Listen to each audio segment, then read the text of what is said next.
When Yemo suddenly woke up, he realized that everything around him seemed to have changed. He has been transmigrated into the modern Earth where spiritual energy is scarce. His pretty master from his former world was nowhere to be seen. Most importantly, he found himself in the body of a young man who has been abandoned by his clan for an embarrassing reason. Chapter 301, The Chick Next Door. Yemo scanned his spirit sense out immediately but found out that upstairs was completely empty. Other than some dust-covered furnitures, there was nothing. Yemo carefully looked through every corner but still didn't find anything. He scanned his spirit sense up to level 10 and even to 12 but still wasn't able to find anything. However, that knocking sound disappeared. Yemo smiled plainly.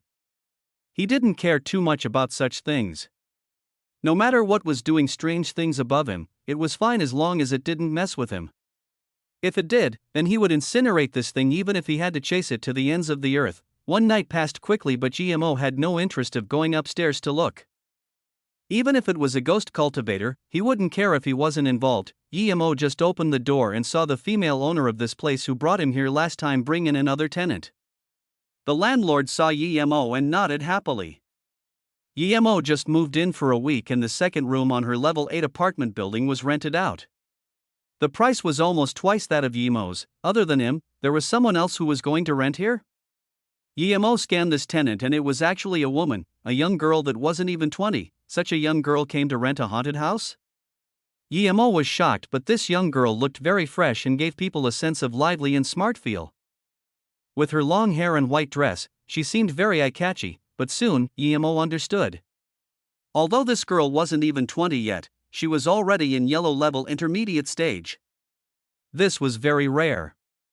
Usually those with good talent reached yellow level middle stage at around 25 to 26. Most were over 30 but this girl was in her teens. No wonder she wasn't scared of the haunted house. She was an ancient martial arts cultivator. Yemo immediately became vigilant. There was rarely any martial arts cultivators in the city but now, he saw one and she lived next door. Did this girl come for the bloody coral? That isn't right.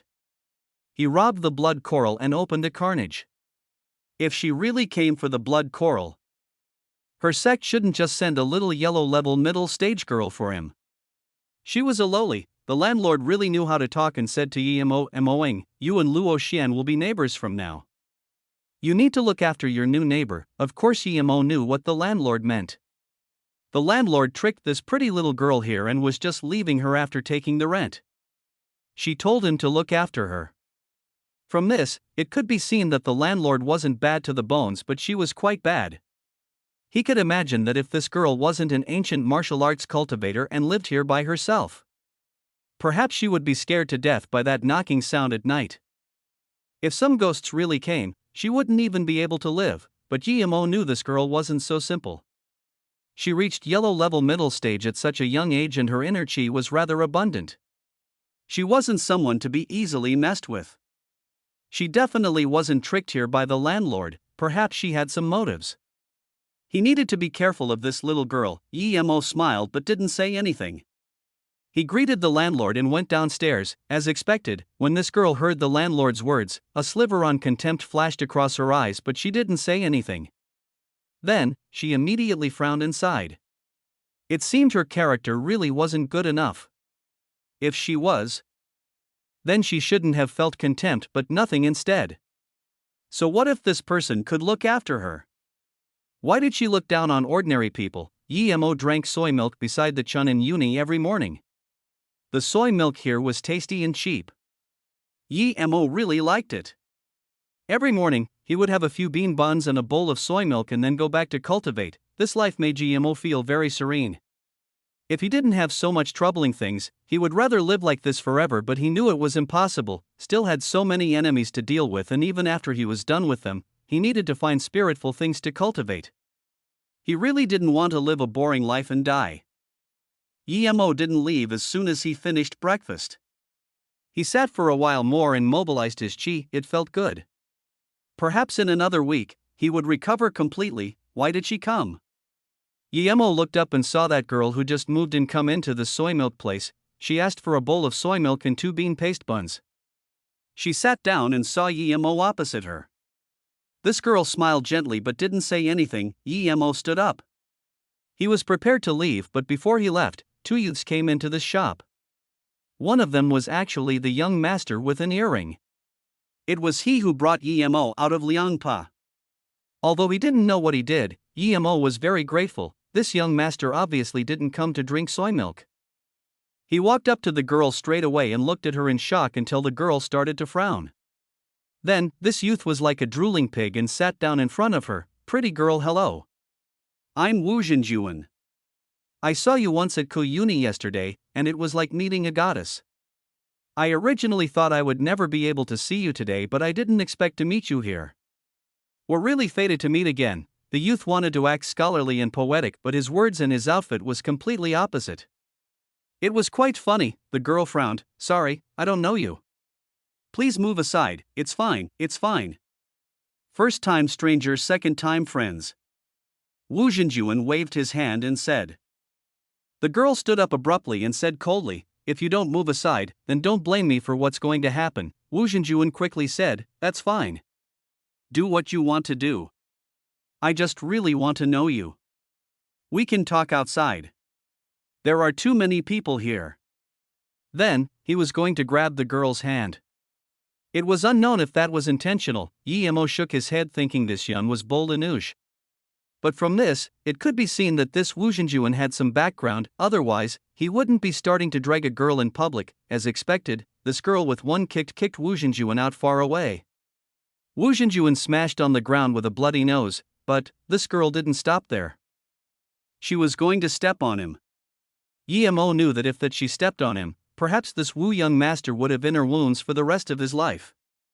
Those who cultivated ancient martial arts really didn't care about the lives of normal people, and neither did this spiritful-looking girl. Emo immediately went in front of Wu Zhenjuan and stopped the girl, saying, he didn't touch you and you've already kicked him. Let it go.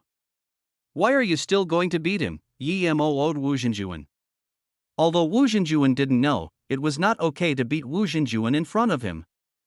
He stopped this girl, and if she really was still going to attack, then he wouldn't be so polite anymore. When Emo stopped the girl, everyone in the soy milk shop froze, and so did the girl in front of him. Although she didn't really talk with the neighbor, but she was a girl and the one being harassed.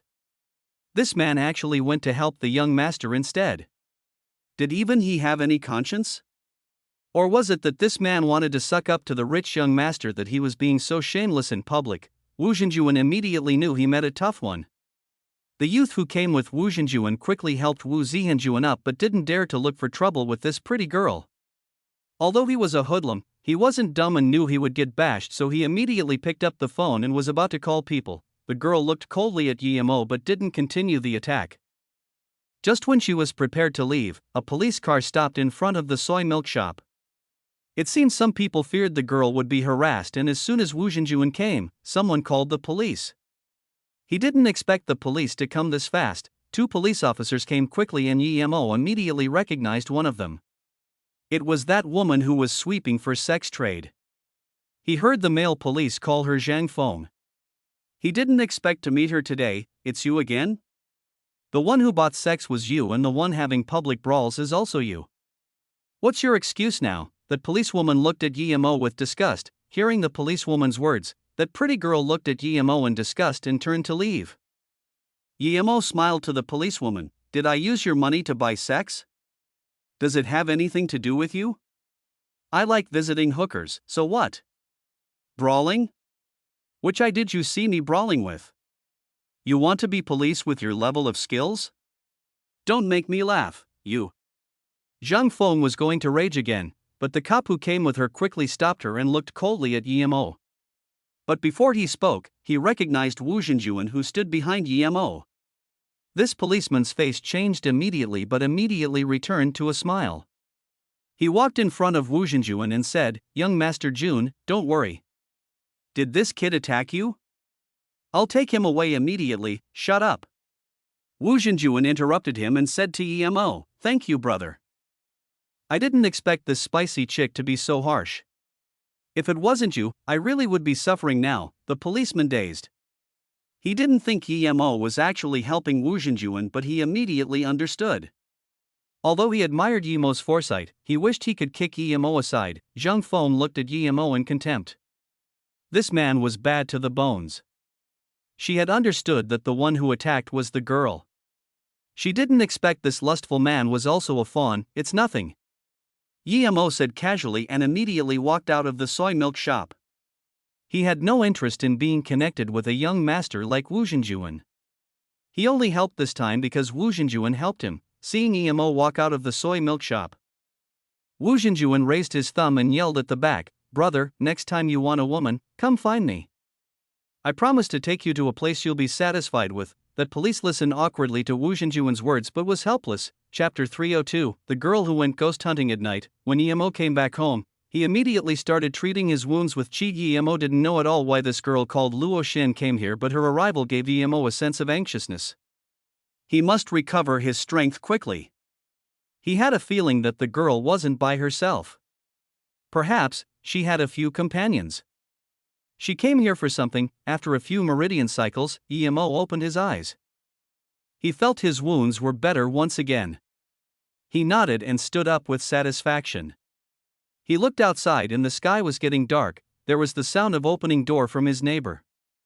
Yemo scanned his spirit sense out and knew that Luo Xian girl had come back. He was very curious about where she came from and scanned his spirit sense into Luo Xian's room. With his current power, it was hard for Luo Xian to notice his spirit sense. Once he reached Qi gathering middle stage, even normal earth levels wouldn't be able to find his spirit sense, but soon, Yemo was dazed. Luo Xian was actually a nun. When she opened the luggage case, there were a few sets of nun clothes. There were so many nuns nowadays even in the city? But Yemo was more certain that Luo Xian was probably the disciple of some sect. Quite possibly a hidden sect. Yemo grew more careful. Was it too dangerous for him that Luo Xian was a hidden sect student, but he didn't want to change place? He finally found such place that was suitable for cultivation and concocting pills. He thought for a long time and was sure that Luo Xian didn't come here for him. She must have come here for something else. In another week, his wounds would recover, and even if something happened, he could run away. When Luo Xian was packing things, Yemo noticed a large pile of books. It seemed that Luo Xian was really studied at Ku Uni. Yemo kept his spirit sense on Luo Xian and found that after Luo Xian finished packing, she took some clothes and went into the bathroom. It seemed that she was going for a shower. Yemo didn't follow in with his spirit sense. He wasn't interested in watching a loli take a shower. Yemo took back his spirit sense and started to cultivate. A few hours later, Yemo heard another knocking at the top of the building.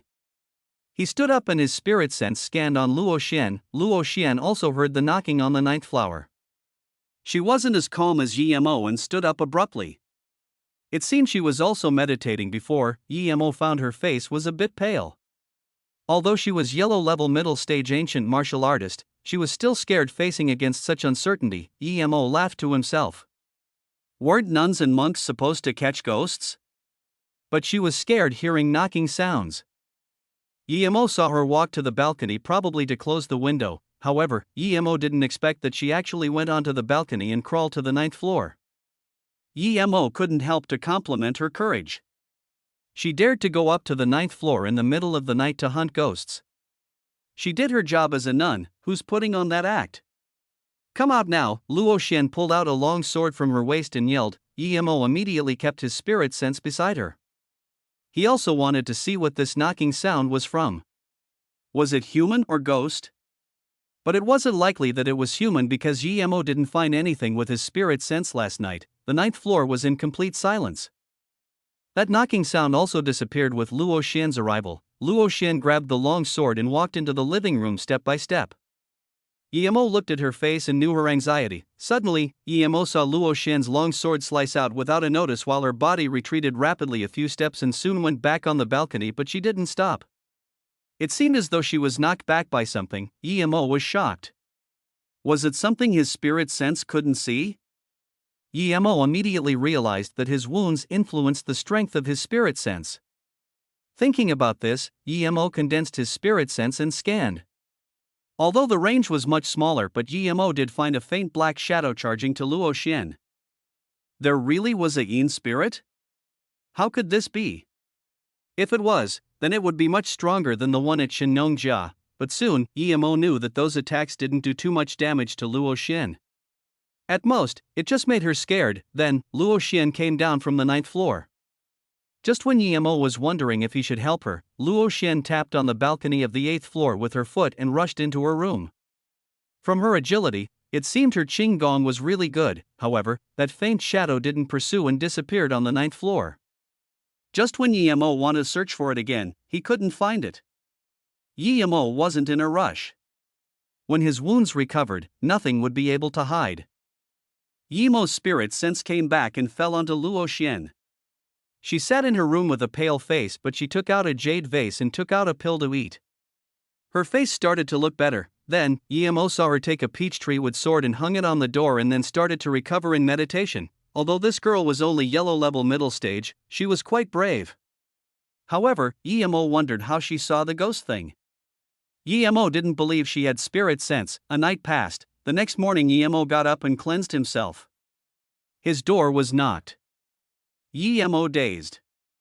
He had been here for 2 weeks and no one even came nearby his place. Who would knock on his door? Yemo scanned out his spirit sense and immediately found Luo Xian at the door. Yemo opened the door and studied Luo Xian from head to toe. Her complexion seemed fine but seemed a little fatigued from the events last night. As though seeing Yemo was fine, Luo Xian's eyes flashed across an almost unperceivable relief. Then, she looked at Yemo, who blocked the doorway, and said, "We're neighbors, and the landlord also told you to take care of me. Aren't you going to invite me in for a seat?" Yemo didn't understand what her intentions were, but since she already said this, he could only open the door and say, "Then, please come in and have a seat." Luo Xian smiled and Yemo sighed to himself. This girl was almost as good as Ning Qingxue in looks. No wonder when young Master Wu saw her, he was like a drooling pig. Thinking about Qingxue, a sliver of morose flashed across Yemo's eyes. He didn't want to think about her again, but he couldn't help it sometimes. Yemo then thought about Luo Ying and wondered how she was doing. When he was stage 4 Qi gathering, he could step on the flying sword and search for her. As though seeing the sadness in Yemo's eyes, Luo Xian had some shock in her eyes but soon recovered and sat down. She casually looked around Yemo's house and said, "I'm Luo Xian. I'm studying at Ku Uni. We're neighbors now. I still don't know what you're called. I'm Amoing, a jobless nomad." "Oh, perhaps I will go out to find a job in a while." Yemo saw that strange look in Luo Xian's eyes and felt uncomfortable, so he explained. He was going to find a job, just not now. As though seeing what Yemo thought, Luo Xian didn't put down Yemo obviously. She thought she knew what sort of a person Yemo was. To be honest, a lazy person and liked to find prostitute. She smiled and was not interested in bullshitting with Yemo and said straight up, "I heard it's unclean here. Did you live here for a long time, coming here to find info?" Yemo smiled and knew Luo Xian's intentions. But he had no news for her and said, "I only moved here less than a month ago." Yemo wasn't sure if this girl was here to investigate, so he said an obscure timeline. This girl seemed astute and perhaps she would know something if he told her the real time. But obviously, Yemo was thinking too much. Luo Xian asked again, "You've lived here for so long. Have you observed anything or heard any strange noises?" Yemo shook his head cluelessly and said, "I don't know about that. Each day, I just drop on the bed and sleep. Why would I even care about that? Have you not heard that this house is haunted? It's said that because a few people died here, this apartment could not be sold out nor rented out." Luo Xian didn't seem to be satisfied with Yemo's attitude and used the haunting to try to scare him. Yemo stretched his arms and said in a whatever attitude, "I'm poor and lazy. Even if there was a ghost, it wouldn't come for me. Plus, teachers taught us not to be superstitious. I didn't even go to uni and I know this. You are going to uni but you're still so superstitious. Little sister, it's not easy for the country to train a uni student. Don't be so superstitious please, you." Luo Xian stood up in anger, but her anger soon disappeared. She looked at Yemo and smiled, "You sucked up to a young master yesterday. You won't be poor in the future. Although you're not superstitious, but my hometown has the customs and stories of ghosts. Hang this peach tree wood sword on the bedroom door. Perhaps it will be good for you." Yemo frowned. He felt something was wrong with this little girl. He wasn't very friendly to her, but she still gave him this. What were her intentions? Chapter 303, Footprints that appeared. Emo frowned. Why did he feel something wasn't right with this little girl? He wasn't very friendly to her, but she still gave him a peachwood sword. Seeing as though Emo didn't quite believe her, Luo Shen, seemingly angry, dumped the peachwood sword and left. Emo thought, did he think wrongly of her? Girls were soft-hearted after all. Was she really trying to protect him? Emo picked up the peachwood sword and scanned it with his spirit sense. Immediately, he sneered. He understood what was going on. This wasn't a peachwood sword at all. It was a sword made from black dyewood. Black dyewood was very rare, but Emo knew it attracted ghosts. This wood grew in places with extreme yin qi and also contained yin fiend qi. The low-level ghost cultivators in the cultivation realm liked using this material to cultivate. Now that this girl gave this to him, the intentions were obvious. She wanted to use this to attract the ghost to his room. Although he didn't know why, Emo was sure the intentions weren't good. However, Emo didn't think she wanted to harm him. If she did, killing him would be so much easier in her opinion. There was no need to attract the ghost with the black dye wood. However, Emo wouldn't naively think that she wanted to get the thing down and annihilate it. If that was the case, she would hang it in her room, not his. No matter what, Emo wasn't going to take it. He took this and really wanted to hang this on her room, and even wanted to hang his yin fiend bead there. With the yin fiend bead there, all sorts of ghosts and spirits would rush there. But Emo didn't want to do this. It wasn't because he didn't want her to get scared, but he didn't want to use the yin fiend bead. What did she want to do? Emo scanned his spirit sense out. Luo Xian sat in her room and drank some water while talking to herself. Your fault for being such a bad person. I'll scare you this once. But you're also helping me out. When I get the ghost down, I will annihilate it. Otherwise, I'm really scared by myself. Although Emo's attention was very focused, he couldn't really hear what she said. She seemed to have said something about being scared. Did she want to annihilate the ghost but didn't dare to do it herself, so she purposely put the black dyewood in his room, and when the ghost came, she would come and help. With him being there, she would be braver? If that was the case, then this was too funny. Emo didn't know that his guess was spot on. Luo Xian thought this exactly. Although she was a yellow-level middle-stage ancient martial arts cultivator, she was still a girl. And because she faced the evil spirit alone last night and almost fell to her death. If her Qing Gong wasn't good, perhaps she would have died already, so today, she wanted Emo to be by the side to bolden her. And, Emo was a man, he had strong yang qi. This would lower the ghost's power. Emo thought for a long time and couldn't decide on anything, so he casually dumped the black dyewood aside and went out to eat breakfast. Emo rarely took the elevator. He liked to walk down along the stairs. Usually, when he passed the 4th level, he would see Han Sitsai and Kai Gingyu and have a chat, but today when he passed the 4th floor, he saw the two moving things in a hurry.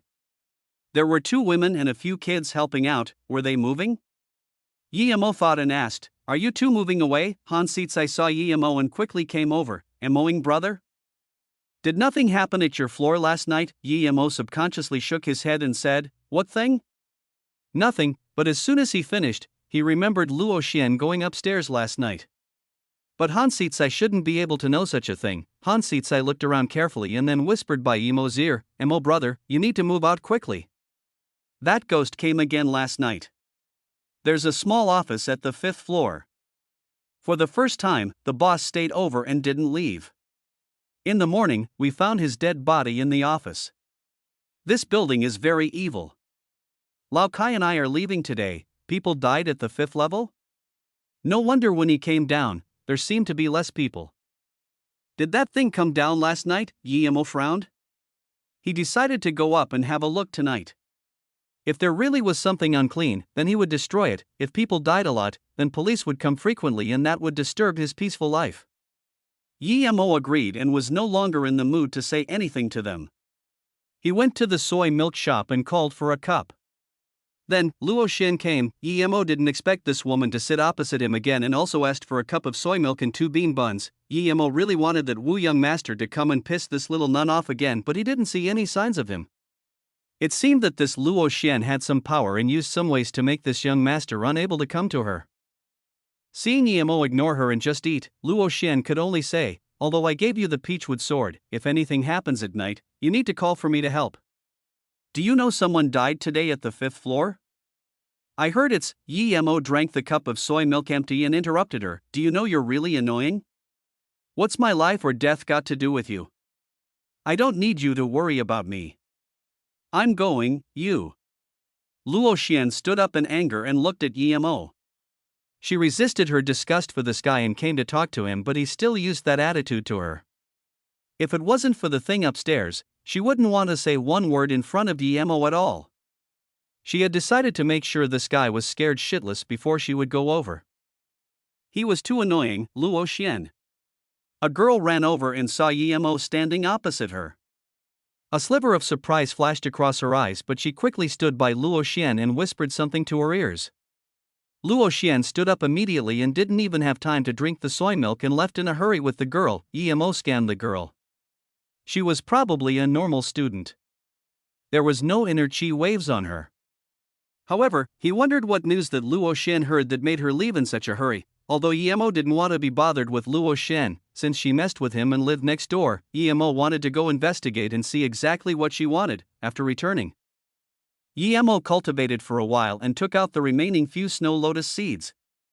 If only he had a lotus life pill now. His wounds would recover immediately. Pity, he had used up the 3 lotus life pills. Although he still had 1,000-year snow lotus, it wasn't so easy to concoct it into lotus life pill. Last time, he wasted almost half the ingredients. Now that he was injured, the success must be scarily low. If he wasted a few more snow lotus seeds, then it would be hard to find more. Emo took a lotus leaf and thought about it before eventually putting it in his mouth and chewing it. The leaf was good for concocting pills, but it still had a large amount of impurities. When he was just injured, he didn't dare to eat it because he didn't have that much chi to refine the impurities, but now, his wounds were going to recover in 2 days. Although he can refine the impurities, he didn't want to waste the lotus leaf for that. After all, it was the same if he recovered 2 days earlier or later, but due to this uncertain factor Luo Xian, Emo didn't even dare to drag things on for a single day. Although the leaf wasn't as good as the lotus life seed in recovery, the effects were obvious for Emo's almost recovered wounds. It was only 6 hours and Emo had not only fully recovered but his power also grew a little. His spirit sense could reach up to 150 radius. Emo ran his chi through another big meridian cycle and 12 small meridian cycles before standing up with a fresh spirit. Now that his wounds were gone, he could start concocting pills. But before that, Emo still had to do something. He had to destroy whatever was upstairs as he felt this thing was affecting him. Emo originally thought that since Luo Xian gave the black dyewood sword to him, she would come back at night to catch the ghost. But it was almost 10 p.m. but there was no sound from next door. This Luo Xian actually didn't come back tonight. Emo's face went cold. It seemed this woman really wanted him to die. If it was a normal person with the black dyewood hanging in the room with a ghost above, how can he live? This woman's heart was much more cruel than her looks. At 10 p.m., sound came from upstairs again. This time, it wasn't a knocking sound but footsteps. Emo scanned his spirit sense out. He found that the lift that stayed at the 8th floor went up and was about to reach the top level. This is quite interesting. Emo sneered. He jumped on the balcony and went to the 9th floor. He wouldn't crawl onto the balcony like Luo Xian. One wind control technique and he was standing on the balcony of the 9th floor. Under the dim moonlight, there were clear footprints on the balcony. Emo at first thought they were left behind by Luo Xian last night, but soon, Emo realized something was wrong because there were footprints along beside Luo Xian's. However, the footprints appeared very suddenly and walked to the window before disappearing. The footprints were larger than Luo Xian's but were still clearly a woman's. Who is she? Chapter 304, The Woman on the 12th Floor. In a broken-down Taoist temple, 3 women and 1 man gathered here. If Emo was here, he would recognize that one of them was Luo Xian. Originally, we had half a year but now, we probably can't wait for half a year. I'm prepared to go back with my 2 younger martial sisters. Older martial brother Chi, are you going back as well? The one speaking was a slightly older-looking nun. However, her skin was creamy white while her temperament seemed royal and untouchable, as if she was above the mortal world. The man called Chi didn't have time to reply when an extremely beautiful woman next to him said, "But Luo Yu, Marshall's sister. I still haven't found what I wanted. And, Yulin, Marshall brother, haven't been out long." Yulin, Marshall brother, said it's very beneficial to his cultivation being out to experience the world. Plus, we only get this chance once every 50 years. If we go back before time is up, wouldn't it be too pity? Perhaps we can wait a bit more. No, recently, a blood coral appeared in Liangpu. This thing is very precious even at our place. That's why in the mortal world, there are hidden sect people everywhere. If we stay here, we might be found. Yulin, Marshall brother, isn't from the same sect as us. If he wants to stay, of course I won't say anything. The Luo Yunnan was very straightforward, obviously not agreeing to that pretty girl's words. Chi, Marshall brother, hesitated for a moment before saying, "Luo Yu, Marshall's sister, I can't go back yet. I still have something unfinished." Luo Fei, Marshall's sister's words are also reasonable. Plus, I will take care of her. After all, it's not easy coming out. Luo Yu frowned. Seeing Chi, Marshall brother, and Luo Fei glancing at each other in that way, she felt uncomfortable. She felt that since Luo Fei, Marshall's sister, chose nun cultivation, she shouldn't get close to someone like Chi Yulin. Plus, she didn't have a good impression of Chi Yulin either, but Luo Yu didn't say anything and turned to the youngest girl and said, "Luo Xian, what are your opinions?" Luo Xian said, "Big Marshall's sister. I felt that I've learnt a lot in these 2 months outside. And I have a feeling that if I have another 2 or 3 months, I can completely look through the library of Chun and Uni. I believe that I can find what we need there. But if Big Marshall's sister feels that we should go back, I will listen to you." Shi Yuling smiled and said, "Luoing Marshall's sister, Luo Xian is right. Sometimes, experiencing the outside world for a while and then go back for serene cultivation is better than constantly cultivating. I will take good care of these 2 Marshall sisters." "Luo Yu, Marshall's sister, don't worry." Luo Xian smiled but didn't say anything. She thought different. She wouldn't need this Yulin Marshall brother to take care of. Luo Yu sighed, "Okay, we'll go back after some more time." "Luo Xian, although you cultivate very fast, you still need to be careful. Although the people outside are weak, they are very cunning. It's very easy to fall into their schemes. You need to take care of yourself." "I know, Big Marshall's sister." Luo Xian poked out her tongue, looking at Chi Marshall brother and Luo Fei disappearing very quickly. Luo Xian looked confused at Big Marshall's sister and asked, "Marshall's sister, why did you change your mind?" "That's not like you," Luo Yu sighed, looking at Luo Fei, who disappeared far off. After a long while, she said, "Luo Xian, Marshall's sister, have you noticed something different about your Luo Fei, Marshall's sister?" "Not really." "Why, what's wrong, Marshall's sister?" Luo Xian asked in surprise. Luo Yu frowned and said, "I only noticed later. Luo Fei has lost her virginity. If she goes back now, she won't get away from the harsh punishment from the sect, so I don't know what to do either." "What?" Luo Xian exclaimed. After some time she said, "Is it Chi Marshall brother? How can he do that?" Luo Yu sighed and said, "It should be him. Chi Yulin looks very charming, but I feel he's not reliable and real. If he really loved Luo Fei, Marshall's sister, he wouldn't take her virginity now." Sigh, Luo Fei really doesn't know self-love. After pausing for a moment, Luo Yu continued, "Let's not talk about that. Luo Xian, you must remember not to trust anyone so easily, especially the men outside. They're all very bad. You just need to search through the library in Chun and Uni. If something happens, you must remember to contact me, Marshall's sister. I know. Even if you don't tell me, I know how bad the people outside are. I've met one recently. Oh no, not good." Luo Xian seemed to have remembered something and screamed. She seemed very worried. "What's wrong, Luo Xian?" Luo Yu looked at Luo Xian in surprise and asked. Luo Xian quickly said, Nothing, I have something urgent. I'll be going first, Marshall's sister. I'll come find you when I have time." Then, Luo Xian turned and left quickly. She was really worried.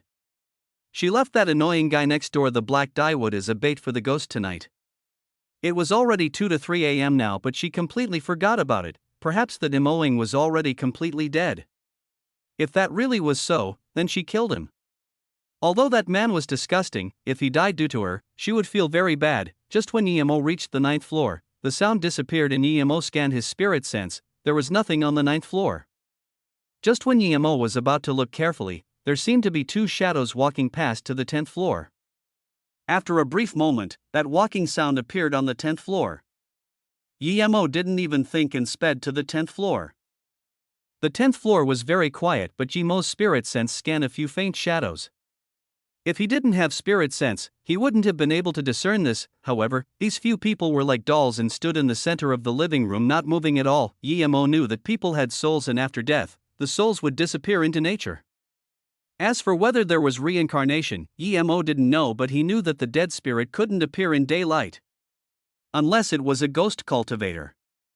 Ghost cultivator had a cultivation method so they couldn't be treated as normal people, but there couldn't be cultivation methods here, much less ghost cultivator method. So how did the not yet dissipated soul stand there and not move? EMO scanned out his spirit sense but didn't find anything.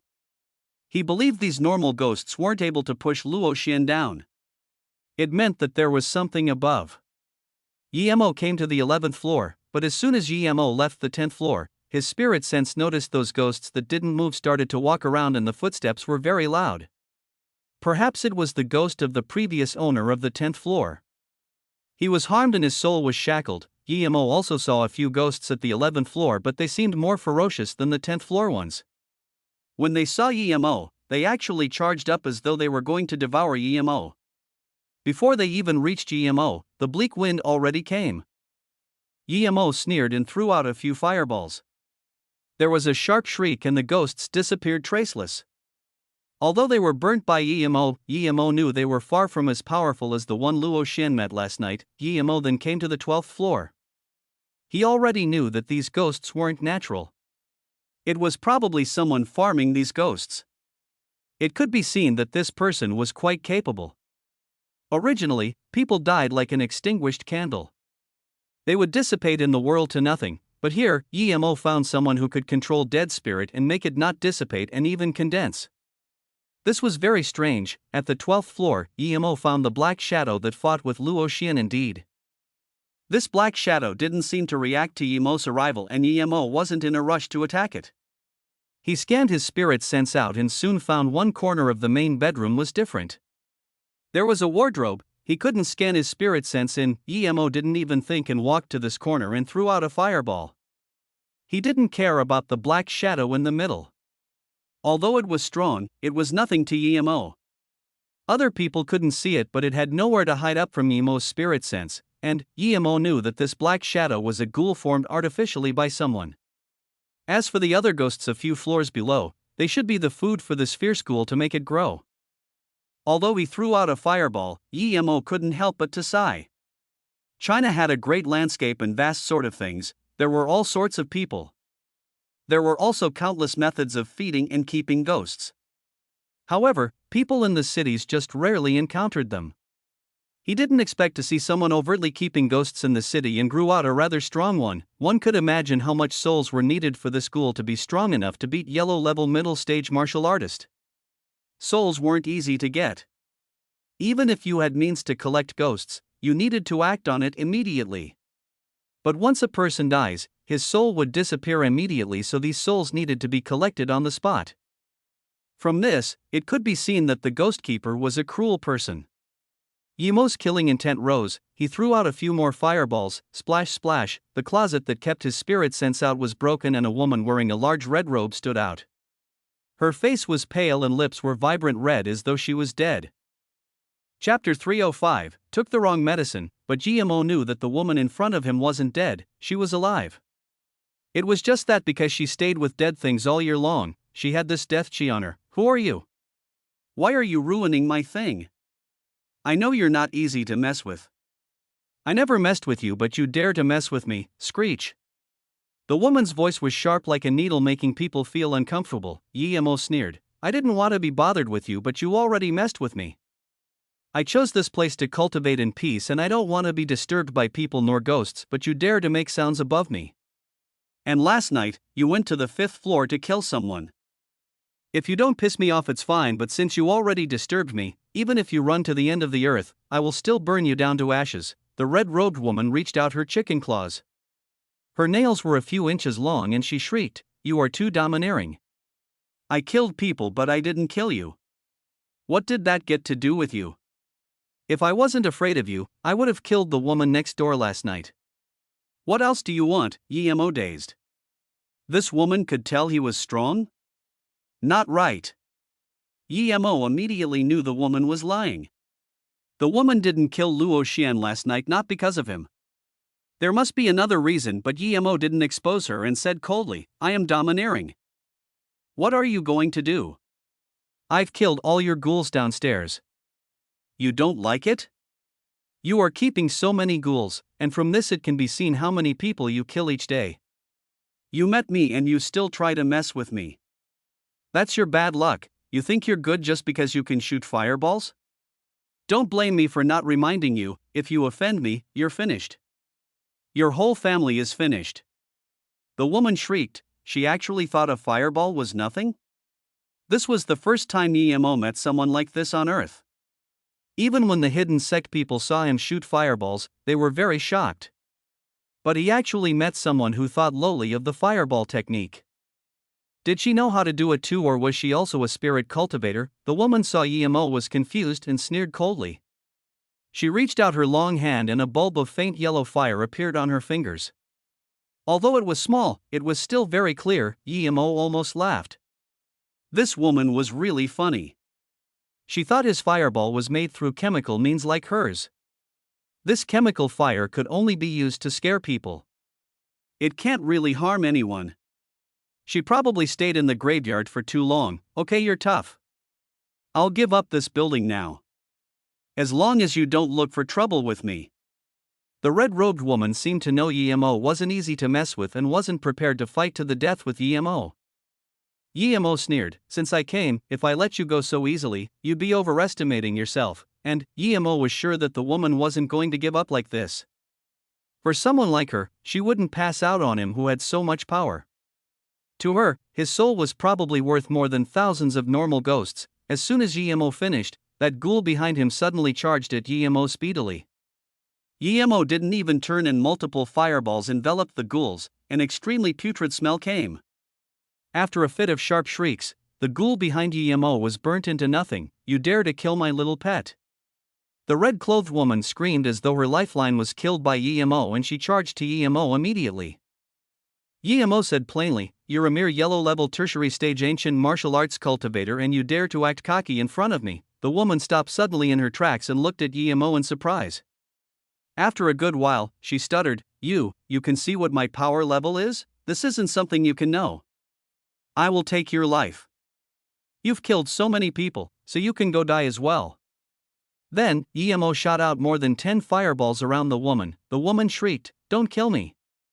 I'm a pupil of the 4-state 9-moon temple. If you kill me you will be hunted down by the masters of my sect." Emo sneered, 9-moon temple, is it very strong? Not long ago, I killed a guy called Nyawubian. I wonder if he came from your sect. But no need for a hunt, in a while later, I will go to the 9-moon temple personally.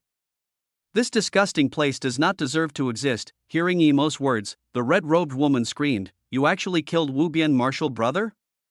Ah, let me go.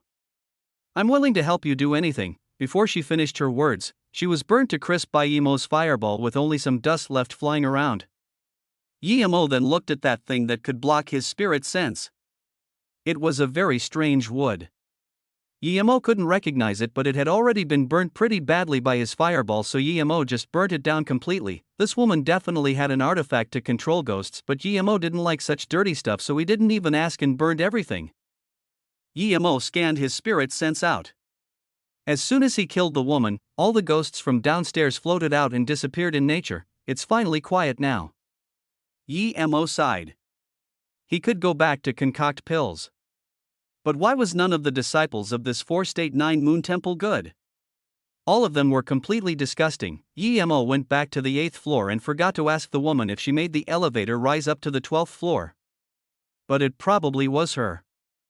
Who else would be that bored? Emo went back to his room and took out the blood coral. he carefully cut a third.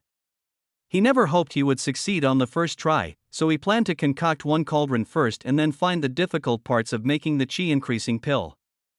Then, he would make preparations and wholeheartedly make the second cauldron of pills, that Luo Xian still hadn't come back and she probably wouldn't be coming back tonight. This was perfect. Yemo didn't want anyone to disturb him while he concocted pills. He took out the Shin known cauldron and shot out a gust of qi fire. Then, he took out some supplementary ingredients and dumped them into the cauldron as he started to melt them. There were many supplementary ingredients that could be used for the qi increasing pill. What Yemo used now were all from the Shin known jia. Although they weren't as good as the ones in the cultivation realm, but they were still decent in improving the potency of the pill. Half an hour later, Yemo took out the waste from the cauldron and cut another piece of the blood coral and dumped it in. Another hour later, the medical droplets of blood coral started to coagulate. Yemo was getting more and more anxious. It would be good if he could concoct the qi increasing pill on the first try, but if he couldn't, he would waste a cauldron full of ingredients. But after half an hour, Yemo started to sweat. The qi increasing pill wasted too much spirit qi and wasn't something he could concoct now. But he had no choice.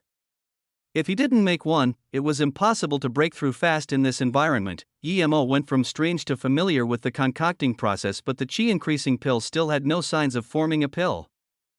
Although Yemo was worried, he knew this cauldron was probably going to go to waste. It wasn't that his method was wrong, but that his qi wasn't enough. If he had a pill for qi recovery now, he was sure he could finish concocting it. He knew his qi wasn't enough, but Yemo didn't want to give up. He still held on tight.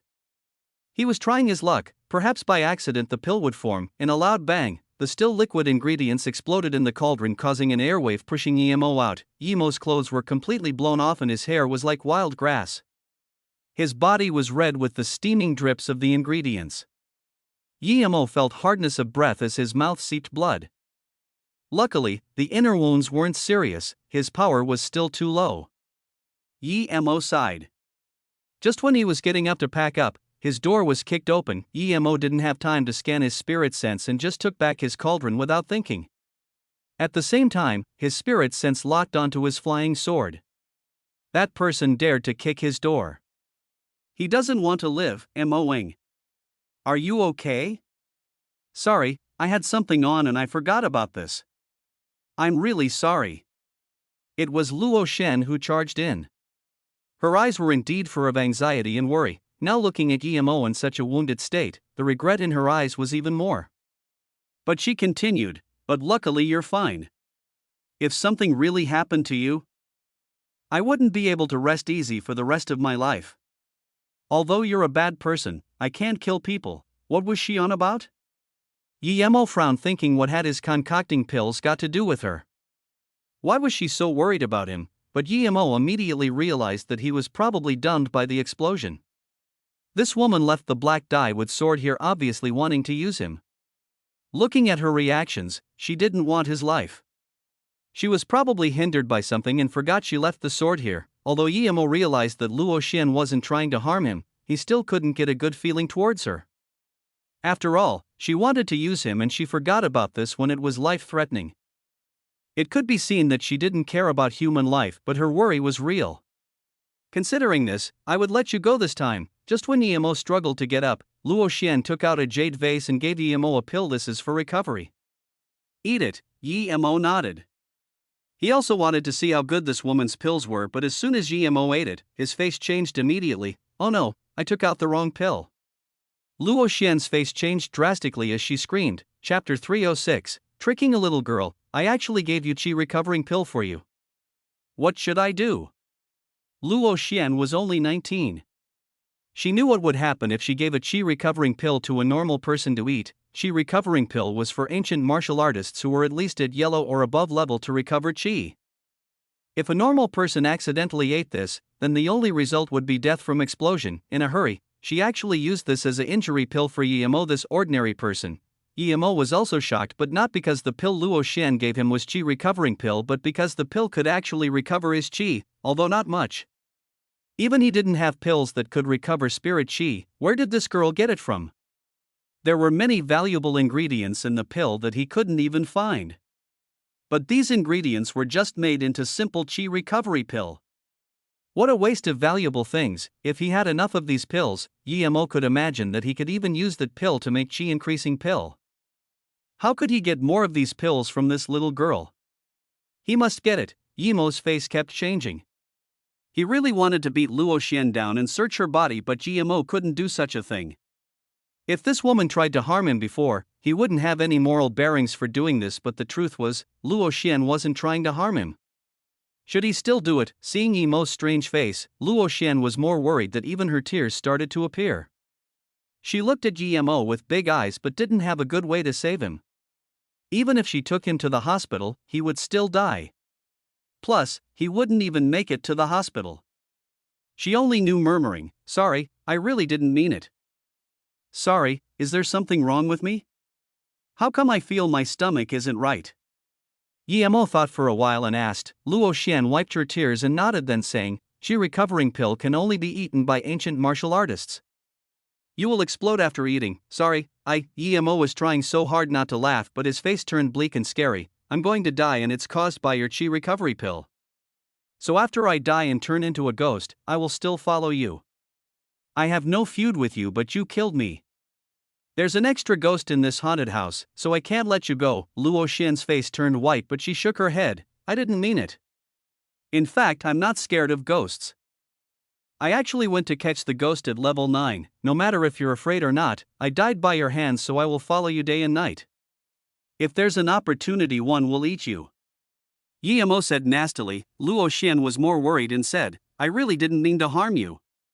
If people die, their souls will dissipate. Isham, how come your stomach isn't getting bigger? Normal people who eat the pills will have their stomachs gradually grow big and then end in an explosion." Yemo was alarmed. He must not let her see anything. Thinking about this, his stomach started to grow big gradually. "Ah, your stomach." Luo Xian wanted to slap her mouth. As soon as she said Yemo's stomach, it turned big. "What do I do?" Luo Xian was very worried, but good thing was, although Emo Ying's stomach was growing big, it was very slow. Yemo said with a struggle, "I'm going to die. You go out. I don't want you to watch me die, but..." Luo Xian looked worriedly at Yemo and said after a while, "Sorry, I caused your death." Yemo was so annoyed. "I've already said that, and what's the use of saying sorry? Next line of the script should be, if you have any last wishes, I'll help you finish it." Just when Yemo was prepared to remind Luo Xian, she wiped her eyes and said, "If you still have any last wishes, I will definitely help you finish it." Yemo's face grew bleaker as he said, "I don't want to hate you, but I hate your chi recovery pill. Give me all your chi recovery pills. Before I die, I will exact revenge on these pills. That is my only wish." Luo Xian didn't think much of it and took out the chi recovery pills pitifully and said, "Actually, it's not the pills' fault. It's all my fault." Yemo saw that she didn't give the pills to him and quickly said, "It's fine if you don't want to complete my wish. After I die, I will turn into a ghost and follow you day and night. Even if you're not afraid of ghosts, I will still find fellow ghosts and follow you." Luo Xian's face went white. Now that Yemo said this, she quickly replied, "No, you must not, please." "Okay, I'll give them to you." Then, she put the chi recovery pills in front of Yemo and said after a while, "If you turn into a ghost, don't follow me. Even if you do, don't get too many ghosts to follow me." Yemo took back the chi recovery pills and was no longer in the mood to bullshit with Luo Xian. He quickly said, "Okay, I won't follow you. You can go out. I want to be by myself. Remember to fix the door for me." Then, Yemo pushed Luo Xian out and closed the door. Yemo looked at the pills in his hands and felt his face burning. It was like an adult tricking something from a little kid. But this woman couldn't be counted as a kid. Not only did she scheme him and also gave him the wrong pill, if he really was a normal person, perhaps he would really have died. But Yemo also knew that he was finding excuses for himself. After all, this bottle of pills must be really expensive on Earth. Never mind, when he concocted chi-increasing pills, he would give her 2. With 2, perhaps she could reach black level elementary stage. That would be the compensation. After all, without the chi recovery pill, it would be hard for Yemo to concoct the chi increasing pill at stage 3 chi gathering. Luo Xian stood outside and suddenly felt something wasn't quite right, but she didn't know what was wrong. Yemo packed up his room and took a shower. He scanned his spirit sense out and found that Luo Xian hadn't left. She just sat in his living room dumbfounded, helplessly. Emo could only open the door and looked at Luo Xian and asked, "How come you haven't left?" "Huh, you're not dead? That's great. I thought." But she didn't finish the rest of the sentence. Seeing that GMO was fine, the happiness on her face was authentic. Seeing this expression, GMO felt more guilty, but this guilt just flashed across quickly. He'll just give her some chi increasing pills, much more precious than her chi recovery pill. GMO could only say awkwardly, "Yeah, originally, I felt my stomach was very uncomfortable and I don't know why, but it seemed to be starting to get better. This is quite strange." "Okay, you should be going back. It's just that my door is broken and I need to fix it tomorrow." Emo was afraid Luo Xian would think about the pills and quickly directed her attention. "Oh, by the way, I forgot to ask you. When I just came in, I saw you were injured. Was it because the thing from upstairs came down?" "Wait, I'll go have a look." Then before Emo could reply, Luo Xian ran out quickly. Emo's spirit sense immediately followed and found that she actually went to the balcony of the 9th floor. She wasn't afraid today. This was really strange, but when she reached the 9th floor, she checked carefully. Eventually, her eyes fell on the footprints on the ground. One set was left behind by her, but beside it she saw another set that also belonged to a woman. However, it disappeared at the end of the balcony. What made her surprised the most was that there was another set of footprints that was much larger. It appeared very suddenly because there were no footsteps around it. Emo looked at Luo Xian's face that kept changing and commented on her meticulous mind. Although her experience was pitifully little, she was very meticulous. That, of course, was left behind by Emo. He forgot to erase it. After he left the footprints, he just flew to the 10th floor, so it appeared very suddenly. Emo thought Luo Xian would go upstairs and look, but she instead flipped down and came into Emo's house. "What are you doing back here?" Emo was scared of facing Luo Xian. She better not ask about the chi recovery pills. They was very useful to him. Luo Xian stood in front of Emo and hesitated for a long time before saying shyly, "Emoing, my door is still not fixed. I'll have a look. I heard this building isn't safe. What if something at night comes into my house? I'll be dead." Emo thought she was going to ask for the pills and didn't even think before interrupting her. He walked to the door and started to check it. Luo Xian quickly followed and said, "It's fine. I'll help you find someone to fix it tomorrow. If you don't feel safe at night, you can live at my place. There are 3 bedrooms. That's not too good. How about you go first, and when I want to come, I'll press your bell." Emo immediately said, "Okay, I'll go back first. I'm tired today. If you're coming, then come earlier. Otherwise, I'll fall asleep." Luo Xian nodded, but just when she walked to the doorway, she stopped. Emo had a fright.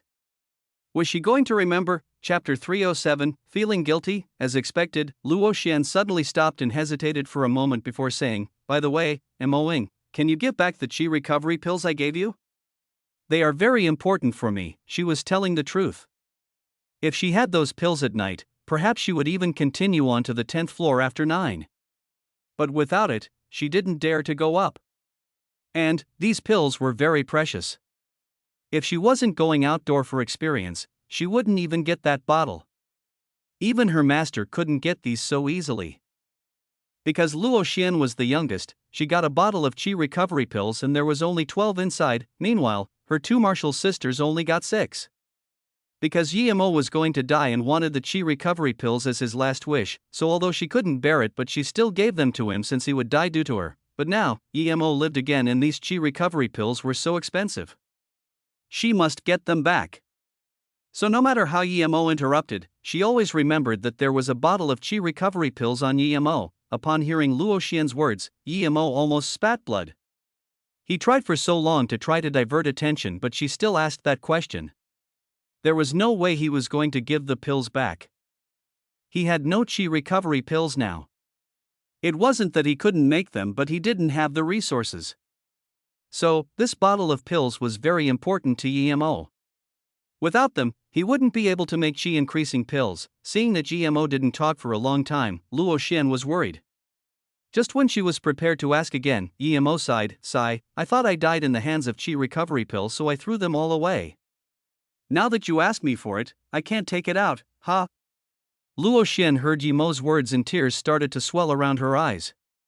Such a precious bottle of pills were tipped out. She dazed for a long time before she wiped her eyes and asked, "Where did you tip them?" Seeing that this little girl was crying, Emo felt a little embarrassed but could only say, "I just threw it out the window casually. Who knows where it went? Perhaps the pills have been eaten up by ants." Upon hearing this, Luo Xian went out immediately. Emo felt a sigh of relief. He finally tricked her away. If she stayed, then he really wouldn't be able to take it. It was just a bottle of chi recovery pills.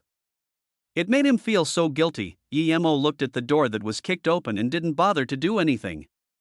He went back to this room and was prepared to have a night's rest.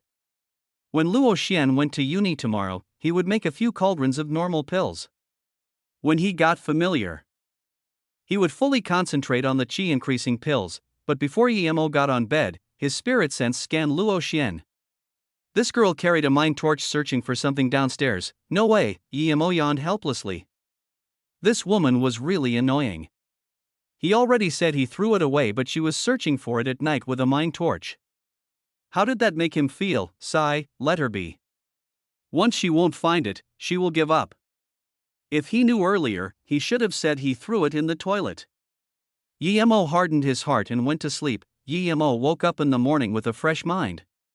He cleaned himself and was prepared to go downstairs to get soy milk. But he saw from the balcony that Luo Xian was still searching downstairs. Emo was shocked. Did she actually search for it the whole night? Looking at Luo Xian's state, Emo fell silent. He sighed. Never mind, he'll give it back to her. Without those pills, he would think of another way. This made him feel so guilty. Just when Emo wanted to call Luo Xian up to give the pills back to her, he saw her disappointed look as she turned into the building. Emo scanned that her eyes were quite black and a bit swollen. She was probably sad over the pills for the whole night, but since she gave up, there was no need to give it back to her. However, Emo didn't dare to go down to drink soy milk. He didn't want to meet her again. He went back in his room and fiddled with the Yin Fian bead for a while and estimated that by this time, Luo Xian should have been gone. Then, he walked out slowly. How come you still haven't left? Emo opened the door and saw Luo Xian sitting in the living room, thinking it was really convenient without a door. Luo Xian originally wanted to say something, but seeing that Emo opened the door to his bedroom, she immediately charged in. She looked carefully around his room before shaking her head. He looked at her in shock, thinking, "If I'm going to steal it, I can't let you see it, right?" Luo Xian looked a while before turning back and saying, "Emoing, I just noticed that there was some Yin Fian chi in your room. Something unclean might have come to your room last night. Did you find anything different last night?" Emo dazed. He took out the Yin Fian bead just then, and Luo Xian noticed that this girl was really sensitive. Emo asked subconsciously, "How do you know?" Luo Xian said in a serious manner, "I can see things that others can't with my eyes, and I seem to have seen some Yin Fian chi in your room. But it's very faint and it's gone now. But this isn't normal. I suggest you to stop living here," Emo commended, but said, "Luo Xian, it's such a waste that you don't become a nun." Then, he remembered, wasn't this little girl already a nun? Sigh, what a pity. Such a beautiful little girl actually became a nun. As expected, a sliver of uneasiness appeared across Luo Xian's face, but she didn't say anything. Aren't you going to uni today?" Emo feared staying with this Luo Xian the most. Whenever he was with her, he couldn't help to think about the bottle of pills. Luo Xian shook her head. "Sorry, I wasn't at home last night and forgot your place didn't have a door. You were almost harmed by bad spirits. So, I called in the morning for you.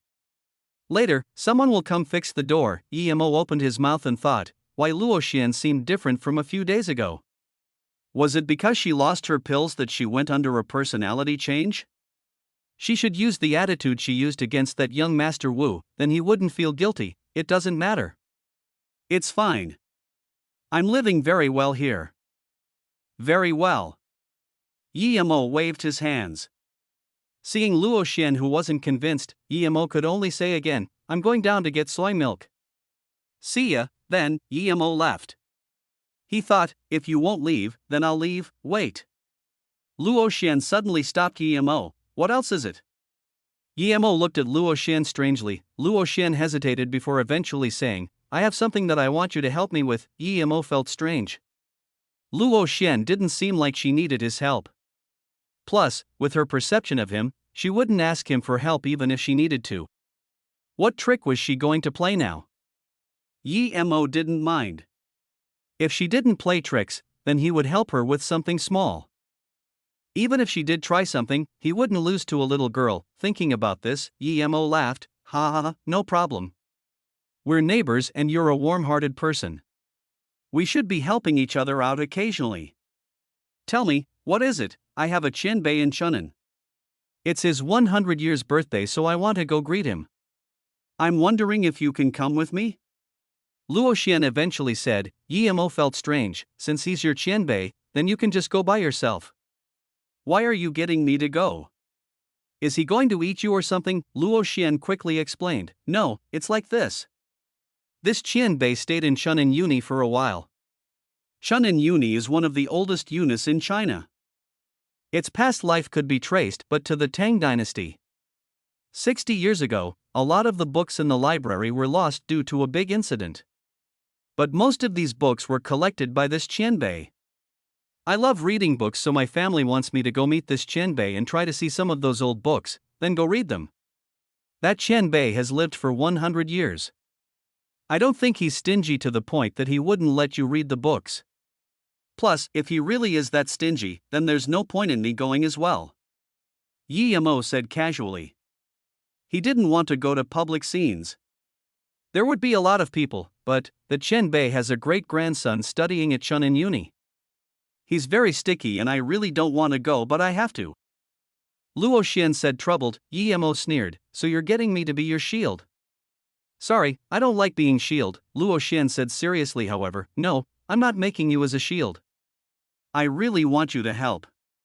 You just said we're neighbors. You will help me? And it is not going for long. When I'm looking at the books, you just need to keep him stalled. And the qi recovery pills are something important my family gave me. I've already lost them. If I can't even do this, then I really don't know what to say when I get back. Yemo dazed.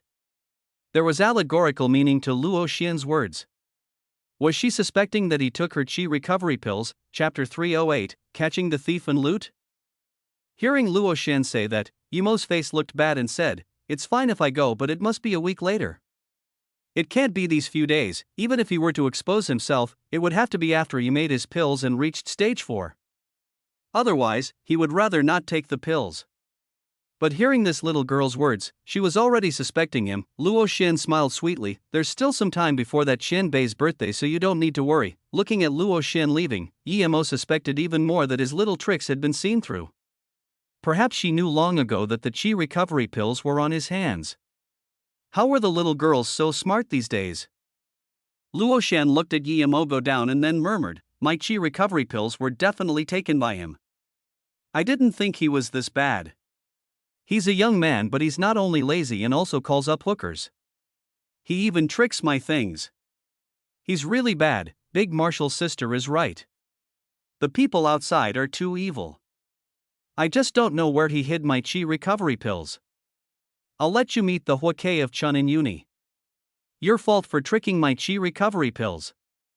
When you offend Huakei, let's see what you are going to do. When you beg me for help, you can give my pills back. When Yemo came back, he noticed that people were already here changing the door and Luo Xian was watching from the side. She saw Yemo and nodded but didn't say anything. The door was changed soon, but Luo Xian gave the money. Yemo didn't have much money and she broke the door, so he didn't offer to pay the money. Looking at Yi Missouri close the door, Luo Xian felt very uncomfortable. She thought, this man was not only bad but also stingy. Even though she broke his door, if he offered to pay, she wouldn't let him pay. But he didn't even make a courtesy offer, but Luo Xian thought about it and still took out her peachwood sword and hung it on Yemo's door. Yemo could see it clearly, of course, and this time it was a peachwood sword indeed. It seemed this Luo Xian still had some conscience. Yemo saw Luo Xian get on the bed and sleep, so he took back his spirit sense. He knew she didn't sleep last night. Originally, EMO planned to concoct some other pills for practice, but looking at the ingredients in his storage ring, they were very little. If he used them all, perhaps he wouldn't even be able to concoct the chi-increasing pill. EMO thought and decided in the end to try making the chi-increasing pills first. He had Luo Xian's chi recovery pills now. Although he didn't have 100% certainty to succeed, but it wouldn't be like yesterday when he had no chance at all. He was sure Luo Xian had fallen asleep before he cut a half of the blood coral and took out the Shin-known cauldron. He dumped the ingredients in and started to melt them into liquid like yesterday. 2 hours later, EMO felt the depletion of his chi. He immediately took out a chi recovery pill and put it in his mouth. Although his chi recovered some, it was still far from enough. EMO sighed. This chi recovery pill really wasn't good, but Luo Xian still treated it like treasure. EMO tipped out 5 pills and dumped them all in his mouth. After eating 6, EMO finally felt his chi recovered by half. The withered chi fire at the bottom of the cauldron grew fiery again. Another hour later, EMO ate another 2 and the liquid had started to coagulate. EMO kept all his mind inside the cauldron. He only had this chance. If he failed, he had no more chi recovery pills left despite having another cauldron full of ingredients. If it was in the cultivation realm, he could set up a chi gathering formation, but now, he had nothing. The liquid started to coagulate more and more.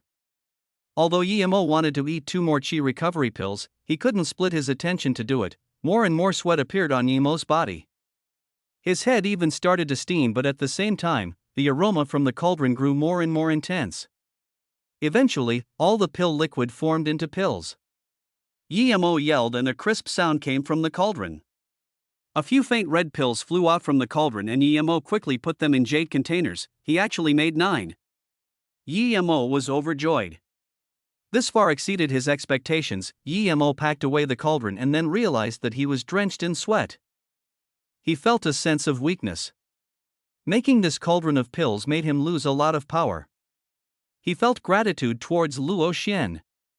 If he didn't meet this girl, then even in his best state, he wouldn't be able to make them. Just when EMO stood up, his door was kicked open. Luo Xian looked at EMO, who was full of fatigue and couldn't even say a word. After a long while, only one word came out of her mouth. "You." EMO looked at Luo Xian helplessly. He wanted to cry. This girl kicked his door twice. The first time, front door; the second time, bedroom door. Luckily he finished making the pills, otherwise he would be finished. "Luo Xian, can you not kick my door next time, please? All my privacy is being leaked by you." EMO sighed. If it wasn't because Luo Xian supplied the chi recovery pills and he just finished concocting a cauldron of chi increasing pills, and he was in a good mood, perhaps he would have kicked this woman out already. "Sorry, I didn't know what you were doing. Luckily I left a key to the front door and I called for you a long time and pressed the doorbell, but you didn't open. I thought something happened to you, so..." Luo Xian said awkwardly. EMO looked at Luo Xian helplessly. "Am I not allowed to go out? I'm not your husband. You don't need to keep your eyes on me day and night. Please, don't kick my door again. And, don't keep saying sorry." EMO sighed. Thinking that the good thing was he already made the pills, he would move away in a few days. He was scared of her. Luo Xian couldn't say that she left a sign on his door and she would know if he went out, or if someone or some ghost came in, she would also know. How could she bear to say such a thing? Although her intention was to see if ghosts had come into his room, but she was too embarrassed to say that. But soon, her eyes fell on a bottle beside EMO.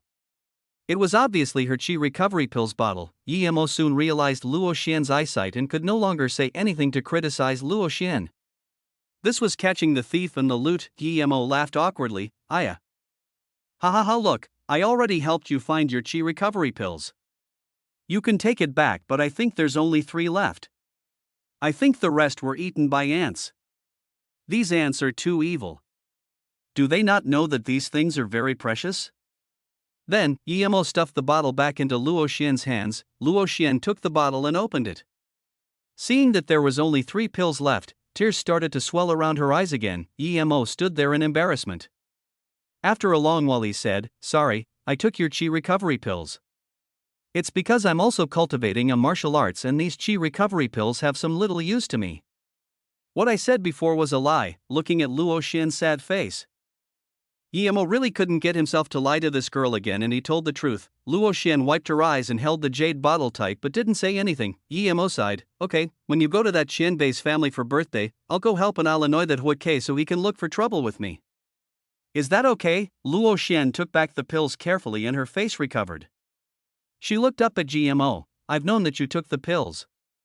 When you ate the pills and were fine, I thought about it and knew you must also be cultivating inner chi. I originally wanted you to give a few back to me, but because of me, you were almost killed by the ghost, so I didn't say anything. Yemo dazed, so this little girl already knew, but he was still putting up an act. This was really awkward. It seemed that if you thought of others as fools, then you'd be the real fool. Looking at Yemo's awkward state, Luo Xian suddenly felt better, but she continued. I originally planned for that Huike to make trouble for you, but since you gave me back my pills, I'll let you go. Come with me. I won't let that Hoi guy give you trouble in the future. Don't worry, just what? If you have something, just say it. Yemo was shameless.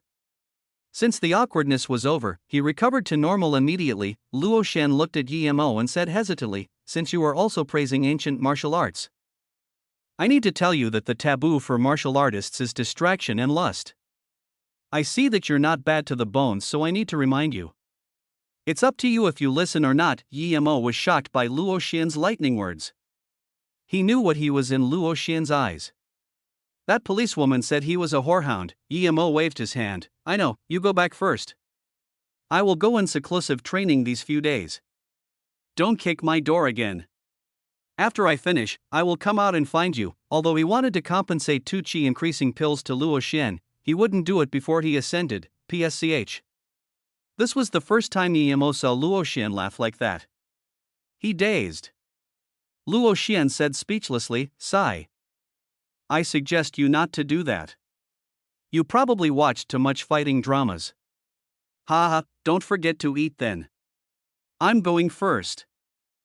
Chapter 309, She Gathering Middle Stage. Looking at Luo Xian walking out, Yemo just realized that he was being laughed at. She must have thought he was acting as those grand masters in those dramas, always going into solitary training. But her suspicion was right. After all, although there was solitary training in ancient martial arts, but those were people at the peak of black level. And they still had to eat food, Yemo didn't explain. He had all the necessary conditions now and was ready to reach stage 4 chi gathering. That night, Yemo took a shower and cleaned his room. He used wind control to glide to the top of the building. He was really scared of Luo Xian. Perhaps if he didn't come out for 2 days, this girl was going to kick his door again. He didn't have that many doors to be kicked, and if some accidents occurred, his chi might backlash and that would be deadly. Yemo stood at the top of the building but didn't start cultivating immediately. He gazed into the lights of the distant. Ever since he came here, he had never properly thought of his future. When he first came here, he was thinking if he could cultivate to the point where he could travel space and go back to find Luo Ying, but now, he realized that this place wasn't even suited for cultivation. He could only keep his memories of Luo Ying in his heart, but he really didn't want to live out an ordinary life like this. Luckily, he found the silver heartgrass. That gave him hope and the motivation to cultivate. In the following days, he found that although this place wasn't suitable for cultivation, there were many spiritual things. As long as he could find enough of them, perhaps he could still cultivate to almighty state. But these spiritual things not only required luck but also money and power. He formed Luo Yu. He wanted to use it to gather wealth and collect all the spiritual items in the world. During this time, he met Xingxue. She was an emotional girl. When she went to search for him at the Shinongjia, he realized that he had already fell in love with this girl. Without him noticing, Xingxue had become equally important as Luo Ying in his heart. If he couldn't go back to Luo Yu to find Luo Ying, he was willing to live out a peaceful life with Xingxue like this. In fact, Yemo also had another reason to establish Luo Yu. He always hoped that when Luo Ying recovered her memories, she would come look for him due to this name. Yemo sighed and murmured, Susu, wait for me. I'm going to reach stage 4 chi gathering. I can fly on the flying sword now. Even if I have to look everywhere, I will find you. I said that I won't let you suffer your entire life again, won't let you be harassed. Wait for me. And Qingxue, I want to go see you. Yemo collected his thoughts and sat down. He took out a chi-increasing pill and dumped it in his mouth. Then, he started to control his chi to do meridian cycles. Yemo, who had been accustomed to the scarcity of spirit chi, was suddenly not used to the intense medicinal powers of the chi-increasing pill. Strong spirit chi started to charge at the unopened barrier in Yemo again and again. Even though Yemo was the peak of stage 3 chi gathering, it wasn't easy to reach stage 4 at such an environment. Without chi-increasing pill, perhaps he would never be able to reach stage 4. After some time, when the effects of the pill was about to dissipate, Yemo felt that he was still a bit off from breaking that barrier. He didn't even think before eating another 3 pills immediately. The pills melted in his mouth, turning into a large sum of spirit chi, and started to charge at Yemo's meridians.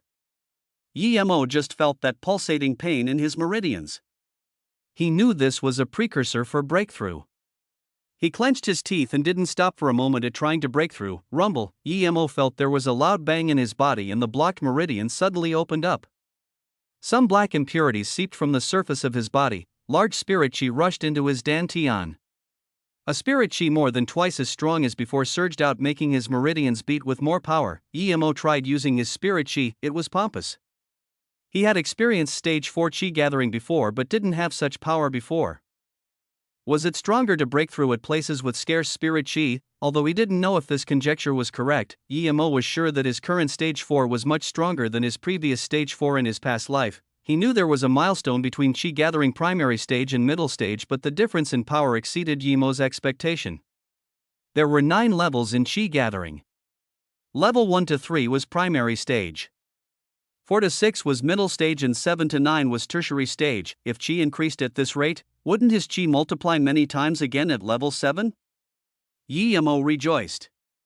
He wanted to stand up and release his power, but he knew that his state wasn't stabilized yet. He must not slack. It would be tragic if he fell back to chi gathering level 3 due to his cockiness. Yemo didn't dare to think much and started to control his chi to go in meridian cycles to stabilize his state. Luo Xian stood in front of Yemo's door, walking back and forth. She hadn't seen Yemo for 2 days and this made her worry again. Although she hung the peachwood sword on his door, who knew if the ghost could come in? After hesitating for a long time, she finally couldn't resist the worry in her heart and opened the doors again, but what made her disappointed was that the door was still broken and the other 2 doors weren't even closed. Was he harmed already? Luo Xian left Yemo's room and sighed. She guessed that it was highly likely her neighbor was harmed. Although this guy was quite annoying, but after living with him for a week, she felt Yemo wasn't that bad. Although he liked sucking up to people, but these people were everywhere. She should have persuaded him to leave early, but she was too careless, plus, he lived next door. Although it wasn't much use, but the more people the better. This building was too silent. Thinking about this, Luo Xian looked at the 9th floor as frost flashed across her eyes. I'll go end you tonight, otherwise, you'd be harming others if you stayed here. She had made up her mind to end that ghost. Although it was strong, she had 3 chi returning pills now. The moon was high in the sky and Yemo suddenly stood up. His state was completely consolidated. At this moment, he felt that even if there was an earth-level master in front of him, he would be a joke. Yemo had a sudden urge. He took off his dirty clothes and used a few clear water spells on him. Then, his body was clean like a fetus. Yemo took out a clean set of clothes from his ring and put it on his body before giving out a long sigh. Then, he took out his flying sword and under the control his chi gathering middle stage chi, the sword transformed into a huge sword that was a few meters long and 1 meter wide. Yemo stood on the sword and with a long howl, the sword shot up into the sky in clouds. That excitement and thrill filled Yemo's chest. He felt relieved as though he escaped a confinement. Yemo darted in and out of the clouds on his sword. The wind blew his hair and clothes, but he didn't want to raise up a barrier. He liked this feeling. It was a feeling of longing and great excitement. Yemo howled and the sound echoed his path in the sky. Luo Xian, who just got to the 9th floor, suddenly stopped. Did she hear Yemo's howl? Was it wrong? No, it wasn't. It was at the top of the building. In desperation, Luo Xian actually forgot to search for the ghost and quickly climbed up to the 10th floor. Then 11th and 12th, eventually, she got to the top and stood at the top. She felt relaxed as she looked at the lights in the distance. Right, I came here to find Yemo. Luo Xian remembered her purpose and looked around. The roof was quiet and empty, making her feel free but lonely. Suddenly, she had the impulse making her want to fly and soar into the sky. But then she sighed. She knew this was impossible. Even her master couldn't fly. Flying, that was just a legend. Yemo's clothes? Luo Xian turned around and saw a set of clothes. The clothes were dirty. It was obviously the set Yemo was wearing before. Chapter 310, the elevator that went up by itself, so the ghost upstairs harmed him indeed. Now, the clothes confirmed her suspicion. Luo Xian actually felt a faint sense of sadness and lost.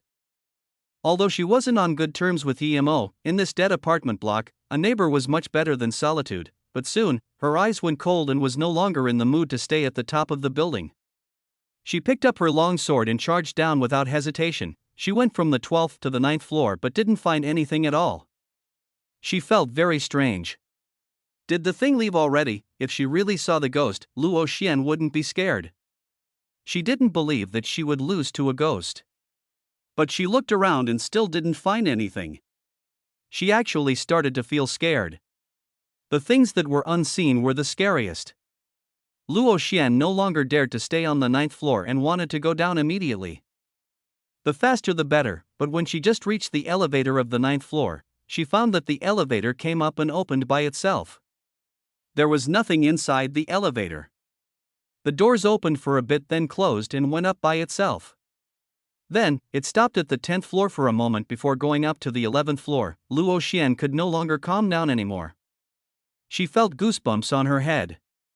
She just came down and didn't find anything, but now, this elevator was going upstairs by itself.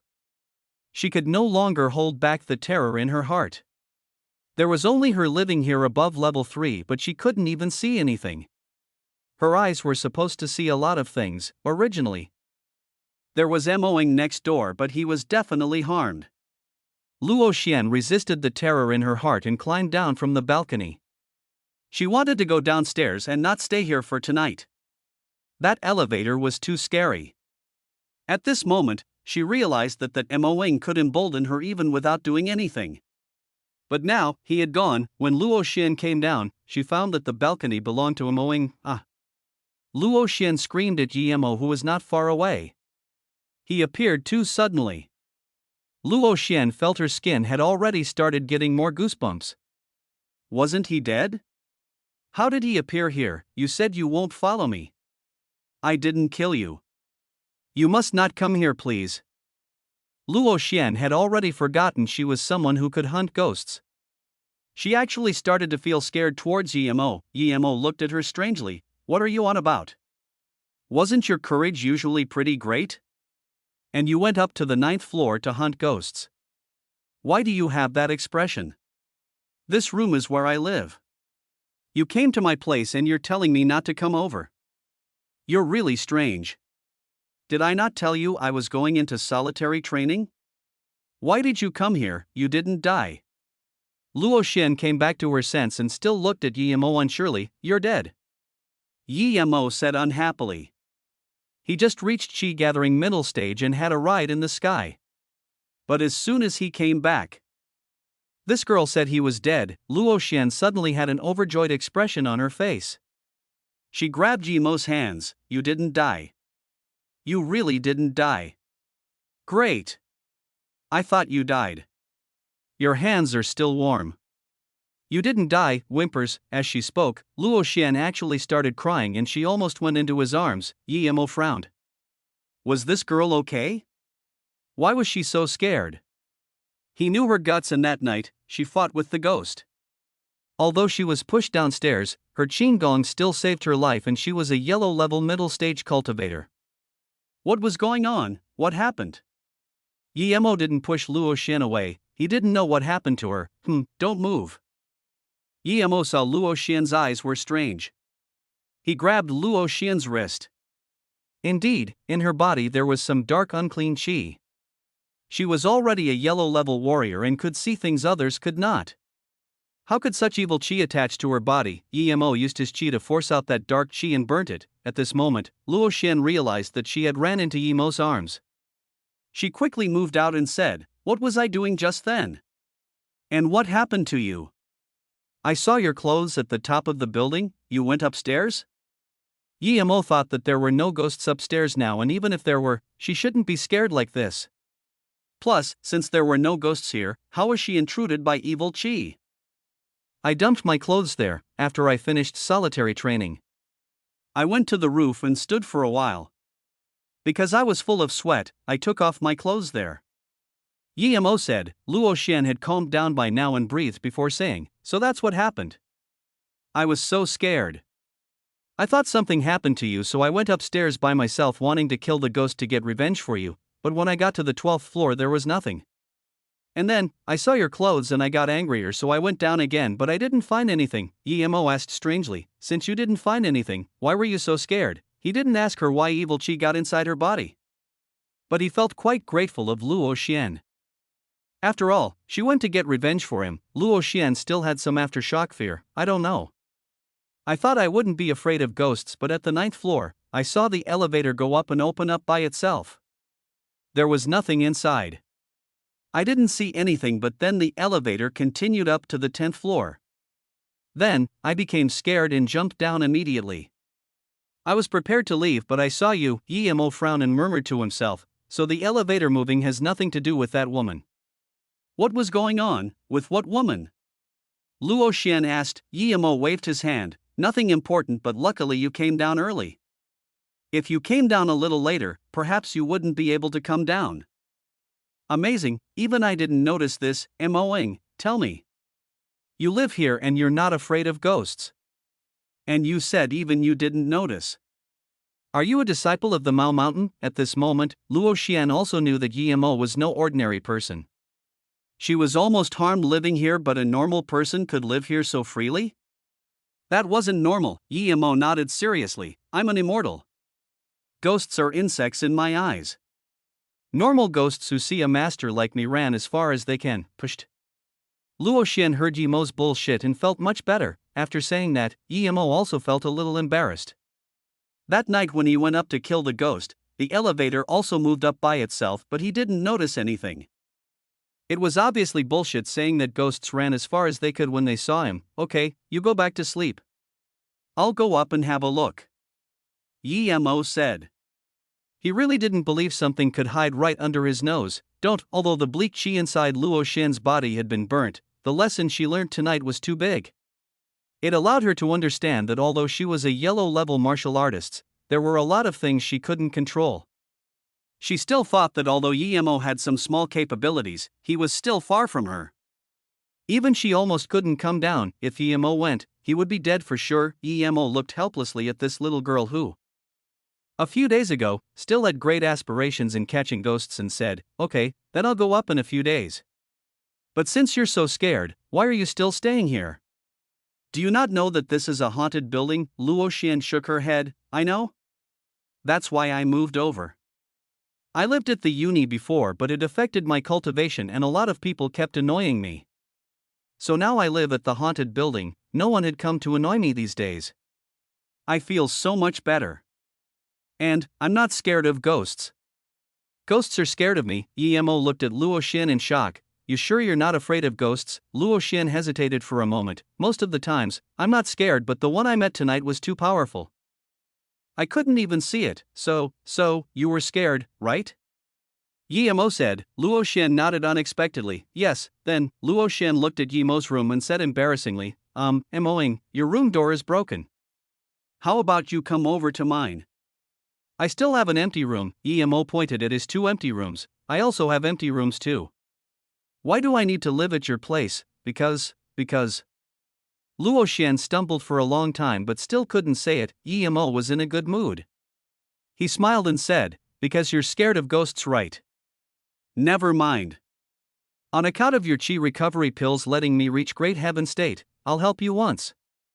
But I'm telling you, I'm leaving here in at most a week. So you'll be living by yourself still. You're bluffing again, great heaven. Luo Xian rolled her eyes. She wouldn't believe Yemo's words, but she continued, perhaps next week after going to that Xianbei's house to look at the books, I can leave too. Yemo didn't know if great heaven level masters could fly, but he felt that now he ascended to level 4, he was so much stronger than before. He wouldn't even care about great heaven state masters. Plus, Zhang Zhiwei said there was rarely any great heaven-level masters. What would he be afraid of? Right, since you're a disciple of Mao Mountain, you shouldn't be afraid of ghosts. There was a loud bang in your apartment a few days ago, and why were you injured? Luo Xian remembered what happened a few days ago and asked. Yi Mo smiled. When did I say I'm a disciple of Mao Mountain? I'm a pill master. Last time I borrowed your qi recovery pills to concoct a few pills. After eating those pills, you will ascend immediately. After you rest up, I'll give you one to eat and you'll know. Luo Xian looked at Yi Mo strangely for a long time before saying, You're really capable, aren't you? Not only are you great heaven level, but you're also a pill master. But never mind about the pills, I suggest you go find a job tomorrow. Otherwise, you daydream too much staying home all day long. Chapter 311, News of Tai. Yi Mo seemed to ask casually, since you're an ancient martial artist. Are you from the hidden sects? Yeah. Luo Xian seemed not to notice Yi Mo's question. Then do you know about Tai? Yi Mo asked casually. Luo Xian nodded, of course. Tai is one of the 3 big sects, how can I not know? Plus, wait, how do you know about Tai? Who are you? Luo Xian suddenly woke up and looked at Yi Mo full of vigilance. Yi Mo was excited upon hearing that Luo Xian knew about Tai and he was able to get it out of her so easily. Although he could also find out from Zhang Zhiwei. Now since Luo Xian asked, he replied, I'm from the hidden sects, of course I know about Tai. Don't you know I'm cultivating ancient martial arts? I'm just asking if you're from the hidden sects. Where is your sect? Luo Xian wasn't relaxed because of Yi Mo's words at all and was more serious instead. Of course it's at Wuliang Mountain. Why are you even asking this? Yi Mo only knew about hidden sects in Wuliang Mountain, nowhere else. Luo Xian suddenly pulled out the sword from her waist and looked vigilantly at Yi Mo and said, You lied to me. You're not from the hidden sects and you don't know about the Tai. Yi Mo looked at her sword strangely and thought, they were talking nicely just then, and why did she suddenly become so aggressive? He didn't know where Luo Xian saw through. He didn't say anything wrong. He even went to the hidden sect at Wuliang Mountain. Why did this girl say he was lying? Suddenly, Yi Mo was struck by a thought. He remembered what the Xiao Daoist said. The hidden sects were divided into inner and outer hidden sects and semi-hidden sections. However, Xian Daoist said the inner hidden sects were just a legend and they never came into the world. Was this Luo Xian from the inner hidden sects? If that was the case, then Tai was also an inner hidden sect. If his hypothesis was right, then he wouldn't be able to know about Tai even from Zhang Zhiwei. I don't know how you know about the hidden sects, but I can tell you that no one in the hidden sects know about Tai. We all have a rule in the hidden sects that if someone who isn't from the hidden sects knows about it, they must be killed. So, I will kill you. Then, Luo Xian raised her sword and was even a little shaky. Yi Mo reached out his hand. He knew about Luo Xian's character. It was just a subconscious movement. He didn't feel any killing intent from her. He then said, It's up to you if you want to kill me, but since you want to repay debt with feud, then I have nothing to say. But are you going to kill outer hidden sect people if they knew you are from the inner hidden sect? Luo Xian's hands shook more. You know about us inner hidden sect people indeed. How do you know? We never come into the world. Every 50 years, our people would come out once, but we never cause any trouble. How did you know? That elevator went up again.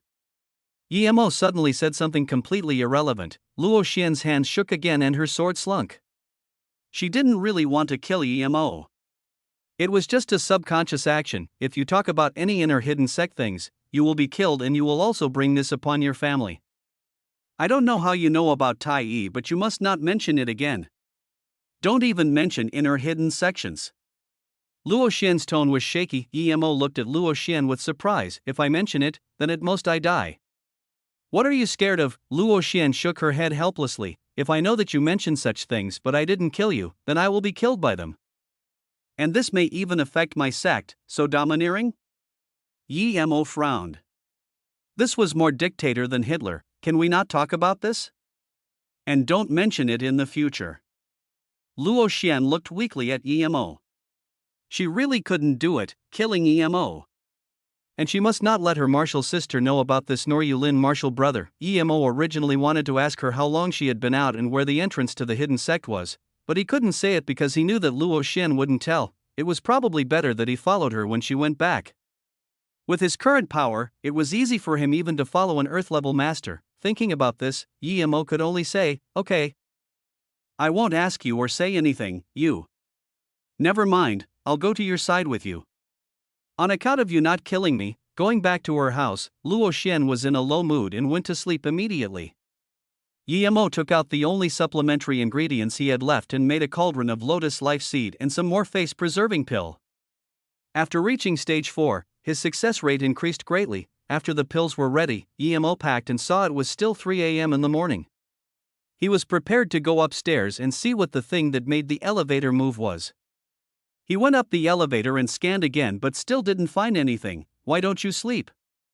As soon as Yi-Mo walked to the balcony, Luo Xian came out and asked. Yi-Mo studied Luo Xian. She wore her clothes neatly. He asked strangely, "Are you not going to sleep as well?" "Where are you going tonight?" "I slept for a while and was worried so I got up."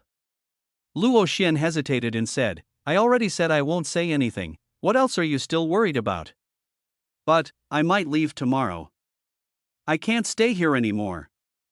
"When are you preparing to leave?" Yi-Mo was going to get revenge with Earth Fiend first. They dared to mess with him. He wouldn't let them go like this. "It's not that, never mind, it's not related to you." Luo Xian said despondently. Yi-Mo didn't want to care about this girl's business and took out a chi-increasing pill and gave it to Luo Xian and said, "Eat this pill. I can guarantee that your power will increase by 1 stage. My pills are very precious. This one is worth 8 of your chi recovery pills. I only used 8 of your pills." Luo Xian took the pill and smiled. "Okay, since you say it's worth it, then it is. It was my fault before. Anyway, I won't eat it now. I'll eat it when I get back." Yi-Mo shook his head and said, "No, you must eat it now. First, it's too precious, secondly, I'm a pill maker, and if something is wrong after you eat it, I can help." Luo Xian frowned and looked at the faint red pill and hesitated. "You're not trying to do something to me, are you?" Yi-Mo said speechlessly. "Okay, since you think I'm harming you and you don't want me to pay you back for your pills, then give the pill back to me. I'm going, don't be so stingy. I'll eat it." Seeing Yi-Mo reach his hand over, Luo Xian dumped the pill into her mouth. She originally wanted to taste what it tasted like, but it melted immediately. A burning sensation went across her meridians, making her feel shaky. She looked at Yi-Mo uncertainly. Was he trying to harm me? Although she knew that Yi-Mo had a lot of flaws, but her perceptions of people were accurate. She never saw any ill will from Yi-Mo's eyes. "What was this? Hurry up and sit down and make this power yours. This is your only chance." Yi-Mo's voice sounded just in time. In the desperation of the moment, Luo Xian did what Yi-Mo told her and she suddenly felt that hot power turned into inner chi while opening up her meridians. Was this pill really that precious? Luo Xian didn't dare to keep thinking and focused all her attention on controlling this power. Although 4 of chi increasing pills were needed to make Yi-Mo reach level 4, 1 was enough for a yellow level girl like Luo Xian. Luo Xian just felt her power surged up rapidly. Soon she reached from yellow level middle stage to yellow level tertiary stage, but the power of the pill was still potent. If she didn't continue digesting this power, she felt that she was going to burn. After reaching yellow level tertiary stage, her power surged again, reaching the peak of ladder stage, black level primary stage peak, before finally calming down and finished being digested by Luo Xian. It was just 1 pill, but it could make Luo Xian reach black level primary stage peak. Luo Xian didn't even dare to believe it, but neither did Yi-Mo expect it to be so useful. Although the potency of the pill was strong, it was also related to Luo Xian's talent. Luo Xian resisted the excitement in her heart and started to focus her mind and stabilize her power. When the day was just bright, she finally opened her eyes and checked her power. It had fully stabilized at black level primary stage peak. She was just 1 step away from middle stage. "You really are a pill master? How can you make such a precious pill? Such pills don't exist even at our place." Luo Xian stood up in shock. Chapter 312, You Need to Be Responsible. Yi-Mo smiled. "I think you should go take a shower first," Luo Xian exclaimed, and just realized that her body was covered in dirt and grime. She quickly rushed into her room. An hour later, Luo Xian walked out in white robes with more intense spiritual beauty. She looked fresher and out of this world. She even felt more mature than before. If an ordinary person stood next to Luo Xian, she would feel embarrassed. Yi Mo was no normal person, of course. He looked at Luo Xian with spiritual and ethereal temperament and said, "Your cultivation method is not bad. You actually have some immortal essence to you. It's much better than normal cultivation methods." At this moment, Luo Xian knew that Yi Mo was not an ordinary person at all. She walked in front of Yi Mo and bowed, "Mo brother, thank you. I know that you're no ordinary person. Please forgive my insolence. My cultivation method is a top one indeed, but due to sect laws, I can't tell you. Sorry, I misunderstood you before. Please forgive me." If someone told Luo Xian now that someone like Yi Mo would find hookers on the streets, she would be the first to not believe it. Yi Mo smiled. "Don't worry about the misunderstandings. To you, it doesn't even matter what sort of person I am. Although your cultivation method is not bad, it's nothing in my eyes. At most, you have this temperament of immortality to you when you are at the later stages of cultivation, but that's about it. One, you can't get long life. Second, you can't ascend into a higher realm. Such cultivation method, you think I would be interested, Mo brother?" Luo Xian looked at Moing in surprise. Although she knew Moing was a master, Luo Xian was still shocked by his words. Her cultivation method was very precious even in the entire small dimension. So many people dreamed of getting it. Yi Mo laughed with pride. "There's no point in talking about these to you.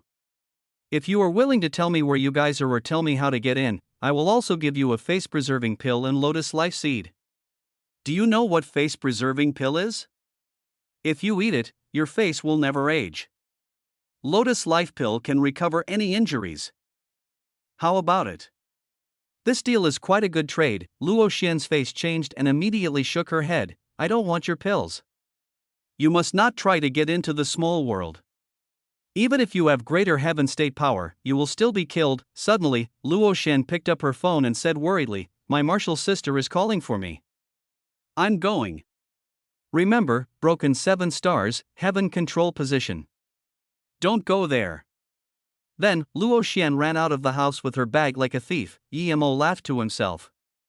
This Luo Xian was really interesting, telling him in such way. She told him in the end.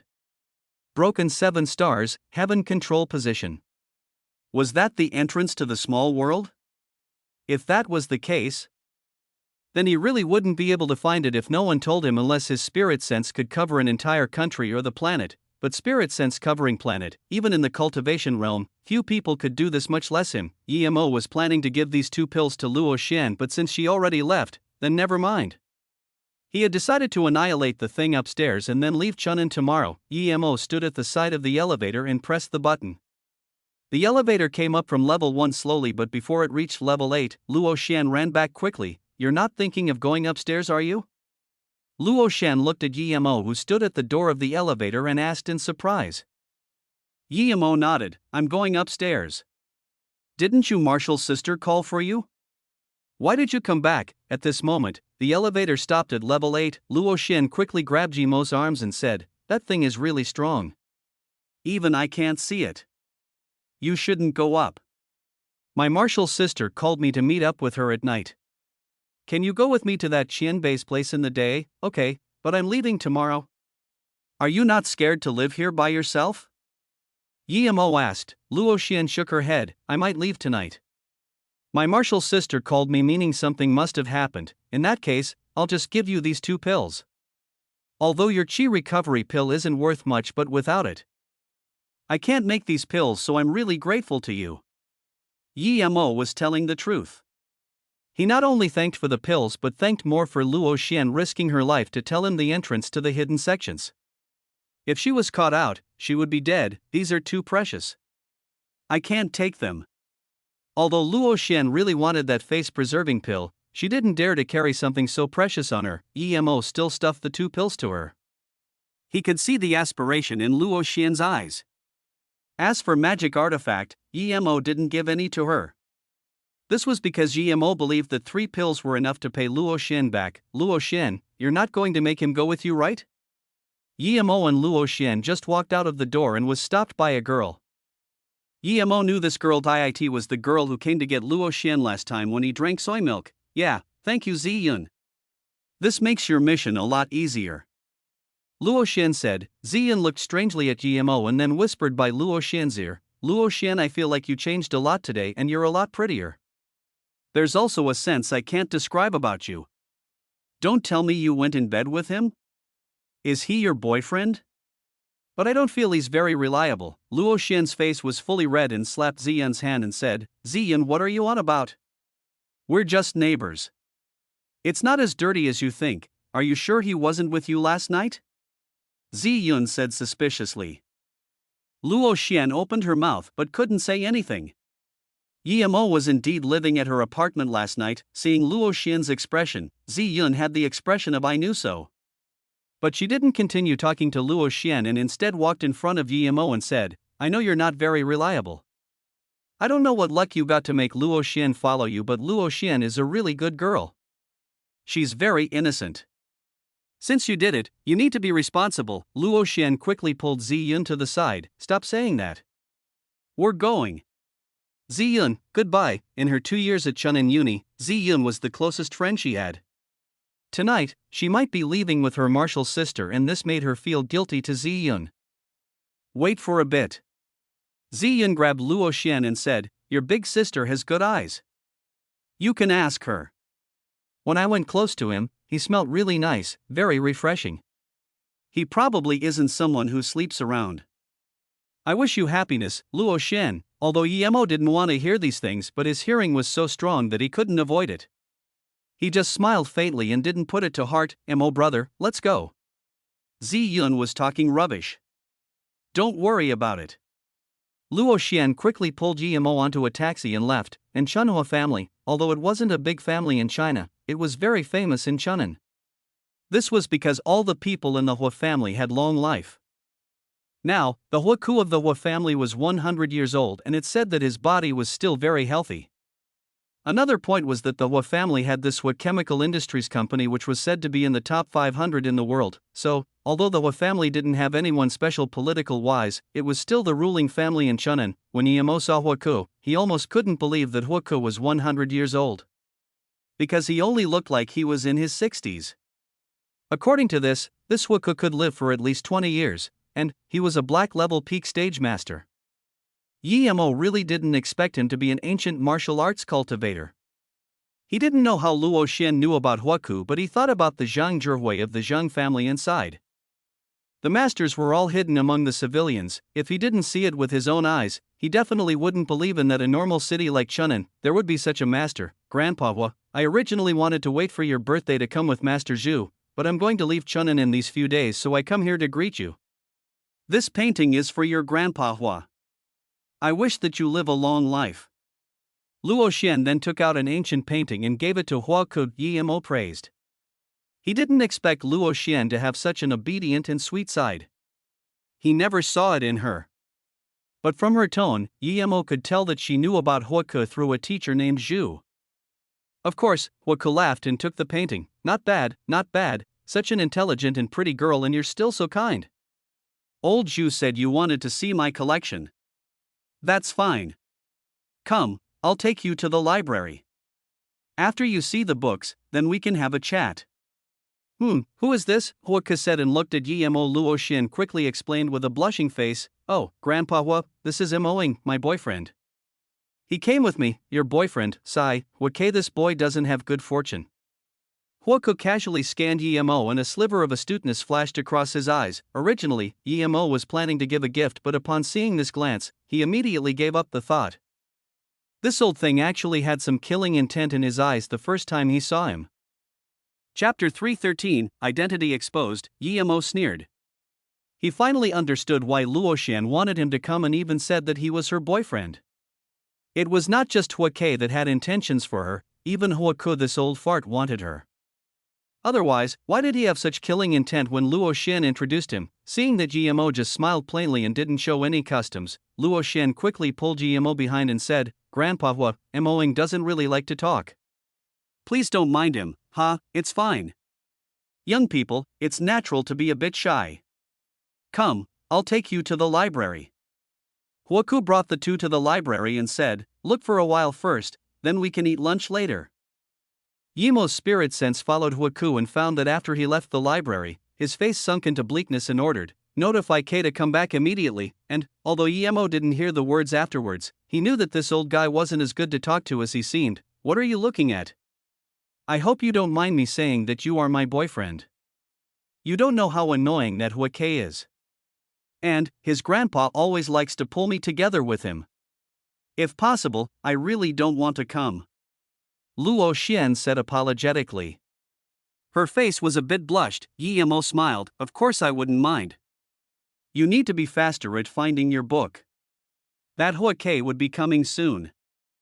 How long do you think you will need? This quick? I heard Ziyun say that Huakei was going out today. He shouldn't be back so quick. I think it's going to take me a day. Do you see how many books are here?" Luo Xian said helplessly. The books here were kept rather well. But because they had been there for so long, they had some ancient smells. "You need that long?" Yimo frowned. After a while, he said, "What are you looking for?"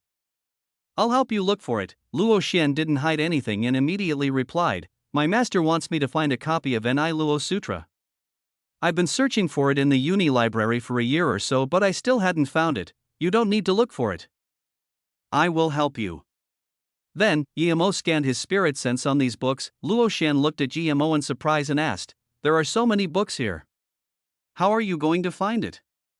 "How about we look for it together?" Yimo waved his hand. "Don't move. I'm calculating where this book would be." Luo Xian looked at Yimo with even more uncertainty. Was he a prophet or something? Even a prophet wouldn't be able to predict where the Ni Luo Sutra would be in this place. This Moing was too magical. Not only a pill master and Mao Mountain disciple, was he also a prophet. Although she was dubious about Yimo's words, Luo Xian still didn't interrupt Yimo. She chose to believe Yimo. She felt the more she knew about Moing, the more confused she was about him. The first time they met, she thought she saw through him, but now, it was getting more and more unclear. Yimo's spirit sense quickly scanned through the books here but didn't find anything. Was the Ni Luo Sutra not here? He scanned it carefully a second time but soon found something wasn't right. In a Dao De Sutra, there were 2 pages in the middle that was blank and one page had the hidden words Ni Luo. The other page was empty and had nothing. This book was strange.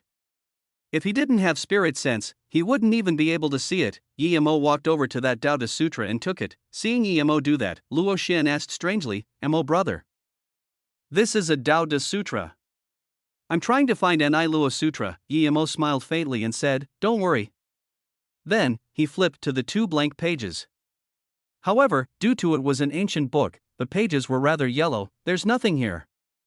Usually, these ancient books have some blank pages. These pages are for readers to write comments and notes. Luo Xian said. Yimo flipped it to that single page and said, "Look carefully, Ni Luo." Luo Xian almost yelled out, but soon, she took the book from Yimo's hands excitedly. She said joyfully, "It really is Ni Luo. This must be the Ni Luo Sutra. This is the latter half. There should be a former half." Luo Xian quickly saw the 2 letters Luo Nia. Yimo scanned his spirit sense again but said, "The former half isn't here. I didn't see it." "See it? Aren't you calculating it? Mo brother, you really are capable. You can even calculate this."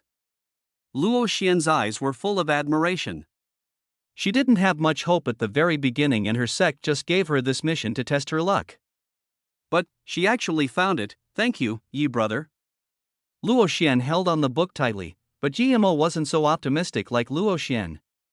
He said, "Luo Xian, I suspect that Huoke wouldn't let you take the book out so easily. Even if you ask him for it, what if he disagrees? Plus, if he noticed what was wrong with this book, he wouldn't let you take it away no matter what." Hearing Yimo's words, Luo Xian frowned. Obviously, she also realized this problem. "Don't worry, I have a way to take it out for you." Yimo suddenly stopped talking and looked at the book contemplating again. "What's wrong?" Luo Xian asked immediately, "Give me the book again." Yimo took it from Luo Xian and pulled the second blank page. With a little force, it fell. It was only put inside but not a part of the book itself. Yimo looked at the page for a while and ripped it again. This time, it wasn't ripped apart, ha! Luo Xian also saw Yi Mo's actions. He didn't even rip apart a piece of paper. She was stunned as well. Yi Mo held this paper in the middle of his palm and used high qi fire. This paper was immediately burnt to ash. A golden paper with similar size to the peiju appeared in Yi Mo's hands. What is this? Luo Xian asked in amazement. Although she didn't know what this was, she knew that this extremely thin golden paper was very valuable. Yi Mo was very shocked. This golden paper was too scary because as soon as he scanned his spirit sense in, it immediately disappeared as though sand into sea. This was definitely something significant. Yi Mo knew how to make magic artifact and had seen some spirit artifact as well. He even saw his master's magic artifact, but this gold paper gave him a feel that he couldn't see through. This thing must be more valuable than all spirit artifact. Yi Mo even thought this was a spirit relic. But this was too astonishing. Spirit relic was in the legends even in cultivation realm. How could it appear on the earth? Plus, he never heard of cultivators on the earth. This thing is very precious, precious to a degree that I can't fathom. Yi Mo fell silent for a while before answering. Luo Xian also understood and looked hesitantly at Yi Mo saying, "Is this thing very important to you?" Yi Mo nodded, "Yes, very." He really wanted this golden paper, but he knew that since Luo Xian wanted this book, it meant that this was the thing their sect was also looking for. Luo Xian bit her lips and after a while she said, "Since it's useful to you, then take it." "I don't know anything. I'll take back this book." "If I take back other things, my sect won't be able to know what they are anyways and would perhaps just leave them there." Yi Mo looked at Luo Xian in astonishment. She actually gave this golden paper to him. Seeing Yi Mo's reaction, Luo Xian suddenly breathed easy. "To be honest, without your help, I wouldn't be able to find this as well. Perhaps my sect just wants to see this book and your paper just happened to be put inside. You found it, so of course it belongs to you. Don't worry. I won't tell anyone. And this thing isn't really useful to me anyways." Suddenly, Yi Mo's face changed and the golden leaf and paper disappeared. He looked strangely at Luo Xian and said, "Luo Xian, let's go. What K is back. Okay, we found the thing anyway." As soon as Luo Xian and Yi Mo walked out of the library, Hua Kei's voice sounded, "Xian Xian, you didn't even tell me that you were coming here." "I'm back." Luo Xian frowned but didn't say anything. Hua Ke with the company of a middle-aged man came over. He saw Luo Xian walk out of the library and was a little bemused. He said, "Luo Xian, aren't you going to look at the books?" Luo Xian smiled and said, "Grandpa Hua, my sister just called me saying that she needs me. I want to go over and see first and come back in a few days." "Huh? Xian Xian, why are you leaving already? Don't be in such a hurry. I'll help you find your sister later. Let's eat lunch first," Hua Ke said desperately. Yi Mo was automatically ignored by him. "No need, I'm going. Goodbye, Grandpa Hua. Let's go, Moing." Then, Luo Xian grabbed Yi Mo's hand and before Hua Ke could reply, they just walked out. Hua Ke looked carefully on Yi Mo and didn't find him carrying any books with him. Then, he looked bleakly at Luo Xian. Just when he wanted to say something, he was pulled by the man next to him. When he reacted, Luo Xian and Yi Mo had been long gone. Hua Ke signaled Hua Ke with his eyes and Hua Ke immediately followed, rambling something behind Luo Xian. "Martial brother Liang, why did you pull me?" Hua Ke looked at the man and asked. The middle-aged man said with a bleak face, "Martial brother, do you know who that man was? He is Yi Mo, the one who took the blood coral. Then what are we waiting for? Hurry up and stop them." Hua Ke said desperately. Chapter 314, Is Great Heaven Very Strong? This martial brother Liang sneered, "Hua brother, you underestimate him too much. Do you know Helu's sect? It said that the 7 people they sent all died in his hands, including the Gong Zizai. Why do you think we can stop him? He's this strong." Hua Kuming gasped some cold air and felt scared. If he attacked Yi Mo just then, perhaps his Hua family would be gone now. Martial brother Liang sneered bleakly and said, "Martial brother, don't worry. We're not a match for him indeed, but I've contacted the Helu sect people and some other people. Do you think he can get away?" Helu's sect was very shocked after their 7 masters died and they sent out large amounts of masters this time. To them, the blood coral is second priority. Getting revenge by killing Yi Mo is their top priority. Huoke nodded. Okay, Liang brother. You go contact the Dao friends from Hilu sect and I'll go investigate where he's living at. But we need to let that little girl live, Kay is very attracted to her. By the way, Marshal brother, do you know that girl's background? I asked old Zhu. He said a friend introduced her. Marshal brother Liang shook his head and said, this girl cultivated ancient martial arts for sure, but I can't tell which sect she came from. She probably is a small sect disciple, otherwise, she can't be with someone like Emo. Xian, wait for me. I finally came back. Huoke kept rambling behind Emo and Luo Xian. He really did have a difficult journey coming back. He was prepared to make things happen tonight and prepared tranquilizer pills to tranquilize Luo Xian when they ate. Then, he would do his business so Luo Xian would be his woman. What he didn't expect was that Luo Xian actually left and didn't even drink tea. What he didn't expect more was that his grandpa didn't stop Luo Xian and let him stop her. But Luo Xian didn't even look at him and quickly disappeared with that man, Mo-ing. You looked not right. Did something happen? After they walked out a long distance, Luo Xian asked. Emo nodded. That man who entered the house as well probably recognized me. If I'm not wrong, he'll be inviting people to kill me tonight, Emo observed very clearly. Just when he walked out from Huoke's house, he saw that man's face twitch and his body even shake a little. From this, Emo was certain that he was recognized. An ordinary person dares to attack you? Don't worry. If he invites too many people, I will help you. I'm a black level master now. I can take on 10s of him. Luo Xian immediately comforted. She felt her power skyrocket and so did her confidence. Emo looked strangely at Luo Xian and intentionally hesitated for a moment before saying, are you sure you can take him on? Luo Xian immediately said, I think your brain isn't working well from concocting too much pills. Although concocting pills and foreseeing is good, but your power is what matters the most. You're lucky you met me. If you met someone else, you wouldn't be free just because of that powerful pills you had. Perhaps you would be kept in custody to make pills. But to be honest, you're really good. You found the book such quickly amongst all those books.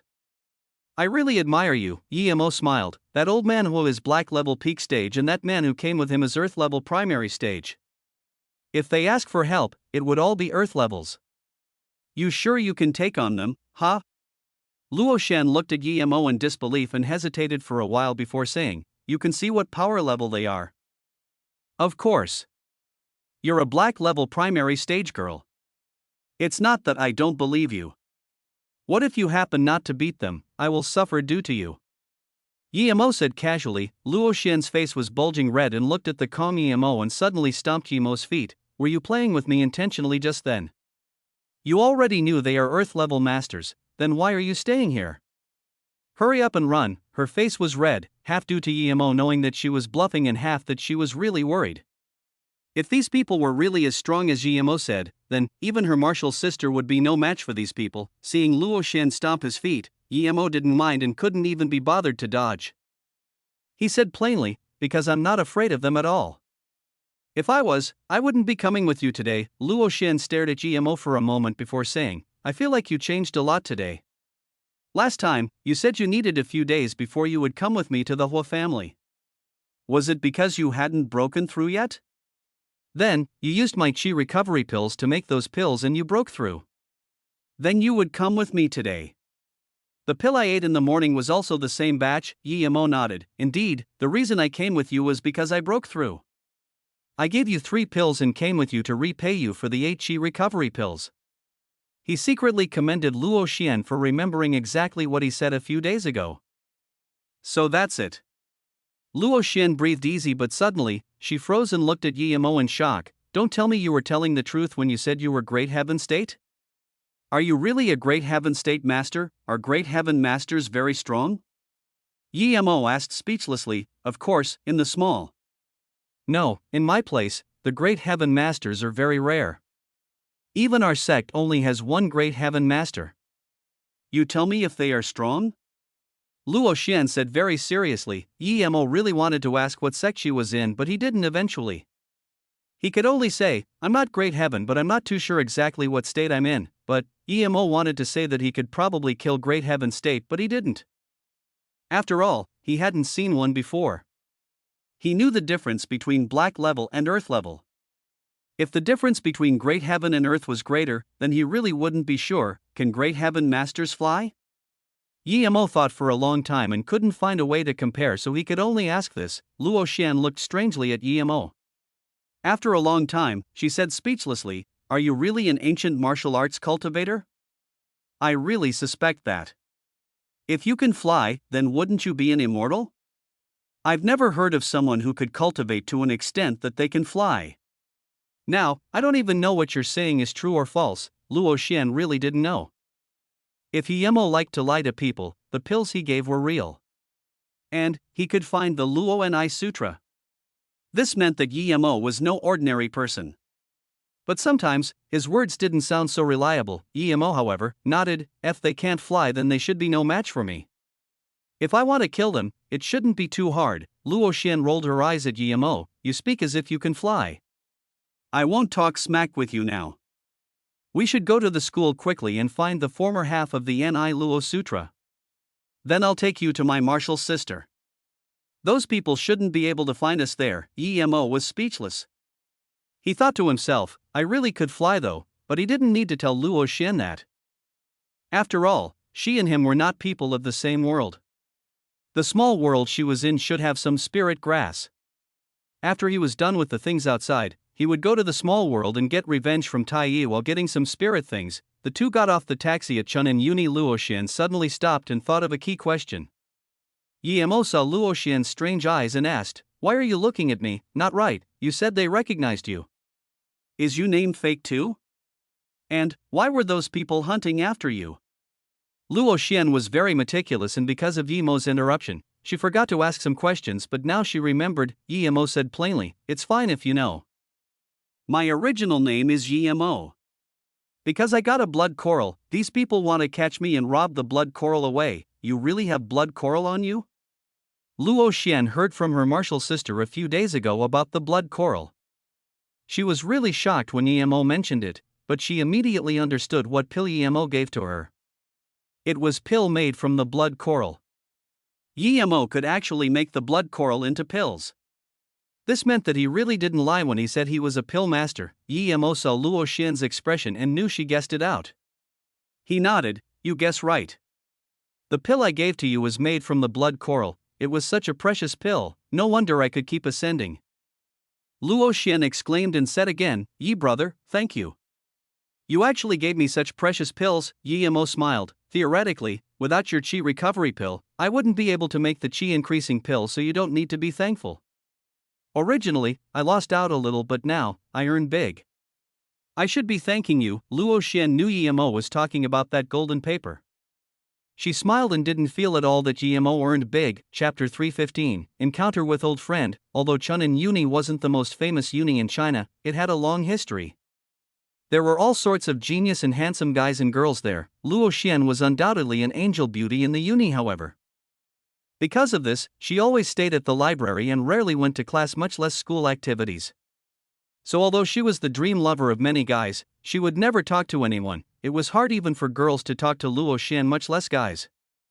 Zi Yun was an exception, but it was just her. Although many people wanted to know Luo Xian through Zi Yun, the results were disappointing. Although there were many people who continued to search for Luo Xian every day and wanted to meet her with their persistence, no one had really seen her go out with anyone. What made everyone disappointed was that not only did she ignore these people who went for her, but she even moved out of the school. No one even knew where she lived now, but today, Luo Xian actually walked into the uni while laughing with a man. This made all the guys drop their jaws on the ground. Although the guy looked not bad, he wasn't handsome to a heavenly shocking degree. How did he take down the angel of Chunin? Yemo felt strange that so many people looked at him when he walked into the uni. The eyes didn't seem very friendly. Luo Xian smiled. She knew what was going on, but she didn't need to explain such things to Yemo. Although Yemo seemed the same age as these students, in her view, his inner character and knowledge were far superior. She felt she couldn't see through Yemo at all. She believed she was quite beautiful. At least she didn't see anyone prettier than her, but being with Yemo, she didn't feel like she was pretty at all. This was because Yi-mo never looked at her with those admiring eyes, nor did he say any flirty words. His eyes were always clean and without any other thoughts. Just when Yi-mo wanted to ask where the library was, there was a fit of rambling at the school entrance. There are people fighting. A few students yelled and everyone rushed over. To these extremely bored students, such events were rather interesting. Yi-mo didn't want to go, but Luo Xin said, "The one fighting is a martial arts cultivator. A martial arts cultivator would be fighting at school entrance?" Yi-mo also looked over. He knew both the fighters. He didn't expect to meet Su Ping here. Yi-mo didn't even think and walked towards the school entrance. Luo Xian also followed Yi-mo. Wu Zhenjuan was smacked to the ground, unable to get up. His two followers were also on the ground. The man hitting didn't stop and kept kicking with his leg. Young Master Wu cursed. What bad luck he had been having, always getting beaten up. Yi-mo walked over and stopped the big man. "Su brother, I thought I would only be able to see you a year later. I didn't expect to see you here. Life is really full of wonders." Yi-mo really didn't expect to see Su Ping here. This made him very happy. If it wasn't Su Ping's star jade, his flying sword wouldn't reach its current quality. And Su Ping was a very good person. Due to his strength last time, Yi-mo didn't tell him the truth and felt guilty. Now that he met Su Ping, he immediately wanted to catch up with him. The man stopped kicking and saw it was Yi-mo. He immediately exclaimed in joy, "Mo brother, it really is you. I was searching for your news last time and I heard you were forced down the cliff by those sons of bitches. I really didn't expect to meet you here. This is great, brother, it really is you. Save me. Your friend is so unreasonable. I was the one who invited you to go chat up girls last time, Wu Zhenjuan."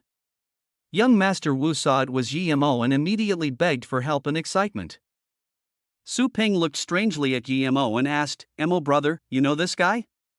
In his mind, Yi-mo would never know a young master like Su Ping. Yi-mo nodded helplessly. "Yeah, Su brother, please let him go on account of me." Xu Ping didn't ask Yi-mo why and just yelled at Wu Zhenjuan, "Piss off.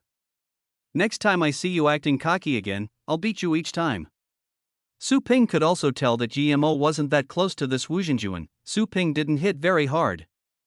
After all, Wu Zhenjuan was an ordinary person. Hearing Su Ping's words, Wu Zhenjuan immediately crawled up and rubbed his shoulders while walking in front of Yi-mo. "Friend, thanks, you are really amazing. You actually." Speaking to this, Wu Zhenjuan looked fearfully at Luo Xian next to Yi-mo. In his view, Yi-mo was really capable to get in with this girl. Yi-mo thought, this young Master Wu was really a meme. The first person he noticed was actually Luo Xian. However, he didn't have the intentions of talking too much with this young master. Just when he was about to invite Su Ping to sit for a while, a police car drove over and stopped by them. 3 people came down.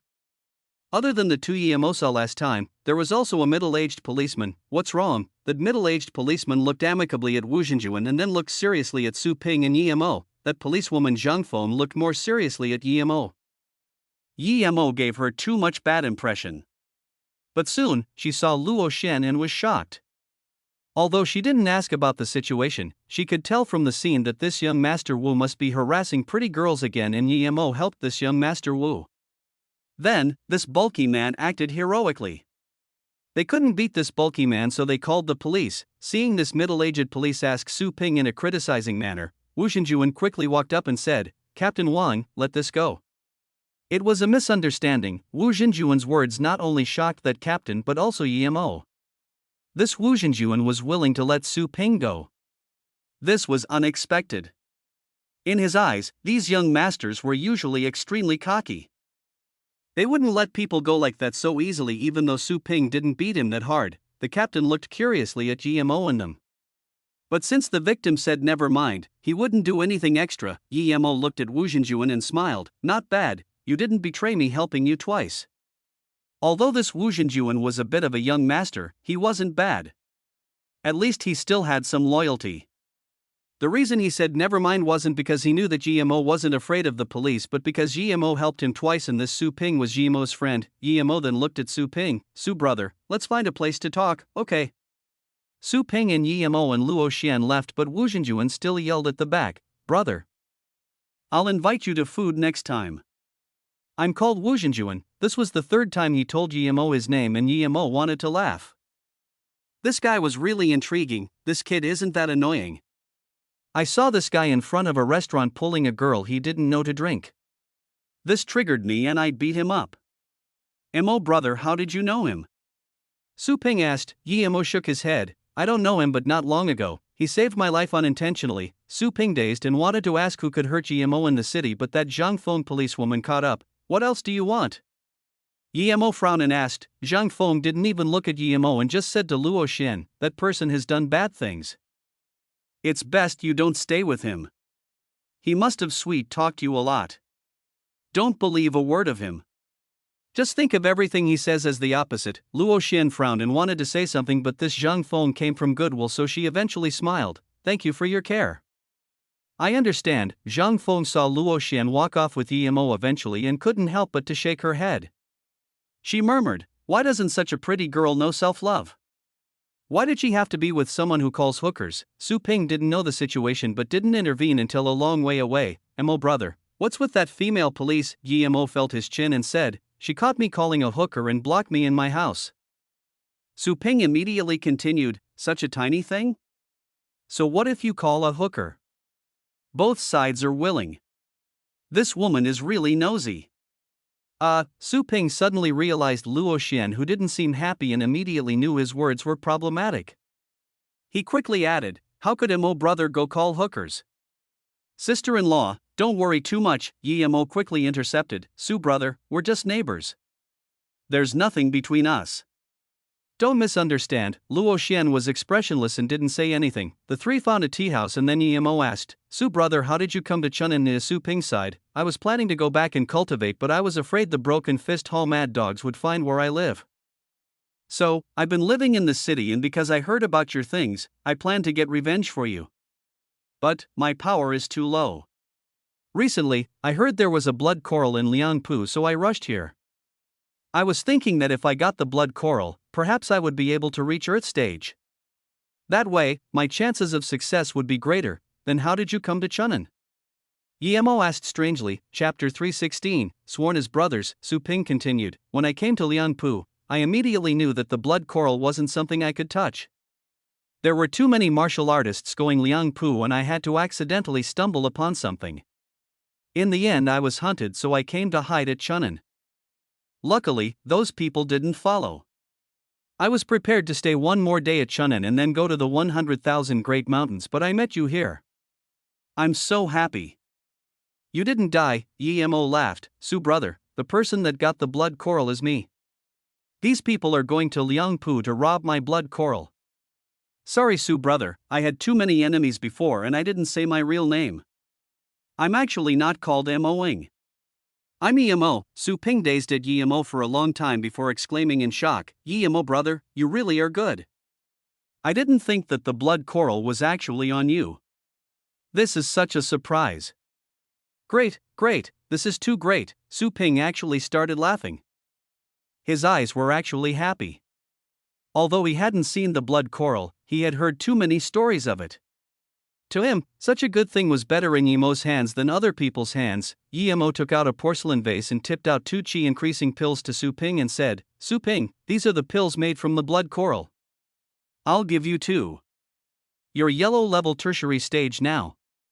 When you go back, find a quiet place and eat a pill. Half a year later, eat another. These 2 can guarantee you to reach Earth level." Su Ping held the vase and was dumbfounded. After a long time, he reacted and quickly pushed the bottle back to Yemo. "No brother, this is too precious. I can't take it." Although he pushed it back to Yemo, Su Ping's heart was roaring with waves of shock. It could let yellow level reach Earth level. This was absurd. If people outside knew, they would slaughter anyone who stood in the way to it. But Su Ping had this principle. Although he desired for this pill, he knew that with his relationship to Yemo, this was too precious. Yemo pushed the bottle back and said seriously, "Su brother, if you look down on me, then don't take it. You were willing to avenge me after hearing about my death. Giving you these 2 pills is nothing. Even the essence increasing pill to reach great heaven states I can help you get, much less these 2 chi increasing pills. Plus, if it wasn't for your material, my flying sword wouldn't be able to be completed. If we're talking about owing, then it's me who owes you. Luo Xian looked at the two in shock. A pill to reach Earth level, and he gave two. She knew the value of this pill because she had one. And these two, one was giving it away and the other didn't want it. What was flying sword? Yimo also said that he could make the pill to reach Great Heaven State. If this got out, the small world would be flipping over. Okay, you brother, if I'm still going to push it away, it would be acting up. If you brother you don't mind, we'll do what they did in the ancient times and swear as brothers. Su Ping no longer rejected and took the pills. Whether it was real or fake, Yimo was someone who could become brothers with in his eyes. Yimo stood up. Of course, let us be sworn brothers here today. I have a big brother called Xiao Changdong. Although Xiao brother isn't here today, let us swear in brotherhood together. Su Ping also stood up and said, sure, a man whom you can call big brother definitely is a true man. The two used tea as wine and became sworn brothers. Luo Xian looked at the sight in admiration, but she wasn't a man. If she was a man, perhaps she would also rise up the intent to swear in brotherhood with someone like Yimo. Third brother, second brother, they finished the oath and stood up. They looked at each other and laughed out loud. If there's peach tree garden here, then you guys can relive the history of swearing brotherhood in the peach gardens. Luo Xian smiled. TL note, swearing brotherhood in the peach gardens was a historical event of the Three Kingdoms era where three people swore brotherhood in the peach gardens. Luo Xian approved of Yimo from the bottom of her heart. Regardless if he could make the essence increasing pill, from how he could casually give Su Ping the chi increasing pill, it meant that he was no ordinary person. Plus, with her knowledge of him, Yimo was indeed a mystery, but he seemed very generous. Yimo took out a curved sword he made before and gave it to Su Ping and then gave him 3 lotus life seeds and said, second brother, I made this sword for you. Try it out in these pills. No matter how serious your wounds are, as long as you haven't died, you can recover from it. Take these. Su Ping took the curved sword and tapped it on the corner of the table. The table corner fell off immediately. He looked at the sword in surprise. Good sword, good sword. I didn't think third brother you can craft weapons as well. Luo Xian saw that the sword in Su Ping's hands was this sharp and was also taken back. This sword could be called God's weapons. Yet, Yimo gave it away again so easily. Yimo saw Su Ping take these things and then asked, second brother, what did you hear about? Why were you forced to Chunin? Su Ping said hatefully, it's the Hilu sect people. These bastards are too atrocious. A few days ago, I heard that they were going to Beijing to exterminate the entire Yi family to get revenge. I just walked past. Of course I won't care about such thing. What? Yimo stood up abruptly and his eyes were full of killing intent. Although there wasn't much connection between the Yi family and him, his sister Yi Ling and brother Yi Zifeng were still there. These Hilu sect people wanted to bring his family into this. They didn't want to live, third brother you? Are you from the Beijing Yi family? Su Ping suddenly woke up. Yimo's face was bleak like water as he nodded. Although I'm not the Yi family member now, I still have a brother and sister there. If something happens to them, I will pull the Hilu sect from its roots. Third brother, let's stop talking. We should hurry to Beijing. Even if it costs my life, I won't let the Hilu sect bastards succeed. Su Ping's face changed drastically and was full of regret. He actually didn't find out that the Beijing Yi family was his third brother's family. Yimo shook his head. Second brother, if they have already done so, it's no use going now. If they haven't, then I am enough to deal with them. They had a few Earth levels masters killed by me, so this time, it should be all Earth levels going. Second brother, you won't be able to help me now if you go. Su Ping nodded. He wasn't unhappy at all at Yimo's words. He had seen Yimo's power. Yimo was really strong and killed 2 black level peak stage masters easily. Now, Yimo said that he killed a few Earth level masters. This meant that his power surged up drastically. Was he really a great heaven level master? Second brother, do you have any place to go? If you don't, you can go to Flowing Snake first. I've made a company at Flowing Snake called Luo Yu. You should be able to cultivate in peace there. Yimo said. Su Ping immediately said, okay, I will wait for you at Flowing Snake. Yimo nodded. I made the company to collect all the spirit things in the world and make pills with them. Second brother, don't worry, I will make you reach great heaven for sure. Then, Yemo turned and said to Luo Xian, "Sorry, Luo Xian, I'm going back to Beijing immediately. If possible, I will come back to help you find the book tonight. If not, then you can only go look for it by yourself. I'll give you your book back first." Yemo took out that Ni Luo Sutra and gave it to Luan Xian. Luo Xian took the book. She didn't know where Yemo put the book but still nodded and said, I know. It's fine even if you don't help me. I know what book I'm looking for now. Perhaps I would be able to find it in half a day. If I find it, I will save that thing for you. If I'm not at home today, then go to Yinghua Temple 30 miles east of here. I will wait for you there. Yemo and Su Ping didn't hide anything from her during their conversation. And perhaps influenced by them, she didn't think much and told them where she would be. After the three split, Su Ping went towards Flowing Snake, and Luo Xian went towards the library. Yemo found an empty place and stood on his flying sword and sped like lightning towards Beijing. Beijing Yi family. Although due to Yemo's rampage, it no longer had that temperament before. People didn't even see the young masters of the Yi family being cocky on the streets, but the people who knew the inside information wouldn't think so. Only people who had power in Beijing would know that despite the Yi family losing their previous temperament, it actually became a lot stronger than before. Instead, no family would have the courage to give the family leader position to a youth in his 20s, but the Yi family did. The current leader of the Yi family, Yi Zifeng, was only 23, and this was the only case. People who knew didn't laugh at Yi family at all because Yi Beirong's move was magnificent. Ever since Yi Zifeng took over the family leader, the Li family and Xiao family rushed to show their good intentions. And this new election, the support for the Yi family increased drastically. This wasn't it. Even Han Zixin went to the Yi family to visit Yi Beirong many times. This was all because people knew that Yi Zifeng had a brother called Yemo and he was incredibly strong. But today, the Yi family mansion seemed serious and silent. Not only was it surrounded by anti-violence police, but there was the smell of blood coming from inside. At this moment, the Yi family mansion had been locked down and people weren't allowed near. Chapter 317, No One Can Be Saved. At this moment in the Yi family mansion, there were 10 coffins all containing direct lineage of the Yi family. But Yi Beirong sat in the meeting hall with a bleak face, not saying anything. The words of those people who came still rung by his ears. Yi Beirong, the first day is 10 people, the second day will be 50. If we don't see Yemo by the third day, the Yi family will disappear from Beijing. This was the second day. Although there were a lot of anti-riot policemen here, no one dared to open fire. No one knew when they would appear and where. It could be said that they were ordered to protect the Yi family but did not receive orders to kill the perpetrators. Yi Beirong knew what was going on, of course. This was because the country's negotiation with the hidden sects was that both sides must not start a conflict.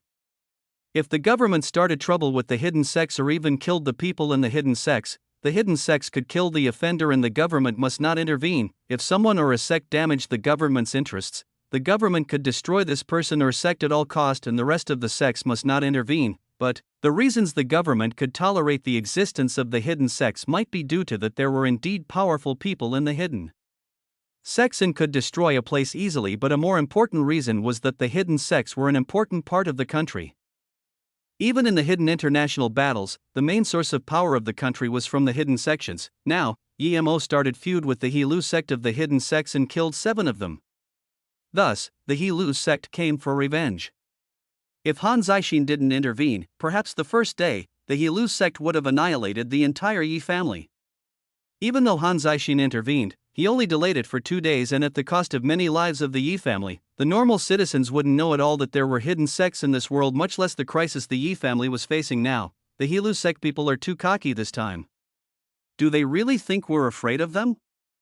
Zhang Ju was very angry. He was the first to go over when the incident at the Yi family occurred. But yesterday, he was injured. If it wasn't for his identity, perhaps he would have been killed like the others. Han Zixin shook his head. Of course we're not afraid, but we can't annihilate them all. If they really want to annihilate the Yi family, no matter how many anti-riot policemen we send, it would be useless. You can kill 1 or 2, but can you kill everyone in the hidden sects? The country can't just kill off the hidden sections. Elder Tan should be great heaven now, right? Wouldn't it be very easy for him to deal with a He-Lu sect that doesn't have great heaven state? Zhang Ju hesitated for a moment and said, He was quite close to Emo, and now that the He Lu sect people were going to kill all of the Yi family, of course he wasn't going to watch. But he was no match and couldn't see the He Lu sect people going into the Yi family mansion. He had nowhere to use his power, and he knew that the elder Han's words were right. If they really wanted to kill off the Yi family, there was no use even if they guarded the mansion every day. Han Zixin didn't answer Zhang Ju's question directly and said, Elder Tan also came from the hidden sects, so did Elder Feng. Plus, there are many masters in the hidden sections. Who knows if they have great heaven-level masters or not? Plus, the hidden sects have always had contributions to the country. If we completely side with the Yi family on this, it's not suitable, but the Yi family was different from the O family. Elder Tan wouldn't ignore it.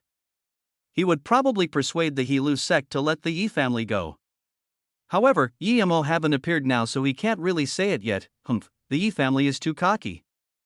That Yi Mo dare kill multiple people from the He Lu sect. I heard that the Broken Fist Hall was also annihilated due to him. If this Yi Mo doesn't give us an explanation, I won't intervene with the Yi family business. A cold voice sounded, and Han Zixin and Zhang Ju were shocked. Zhang Ju immediately went into the mansion and checked and then came out. That was Elder Tan. He probably came and left. Han Zixin frowned, and after a while, he sighed. Yi Mo killed too many this time and angered Elder Tan. Zhang Ju, don't contact him anymore. Even if Yi Mo came back, it wouldn't help at all but only get himself killed. Yi family, sigh, but hearing what Elder Tan just said, as long as Instructor Yi comes, he will help mediate the situation. Zhang Ju immediately said. Han Zixin shook his head but didn't say anything. Zhang Ju didn't understand Tan Zhao, but he did. Tan Zhao was very loyal to the country, but so was he to the hidden sect. It was impossible to let someone like him let go Yi Mo, who killed many people of the He Lu sect, which was one of the 6 big sections. And according to him, the Broken Fist Hall also fell in Yi Mo's hands. It could be seen that Tan Zhao already had prejudice against Yi Mo. This time, he was going to use the He Lu sect to kill Yi Mo. At this moment, in the Miyan Lake in Beijing, inside a bamboo building, there were 2 elderly men in their 50s sitting opposite to each other. Beside them stood a woman about 25 to 26 years old. This woman seemed very elegant and peaceful. Elder Tan, after a year of solitary training, your temper seemed to have grown. Are you really going to let the He Lu sect people kill off the Yi family? The man wearing gray robes asked worriedly. Another lean-built man with white top sneered. This Yi Mo is too arrogant and very cruel. Yuanyi was quite possibly murdered by him. I even suspect that he annihilated the Chao family, but Han Zixin is helping him, saying that the Chao family incident isn't related to him. This time, not only did he annihilate the Broken Fist Hall but also killed multiple people of the He Lu sect. If I'm still going to keep him alive, how will I face the Dao colleagues in the hidden sect? The Grey Cloth Man sighed. The president has spoken. The Yi family's situation is different from the O family and Song family. The 2 are suspected of selling the country, but Yi family isn't. If we annihilate them, the president wouldn't allow this to happen. Our Great China just suddenly have one of its big families being exterminated. Even the Song family is living well in another province. Plus, the president has a good impression of that Yi Mo. Tan Zhao's face sunk. I owe Song Yuanyi. This will be repayment to him. I didn't expect in our time of solitary training, such a monster appeared.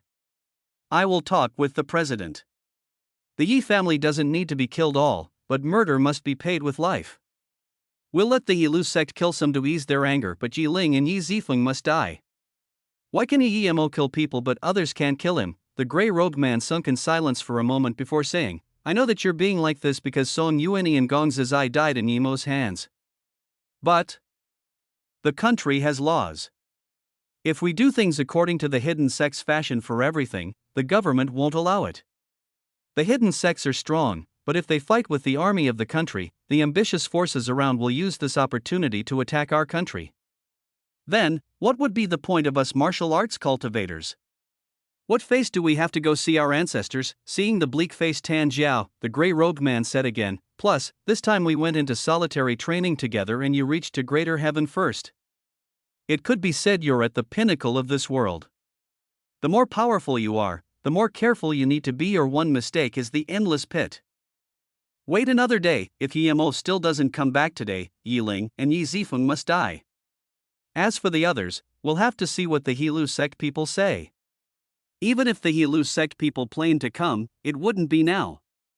They would wait till night.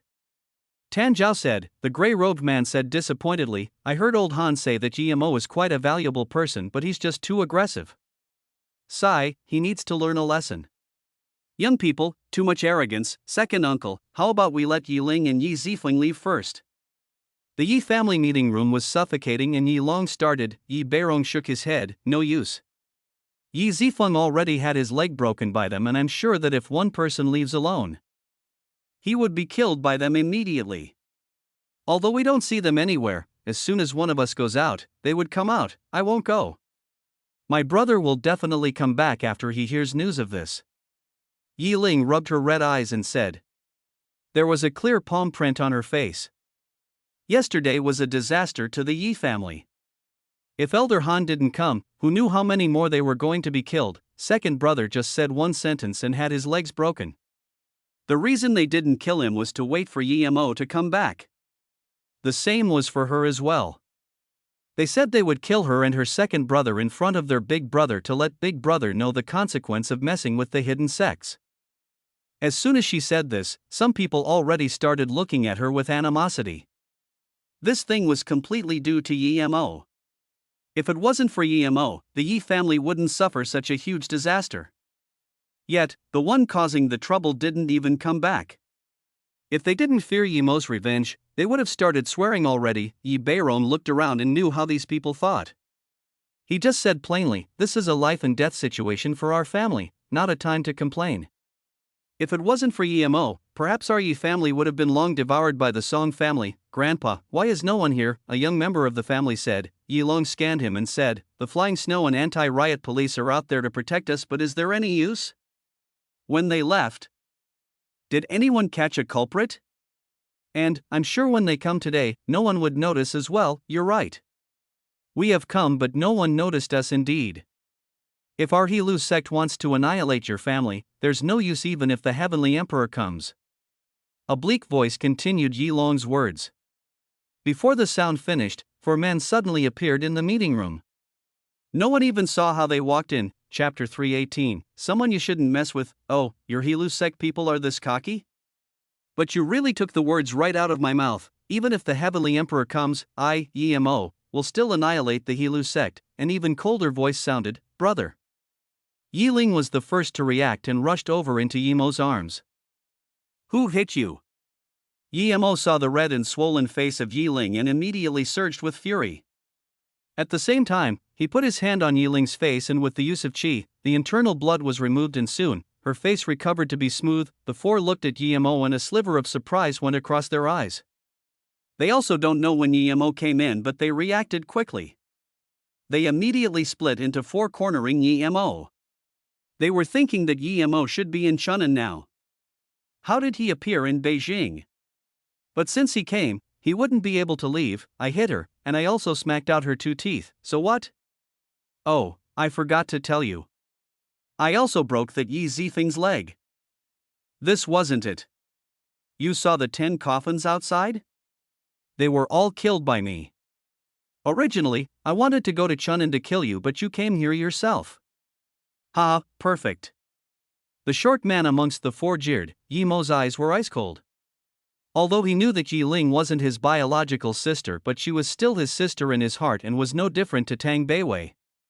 Now, someone dared to insult Yi Ling like this. He could no longer control the fury in his heart. It is perfect. As soon as Yi Mo spoke, he came in front of the short man and grabbed his chest. He raised his hand and there were countless slaps. The short man couldn't even struggle in Yi Mo's hands. He could only open his eyes and look as Yi Mo kept slapping his face. The sound of beating echoed across the hall. When the other 3 reacted, Yi Mo came back to Yi Ling's side. That short man he beat up was casually dumped on the ground. He was shriveled like a shrimp and the other 3 could tell that all the meridians in his body were destroyed. The short man no longer had any flesh on his face, much less teeth. There were only bones at his face. Yet, there were no signs of blood on Yi Mo's hand. It was clean as though he had done nothing. You're asking to die. Another man also reacted and pierced towards Yi Mo with his long sword. It was fast like lightning. Clank, the long sword pierced towards Yimo was sliced apart by Yimo and fell on the ground. Then, Yimo's hand flashed and this man was decapitated. Blood splurged out, but the body was a few meters away from Yimo. No one saw how Yimo broke the sword, nor did they see how Yimo decapitated the man. All they could see was a purple light. After a clank, this man lost his head. Seeing the body on the ground and the shorty who had no flesh on his face, the remaining two men immediately went pale. Yimo, was this petrifying? Did he surpass great heaven? Even the great heaven state wouldn't be able to kill people as cleanly and swiftly as him. This was instant kill. At this moment, the two men actually stood dumbfounded. Yimo sneered, "Near 4 Earth-level fighters dare to start trouble here. You Hilusek think too highly of yourself." Yi Baron looked at Yimo in shock.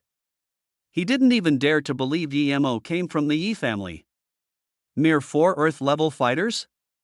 God, even one was enough to easily decimate the 5 great families, but he said a mere 4 Earth levels.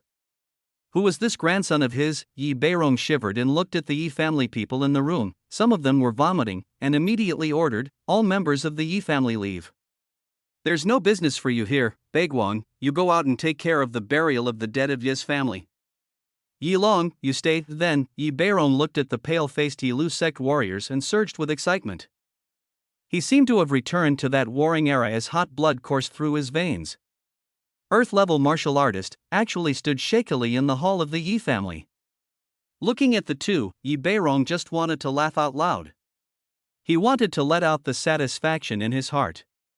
But when he thought of the deceased who had been ridiculed and insulted yesterday, he felt despondent again. "What do you want?" the older man said shakily. At this moment, the two were standing still, shivered in terror. They now knew the terror of Yimo. No wonder he could easily kill many people of the Hilu sect. With his power, it was very easy for him to kill the entire sect. Funny that they were laughing about bodies everywhere in the Yi family and how the Yi family was begging on their knees when they just came into Yi's mansion just now. There was begging, but it wasn't from Yimo. It was from them. The Hilu sect was over. It messed with someone they shouldn't have. They were over too. They had never encountered such a master. It was their bad luck. Before they came, if someone said that GMO killed Earth levels like scarecrow dummies, they would have thought that person was dumb or crazy. But now, the reality was in front of their eyes. Now, they understood that there were really such masters in the world. The era of the hidden sect standing at the top of the world had passed all because a monster like EMO appeared. Unless the hidden sect had a great heaven-level master, otherwise, no one would be a match for EMO and the entire outer hidden sect. It was way too easy for him to kill a sect. If he said he was going to exterminate the Hilu sect, he wasn't scaring them. It was the truth. EMO sneered. "What do I want? You came to Beijing to kill my brother and my sister, yet you ask me what do I want? You just said that the Yi family was going to disappear from Beijing. Why are you asking me now? How can you let us go? Whatever you want we can do for you." The one begging was the older man. EMO reached out his hand and 2 fireballs flew out. The body in that still struggling earth level immediately turned to dust, energy condensing into fire. The older man's face went even paler. He had already tried to overestimate EMO, but he just realized that he was far from understanding EMO's true power. Energy condensing into fire. It was said that even great heavens couldn't do that, but this young man did it. Their Hilu sect deserved to be annihilated. He wasn't even thinking about the Hilu sect now. He was thinking about his own safety. Yi Qianbei, as long as Qianbei will have mercy on me and spare Si Hong's life, I'm willing to tell Qianbei where the Hilu sect is. That older man saw EMO fire out the fireball and could no longer control the fright in his heart and knelt down. When death comes, he found that he wasn't willing to die at all. He still had wishes unfulfilled. How could he die like this? The hidden sect ancient martial arts cultivators were prideful, but no matter how prideful they were, they still feared in the wake of death. Because other than old age, there was no one who could take their lives. But now, EMO just reached his hand and he could kill them. If he had another chance, he would rather hide in a place for the rest of his life than see EMO. Now, he understood that it was very easy for hidden sect earth-level masters to die. Let you go? You killed so many people and you want me to let you go? EMO sneered. I didn't kill the Yi family people, Qianbei. It really wasn't me. Hongxi suddenly thought that he hadn't killed a single Yi's person. Perhaps he could really survive, and his desire to live strengthened. I killed the people. Give me your life. The man who didn't talk at all suddenly jumped up. His sword turned into a beam and rushed for Yimo's head. If Yimo was still stage 3 Qi gathering, he could only barely dodge this and use his flying sword to kill the opponent. But Yimo knew that this sword was far from the full combo. Even if he dodged it, there would be more moves after it. Perhaps before he used his flying sword he would be at a disadvantage, but now, Yimo wouldn't give him a chance. His flying sword was far superior than the speed the man could attack. Before his beam reached Yimo's flying sword had cut his wrist. At the same time, he kicked on this man's dantian. This whole process only took one breath. One breath, and it was already over. This man was kicked flying out and fell onto the ground spitting blood. His soulless eyes glanced at Yimo and suddenly yelled, "Gongqiunian, you animal!" Before he finished, he died. Hongxi, who still knelt on the ground, looked sadly at the man who had his dantian shattered by Yimo's kick. He felt more fear. This was the second time. The second time, yet he still couldn't see what Yimo used to cut his companion's wrist. He only saw a pale purple ray fade away. But what gave him a deeper impression was that kick. That kick shattered his companion's dantian. Yimo just looked plainly at Hongxi, who knelt on the ground and didn't talk. Hongxi couldn't tolerate the choking silence of death and said shakily, this time, it was the Elder Gong's idea to come out and rob the blood coral. Elder Gong is Earth-level tertiary stage. He wanted to use the blood coral to ascend, but he died in Qianbei's hands. Gongqiunian is the brother of Gong Zizai. He wanted revenge for Elder Gong, so, Chapter 319, no need to leave. Seeing that Yimo had a bleak face and remained silent, Hongxi felt more uneasy. He hesitated before saying again, today, we received news from Liang Qixing of Ping River. He said Qianbei was at Chunan. So, we were prepared to exterminate the Yi family in midday to prevent Elder Tan and Feng from stopping us. After that, we were planning to go with the people Liang Qixing invited to ambush Qianbei at Chunan. We didn't expect Liang Qixing? Is he related to Hua Kuming? Yimo remembered that middle-aged man he saw at the Hua family. Hongxi quickly nodded and said, yes, he's Hua Kuming's martial brother. They are from the Ping River sect. The Ping River sect is fading and only Hua Kuming and Liang Qixing remain, who are Elder Tan and Feng. Yimo thought that since the He Lu sect was going to kill the Yi family people, who else would be able to stop them? Since they were going to stop them, why didn't they do so when they killed 10 people of the Yi family yesterday? Tan and Feng means Tan Jiao and Luan Qingfeng. They came from the hidden sect, but now, they don't belong to the hidden sect. They are in the Heaven Squad. Hongxi said and then looked at Yimo and could tell he didn't know what Heaven Squad was. He quickly explained again, Heaven Squad means martial artists who have surpassed Earth-level peak stage but can't reach Great Heaven state. They chose to go into the mortal world to seek opportunity to break through Great Heaven, but all the Heaven Squad martial artists must make contributions to the country. They mediate between the hidden sects and the government. They also deal with things normal people can't deal with in the government. But since such things never occurred before, so they usually just need to worry about cultivation.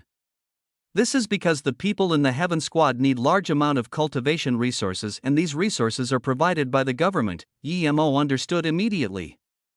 They are people who sit on the country's resources but don't do anything and beautify themselves in the name of Heaven Squad. They are really shameless. Thinking that he was running around everywhere in search of spirit things and was almost hunted down for a blood coral at Liangpu. Compared to him, these Heaven Squad people were taking it too easy. Hongxi saw Yimo's face wasn't happy and quickly said, Heaven Squad does do missions as well. They need to go out and search for talented younger generations to prepare human resources for the country. They also need to stay there to prevent the hidden sect from damaging the government. Are there a lot of these people, surpassed Earth-level peak stage? This means they are halfway Great Heaven state. Hongxi shook his head, not many. You can count half Great Heaven state people with one hand. It's said the strongest is Wu Dao Qianbei, and Tan and Feng are catching up to Wu Dao Qianbei. So, they are the pinnacle masters of this world, Yi Mo said coldly. Since there are Tan and Feng here, you still dare to come annihilate the Yi family at Beijing, Hongxi quickly said. It's said that the Helu sect power exceeds Tan and Feng. And it's said that the elder of Helu sect Gong Zizai is Tan Zhao's friend. So, Yi Mo immediately knew what was going on, but his previous guess was right. Han Zixin hid things from him indeed. The country's power was far from what the flying squad showed. There was a heaven squad behind them, but they just didn't do much. He also understood why Han Zixin didn't stop the Helu sect from ravaging the Yi family. It was because he couldn't mobilize the heaven squad. And Tan Zhao and Gong Zizai were friends. He killed Gong Zizai. Of course Tan Zhao wasn't happy. Where is Helu sect?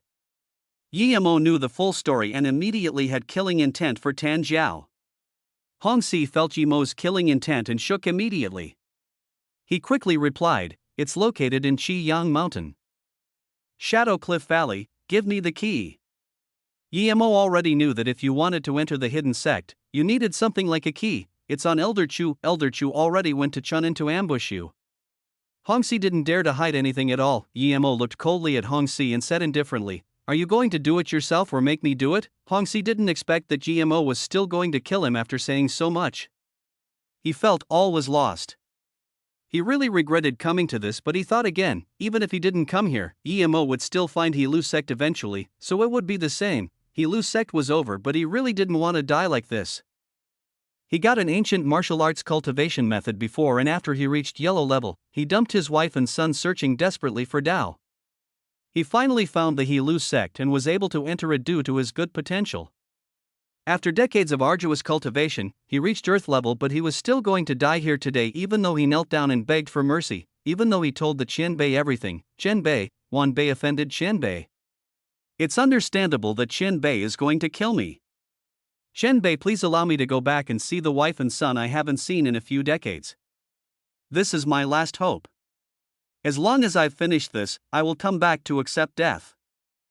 Before this, Wanbei is willing to destroy my Dantian. Then, Hongxi palmed his Dantian and spat out blood. With Yi Mo's eyes, he could tell that Hongxi's Dantian was really destroyed. Brother, this person is quite pitiful. Let him go. And, yesterday, he didn't kill anyone. Although Yi Mo's killing intent for Hongxi didn't change, Yiling softened her heart and wanted Yi Mo to let him go. For an ancient martial artist whose Dantian was destroyed, it didn't even matter if he was dead or not. But because he had such power before, ordinary people still were no match for him. In that case, go. It really didn't matter if he killed Hongxi, who had lost all his power. Hongxi's eyes shot out with surprise and joy. He quickly stood up and thanked, I'm very grateful to Qianbei for having mercy on me. Wanbei will go back to see my wife and son, then I will come back to accept death. Yi Mo waved his hand, since I let you go, there's no need to come back to accept death. Yi Beirong saw the opportunity and immediately said to Yi Long, send Hongxi out. Yi Ling quickly agreed and took Hongxi and left the meeting room. After he walked past Yi Mo, the way he looked at Yi Mo was fearful. Yi Mo? Yi Beirong felt his tone was dry. He didn't know how to face this theoretical grandson of his. Yi Mo said plainly, I am me. Although my name is also Yi, it has nothing to do with the Beijing Yi family. You don't need to mind me. Yi Beirong opened his mouth and wanted to say something, but he couldn't say a single word for a long time. He knew that the Yi family wronged Yi Mo, not the other way around. If Yi Mo didn't rely on himself, he would have died at Ninghai already. So, he had no right to say anything to Yi Mo. Plus, putting Yi Zifeng as the leader of the family was an obvious attempt to use Yi Mo. It was already great of him not to be angry over this. Although Yi Zifeng was not bad, he was obviously not eligible to be leader in his 20s, but why was he still family leader? It was all because of Yi Mo, brother, Grandpa Yi. Yi Ling wanted to say something but was stopped by Yi Mo. Take me to see Yi Zifeng. After this, I'm going to leave here for some business. Yi Ling was part of the Yi family and he didn't want to say anything nor change anything, but Yi Mo had his own principles. Just because he cared about Yi Zifeng and Yi Ling, it didn't mean he needed to care about the Yi family. Just when Yi Ling wanted to go, Yi Mo suddenly pulled her and said, wait. Then, he burnt the remaining body to ashes. Yi Mo just finished cleanup and Han Zixin and Zhang Ju rushed in worriedly. Yi Mo, you actually came back? How can you come back at this time? Quickly leave. Take your brother and sister. Go now. Leave Beijing as far as possible. Seeing Yemo, Han Zixin dazed for a moment and quickly urged him to leave. Yemo felt touched. Although Elder Han was a bit calculative, he was quite loyal in times of need. He was also calculative for the country. Zhang Ju also saw Yemo and was very excited. He also came up and said, "At night, the Helu sect people are going to come. You really need to leave. They are all Earth-level masters. A casual palm smashed me far away and, you are injured." Yemo grabbed Zhang Ju's hand and knew that he was internally injured. Han Zixin sighed. Yes, Zhang Ju came to help yesterday, but the Helu sect people were too strong. Zhang Ju wasn't a match at all. If it wasn't for his status, perhaps he would have died. Elder Tan already said, Zifeng and Yiling need to be given to the Helu sect to appease their anger. So, you should leave quickly. Yemo was immediately triggered. He did the things, why must Zifeng and Yiling be sent to the Helu sect? This Tan bastard doesn't want to live, humph. A deep sneer sounded. Other than Yemo, everyone felt their mind rupture.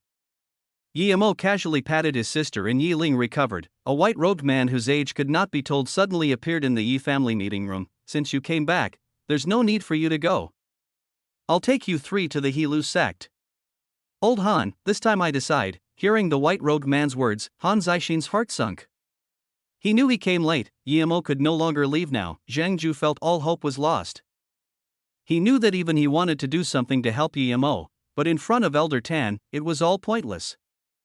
Chapter 320, I am Yemo. Although other people didn't see how Tan Jiao came, Yemo saw very clearly. He glided in from outside. This martial art was a bit like the wind control Yemo used, but it was inferior to wind control. Yemo sneered. He wanted to ask where this old fart lived before, but now he sent himself here instead. Before Yemo could talk, another man suddenly entered. He wore gray robes and seemed in his 50s. The gray-robed man stopped Tan Jiao. Old Tan, the incident is between the Helu sect and Yemo, don't harm his family. I know Gong Zizai is your friend, but even if you want revenge, it should be at Yemo. It has nothing to do with other people, Xingfeng brother. Are you going to stop me as well? Tan Jiao frowned. The gray-robed man sighed. I'm not stopping you. It's for your good. Yemo is only in his 20s and he can kill 7 of the Helu sect people including Gong Zizai. People say don't insult a young person's poverty. How do you know if he can't reach great heaven later? He's also the head instructor of the flying snow. Strictly saying, we're on the same line. Why are you doing things so cruelly? The Yi family is in trouble now. It's very easy for us to help the Yi family. I think if Yemo knew, he would also appreciate it. Even if we don't help, we can't go help others kill his brother and sister. Tan Jiao sneered. Too bad, he doesn't have any chance now because I'm going to kill him immediately. The gray-robed man just realized that Tan Jiao looked at Yemo full of killing intent. He immediately understood the person in front of him was Yemo and Yemo had come back. You are Yemo? The gray-robed man asked Yemo with some surprise. Yemo was quite famous and it was his first time seeing this young man. Yemo smiled. Indeed, I'm Yemo. The gray-robed man had some pity in his eyes. He realized he couldn't even see how strong Yemo was and Yemo was calm and confident. If Tan Jiao didn't reach Great Heaven State, he could still stop him, but now, he wasn't even a match for Tan Jiao. How could he stop him? You killed the Helu sect people. I can't help you, but I'll try to persuade old Tan to let go of your brother and sister. Sigh. Luo Qingfeng thought, why did you come back? If you didn't, I could still say something and blame everything on you, but since you came back, I really can't say anything. Yemo smiled to Luo Qingfeng. No matter what, I still need to thank Xianbei for your goodwill.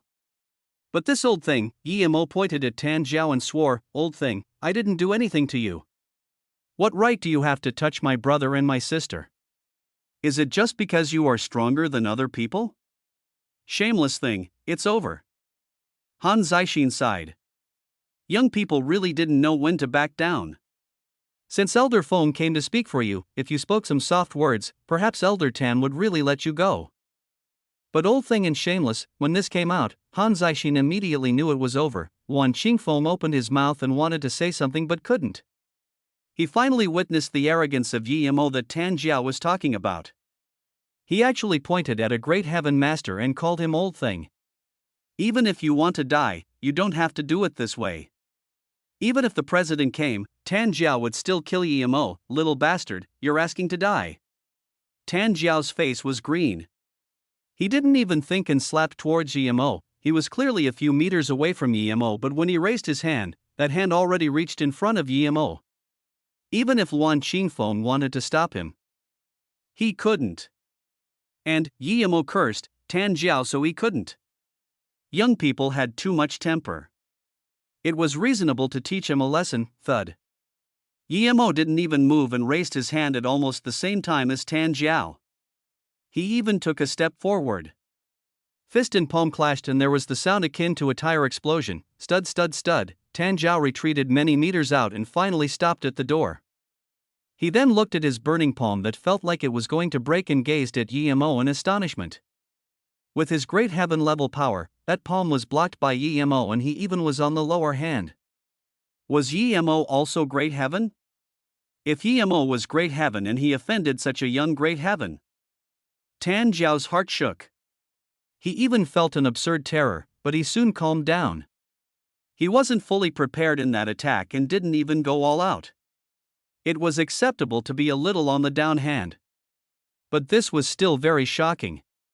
It could be seen that Emo's power wouldn't be lower than Qingfeng, perhaps even stronger than him. He really couldn't believe that Emo was great heaven already. Not only was Tan Jiao shocked, but Luan Qingfeng also opened his mouth wide in disbelief. Tan Jiao was great heaven, but Emo beat him to retreat. How was this possible? He definitely wouldn't believe that Emo was great heaven at this gi. Although Han Zixin was weak, he could still tell who had the upper hand in that clash. He immediately rejoiced. This Emo was far out of his expectations. Emo was also shocked. He didn't think his chi was that much stronger than Tan Jiao. Although it was a little stronger, there wasn't the difference showed in the clash just then. Just then, Tan Jiao rushed his attack while he used his geological advantage. Although he wasn't too clear on Tan Jiao's power level, but with this clash, he knew that Tan Jiao was great heaven level power. He didn't expect this old thing had broken through to great heaven, but Emo didn't care. Although Tan Jiao was great heaven, his inner chi was inferior to his cultivation essence. When he consolidated his state, Tan Jiao's inner chi was nothing to him. Plus, even in his current situation, it was very simple to kill Tan Jiao. This was the difference between truth/spirit cultivators and martial artists. The later it got, the greater the difference. I didn't think you've already reached half-step great heaven. I underestimated you. But even so, you can't do anything in front of me. Tan Jiao said and wiped his waist. A meter-long whip appeared in his hands. Emo had seen many whip masters, but it was the first time seeing such a short whip. Emo sneered and looked at Tan Jiao. In my eyes, killing you is as easy as killing a chicken. Why do you look so highly of yourself? Emo also shook his head. On Earth, people think they are good just because they reached great heaven state. If this was in the cultivation world, a great heaven master, a simple magic would kill tons of them. Looking at the sky and the well, this was the perfect definition of the Earth great heaven masters. Emo, you are actually a half-step great heaven master? Han Zixin asked shakily. In his heart, Emo was so much important that Tan Jiao. If Emo could cultivate to an extent that he could match against the entire hidden sect, then he wouldn't need to be so respectful to the hidden sect people. He didn't believe Emo was a part of the hidden sect nor the disciple of a hidden sect master. Although Tan Jiao and Luan Qingfeng were still relatively polite to him, he knew that in their heart. The hidden sect was equally important. If the government was going to annihilate the hidden sects, perhaps they would betray. Luan Qingfeng was better. He would look at the bigger picture and even value the country's benefits more than the hidden sections. But Tan Jiao was different. In his eyes, they were equally important. Sometimes when he dealt with things, he used a society method rather than a legal method. Luan Qingfeng also looked at Emo with excitement. If Emo was really halfway great heaven, then he would be really happy. He was different to Tan Jiao. In his heart, the country was so much more important than the hidden sections. So what even if you're great heaven? As long as I hold you here, the Hilu sect people can still annihilate your family. Tan Jiao sneered. Obviously, he was very unhappy that he was knocked back by that clash. Wan Qingfeng suddenly intervened. Old Tan, Yimo is at the same height with us now. We can't let the Yilu sect people touch his family. Tan Jiao felt very uncomfortable, but he was interrupted by Yimo. Yilu sect? I just killed 4 Earth levels. After the Beijing incident is over, the Yilu sect will disappear from the history. There will no longer be the Yilu sect. These 3 words, you killed Yilu sect people again? Tan Jiao's eyes went fierce and took a few steps forward and was about to fight again. Old Tan, hold up. Even if you fight, you can't fight here. It would do cause too much notice and it revokes the meaning of our hidden sect. Wan Qingfeng quickly stopped the angry Tan Jiao. His heart erupted in waves. If what Yimo said was real, he just easily killed 4 Earth-level fighters. This meant that he was no match for Yimo. If Yimo was only halfway Great Heaven, it would be very hard for him to do this. The only possibility was that Yimo was also Great Heaven, 2 Great Heaven Grandmasters fighting in the busy city. How terrifying would that be? Okay, you have balls. Come to Tuo Mountain. I will wait for you there. Tan Jiao said and left. He quickly disappeared from the Yi family mansion. He knew that it would cause too much attention if they fought in the Yi family place. Yimo sneered. He knew Tuo Mountain. It was 30 kilometers from Beijing and was a rocky place. There were graves everywhere, and rarely anyone went. He took out a lotus life pill and gave it to Yi Ling. Yi Ling, give this to Zifeng to eat. I will be back soon. Then, Yimo just walked a few steps and he was already out of the Yi family mansion. Then, Yi Ling reacted and quickly called out, Brother, be careful. Wan Qingfeng saw Tan Jiao and Yimo leave. He didn't even think and followed out. Yimo was so young and had such power. He couldn't let anything happen to Yimo. Han Zixin eyes flashed across surprise and joy and immediately said, Zhangju. Drive the car. We'll also go over. When Yi Bairong caught up to reality, there was only him and Yi Ling left in the Yi family meeting room. Chapter 321. Who is the insect? Just when Zhangju and Han Zixin walked rapidly out of the Yi family mansion, they saw Yimo standing at the door waiting for them. Yi brother, you didn't go. Are you going to drive there with us or? Zhangju saw Yimo and asked curiously. From the bottom of his heart, he didn't want Yimo to fight Tan Jiao because Tan Jiao was already Great Heaven. That was a legendary state. No matter how strong Yimo was, he couldn't have reached that state at this age, but he couldn't say such words. As a martial artist, if you are challenged and you don't dare to face up to it, it would be very hard for the martial artist to progress. And, he knew Yimo's character as well. Yimo smiled, Zhang brother, I want to help you with your wounds. I was desperate to kill that old thing before and I forgot. Then, Yimo grabbed Zhangju's wrist and with his qi, in less than 10 minutes, all the wounds in Zhangju's body disappeared. Treating wounds with inner qi, really? Yimo, what level are you at?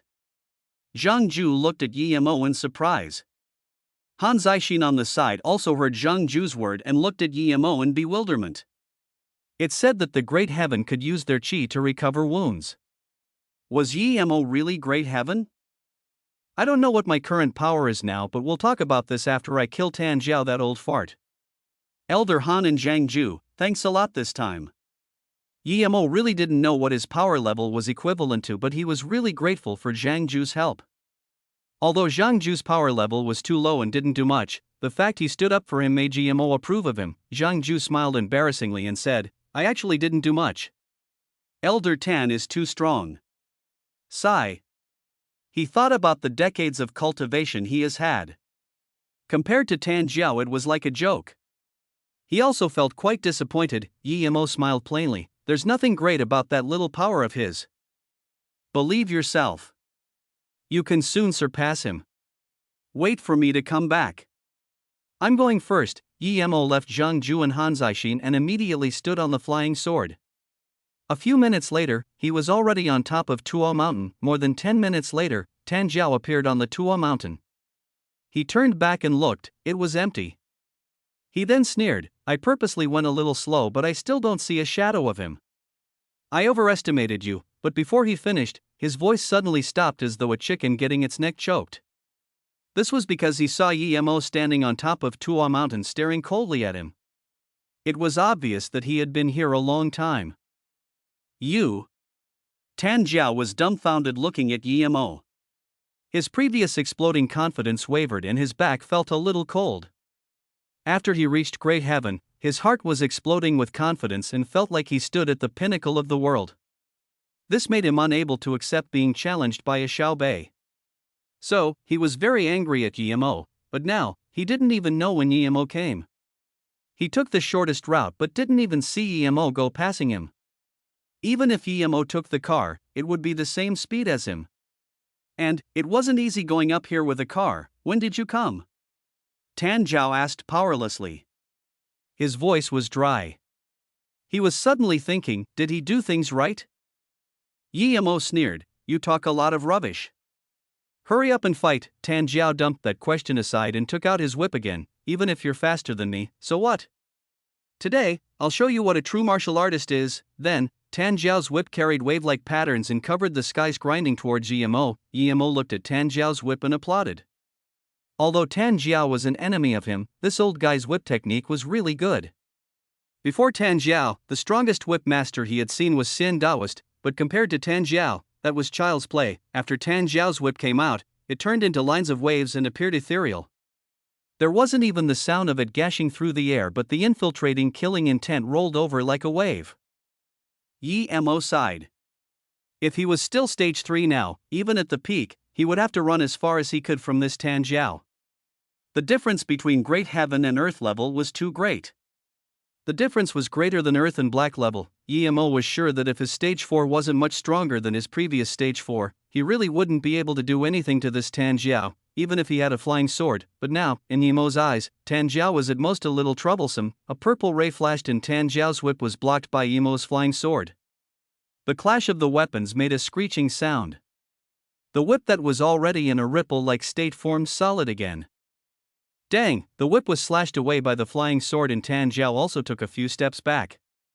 Tan Jiao was shocked by lightning in his heart. People could only dodge his shadowless whip.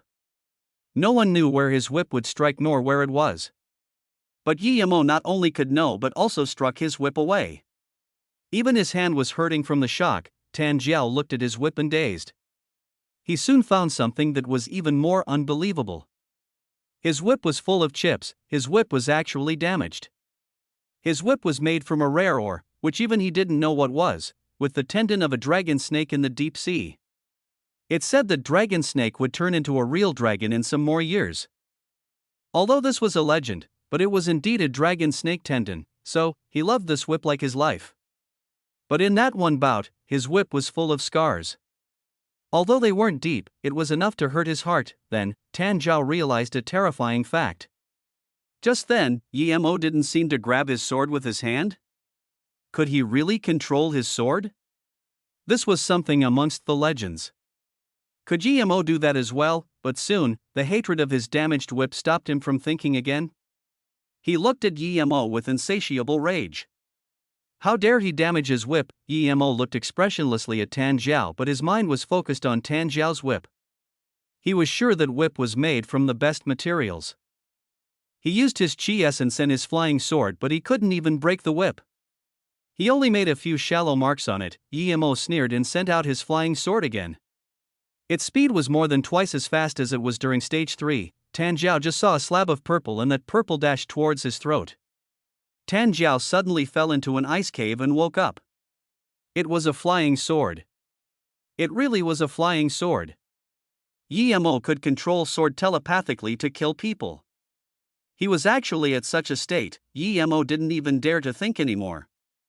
His whip quickly whipped out and clashed with Yemo's flying sword. He was sent back again and again by the sheer force of the flying sword. But Yemo's flying sword was like it was alive and sliced towards Tan Jiao's neck at an absurd angle. Yemo was going to behead Tan Jiao. Under such shock, Tan Jiao no longer dared to be beaten around passively. If this continued, he was going to lose his head sooner or later. He jumped up from the spot and didn't even care about the flying sword. He just whipped down on Yemo's head. He wanted to use a kamikaze on Yemo. Yemo sneered and in a spurring shadow, he flew up and disappeared tens of meters out. His flying sword carried a bloody mist and it spun around before appearing on top of Yemo's head. Rumble, Tan Jiao's whip smashed into the ground where Yemo stood before. A mere meter-long whip actually smashed out a 10-meter wide and 3-meter deep ravine. But Tan Jiao's stomach had a deep gash slashed out by Yemo's flying sword. If he didn't jump a little higher before, Yemo's sword would have cut open his stomach. You like acting cocky, huh? Yemo sneered again, and the flying sword above his head seemed to be getting bigger. At the same time, it tore apart the air, breaking the speed of sound, and smashed towards Tan Jiao. Tan Jiao saw this big purple mass smash towards him, and his heart immediately sunk to the bottom. He just realized that Yemo wasn't even fighting with full power before. This Yemo was too terrifying. He was not only not a match for him but far inferior to him. But no matter what Tan Jiao thought, Yemo's flying sword slashed down like a huge door. Tan Jiao gathered all his chi and smashed his whip towards that purple mass. Bang, rumble, Tan Jiao's whip was sliced apart and his body was smashed out more than 40 meters again by the huge explosion and flying rocks. Where he stood before was a 13-meter deep ravine decimated by Yemo's flying sword. Tan Jiao fell down far away and smashed onto rubbles, constantly spitting blood. If his whip didn't block Yemo's sword, he would have been a dead body now. Yemo waved and the flying sword landed in his hand. He looked coldly at Tan Jiao and walked over slowly. He knew that also Great Heaven Master was not bad but was no match for him right now. But he also knew that this Tan Jiao wasn't someone strong amongst Great Heaven Masters. Perhaps he just reached Great Heaven, seeing Yemo walk over slowly. Tan Jiao's heart was like dead ashes. He didn't think that his Great Heaven power was no match for Yemo. Although he hadn't consolidated his state yet, he had great confidence reaching such power level. In his eyes, other people were insects, but now, he realized who the insect was. Chapter 322, Beg for Mercy. He thought he could kill Yemo easily, but he didn't. Tan Jiao still couldn't believe that he had lost, and so utterly. He still felt that Yemo didn't fight at full power. What power state was Yemo at? He could control the sword with his will? Tan Jiao stared at the sword in Yemo's hand. For the first time, he felt regret. He didn't expect to be killed immediately as soon as he reached the peak of the world and by someone so young. He remembered Luan Qingfeng's words, "Don't insult a young man's poverty." Yemo didn't need to be insulted, he had already surpassed him. If he had some more time, probably even the inner hidden sect people would be no match for him. Please have mercy. A grey figure quickly stopped in front of Tan Jiao. It was Luan Qingfeng. Although he stopped Yemo, his heart was ruptured with astonishment. He didn't expect that Tan Jiao was actually no match for Yemo. They even settled the score so quickly and he didn't even see the fight. Funny how he had thought about how to let old Tan let Yemo go. Now, it wasn't if old Tan would let Yemo go but if Yemo would let old Tan go. Yemo sneered, "Luan Shenbei, do you think I will let him go? He dares to kill my brother and sister, and I will have mercy on him? Tan bastard, you're lucky that I'm only killing you today. If I came back a little late and you touched Yiling and Zifeng, wherever you come from, I will erase that place to the ground." Tan Jiao shook. He knew that Yemo wasn't lying. He really had such power. If he died, that was it. But if Yemo also annihilated his home sect, then he would be the sinner of his sect. Yemo, on account of me and old Han. Please let old Tan go. These years, old Tan did quite some things for the country. Luan Qingfeng knew that he must not let Yemo kill Tan Jiao. If Yemo did, then the conflict between the hidden sects and the country would erupt. After all, old Tan was killed in the Heaven Squad and the person was the instructor of the Flying Snow. Plus, Tan Jiao reached Great Heaven State. This was significant for both the country and the hidden sections. If a Great Heaven Master was killed like this, it would be such a loss. Tan Jiao didn't speak. He was full of regret. He was a good friend of Gong Zizai. Years ago, Song Yuanyi gave him a strange ore that allowed him to make his whip. Thus, he owed Song Yuanyi. Plus, he reached Great Heaven and he was arrogant, so he thought anyone who wasn't Great Heaven wasn't worth anything. But today, he finally realized that even reaching Great Heaven, he was only so-so. He was still someone whom Yemo could kill at any time. His extreme arrogance of reaching Great Heaven disappeared without a trace and his thinking became logical again. At least he could realize that if the Heelu sect people didn't try to rob the blood coral from Yemo, how could they be killed by Yemo? it was all because he thought of Yemo as an insect before, and an insect was not worth of it for him to consider right or wrong. Yemo shook his head. Sorry, Luan Shenbei. Please move aside. I must kill this person. Luan Qingfeng suddenly took a step forward. If you're going to kill Old Tan, then please kill me as well. If you let Old Tan go this time, I, Luan Qingfeng, swear to the heavens that as long as I'm in Beijing one day, I will make sure the Yi family is safe. Yemo was moved. He couldn't always stay at Beijing. Although he could annihilate the He Lu sect, there were many people in the hidden sections. Who knows if some would hate him? If during the time he wasn't at Beijing, something happened to Yiling and Zifeng, then he wouldn't even be able to regret. Plus, even if he could get revenge in the end, would the lost come back? But he really didn't want to let Tan Jiao go like that. Although he knew that his sword chi had entered Tan Jiao's dantian, making him unable to progress in the future at all. But even if he stayed where he was still a great heaven-level master. He was worried letting such a person stay in Beijing. Tan Jiao really didn't want to die like that. He just reached Great Heaven and didn't even have time to experience the joy and changes in Great Heaven, and he was going to die here. Now that Luan Qingfeng said something and Yemo seemed hesitant, he immediately had some hope. Old Tan, it's just a misunderstanding between you and Yemo. You should apologize. Luan Qingfeng saw Yemo's concerns.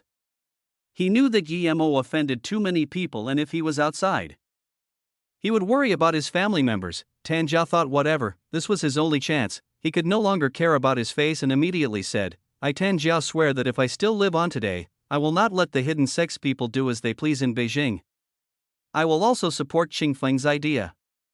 If I revoke this oath, let the heavens and earth perish me, Yemo sneered. This old thing still wanted his face making an oath. He didn't say protect the Yi family but instead said protect Beijing and support Qingfeng, but Yemo didn't point this out because he did some concerns indeed. It was simple for him to kill Tan Jiao now, but if he did, Luan Qingfeng would feel uncomfortable. If someone came to ravage the Yi family, he wouldn't do anything. Although Zhang Ju was not bad, he was still far inferior compared to the hidden sect masters, and he couldn't stay by Yiling and Zifeng all the time. Was he meant to send his brother and sister to the hidden sects as well? This wasn't realistic. Even if it was, since the hidden sect people could find them in Beijing, they could find serenity as well. If he satisfied himself in the short term killing Tan Jiao, it wasn't worth it. Thinking about serenity, Yemo immediately thought about Tang Beiwei. He should go see her soon. Yemo, please believe Old Tan and me. I'm sure that when you're not in Beijing, as long as I and Old Tan are here, the Yi family would be perfectly fine. There definitely wouldn't be such thing happening again. Old Tan was just too impulsive after hearing his old friend being killed as soon as he left solitary training. Luan Qingfeng quickly supplemented. Yemo looked coldly at Tan Jiao. Okay, since Qingfeng Qianbei said this, I'll stop here. But if something happens to my brother and sister again, then don't blame me. Although it was satisfying killing Tan Jiao now, Yemo couldn't establish this satisfaction on the safety of his siblings. With two such masters sitting in Beijing, it was much better than him thinking about them all the time. And Tan Jiao was infused with his sword chi, he wouldn't help him resolve it. Tan Jiao's power would only decrease not increase. Then, Yemo took a step out and disappeared without a trace. Of course, he did this purposefully to make Luan Qingfeng and Tan Jiao not dare to go back on their words. It was just an invisibility magic and he stood on his flying sword and left. Luan Qingfeng and Tan Jiao looked at where Yemo disappeared and opened their mouths wide open in shock. They couldn't say a word for a very long time. Did he surpass Great Heaven? I've never heard ancient martial arts have such means. This is too. Luan Qingfeng stuttered to find a word to describe Yemo's actions. Tan Jiao also looked dumbly at where Yemo left. He finally understood that Yemo didn't fight with him at full power at all. With the way Yemo left, he was more certain that Yemo had surpassed Great Heaven. Was he the being amongst the legends? Old Tan, let's talk when we go back. This Yemo isn't simple. Luan Qingfeng sighed. Elder Tan, Elder Foam, are you here? Hasn't Yemo come yet? Although Han Zixin's status was very high, he still needed to be polite in front of Tan Jiao and Luan Qingfeng. He and Zhang Ju just arrived. Luan Qingfeng smiled bitterly and said, Yemo is come and gone. Han Zixin saw the two deep ravines on the ground and guessed that the two had already fought. He subconsciously said, Yemo helped Zhang Ju treat his wounds and was put behind 10 minutes. I thought he wasn't here yet? I didn't expect him to have left already. What? You said Yemo used 10 minutes to treat Zhang Ju before he came? Tan Jiao asked in surprise. Han Zixin nodded. Yes, he came after treating Zhang Ju. However, I didn't think we wouldn't make it since we drove immediately. Luckily nothing happened, otherwise the loss would be big. Tan Jiao was in even more disbelief. Yemo started off 10 minutes later than him and still arrived before him. What did this mean? No matter power or speed, they weren't on the same level. Brother, you're back. Yiling walked into the yard and saw Yemo come in. She immediately ran over and let out a long sigh of relief. She heard her grandpa say that the person who was fighting Yemo was quite possible the legendary Heaven Squad. So, she was very worried, and when she saw Yemo come back now, she finally felt relieved. Yemo patted her head and said, "Let's go see Zifeng." Zifeng ate the pill Yiling gave and was obviously recovering fast. He was very happy to see Yemo. He heard a lot about Yemo from Yiling. Yemo helped check Zifeng's leg again. With the Lotus Life Pill, there shouldn't be any problems. But because Zifeng wasn't a Qi cultivator, he needed a week to recover. Chapter 323, Re-encounter with Nie Shuangshuang. Big brother, I wasn't able to help you much at Ninghai. Thank you this time. Zifeng had always been nice to Yemo, and he knew that the only reason Yemo was willing to come back and help the Yi family this time was due to him and Yiling. He wasn't an idiot. He could also tell the reason Grandpa let him be the family leader, but he didn't reject it. It was because he really did want to lead the Yi family to glory, bringing them to a new level. Yemo waved his hand. We're brothers. No need to say that. Plus, when I was studying at Ninghai, you helped me a lot. Especially when I left, you told Wang Ying to give me that 20k. I had no money on me at all at the time. That 20k helped me a lot. And, in the future, I won't be coming back to Beijing a lot. If there's anything, you can ask Zhang Ju for help. Yemo really felt emotional. When he first woke up, he didn't even have the money to eat food. If it wasn't Wang Ying who brought him 20k, it would be really hard for him. Without that money, he wouldn't be able to reach stage 1 Qi gathering. Without reaching stage 1, he wouldn't be able to sell charms, and without that, he would have no source of income. So, it could be said that Zifeng's 20k gave Yemo the basis to survive in this world. Yiling heard this and her eyes went red. She thought of all ways to protect Yemo, and in order not to let people know, she even intentionally hated him and kept trying to start up trouble with Yemo and Zifeng. Her little money was all tricked by her opponents. If Yemo didn't come back to Beijing in time, she wouldn't dare to think what state she would be in. Now, reflecting on how Yemo lived at Ninghai by himself without food to eat, she felt really bad. She really was too naive before. Yemo saw Yiling's face and could tell what she was thinking about. He immediately held her hand and said, "Ling, you don't need to blame yourself. Your intention was good. You were used by people only because you had no social experience. From now on, think before you do and listen to Zifeng, MHM." At this moment, being with her brothers, Yiling experienced a long-lost feeling. It was the feeling of family. With family members, there was family. Zifeng dazed and said, "Big brother, I told Wang Ying to give you money many times, but at that time, I didn't have much myself. At most, I sent out 1 or 2k. I never brought you 20k. Yemo was also surprised. Zifeng didn't give this to him, but who else would be kind enough to give him money other than his siblings? Brother, could it be that Wang Ying liked you and gave it to you herself? Yiling suddenly said. Yemo smiled and patted Yiling's head. Don't be so nosy. It would be strange if Wang Ying would like me. He thought of that carefree Wang Ying. She could say anything in front of him. If she really liked him, she wouldn't say that Zifeng gave him the 20k but say it was her. I'll ask her when I go back then. Zifeng, get some more rest. I will leave tonight. It might be a while before I come back. As for Ling, I will refine your necklace and bracelet later. Yemo saw the dim necklace on Yiling's neck. Although it could defend, it can't block half an attack from an Earth-level master. As soon as Yemo said that, the Yi family mansion suddenly seemed busy. People kept coming to greet and visit. Yemo didn't know who these people were, but he guessed that they were probably the power circle of Beijing. These people's ears were really good. He just taught Yilu sect in Tanjiao a lesson and these people got the news, Zhang Ju was here. Yi Ling, open the door for him. Yimo's spirit sense had scanned Zhang Ju outside. Yi Ling opened the door and indeed saw Zhang Ju outside. Yimo, are you really great heaven? Even Elder Tan was no match for you. You're really. Zhang Ju looked at Yi Ling and Yi Zifeng who looked at him in shock. He stopped embarrassingly and scratched his head. Yimo smiled, great heaven? I really don't know myself but it doesn't matter. Zhang Ju, when I'm not in Beijing, I might have to trouble you to take care of Yi Ling and Zifeng. Zhang Ju immediately patted his chest and said, don't worry. As long as I'm here, I won't let anyone bully Yi Ling and Zifeng. Yimo nodded and gave a qi-increasing pill to Zhang Ju and said, this pill can at least let you reach black level tertiary stage from your black level primary stage. If you eat this at black level tertiary stage, it can make you reach earth level.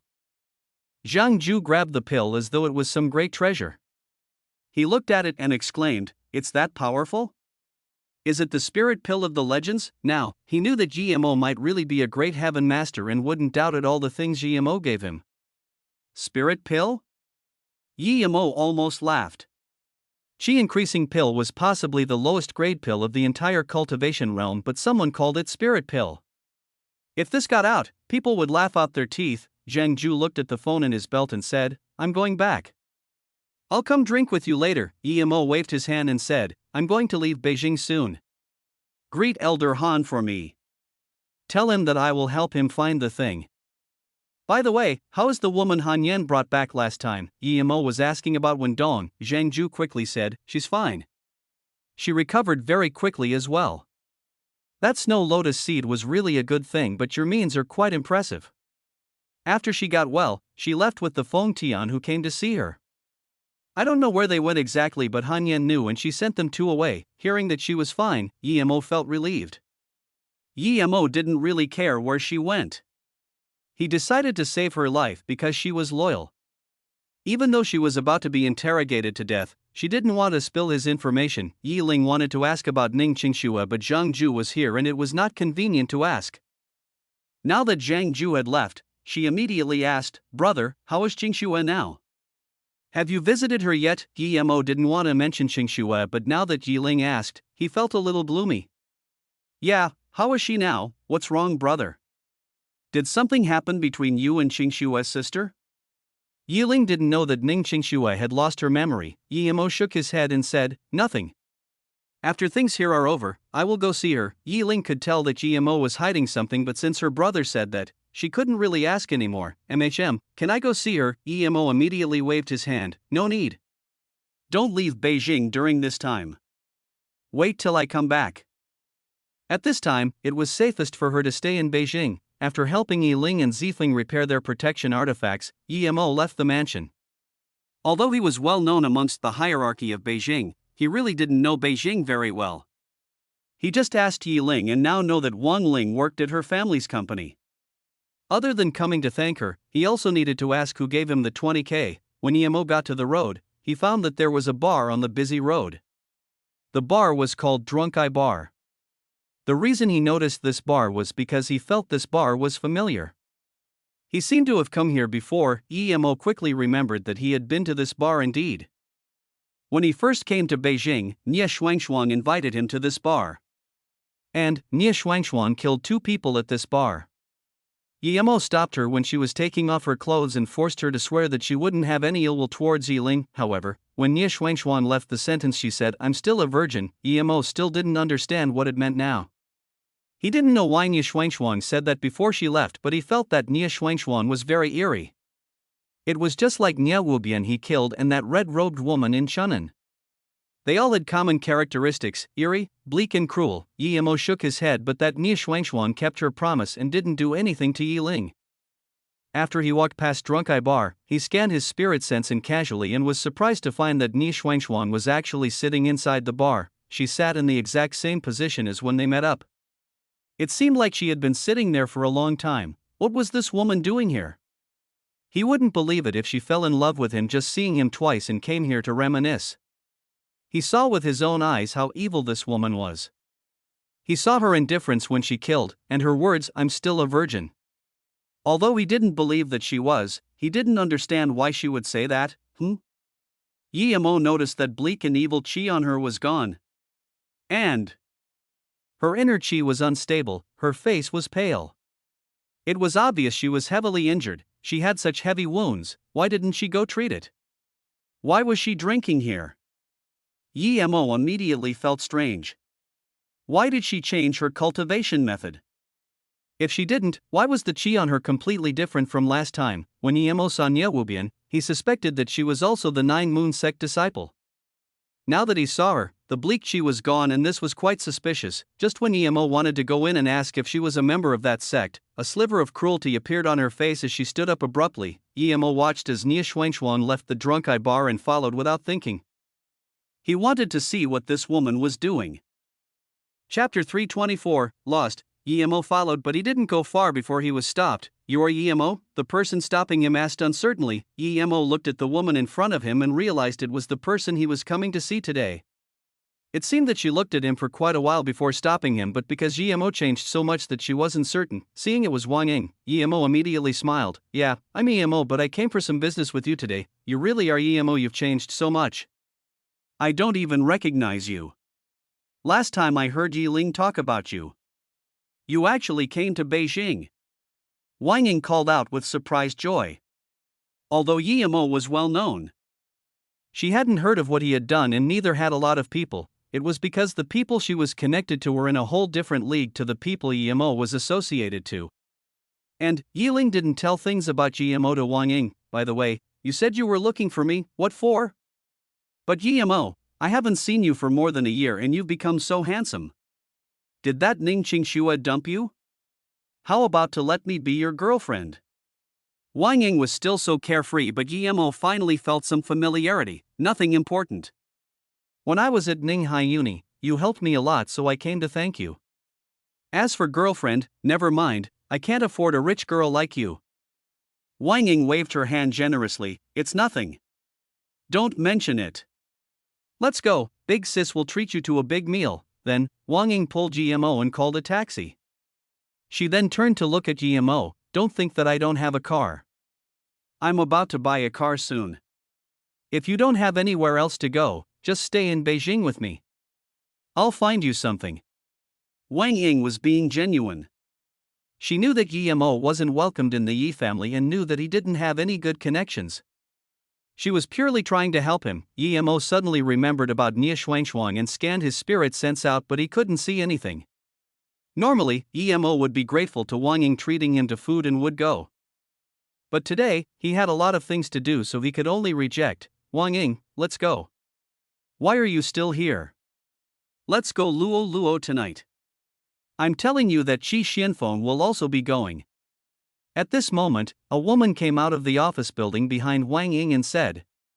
She subconsciously looked at Yemo and Wang Ying, wondering what relationship they were and who Yemo was. Wang Ying immediately rejoiced. "Really, you're saying that Qi Xianfeng will really go tonight?" "Why would I lie to you?" Wang Ying said apologetically to Yemo. "Sorry, I can't invite you to dinner tonight." "Next time. This is my number. Remember to call me." "Shanshan, let's go together." Yemo took the name card and said, "It's fine. Next time then. But by the way, I want to ask, that last time you gave me 20k, who told you do so? It's Li Mume." "I'm going Yemo." Then, Wang Ying and that woman got on the car and disappeared. "It was Li Mume?" Yemo repeated, but he soon understood that Li Mume wouldn't give him money. The only possibility was that Ning Qingxue told her to do so, although he knew that Ning Qingxue was using him as a shield and that 20k was to compensate for that. Yemo was very grateful. To Yemo, he didn't lose out on anything and he really needed money at the time. If he didn't have any more contact with Ning Qingshu later on, he would at most thank her, but now, it reignited his reminiscence for Ning Qingxue. "Qingxue." Yemo murmured and remembered the one at Shinnongjia, Di Tua Peak. A girl who risked her life to find him. How could she forget him? How could she be so heartless? Did she not have any memories at all? Yemo no longer had the mood to look for Nia Xuanxuan. He wandered cluelessly at the streets of Beijing when reminiscing all the relevant event details of Shinnongjia. bottom of the cliff. He thought about that small silver heartgrass in that yard in Ninghai and that blood stain on the silver heartgrass. Perhaps I should go back to Ninghai to have a look. Yemo murmured again. Yemo didn't know how long he had walked for when the crowd ahead interrupted his thought for Ningqing Shue. He found that he already came by the Yan River unknowingly. The Yan River and Miyang Lake of Beijing didn't intersect. They were two famous sites. Those living around the Miyang Lake were all the wealthy and powerful, so it was also called the Wealthy Lake. Meanwhile, there were very little people around the Yan River. Those who lived here were usually outsiders. Although it didn't have the name of Poverty Lake, it wasn't much different. At this moment, Yemo came to the Yan River and the people were gathered around a dead body. Yemo scanned his spirit sense. It was a youth in his 20s. His face was gray, but what was scary was that his eyes weren't closed and his terrified expression remained on his face. "Ah, Yemo, it's you. I'm Xiaolei. Do you remember me?" A female journalist yelled in joy and walked rapidly to Yemo. Yemo saw Xiaolei, who was a little skinny, and remembered how she went to Flowing Snake in Shinongjiao alone to interview and couldn't help to laugh. "Of course I remember. Are you the great journalist Xiao who's always first to run to the front line? I didn't think you would be covering such a small incident." Xiaolei's face seemed a little sad, but she soon recovered. "This isn't small. This man is the 6th that died in Beijing. Everyone died the same way." Terrified expression. "I've followed the crime squad for more than a month, but we have no leads at all." "Sai, let's not talk about this. Are you free tonight?" "Tonight?" Yemo hesitated and said, "I'm leaving Beijing tonight, so I'm not free." "Oh." Xiaolei had some disappointment on her face. She finally met Yemo, but Yemo said he wasn't free. She looked hesitantly at Yemo and said, "Yemo, I just want to treat you to dinner once." "I'm very grateful for last time." So, Yemo smiled. "No need, huh? You already did last time we went to Shinongjia. Next time, I will treat you to dinner, but I'm really busy today, Xiaolei." There were already people in the crowd calling for her. Xiaolei looked helplessly at Yemo. "Okay then, next time, but you must not say you're busy again next time." Yemo stared at Xiaolei for a long time until Xiaolei started blushing before he suddenly said to her, "Give me your hand to me, ha." Xiaolei hesitated for a long time and looked at Yemo in confusion. Yemo laughed awkwardly. "Sorry, I was too straightforward." "Did you notice where the people usually die?" Xiaolei looked around nervously and suddenly reached out her hand in front of Yemo. "It's fine, here." It was as though her hand was just a thing that she could give to Yemo. Yemo didn't reject, but he didn't grab her hand. Instead, he grabbed her wrist. Xiaolei blushed and wanted to struggle. She didn't understand why Yemo did this. In her impression, Yemo was a very traditional person. Even if there weren't people here, he wouldn't do such thing, much less with so many people. Yemo's spirit sense felt that there were large amounts of bleak qi inside Xiaolei's body, just like Zhuo Yangqing before. He immediately knew that Xiaolei was invaded by this bleak qi. If this continued to increase, she would die sooner or later. Even if it didn't, she would be very sick, since he encountered it and it was someone he knew. Yemo didn't mind helping her. If she didn't agree to give her hand out, then never mind. Xiaolei wasn't Zhuo Yangqing. Zhuo Yangqing was Zhui Aigua's niece, so he would help. If Xiaolei didn't reach out her hand, he wouldn't help her. The bleak qi was soon forced out of her body by Yemo. Xiaolei also felt she seemed to be more energetic and light. At this moment, he realized that Yemo seemed to be treating her. When Yemo let go, she immediately asked, "Yemo, is there something wrong with me?" Yemo nodded. "Yes, try to avoid touching these body. These bodies just died and they have some bleak qi on them. After you touch them, this deathly bleakness will invade your body. Once or twice is fine, but you must have arrived the scenes first every time. If this continues and if your immunity is weak, then you would become very sick or might even die, ha." Xiaolei dazed for a long time before saying, "No wonder recently I kept feeling sick, and after what you did to me just now, I seem to feel a lot lighter. So that's it. You saved me again." "Thank you, Yemo." Yemo frowned. He just found some leads and immediately turned to Xiaolei and said, "You're welcome. We'll talk next time. I have business to do." Chapter 325, Letter to Yemo. Xiaolei watched as Yemo walked off and felt lost. She knew that this man didn't belong to her. Although she knew this man was very excellent, but what use was that? Emo felt the direction that the frost chi flowed and chased up without hesitation. He was thinking whether or not Nie Xuanxuang did this. After all, not long ago, he saw Nie Xuanxuang. And the bleakness he felt in Xiao Lei's body was very similar to the bleakness in Zhuai Yangqing. An hour later, the sun had fallen completely. Emo found his target in an empty patch of land. It was a man in his 40s. His face was very long and his bleak chi was even more dense than Nie Wubian. He wore white clothes and stood in the barren land in the middle of the night like a ghost, not Nie Xuanxuang? Just when Emo was thinking, he saw Nie Xuanxuang walk over. She was also here as well but was outside of his spirit sense range before. Xuanxuang, give me the thing, then I won't take your life. The man saw Nie Xuanxuang and his face calmed down a little and said softly. But his voice wasn't soft and was very sharp instead. Nie Xuanxuang sneered, Nie Pai. Stop dreaming. My Luan Luan has been robbed. Even if it's still here, I won't give it to you. Under the night sky, Nie Xuanxuang's pale face seemed paler under the moonlight. Nie Xuanxuang, you will give it to me today no matter what. If I didn't see you at Beijing this time, I would have thought you were cultivating the same cultivation method as the 9 moon method. But now, I understand that you switched secretly. Don't think I can't tell that you're a virgin? If you cultivate our way, you can remain a virgin. The long-faced man sneered and seemed vicious as he glared at Nie Xuanxuang's pale face, seeing that Nie Xuanxuang shut her mouth tightly and didn't say anything. He sneered, I'll give you an option. Give me the thing and also give me your red pill. Other than that, stay with me for a year. I can keep this secret for you. Otherwise, don't blame me. Emo frowned as he listened. He didn't understand a sentence of it. But he saw Nie Xuanxuang kill the 2 men at the drunk-eye bar with his own eyes and pulled her skirt open. He definitely wouldn't believe that Nie Xuanxuang was a virgin. But from this man's words, Nie Xuanxuang really was a virgin. How could this be? I can give it to you. Nie Xuanxuang walked a few steps forward and was going to pull off her clothes again. The long-faced man smiled and didn't move. When Nie Xuanxuang finished that sentence, 2 bright beams of light suddenly shot out of her clothes like laser towards the man's forehead and throat. Emo immediately recognized the 2 beams. It was the 2 long needles he saw Nie Xuanxuang use to kill. Nie Xuanxuang could actually use them as projectiles to take this man by surprise. It could be seen that she spent a lot of efforts on that, but Emo knew that Nie Xuanxuang was wasting her effort because this man was Earth level and Nie Xuanxuang wasn't even Yellow level middle stage.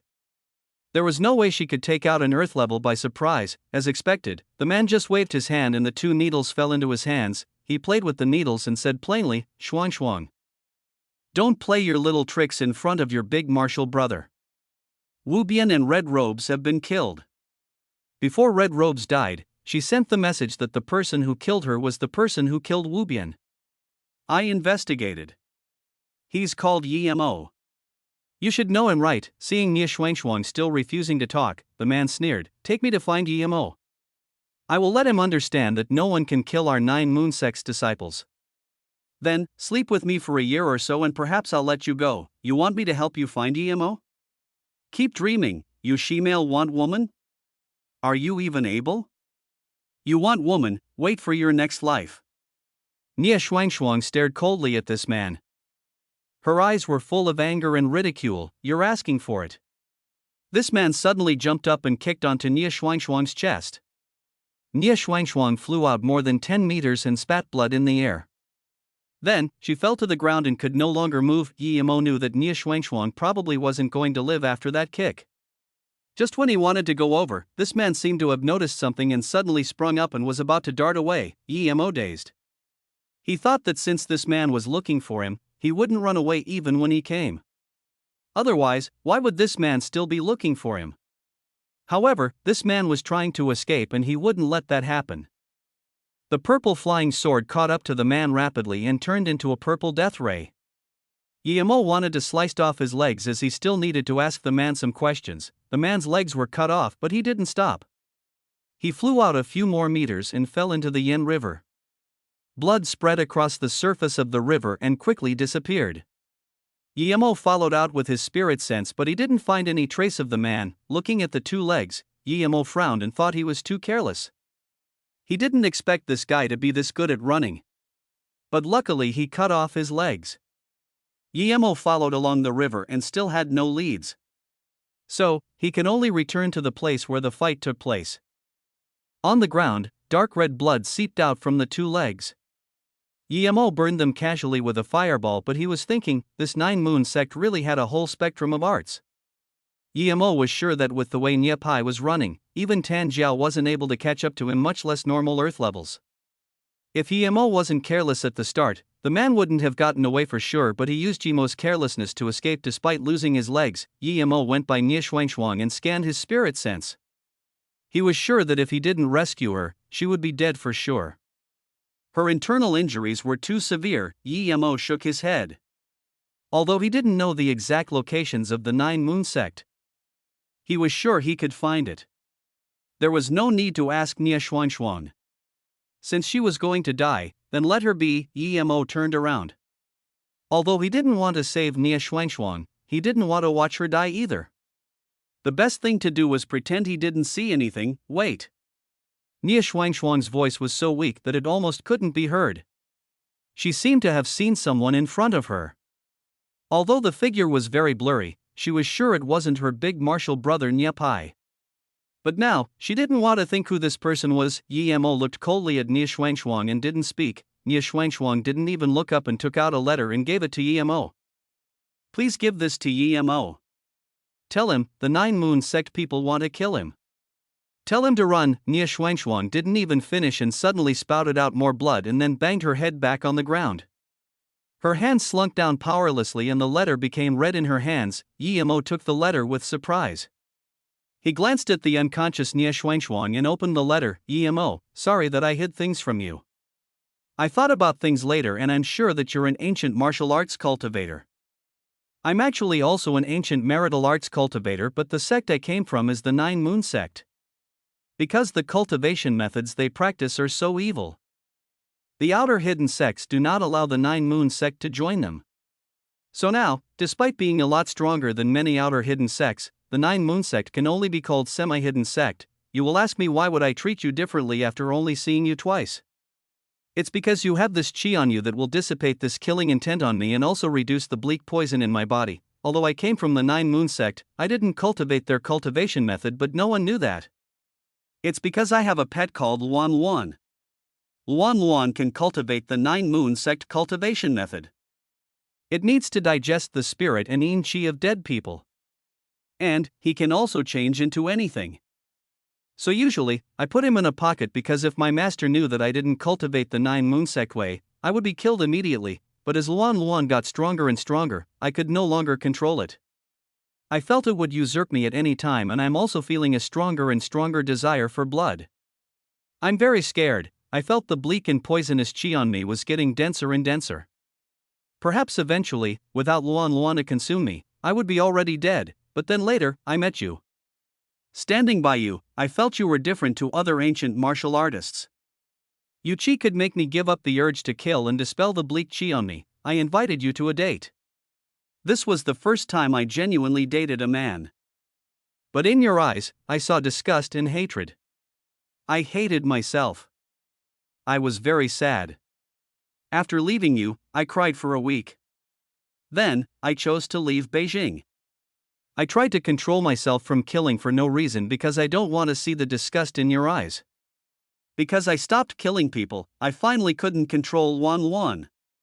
Luan Luan left, but it remembered that I fed it and raised him so it didn't devour me. Luan Luan left. I fell sick. Although it didn't devour me, I was heavily invaded by the bleak chi since I kept Luan Luan without cultivating the Nine Moon sect way before. I knew my life was at an end. I didn't go find Luan Luan, neither did I dare to return to the Nine Moon sect. So, I came back to Beijing again. I wanted to see you, even just once. So, I often sat at Drunkai Bar waiting for you, waiting for a miracle. The letter was unfinished. It just ended there. Chapter 326, Change. Yemo saw the unfinished letter inside. No wonder Nie Shuangshuang said she was still a virgin. It was because she saw the disgust in his eyes. She said that just to prove something. No wonder when he first saw her, she had this bleak and strange chi on her.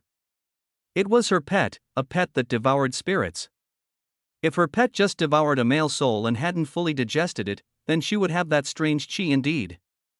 It seemed that everything you saw wasn't always true. When he saw her pull open her skirt, it was just her letting out her pet to devour spirits. There was actually such a thing that could change into something like the environment and ascend through devouring human spirits. If this thing was in the cultivation realm, it would be fought over by countless people, but on Earth, it was a disaster. Emo looked at the unconscious Nia Xuanxuang as his heart battled intensely over whether or not to save her life. Never mind, he still had 3 lotus life pills anyways. Seeing that you risked your life to notify me about the 9 Moon sect, I'll feed you one. As for whether you live or die, that will depend on your luck. Emo took out a lotus life pill and put it in her mouth. The pill immediately melted and flowed into Nia Xuanxuang's body. After feeding, Emo didn't want to waste time here. He got on his flying sword and flew towards Chun'an like a comet.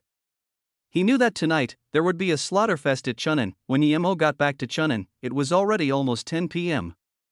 He felt that he was about to grasp something but couldn't.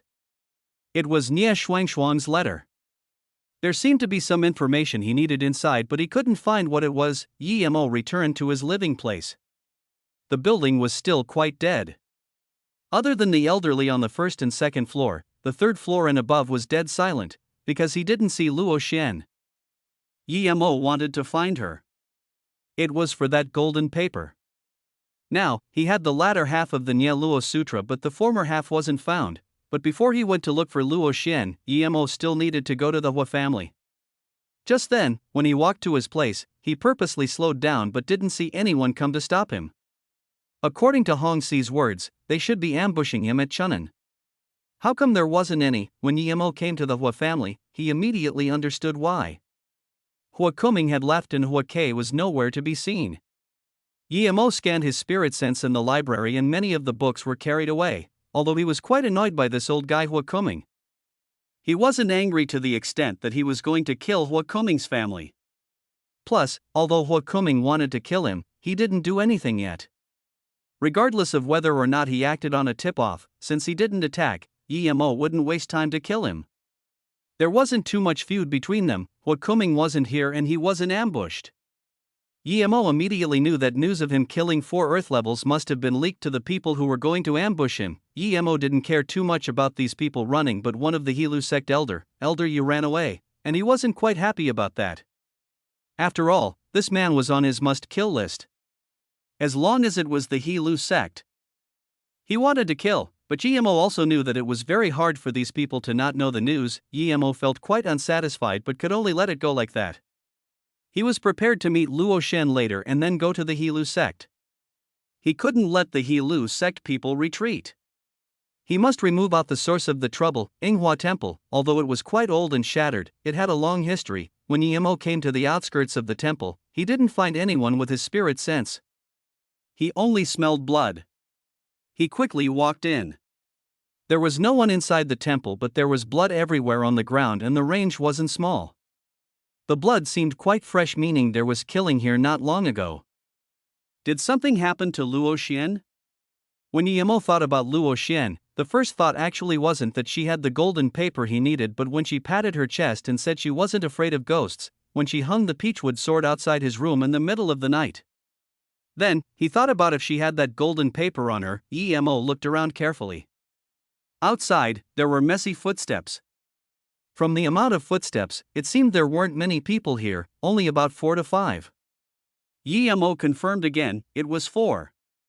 If one pair was Luo Xian's, then other than Luo Xian, 3 other people also came here. Emo suddenly felt impetuous. If it wasn't for following Nia Xuanxuang, perhaps he would have came here when the incident hadn't occurred. Emo circled around a few times outside and eventually saw the footprints of 2 people. It seemed that other than the 4, more people came, but they came and left quickly. Emo was sure that other than those, there were no more marks. He looked back disappointedly. It seemed that he didn't have luck with that golden paper. Whether Luo Xian was dead or alive, it would depend on her fortune. Emo went back to his place. The building was still dead and lifeless. Emo walked in front of Luo Xian's door and subconsciously reached in with his spirit sense.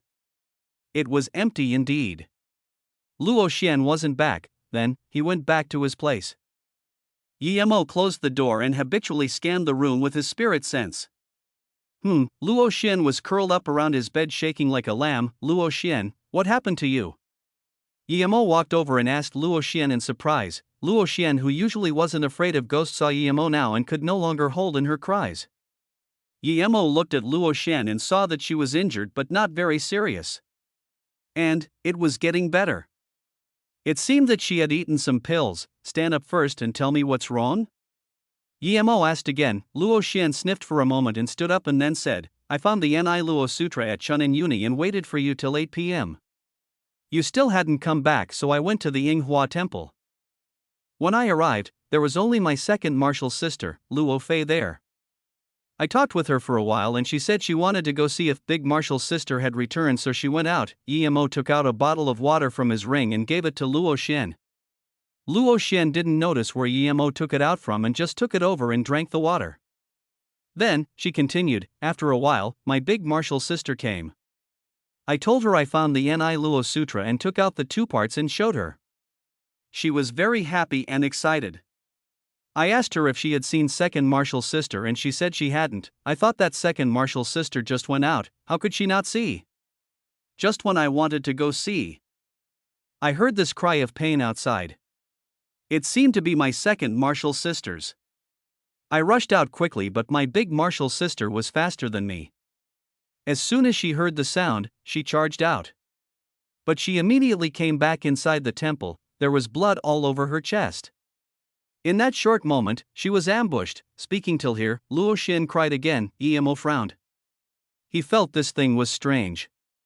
If someone was really going to ambush Luo Xian, then wouldn't it be the perfect time to strike when her second martial sister had already left and her big martial sister hadn't come yet? Then, I helped my big martial sister up. I wanted to help her stop the bleeding, but she couldn't hold on. She told me to go immediately. I said second martial sister wasn't back yet. Big martial sister just told me to go immediately. I listened to her, but when I turned around to take away the Ni Luo Sutra I put on the side, I noticed that it was gone. Luo Xian kept sniffing. Yemo patted her shoulders and said, don't worry, keep talking, MHM. Luo Xian truly felt helpless now. Usually, it was her big martial sister deciding for her, but now, she felt very lost. Yemo's comfort calmed her a lot. She nodded and continued, I was shocked to see the Ni Luo Sutra disappear, and just when I wanted to turn around, someone hid behind me, palmed my back. I spat out blood and it spilled on big martial sister's face. She suddenly woke up and yelled, pulling me to charge out from the back of Yinghua temple. She was very fast, and I seemed to have heard a lot of noises from behind. Those people for some reason didn't keep chasing. Big martial sister took me and ran a few miles before falling unconscious to the ground. I remembered that lotus life pill you gave me and I gave it to my big martial sister. Then, I carried my big martial sister and ran in a different direction. After 7 kilometers, when I couldn't run anymore, I put my big martial sister down. Yemo nodded. Although from Luo Xian's description, her big martial sister was heavily wounded, if she ate his lotus life pill, she should be fine. So? He asked again, since you came back, where is your big martial sister? Chapter 327, of course we're going to go annihilate the ghost, Luo Xian cried out once again. After a moment, she said, when big martial sister woke up, she said that the pill I gave her was very good. She felt a lot better and should be fine. But then, she said we should go separately. She told me to go meet her a year later at Luotsang. In the meantime, we must not have any contacts at all, and she threw away our phones. Yemo suddenly understood something. He looked at Luo Xian and said, can you show me your wound on your back, huh? Luo Xian stopped crying and looked at Yemo in surprise. Checking the wound on her back.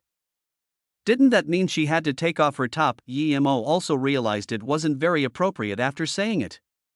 He subconsciously didn't even think about this because he really didn't have any intentions for a lowly like Luo Xian. Since it's inconvenient, then never mind. Yemo quickly said. Luo Xian shook her head. There's nothing inconvenient, ye brother. I trust you. There must be a reason you want to see it. I'll show you. Then Luo Xian took off her top. On her smooth and silky skin, there was a red palm print. Although Yemo didn't think of anything, he still felt his face getting a little warmer when he saw Luo Xian's round breast in her bra and her slender supple waist.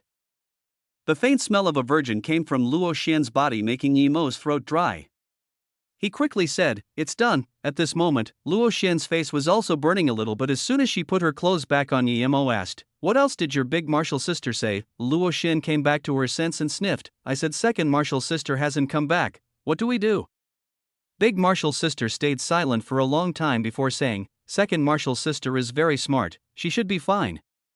She told me to leave Chunin immediately and don't show my face, nor go look for her or try to go back to the sect. At the same time, she said not to believe anyone. She even said not to trust her." "Yi brother, why are things like this?" Yi Mo had understood now. He sighed. "When you first came to Yinghua Temple and you saw your second martial sister, did you tell her that you got the Ni Luo Sutra?" Luo Xian wasn't dumb. She dazed upon Yi Mo's question, but soon her face went red. "Yi brother, you're suspecting my second martial sister? She definitely isn't that sort of person. We're like sisters. I'm sure she isn't this type of person." Before she finished, Luo Xian stopped. She had understood that not only was Yi Mo suspecting her second martial sister, but her big martial sister was also suspecting her second martial sister. It was just that the big martial sister didn't want to accept this fact.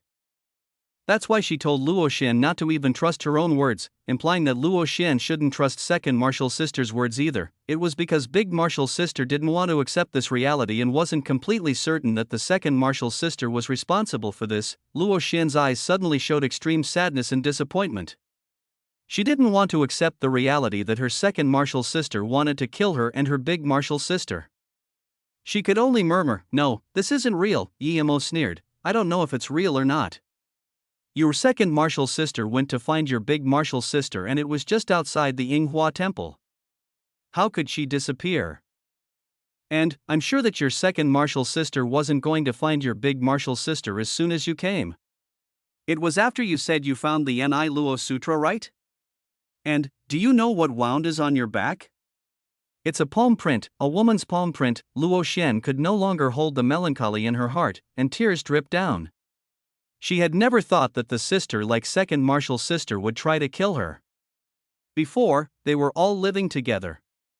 Why were things like this? Yi Mo didn't mind Luo Xian's state at all and continued, "It's because your big martial sister guessed this, then she told you to leave and even carried you out 7 kilometers and asked you to run away by yourself.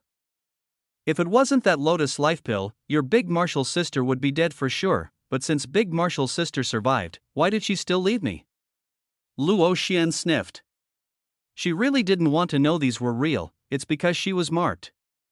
If she stayed with you, you would die as well. And, if you haven't suddenly reached black level primary stage peak, then that palm would have already killed you. So, the person ambushing you knew your power and was sure that palm could kill you.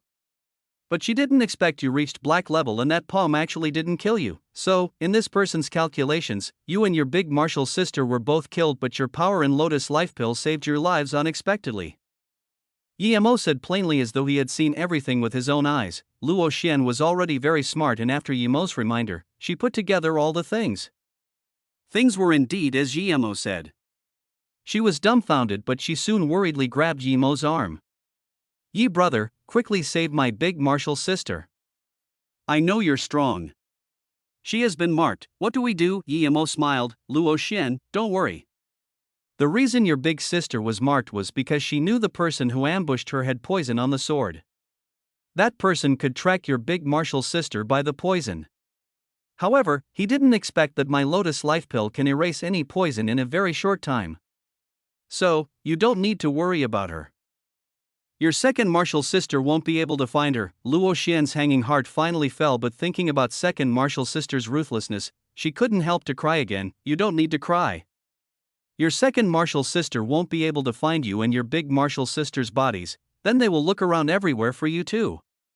You should think about how to escape from your second martial sister's hunt." Yi Mo glanced at Luo Xian and said, "You actually dare to come back here? I'm sure that your second martial sister will be able to find here soon." Luo Xian rubbed her eyes. "I don't dare to go back to school, and if I leave Chunin, I don't know anyone. I only know you and Ziyun. Ziyun is an ordinary person. I don't want to harm her, so I could only come back and wait for you here." I was thinking if you don't come back, I would go to Flowing Snake to find Sue brother. I have nowhere to go, Emo suddenly thought. It wasn't right. If Luo Xian's second sister was coming for Luo Xian, then should have found this place ages ago. Did something happen in between? He looked at Luo Xian and said, since you came back, why don't you go back to your own room? Why are you in my place? Luo Xian opened her mouth and hesitated for a long time before saying, that elevator is going up automatically. I don't dare to stay in my room, so I hid next to your bed waiting for you to come back. Then, Luo Xian looked worriedly at Emo and found that Emo didn't blame her. She relaxed a little and immediately flipped open the quilt on Emo's bed. Soon, she pulled out a yellow paper from under the quilt and gave it to Emo. This is the paper I took from the upper half of the Ni Luo Sutra. Here, Emo took the paper in joy. He didn't expect Luo Xian to take the thing out first and hid it under his quilt. He immediately burned the yellow cover showing a golden paper. Emo stared at this paper for a long time before saying to Luo Xian, thank you very much, Luo Xian. Seeing Emo being so delighted, Luo Xian finally showed a little smile. She felt that was the most correct thing she did. The first thing she did after getting the Ni Luo Sutra was to put this paper in Emo's room and then go see her two martial sisters. You saved my big martial sister, and this is something I should do. Luo Xian said, MHM. Emo checked this golden paper repeatedly and then took out a cloth wrapping it carefully and putting it back in his ring. Then, he said, not bad, you helped me out a lot this time. Okay, since you have nowhere to go, then follow me for now. After I'm done with my things, I'll send you back to your sect, but if they really did it, wouldn't they be waiting for us on the way? Big martial sister told me not to go back no matter what. And, Luo Xian said hesitantly. Emo laughed pridefully, they can stop other people but no one can stop where I, Emo, want to go. After I'm finished with the thing here tonight, come with me to Qiyang Mountain tomorrow and then I'll send you back. Luo Xian shook her head and said, I don't want to. Even if you can send me back, I still need to find my big martial sister, otherwise, I can't rest easy. And, why are you going to Qiyang Mountain? Of course to annihilate the Hilu sect, what? If you're scared, wait for me here. Emo said with a smile. He knew that Luo Xian wouldn't dare to wait for him here by himself. As expected, Luo Xian said, I'm not staying here, I'll go with you. I'm also black level now. Perhaps I can help you a little. Okay, in that case, let's go upstairs first. Emo nodded and said, why are we going up there? Luo Xian immediately looked vigilant. Emo smiled plainly and said, of course we're going to annihilate the ghost. Chapter 328, Don't say such words so casually, huh? Luo Xian hesitated for a moment before saying, but that ghost is too strong. My master said I have spirit eyes but even I can't see it and was hurt by it. I think, we shouldn't go up. Emo smiled, okay, then wait for me here. I'll go up and capture it then come down. I think I should go up with you, one extra person, one extra share of power. Luo Xian immediately changed her words. If Emo wasn't coming back, she really didn't want to stay here. She wasn't afraid of ghosts, but it was another thing when she couldn't even see the ghost. And, that ghost didn't even seem to be scared of the peachwood sword. Don't worry. I have a good idea of what it is. I'm just going to confirm. If I'm right, that ghost had left. I'm just going to see again in the elevator. Emo smiled and comforted Luo Xian. He really did guess what that thing was. After seeing Nia Shuangshuang's letter, Emo guessed that thing might be the pet she had before, Luan Luan. Because Luan Luan could camouflage, she changed into the same color as the elevator and stuck to one corner of it. People wouldn't be able to notice it at all. After he saw Nia Shuangshuang's letter, he thought of this Luan Luan. And, when he checked the elevator before, there was one part of it that did seem to protrude, but he didn't take note of it. Now that he thought of it, it was probably that thing. Now, he was just going to confirm it.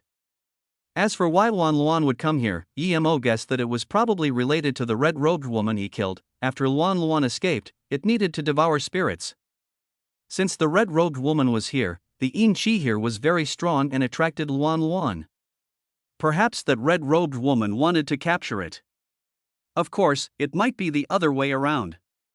After Luan Luan came, the red-robed woman was attracted by it. Yi brother, do you really know what it is? Is it not a ghost? Luo Xian asked in surprise. No, this thing is much scarier than ghosts. Yi Mo nodded. The elevator stopped on the 8th floor and Yi Mo and Luo Xian went in. Yi Mo pressed the button for the 12th floor and kept an eye on the surrounding walls. As expected, he noticed some fainting qi next to the buttons. Yi Mo knew this was where the thing attached to, and because it hadn't left too long ago, there were still yin qi attached to it. Did you find it? When Luo Xian asked, the elevator had stopped at the 12th floor.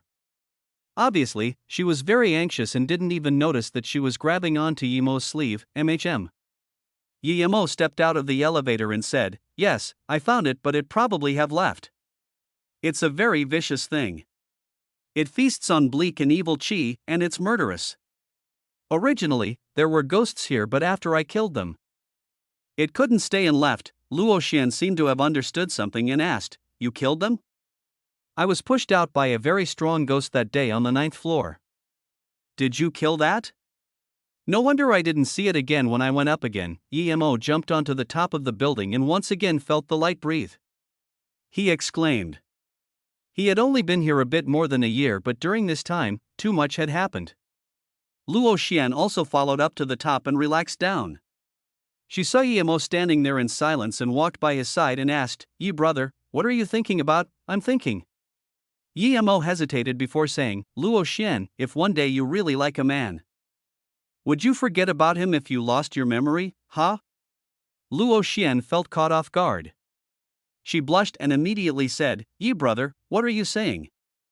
I'm a Dao cultivator. Why would I suddenly like a man?" Yi Mo nodded subconsciously. "That's right. You're a Dao cultivator." "My question was too abrupt." Yi Mo looked into the distant stars and lights and was lost in thought. Luo Xian looked at Yi Mo's despaired face and dazed eyes and didn't talk. She just stood at the top of the building with Yi Mo looking out into the distant lights. After a long while, she found that Yi Mo was still in that position and asked worriedly, "Yi brother, did you lose your love?" "I don't really understand these things, but I've been in the uni for 2 years. I've seen quite some students who have lost their love. They seemed really sad." "Meicham, a bit like you, lost love?" Yi Mo murmured. "Did he?" Then, he shook his head. "I don't know." Yi Mo suddenly thought of something and looked at Luo Xian and asked, "By the way, you said you're a Dao cultivator. What sect are you from?" Luo Xian hesitated for a brief moment but didn't hide it. "My sect is called Ci Hangjing Monastery." "It's a very ancient sect in China, Ci Hangjing Monastery? Why does it seem familiar?" Yi Mo repeated and immediately remembered that at that social night, he saw a stall called Ci Hangjing Monastery.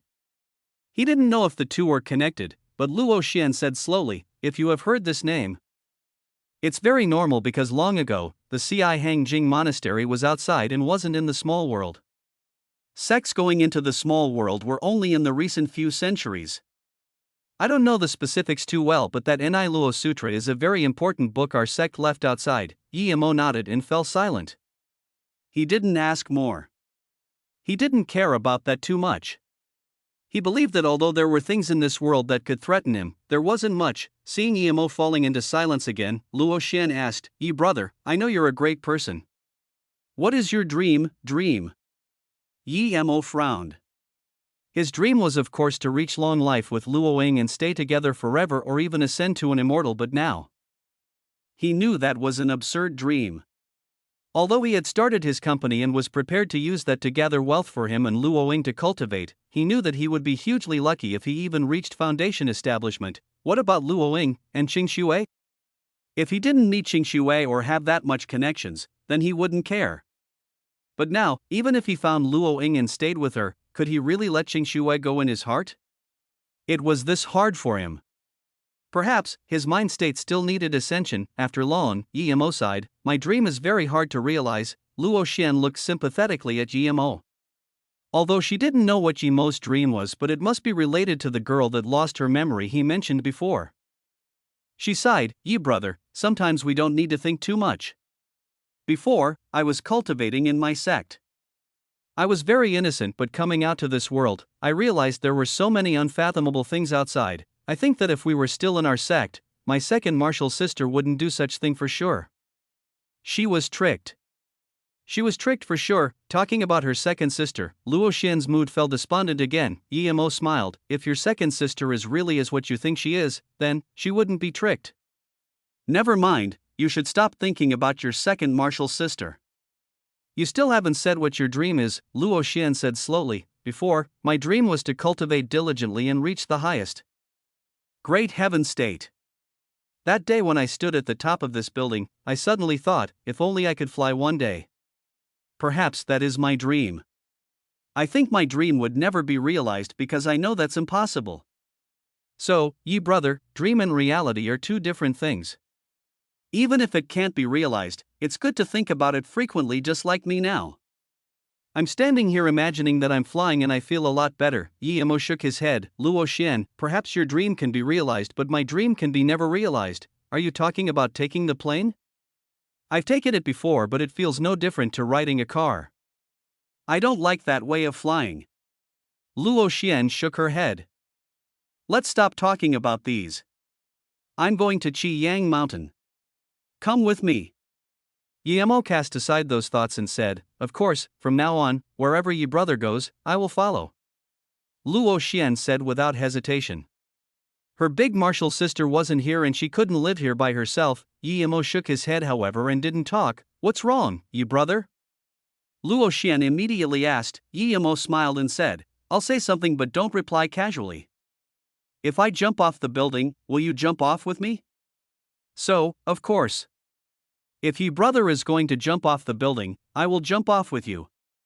But I know, ye brother, you won't. Before Luo Xian finished, Emo had already jumped off. Ha! Luo Xian's mind went blank. She didn't expect Emo would really jump off.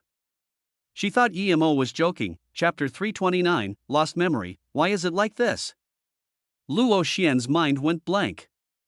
There was only one sentence in her mind, don't reply casually.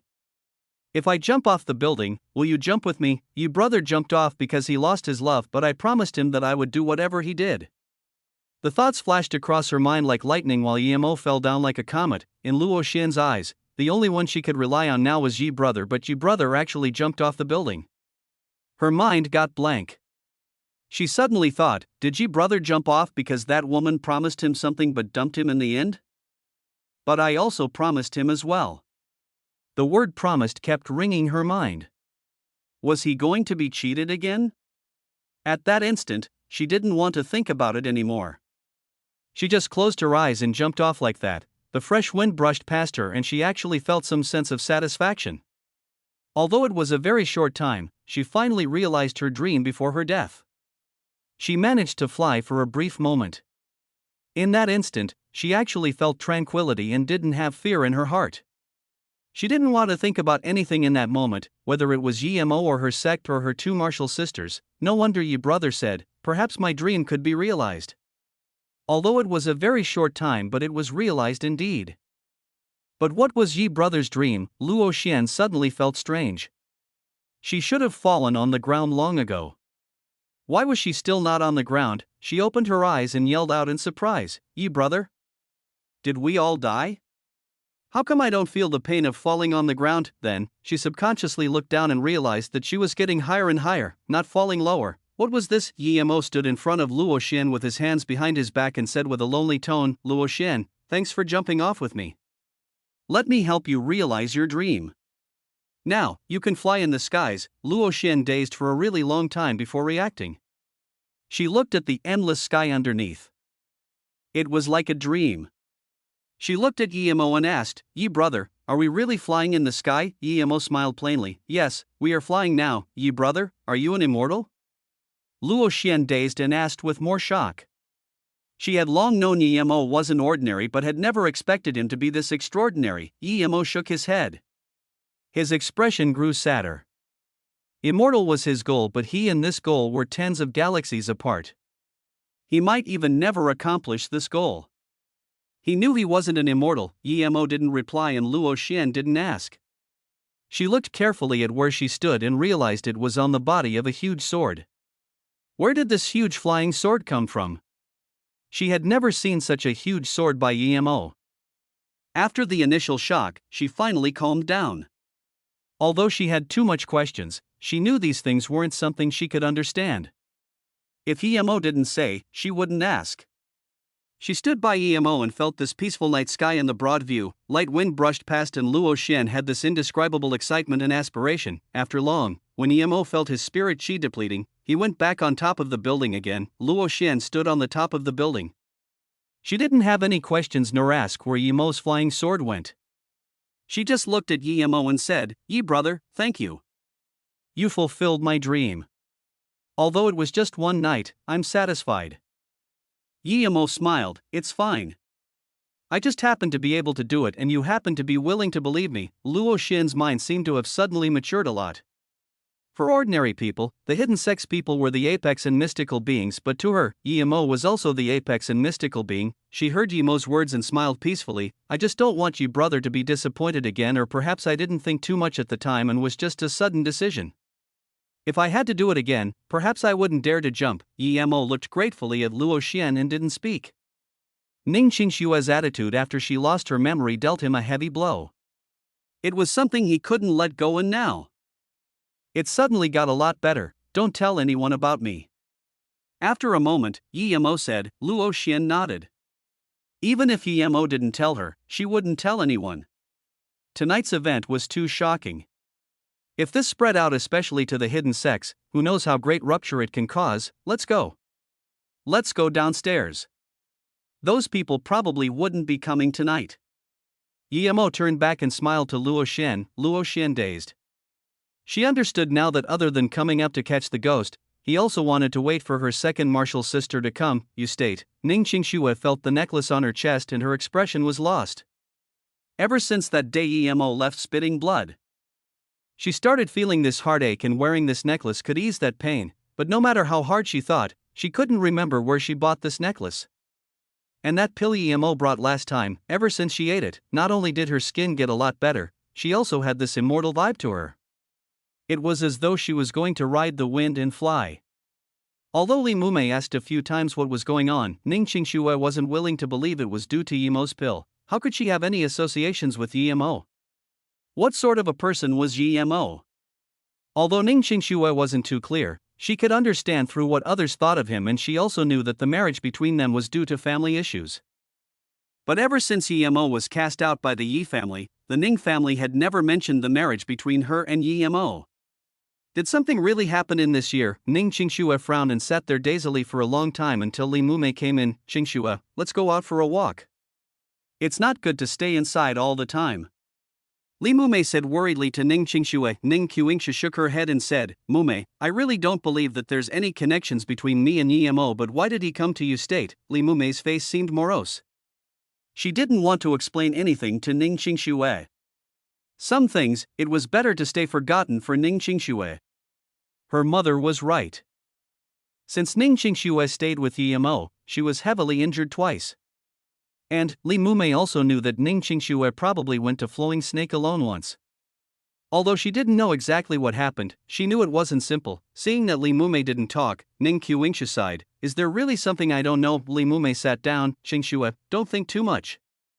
In the past year, you've seen Yemo a few times. I think he probably fell in love with you." Ning Qingxue nodded. She knew about herself. She knew that she was too pretty and was getting even prettier recently, but she really didn't care about that. What she cared about was accomplishing a successful career. Since her parents already left the Beijing Ning family, she needed to do something for the family. That was her goal. It was very normal for Yemo to fall in love with her, but it was impossible the other way around. Seeing that Ning Qingxue seemed to have agreed with her words, Li Mumei felt relieved. "Okay, Qingxue, I'll take you to see some old friends in Beijing." "It's not good to always stay here by yourself in your state." Ning Qingxue shook her head. "Mumei, I don't really want to go to Beijing. I don't like that place." "Mumei, do you know where this necklace came from? It's really good. I can feel it curing my heartache." Li Mumei looked worriedly at Ning Qingxue's necklace. Although she didn't know where it came from, she was certain it had something to do with Yemo. "I'm not too sure. I think you probably bought it in Beijing. But this necklace looks really good. If you remember where you bought it, even I want to go buy one." It seems to be made from warm jade. It's really pretty. Li Mumei liked this necklace even though she knew it was related to Emo. Ning Qingshu put the necklace down and said after a while, Mumei, I've searched for some cases of memory loss on the internet. If it's a really soul-etched memory, then even if you lose it, you will have some impression, but I have no impression for Emo at all. This means that although there is him in my lost memory, it's not very important. So, I don't really mind if I can recover this memory or not. You don't need to worry. Ning Qingshu saw the worry in Li Mumei's eyes and comforted her. Li Mumei thought and agreed. If Qingxue was really deeply in love with Emo, then how can she have no impression at all? Perhaps Qingxue was right. Was she tricked by Emo's sweet words during the days she stayed with him? Thinking about this, Li Mumei wished she could tell Qingxue's mom immediately. Maybe they thought wrong from the beginning. Li Mumei suddenly thought of something and asked Ning Qingxue excitedly, Qingxue, do you know the Juyin Temple, chapter 330, the conversation with Wu Guang monk? Ning Qingxue shook her head and said, I don't know Juyin Temple. What about it? Li Mumei said mysteriously. However, in Luotsang, they built a new temple called the Juyin Temple. It has the two mottos on the door, lost in the deep clouds, awaken at this temple. It means that if you have any questions you are confused about, you can burn some incense and worship the Buddha in this temple. I heard it's very real and is very popular online. I heard that the lead monk of this temple is called Wu Ming. He's a very capable monk. How about we go to this temple and burn some incense? Just think of it as a holiday trip, Ning Qingxue asked confusedly. A newly built temple is very popular. Would it be some intentional spin on the internet? Li Mumei shook her head and said, that I don't know, but I heard that an old monk in the temple said he attained Dao in Luotsang, so he built the temple in Luotsang. Ning Qingxue said nonchalantly, in that case, let's go see it. IVT's very close to you state, Luotsang. Compared to a year ago, this place seemed a lot more populous. Many people said it was due to the Juyin Temple. Ever since the Juyin Temple was built here a few months ago, the tourists here increased drastically. When Ning Qingshu and Li Mumei came here, they found it to be very busy indeed. It wasn't any inferior than Yu State, which was a big city. Juyin Temple was indeed very popular and they had to line up to burn incense.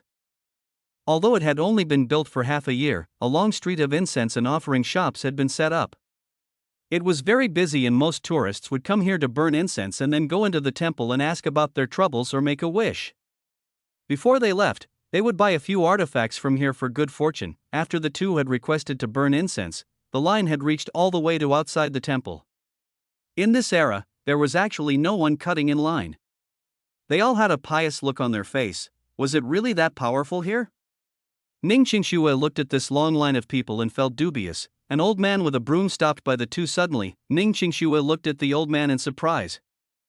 He was in his 70s but looked very strong. He glanced at Ning Qingxue once and closed his eyes. There seemed to be a lot of monks in this temple, but there really weren't many holding a broom like this 70-year-old monk. Just when Ning Qingxue and Li Mumei didn't know what this old monk was doing, this old monk suddenly opened his eyes and said, I am Wu Guang. You two honor patrons need not to line up. You can come in and make offerings with me. Li Mumei looked vigilantly at the old monk. Other people had to line up to burn incense. Why did they not have to line up? Qingxue looked so out of this world. Was this old monk scheming something? The old monk didn't seem to notice Li Mumei's eyes and just turned to leave after finishing. Ning Qingxue pulled Li Mumei, let's go have a look. If we line up, we are going to wait for more than an hour. Li Mumei looked at the long line. They might not get to the front even in more than an hour. There were just too many people. Plus, this monk was so old that he couldn't have any bad intentions, right? The old monk took the two to the last Zen room. There was a Pu-Sa painting in the room. The two couldn't recognize which Pu-Sa it was. Master Wu Guang, didn't you say you were going to take us into burning offerings? Why did you bring us here? Li Mumei was getting more vigilant. Wu Guang monk put the broom down and said, "Ai mi tuo fo." Then, he said to Ning Qingxue, patron, you have fortune with a master who enlightened me, so I wish to help you resolve your problems, but before that, I need to see the necklace artifact on you. Ning Qingxue grabbed the necklace and said, Master Wu Guang, are you talking about this? Ami tuo fu. Wu Guang monk continued, patron, you need not to take it down. I've confirmed it. Okay, you may talk about what confusions you have. Ning Qingxue looked at the Wu Guang monk in surprise. How did he know that it was she who needed help and they weren't just here to burn offerings? Li Mumei could also see that this old monk really seemed to know something.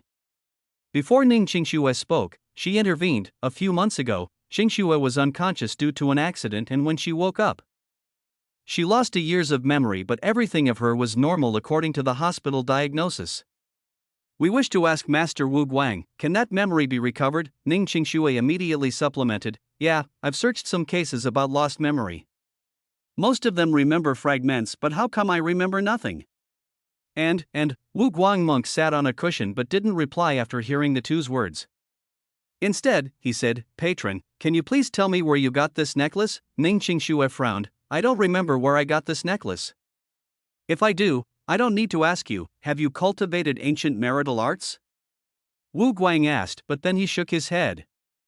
Even if she did, what could she have accomplished being so young? Looking at Wu Guang shaking his head after asking her that question, Ning Qingxue asked curiously, Master Wu Guang, I haven't cultivated ancient martial arts, but what has my memory got to do with cultivating ancient martial arts? Wu Guang nodded and said, Patron, you don't know.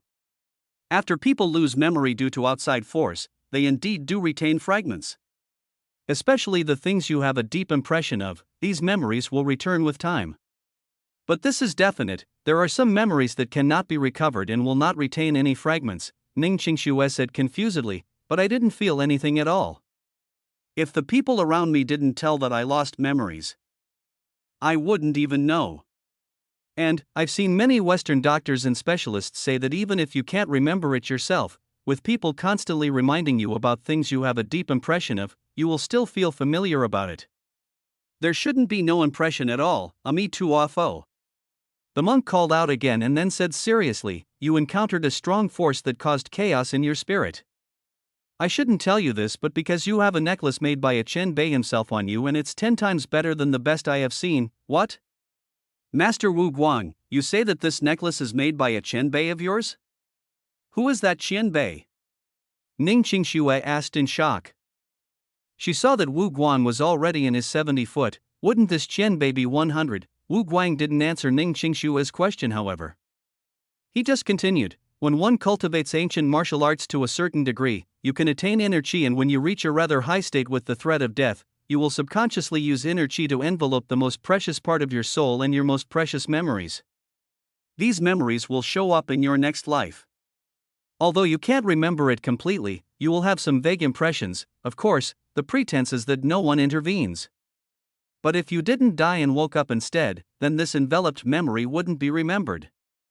It may even disappear slowly, just like what is happening to you. Ning Qingxue dazed for some time before asking cluelessly, but I've never learned any ancient martial arts. I don't even know what inner qi is. How can it envelope my soul and memory? Wu Guang nodded, ami tuafo, even if you'll cultivate ancient martial arts to a very high state, you wouldn't be able to do such thing, much less Patron don't even know ancient martial arts. I've only heard that this action not only has requirements for power but also strict requirements for cultivation method. I also thought that a cultivation method capable of enveloping memories into reincarnation does not exist, but your situation is very similar to this case. Then Master Wu Guang, if that's the case, how do I recover my memory? Although Ning Qingxue knew that this wasn't the case for her, she still couldn't help asking. Wu Guang said, unless you cultivate this way again and reach at least the power state of the moment before you lost your memories. Then, your memories will recover automatically and your power will double up. But, you may still remember nothing. But, Wu Guang hesitated for a long time but eventually didn't continue. He said, 2 patrons please, I will be doing work now.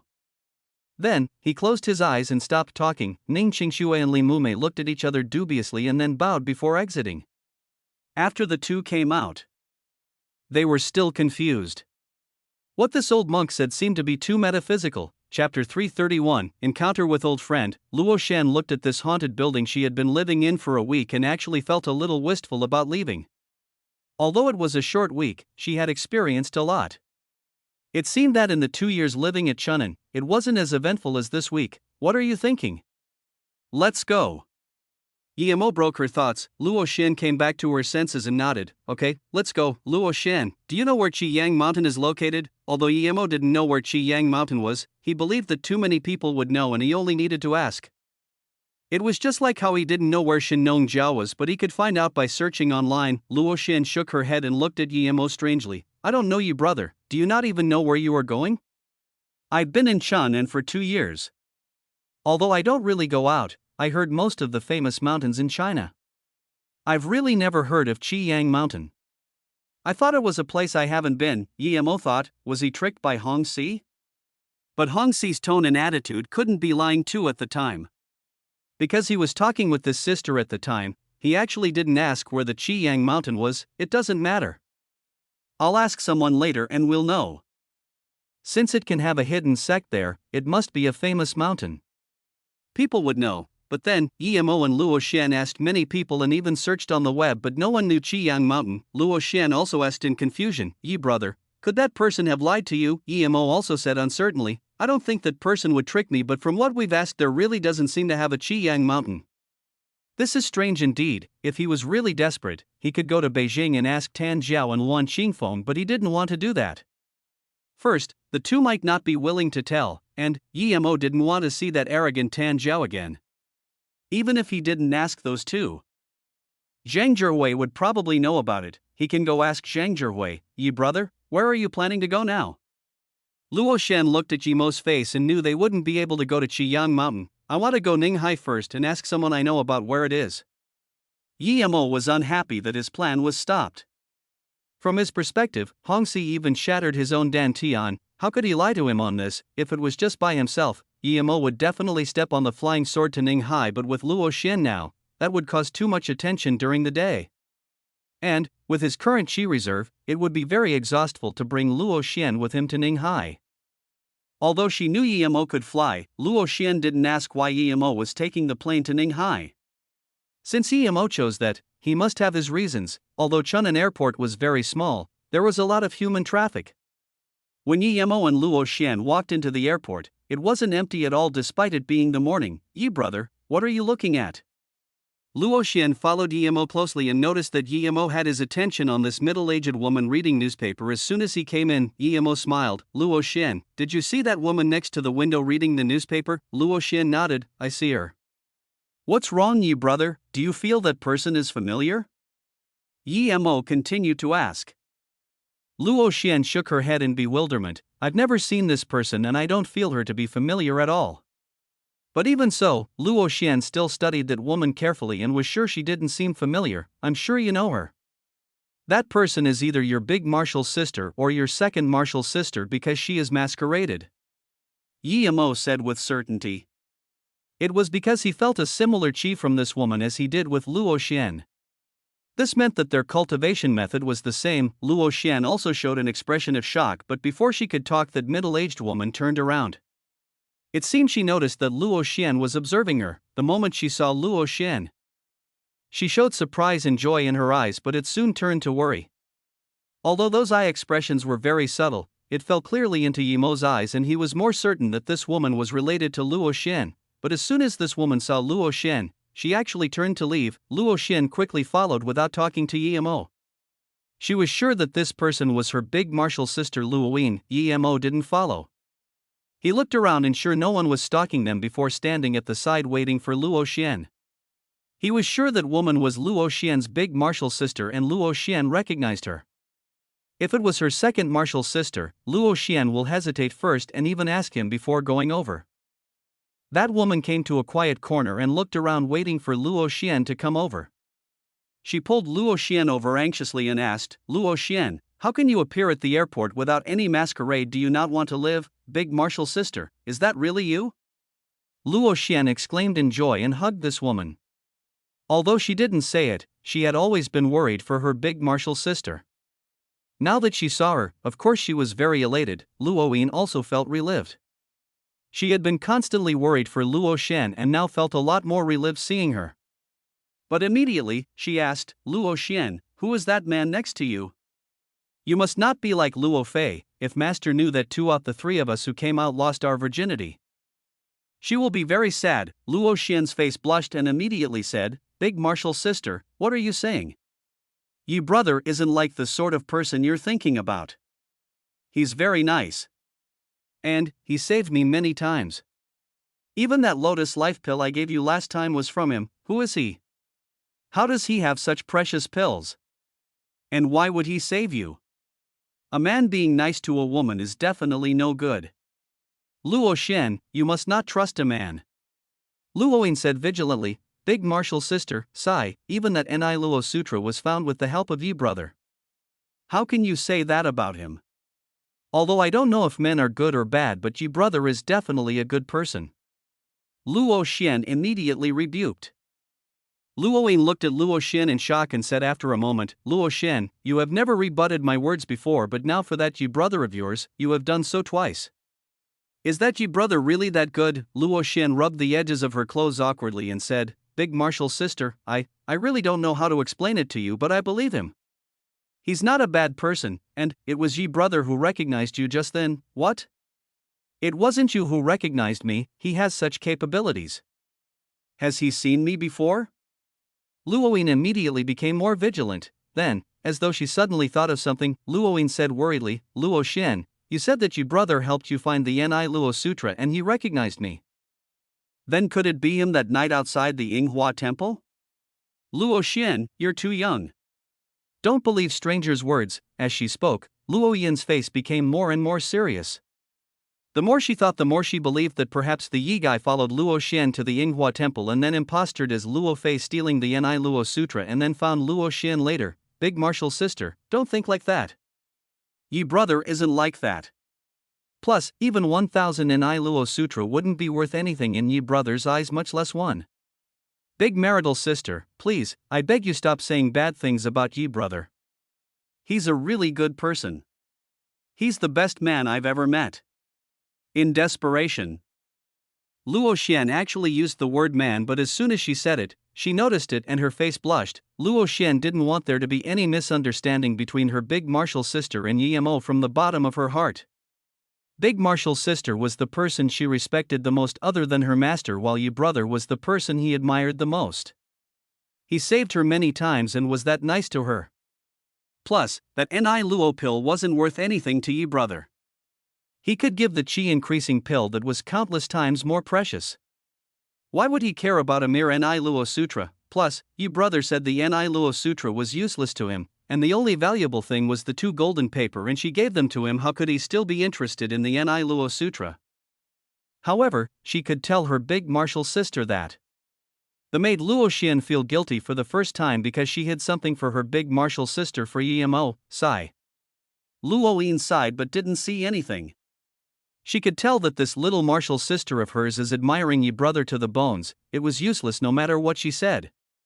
It was just that from the bottom of her heart she wanted the person who tried to kill them to be someone else, even that Yi brother rather than Luo Lin. How you always been with Yi brother these few days? Luo Yin asked casually. She could tell that her martial sister was still a virgin. This meant that they didn't do something over the line. Chapter 332, Marks that disappeared very quickly. Luo Xian thought that she did stay in the same room with Yi Mo last night, and now that her martial sister asked, she felt embarrassed. Her face was even burning a little. Originally, she thought it was fine and Yi Mo didn't say anything, but now that her martial sister asked, she felt perhaps it wasn't so appropriate. Luo Yin could tell that if she didn't meet Luo Xian in time, it would only be a few days before Luo Xian also lost her virginity. Although she didn't like Yi Mo, she had to commend on Yi Mo's means. How long has it been, and even Luo Xian was so admiring of him. She was sure that Luo Xian met Yi Mo after moving into the new place. Looking at her martial sister's face, Luo Xian knew she misunderstood her again, so she could only say, Big Martial sister, we'll talk about this later. Yi brother is still waiting for me over there. Let's go over first. Luo Xian, tell me, if you didn't meet me, where were you going?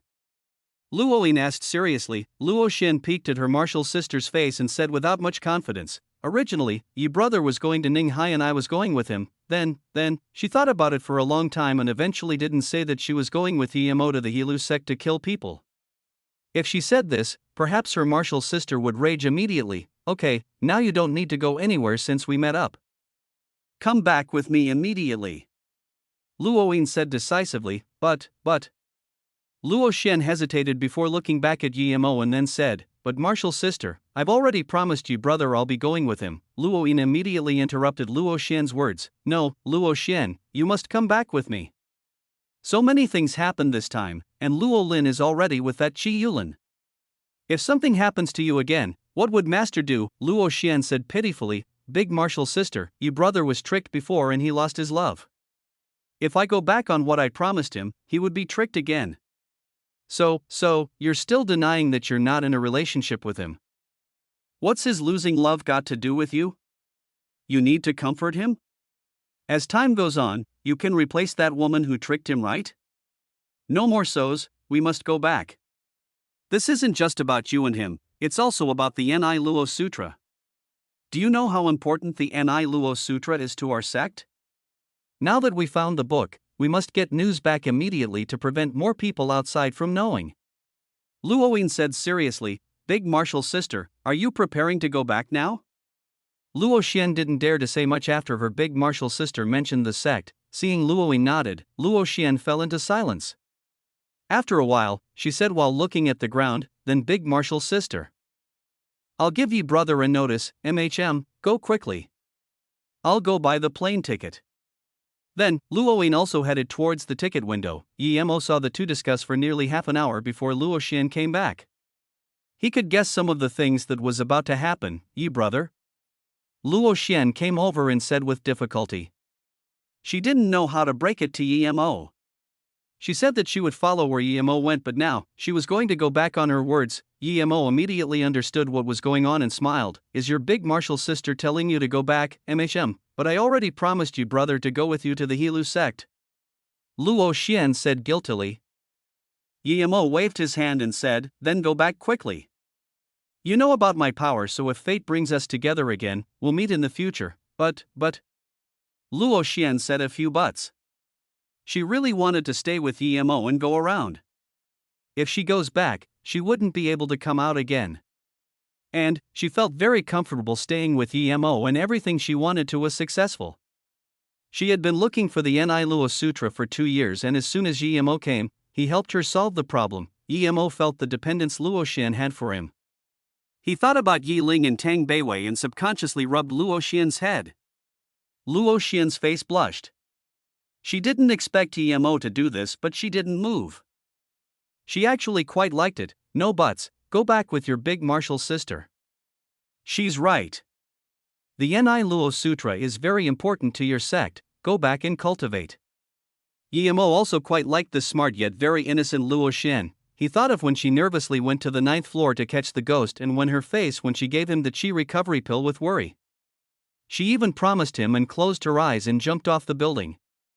Thinking about all that, Yimo actually felt a little disappointed she was leaving. Yi brother, will I be able to see you again? Luo Xian saw Yimo's expression and suddenly remembered Yimo's lonely face last night and felt guilty. She was almost about to say, I can stay back with you. Although she knew that after this departure, she would never be able to see him again. She still couldn't resist asking the question. Yimo came to his sense and his face returned to normal.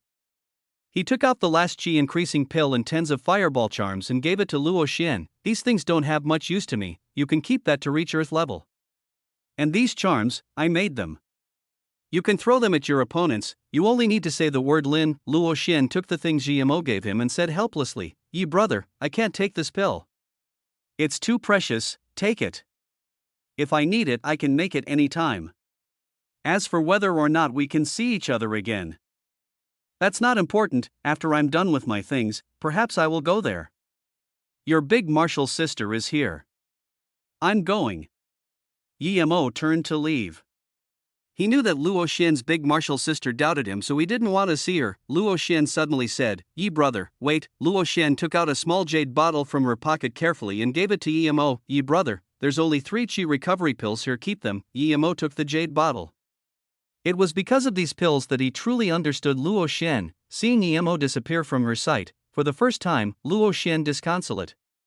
She had this unexplainable feeling of lost and sadness in her heart. She knew that Yimo wouldn't be able to get into the small world at all. Luo Xian, do you like him? Luo Yin suddenly appeared beside Luo Xian and looked at Yimo and asked. Luo Xian was shocked awake.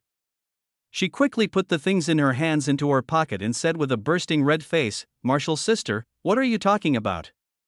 Yi brother has someone he likes, and I'm a Dao cultivator. After a while, as though asking her martial sister or as though asking herself, can we meet again? Luo Yin smiled. Luo Xian, you gave your most Qi recovery pills to him, and you're still going to say you don't like him? Perhaps the most precious wasn't the Qi recovery pill but that jade bottle. Martial sister, you saw it? Luo Xian's face was blushed, but it was more due to longing and sadness. Luo Yin sighed. Let's go, Luo Xian. We're not of the same world as him. You're right. You won't be able to meet again even if he's from the outer hidden sections. Some things are best left aside. If you think about it too much you will hurt your spirit. And, the things he gave you, don't let Master see when we go back or she will be disappointed. I know, Martial sister. Luo Xian looked down. She knew that GMO would not be able to enter the small world even if he knew the entrance no matter how strong he was.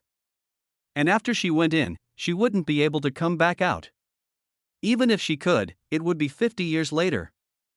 50 years, how many 50 years can a person live? A rumble sounded. A white passenger jet shot into the blue sky, disappearing amongst the clouds. Luo Xian could no longer control her emotions as her tears splashed on the stony ground, but the mark disappeared quickly. Luo Yin sighed and held Luo Xian's hand. Just like your tears on the ground, he will disappear quickly. Let us go, Luo Xian. Yimo saw Luo Xian and her martial sister get on the plane and ensured there were no masters following, before turning to leave Chun'an Airport. Half an hour later, Yimo appeared at Ninghai. He packed away the flying sword and called a taxi, returning to that house he lived at with Ning Qingxue. Standing at the door, Yimo actually felt empty. His spirit sense immediately scanned that Su Wei wasn't there. Did she move away? Her room was empty. There was nothing. It seemed she really moved away. Yimo opened the door, lost in thought as he walked in. There were many leaves on the ground in the yard. Obviously, there hadn't been anyone to manage the garden for a long time. Only that silver heart grass on the flower pot barely survived, but its dry leaves showed that no one had been caring for it for a long time. Yimo silently walked to the flower pot and touched the silver heart grass with his hand gently. As though feeling something, the grass seemed a little more alive. Yimo took out a bottle of water and tipped it around the silver heart grass. The water soon seeped in. At this moment, a voice sounded from outside. Who's back? Can I come in? Yimo scanned his spirit sense out and thought strangely, why would she be back? Chapter 333, Spirit Sense Mark. Yimo was sitting on the flower pot, but he stood up now. He looked at the woman who came in and asked, Jingwen, why did you come? I just came back as well. Su Jingwen seemed more fatigued and stressed than a year ago. She was pleasantly surprised when she found that the person in the yard was actually Yimo. Yimo, it's actually you? I thought it was Su Wei coming back. Yimo smiled. Jingwen, long time no see. You seem not quite well recently. By the way, did Su Wei move away? Su Jingwen heard the first part of the sentence and her face immediately became dull. But after hearing Yimo ask about Su Wei, she immediately turned around and replied, yeah, Su Wei has been gone for a long time. Every time I come past here, I would always think you or Qingxue would come back. Today, I saw the door seemed to be open, so I came to ask. I didn't think you really came back. I thought I was dreaming. Hearing about Qingxue, Yimo's face also went dull, and after a moment, he asked, Jingwen, have you ever seen Qingxue? Did she come back to live here? Although he knew that Ning Qingxue probably wouldn't come back, Yimo still couldn't resist to ask. The reason he didn't go to Xinjiang first and instead came back to Ninghai was because deep in his heart, he hoped that Qingxue had come back, but the reality was she didn't. Even the silver heart grass she was taking care of died. There was a sliver of disappointment in Su Jingwen's eyes. Just then, when Yimo said she didn't seem to be doing too well, she actually felt happy because he cared about her. But quickly, he asked about Su Wei and Ning Qingxue. It was as though she just came here to pass on a message, but soon, Su Jingwen set right her mentality. She was only normal friends with Yimo, and Yimo saved her mother's and her life. Now that Yimo asked about Ning Qingxue, Su Jingwen still replied despite feeling a little disappointed and hurt. Qingxue went back to your state after getting hurt on the streets in Ninghai last time. She never came back again. I called Li Mumei saying that I wanted to visit her.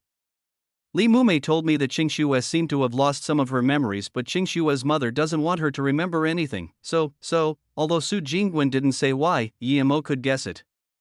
It was that Ning Qingxue's mother was scared she would remember things after seeing Su Jingwen, so her mother stopped everyone Ning Qingxue knew and Ning Hai to go see her. Su Jingwen did know something about Ning Qingxue. Li Mumei told her. It was probably that after the incident, Ning Qingxue forgot the time she stayed with Yimo. Seeing Yimo's disappointed eyes, Su Jingwen sighed. That student in her eyes before became a mature man. A man troubled by love. At the moment when Su Jingwen saw Yimo's disappointed eyes, she actually had this feeling in her heart. Perhaps it was because Ning Qingxue didn't love Yimo that deep. If she did, she would have some impressions of him, no matter how little it was. Yimo suddenly thought that he still hadn't asked what was wrong with Su Jingwen since she came here. This was not very polite. Yimo quickly asked, Jingwen, I just got back and the house is a bit messy. Is there anything I can do for you? Oh, Yimo, are you free now? Su Jingwen came to her sense and quickly asked. Yimo nodded. Nichem, I do. Su Jingwen immediately said, I want to invite you to food, is that fine? Yimo smiled, of course. If I don't have much money on me, it should be me inviting you. You've already treated me to food once. Su Jingwen's face immediately brightened up. Let's go. My car is just outside. Hearing Su Jingwen's words, he immediately knew that Su Jingwen probably didn't happen to drop by here but came here intentionally. This definitely wasn't her first time. She might have been doing this every day. Su Jingwen's car had this faint aroma, similar to her body smell. It could be seen that she really liked the smell. Just when Yimo closed the car door, Su Jingwen turned around and said, Yimo, how about we go to West Lake Restaurant again? How? Yimo immediately remembered that elegant and voluptuous Fang's sister and the dishes with the same price for everything, as well as the moment when he first ate with Su Jingwen. Michem, I really like the tea Fang's sister makes. Let's go there. Yimo nodded in agreement. Su Jingwen started her car and didn't go far before her phone rang. Su Jingwen picked up the phone and looked at the number. She frowned and hung up. However, her actions seemed to be of no use as her phone rang again. Yimo said, Jingwen, let's swap. You sit here and I'll drive, MHM. Su Jingwen stopped the car and swapped seats with Yimo. When her soft and plump butt passed by Yimo, Yimo reacted to it down there. Luckily it was very short. Yimo felt a little awkward. He realized that he didn't have the self-control he thought he did in these things. He even thought of that deep ravine on Ning Qingxue's chest at the bottom of the Shinnongjia cliff.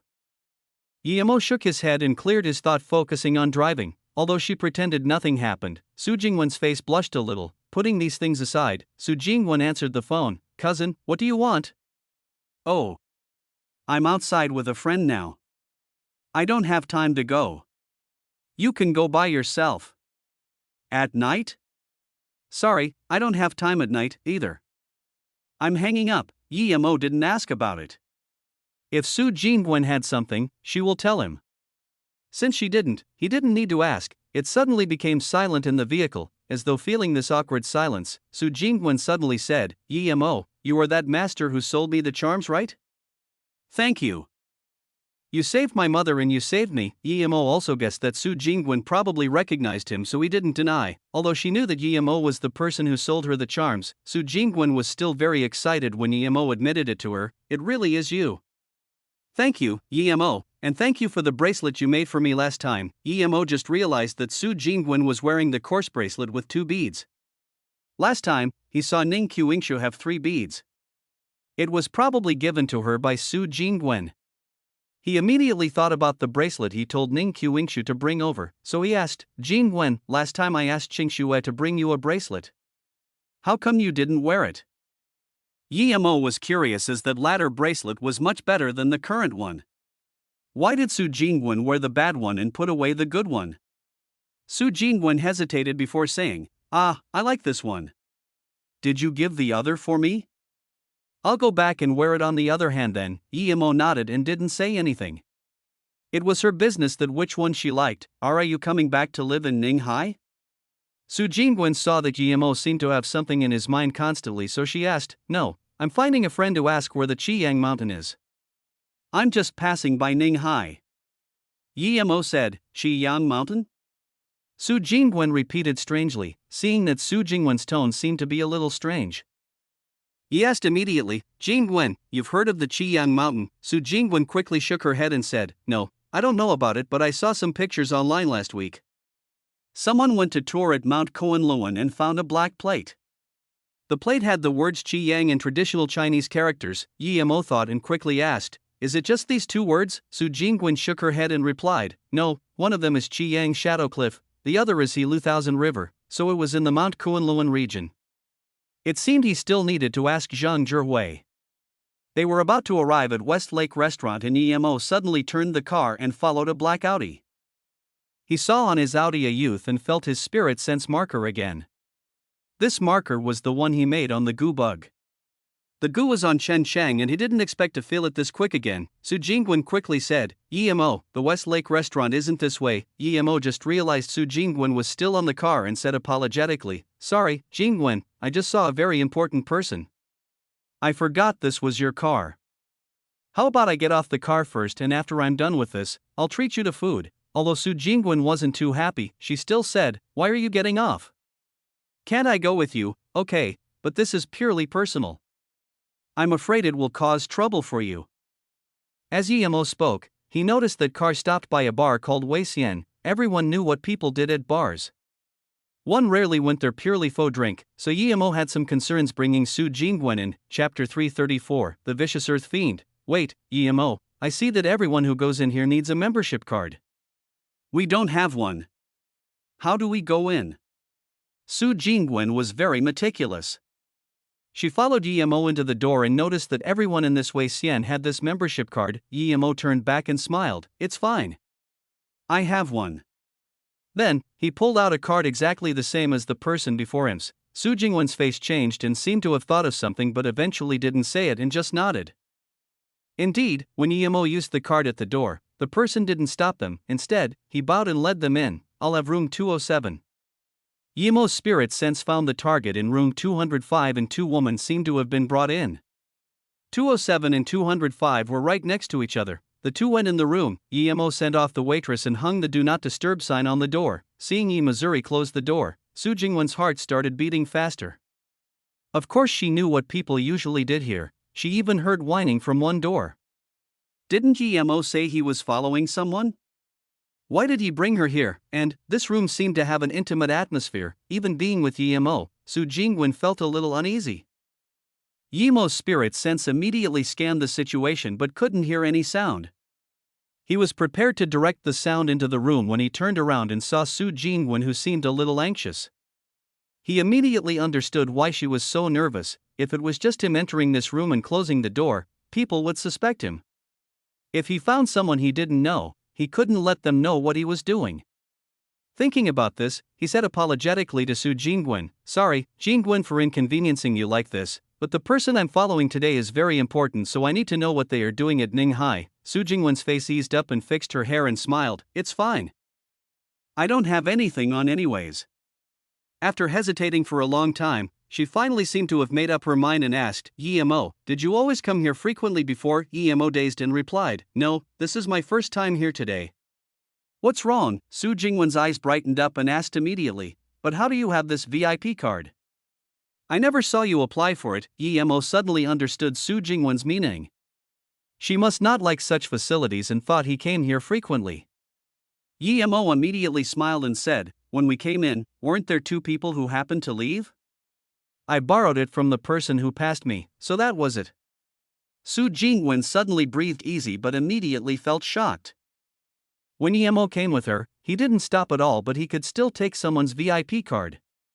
This was too unbelievable. They just brushed past each other. How short was that time interval, but thinking about Yemo's master identity, she understood.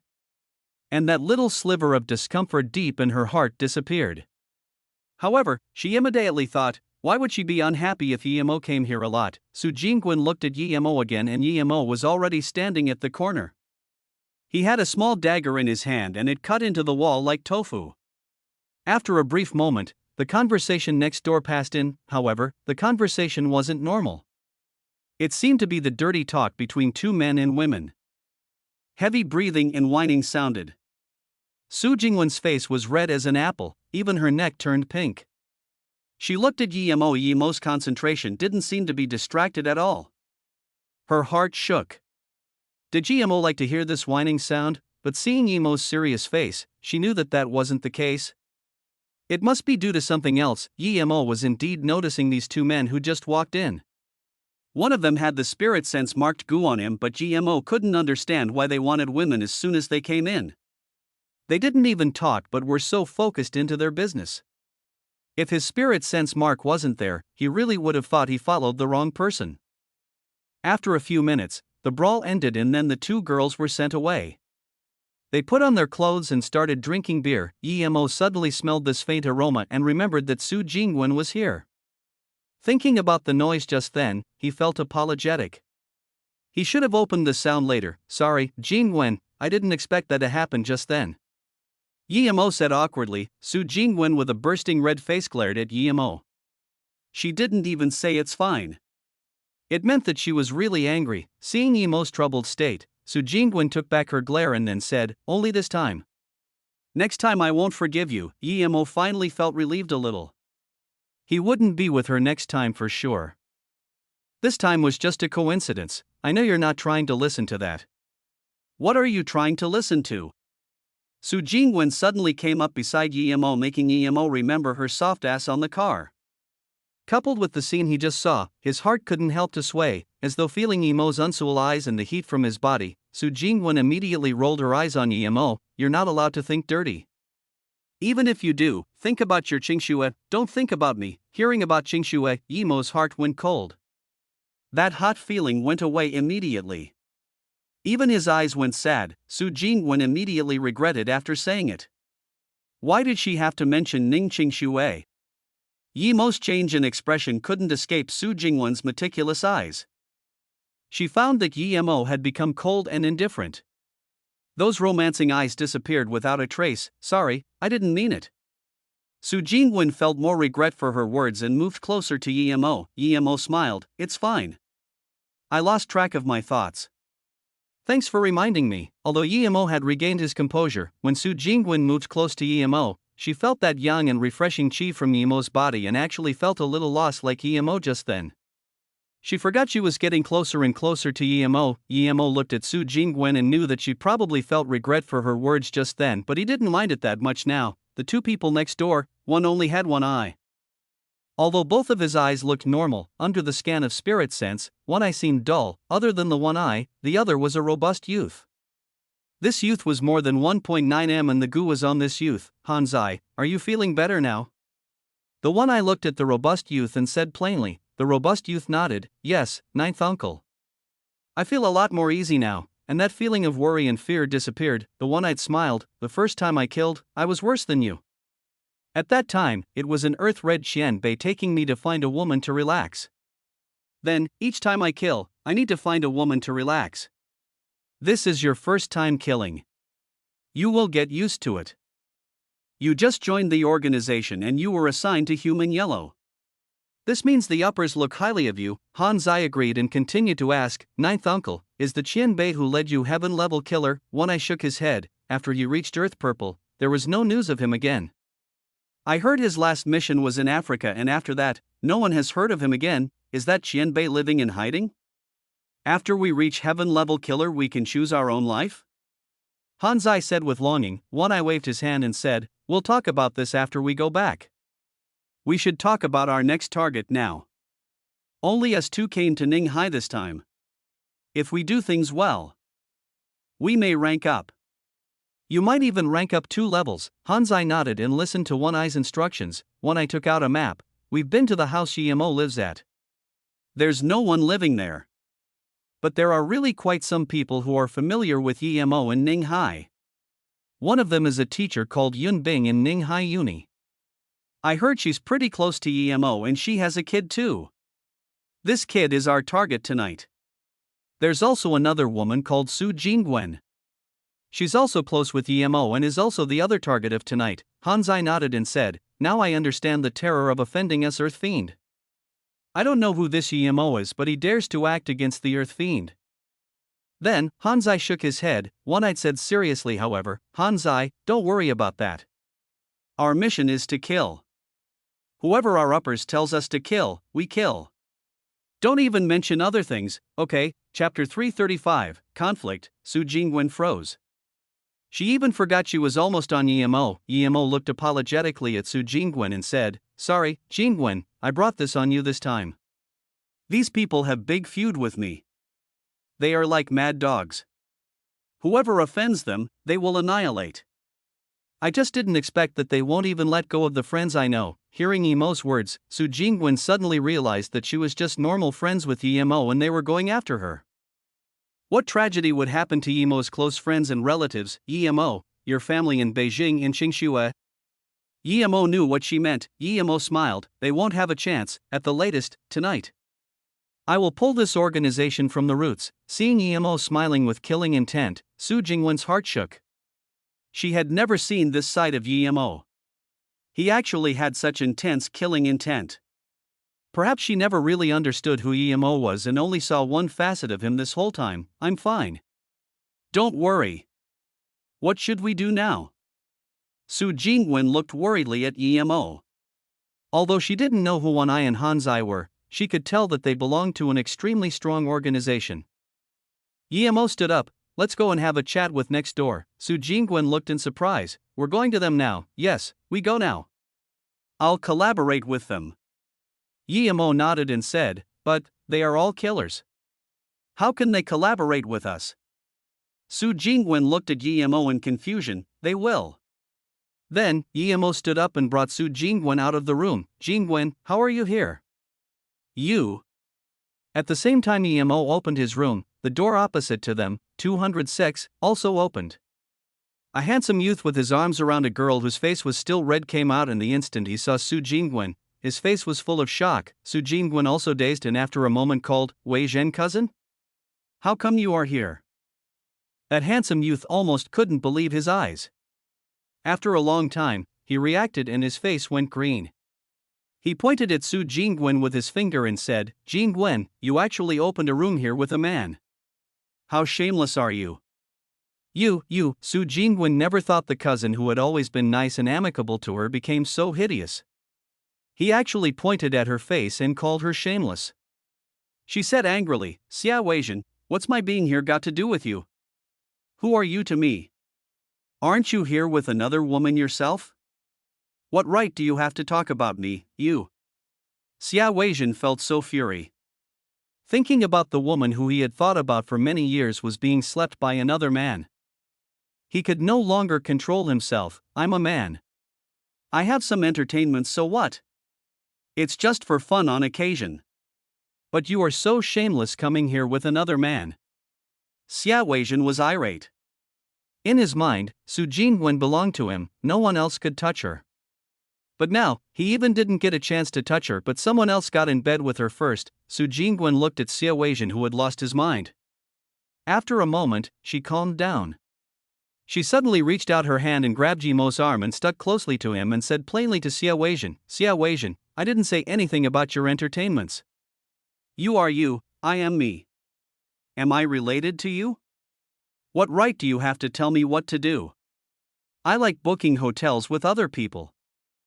What's that got to do with you? I love Emo, so what? Su Jingwen was soft on the outside but tough on the inside. Once she was angered, she wouldn't care about anyone or anything. Plus, to Su Jingwen, Xia Weizhen overreacted way too much. Okay, I thought you were very busy. You said you had things with your friend, so this was the thing? You shameless woman. Even if you want it, can't you tell me? Can I not satisfy you? Xia Weizhen was almost going crazy with jealousy. He walked up a few steps towards Su Jingwen and slapped with his hand. Su Jingwen, who had calmed down already, was triggered again by Xia Weizhen. She really didn't think that her cousin would be this crazy when he got angry. He had no sense of reason at all. Emo heard they were cousins so he didn't intervene, but now that Xia Weizhen was going to hit her, he wasn't going to keep watching. Before Xia Weizhen's hand reached Su Jingwen, Emo already grabbed his wrist and slapped a few palms back. Then, he kicked. Xia Weizhen was slapped so hard that his mouth was full of blood and a few teeth fell out. Then, he was kicked back into the room. The sound of him crashing into the ground could even be heard outside. That woman with Xia Weijin screamed and quickly rushed inside to check up on Xia Weijin. Su Jingwen was shaking with anger. Her face was pale and couldn't say anything in a long time. Yi Mo sent some qi into Su Jingwen's body to help her calm down. Sorry, Yi Mo, I don't feel too comfortable. I'm going back. Su Jingwen calmed down and looked apologetically at Yi Mo. Yi Mo quickly said, It's fine. Go back, I'll be fine by myself. I caused this to you today. Don't say sorry. Su Jingwen suddenly looked up at Yi Mo and seemingly wanted to say something but eventually didn't say anything. She turned and left. Yi Mo followed Su Jingwen with his spirit sense until she got on the car and left. Then, he shook his head helplessly. Su Jingwen's cousin was too much of a douchebag, but then, Yi Mo cast these thoughts aside and knocked the door on 205. Who is it? We don't need any service here. One Eye's coarse voice sounded. Yi Mo suddenly pushed open the door and looked at the two who were in shock and said plainly, You don't need service but I do. Who are you? How did you open this door? One Eye looked at Yi Mo in shock. He clearly locked the door, but how was Yi Mo able to open it? The sensitivity to danger of being a long-term killer immediately surged up. In the twinkling of an eye, he had a black pistol in his hand. Han's Eye also looked at Yi Mo with vigilance while a triangular small spear appeared in his hand. Yi Mo didn't seem to see their actions at all nor look at the pistol in One Eye's hand. He just walked in and sat down. After sitting down, Yi Mo looked calmly at One Eye. You're called Ninth Uncle, right? I'm coming to save your life today, but if you don't listen I don't mind sending you to hell. You're asking to die. Ferocity flashed across One Eye's eye as he raised his pistol instantly and fired. Yi Mo suddenly raised his hand as well and at almost the same moment One Eye fired. He caught a bullet with his two fingers and his face went cold. If you dare to fire a second shot, I don't mind embedding this clip into your forehead. You caught a bullet with your hand? One Eye's tone became shaky, even his hand was shaking. He heard that some ancient martial arts masters could catch bullets with bare hands. But this youth who was this close to him, only a few meters, not only caught the bullet but with two fingers. Even ancient martial arts masters can't do that? Is he still human? Yi Mo flicked his fingers and the bullet flew by almost along One Eye's ear, shooting into the wall behind him. Just when One Eye was more shocked, Yi Mo's cold voice sounded, If I want to kill you, it's only a matter of one finger. If you still want to live, I suggest you not to move. My patience isn't that good. I won't forgive you the second time, crank. One Eye's pistol fell on the ground. He actually lost his will to fight. He was a killer. What sort of people hadn't he seen before? What could make him lost his will to fight? But this youth in front of him rendered him shaking, feeling that the youth was undefeatable. He had a feeling that no matter what tricks he had, they were all useless in front of this person. He would die as soon as he tried anything. Who was this person? When did he offend such a person? Han's Eye also looked at Yi Mo in shock. His weapon also slunk. Yi Mo catching the bullet electrocuted him too much. Was this something humans did? Shinbei. You. One Eye felt that this person seemed familiar. He looked like that Yi Mo on the picture he was shown, but this was too shocking that he didn't dare to believe. If Yi Mo was such a terrifying person, wouldn't it be suicide trying to kill people related to him? I'm Yi Mo, the person you want to kill. Yi Mo smiled plainly. His tone was extremely plain. They both felt hopeless. If this terrifying person in front of them was Yi Mo, then they had no chance of living at all today. Chapter 336, Subdue. The One-Eyed suddenly gritted his teeth. This person in front of him was indeed Yi Mo. He didn't expect Yi Mo to be such a potent being.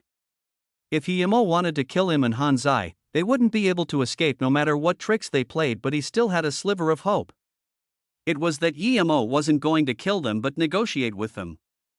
Otherwise, with his skills, he would have long killed him and Han's Eye. Yi Qianbei, I know the gap between us is big.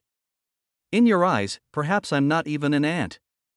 If you have any requests, please tell us, but if you want us to betray the Earth Fiend then just kill me. One-Eyed gritted his teeth. Either way, it was going to be death, so he might as well be straightforward. Yi Mo said calmly, You don't dare to betray Earth Fiend only because of your family or the goo bug that makes your fear. One-Eyed looked at Yi Mo in shock. After a long time, he breathed out slowly, how do you know we have goo bugs in our bodies? Goo bug was a mean for the Earth Fiend to control their subordinates. One-Eyed had seen with his own eye that an Earth Fiend killer was caught back after betraying the organization. Then, the goo bug ate his flesh for 3 days and 3 nights. At that time, the flesh of that killer was almost eaten up, but he was still howling and wasn't dead. Ever since then, he had the belief that no matter what, he must not betray the organization. Emo smiled. Let's not talk about the goo bug in your body first. What I want to say to you is, do you know your final ending? Hanzai glanced once at One-Eyed and suddenly intervened. As long as we reach Heaven Rank Killer, we are free, so my goal is Heaven Rank. Emo laughed and immediately said coldly, let's not say whether you can live to reach Heaven Rank, but even if you do, that would be the end of your life. You should know of the Goo King, right? He controls you people with the goo bugs. This kind of goo bug will devour the life force and essence blood of the person you kill and digest it in your body. So what? One-Eyed shivered at Yemo's words but said without willing to back down. Yemo shook his head, no biggie. It's just that after you reach Heaven Rank Killer, the goo bug in your body will have matured and his final feast would be the life force and essence blood in your body. Of course, after consuming you, it has finished its task and they can be taken by your head, that Goo King, to cultivate evil ways. You're bullshitting. One-Eyed shook in terror. He even knew that Yemo wasn't bullshitting but couldn't help denying it verbally. Yemo sneered, I'm not bullshitting. You know it yourself. Tell me, have you really ever seen any Heaven Rank Killer?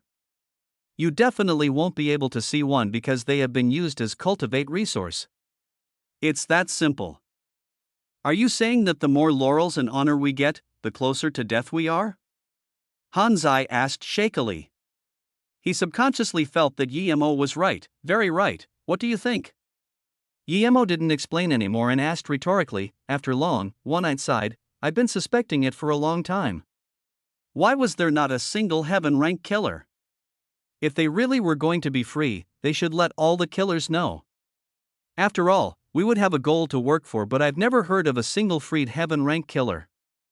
Now hearing Qianbei's words, I believe Qianbei's words are true. Ninth uncle, this. Hanzai also looked at One-Eyed in shock. He was speechless. After a moment of silence, One-Eyed looked at Yemo and said, Yi Qianbei, I know it's very easy to kill us for you. I don't know why you don't kill us and still tell us the truth. We're very grateful for you, but we can't betray the organization. So if you're going to kill us, please do it fast. Yangzhou will be very grateful, Yemo said calmly. If I was going to kill you guys would have been dead bodies long ago. Would I need to waste time talking with you? But I said we can't betray the organization. One-Eyed struggled, it's because you have the goo bugs in your bodies? Yemo looked at One-Eyed. One-Eyed decided to brawl and stood up. Yes, it's because of the goo bugs in our bodies. Qianbei, you haven't seen these goo bugs before and you don't know how terrifying they can be. I would rather die immediately than betray the organization. What if I can get the goo bugs out of your bodies? Yemo said plainly, what? Qianbei, you really can get them out? One-Eyed looked at Yemo in astonishment. Then, he immediately followed, Yi Qianbei, if you can really take the goo bugs out of our bodies, my life will be yours. Then, One-Eyed knelt down on one knee. His expression was not only genuine but determined. Hanzai looked once at One-Eyed. Although he was bulky, it didn't mean he was dumb. He knew that if he didn't show his stance right now, he would be dead for sure. And, he never felt a sense of belonging with Earth Fiend. Thinking about this, Hanzai also knelt beside One-Eyed without hesitation. Who was the person you killed before? Yemo asked One-Eyed. He's a merchant from Macau in Ninghai. One-Eyed didn't even finish and was stopped by Yemo. He was no longer interested. Then, Yemo grabbed Hanzai's arm. He swiped with his hand and a yellow goo bug appeared in his hand. He was already middle-stage chi gathering now, and it was too easy for him to pick out a goo bug. One-Eyed and Hanzai looked at the goo bug in Yemo's hands in shock. They didn't think that such a terrifying thing was taken out by Yemo in such a brief moment. The organization dared to kill someone like him. But immediately, One-Eyed rejoiced. The stronger Yemo was, the happier he was. Yemo squeezed the bug and said, I took out this bug from Chun-Ching and let it out. It's still marked by me. Where do you think you guys can go? Hearing Yemo's words, One-Eyed sweated cold sweat on his back. Yemo was already waiting for the Earth Fiend people to fall into his trap. and how funny it is that they dared to come kill Emo. Although the goo bug in One-Eyed was a little more troublesome, Emo only spent less than 30 seconds and took it out from One-Eyed. Seeing Emo take out the 2 bugs and put them into 2 jade boxes and pack them away to some unknown place, One-Eyed felt his skin having goosebumps. The only feeling in his heart was, this Emo was so terrifying. How many of you came to Ninghai? Emo took out the goo bug and then asked. One-Eyed replied respectfully, Yi Qianbei, there are 3 of us in total. Other than me and Hanzai, there's one more. But he's waiting for our news. After we finish our mission, we will go to Beijing together. Emo nodded and said, you two, make an oath that you must not betray me. Although One-Eyed and Hanzai had said that they would be loyal to him, that was due to the Emo's threat. Emo couldn't trust the 2 completely, so the oath was necessary. Other people can think of oath as a joke, but Emo could make it become true. After the 2 made the oaths, Emo quickly took out a drop of essence blood between the eyebrows of each of them and made them into 2 restrictions before sending them back. If they were cultivators, they would be able to get rid of the restrictions by cultivation quickly. But One-Eyed and Hanzai were ordinary people, so no way for them to dispel the restrictions. Although they saw Emo's action, the 2 didn't dare to move at all. After the 2 made their oaths and he finished making the restrictions, Emo then said, now, go find that companion of yours immediately, Qianbei. Are we going to take him here for Qianbei to remove the goo bug? Hanzai asked immediately. Emo sneered, remove the goo, do you think I'm a philanthropist? I only need you 2 to lead the way. As for the other person, kill him immediately, the faster the better. I don't want to wait a long time, but you must use this charm. When you see him, throw it over and say Lin. The reason Emo gave the 2 a fireball charm was because he knew that if they didn't use the charm to kill, that goo bug would escape. Once it did, that goo king would be able to know very quickly. Of course, another reason was to intimidate the 2. Hanzai still wanted to say something, but One-Eyed replied immediately, yes, Qianbei, we'll go immediately. One-Eyed felt shock and fear. If Emo chose the other person, then they would be finished now. It was now he realized Emo's decisiveness in killing, and he also knew why Emo told him and Hanzai to kill. It was a symbol of loyalty. Emo closed his eyes and didn't talk. After One-Eyed and Hanzai left, his spirit sense immediately scanned Xia Weizhen. He was kicked and slapped by Emo but was still in his room. But from how he kept calling, he was probably calling for backup. Emo sneered. If Xia Weizhen went away, then he would let it go, but if he was still going to piss him off, then he really can't be blamed. Xia Weizhen was infuriated at this moment. Ever since he was young, he was the genius of his age. When had he got insulted like this in his life? Although Su Jingwen had never agreed to his pursuit, in his eyes, no one else could touch Su Jingwen. But now, not only was the woman of his dreams slept by another man and he was slapped in front of her and even lost a few teeth, if he could swallow the insult, then he wouldn't be Xia Weizhen. So he would have Emo's guts for garters. As for Su Jingwen, she was no more than a slut, but he wouldn't let her go for daring to betray him. Chapter 337, Seek Vengeance. Emo took back his spirit sense. He really didn't consider this Xia Weizhen a threat. He was waiting for One-Eyed and Hanzai. If they couldn't finish the job he gave them, then not necessary to keep them alive. One-Eyed didn't stay out for very long. An hour later, he had come back to Emo's room with Hanzai. However, he held in awe and veneration when he looked Emo. Emo knew that it was his fireball charm that shocked him. Yi Qianbei, the mission is done. Emo nodded, not bad. Draw a map of your HQ for me, yes. One-Eyed sat down and took out pen and paper. Soon, he drew a rough map. Emo took the image and looked. It was indeed different to the one Chen Xin gave him last time. It seemed that the Earth Fiend HQ wasn't at where the 2 drew, but these 2 places were 2 gathering spots. Seeing Emo frown at the map, One-Eyed immediately said, Yi Qianbei, when our killers are out on a mission, they will report back the situation every day.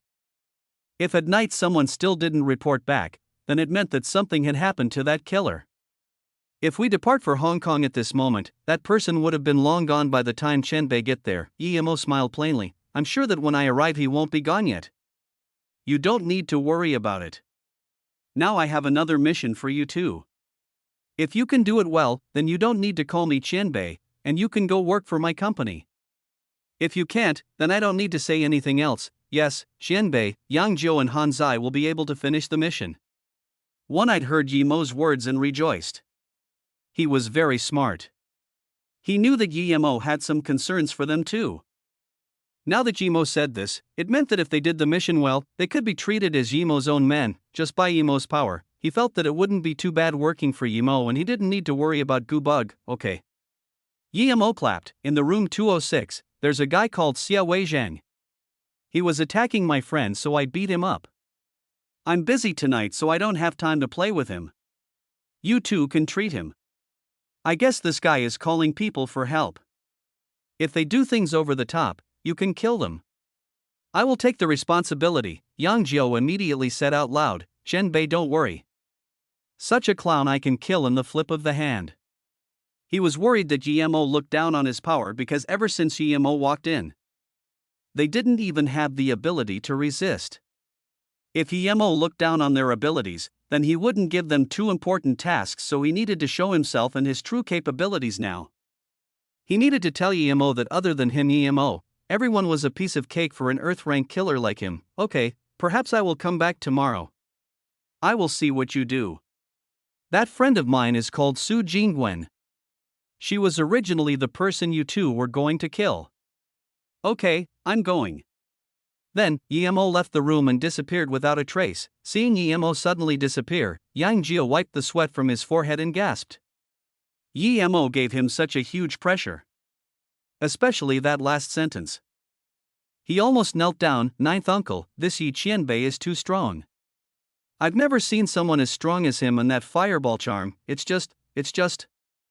Hanzai stuttered. Yang Jiao sunk into silence for a while before saying seriously, Hanzai, I've gone to many places and experienced countless dangers. I've seen some tough people, even some ancient martial artists. I've even killed a yellow-level martial artist myself, but I've never seen someone as strong as Yimo, ninth uncle. Hanzai looked hesitantly at Yang Jiao. Yang Jiao stopped him and continued, Hanzai, we can also take this as an opportunity. Yi Qianbei is definitely the strongest person I have seen. If he can really finish the Gu King, then we can sell our lives to him and don't plot anything. We will only get stronger if we follow the strongest. He thought of the fireball charm Yimo gave him and still felt fearful. There were many strange things in this world, but he had never seen a piece of paper that could turn a living person into flying dust in an instant. This was too out of this world. Yang Jiao waved his hand and said, as for whether this is our fortune or hell, it all depends on this mission. Su Jingwen is the target we have to protect. You can see that Su Jingwen definitely isn't only an ordinary friend of Yi Qianbei. Perhaps she's Yi Qianbei's woman, so we must not fail this mission. Yes, ninth uncle. I will listen to you. Hanzai wasn't dumb. Dumb people wouldn't be able to enter Earth Fiend. He obviously knew how important this mission was. Yang Jiao nodded and said, if we succeed this time, we can follow Yimo Qianbei, but if we fail, then death is the only thing that awaits us. So, even if we die, we can't let this mission fail. Ninth uncle, I think we might as well go in and do this to that Xie guy. Then, Hanzai made a cutting pose with his hand. Yang Jiao sneered, can we go kill people in the open now? As soon as we kill that Xie guy, we will be hunted by the police. And if we are hunted by the police, how can we take care of Su Jingwen once that Xie guy's people attack her? Our main goal is to protect Su Jingwen. Not kill this Xie Weizheng. Plus, even if we are going to kill him, we must not let anyone know. Yimo found Su Jingwen sitting in a coffee shop dazing.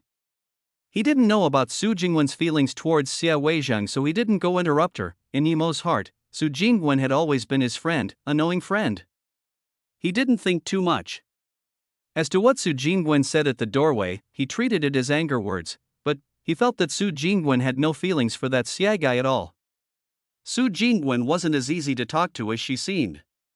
She had this stubbornness in her heart.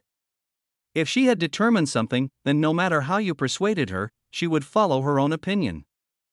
She was very strong-minded, while that Xie guy was too subjective. It was very hard for Su Jingwen to like such a guy. Yimo walked by Su Jingwen's car and opened her car door. He put a few fireball charms on her seat before leaving quietly. Although he believed Yang Jiao's words, he couldn't believe anything completely. He still left Su Jingwen with some self-protection measures. If Su Jingwen was hurt due to him, he wouldn't be able to forgive himself. Su Jingwen sighed and walked out of the coffee shop. She didn't know why she said such words. It wasn't because of his cousin, but he was afraid Yemo would look down on her for saying such stuff. And, would Yemo misunderstand due to her cousin's words?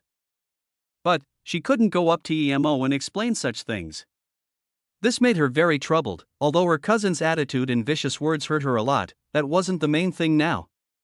She didn't even care about it at all now because she had completely seen what sort of person her cousin was. Before she felt apologetic for rejecting her cousin, but now she didn't feel that at all. She still couldn't believe that the person she met today was the cousin who was usually very gentlemanlike. Su Jingwen opened the car door and felt lost. At this moment, she suddenly really wanted to go look for Yemo but didn't have the courage. Su Jingwen looked at the 5 fireball charms on her seat in shock and suddenly felt warm. Yemo came but saw that she was absent-minded in the coffee shop and didn't go in, but he still cared about her and left 5 charms fearing that her cousin would do bad things to her. Although she knew that her cousin wouldn't do something over the top, Su Jingwen still grabbed the fireball charms tightly. She was very grateful for Yemo. Yemo stood on the flying sword and flew to Hong Kong like a speeding comet. Earth Fiend was too nefarious of an organization, killed so easily. A minute that this organization existed, Yemo felt uncomfortable for a minute. Yemo felt a little tired flying to Hong Kong because this distance was a little far. His cultivation level was still a little low. Yemo found a place where no one was and landed.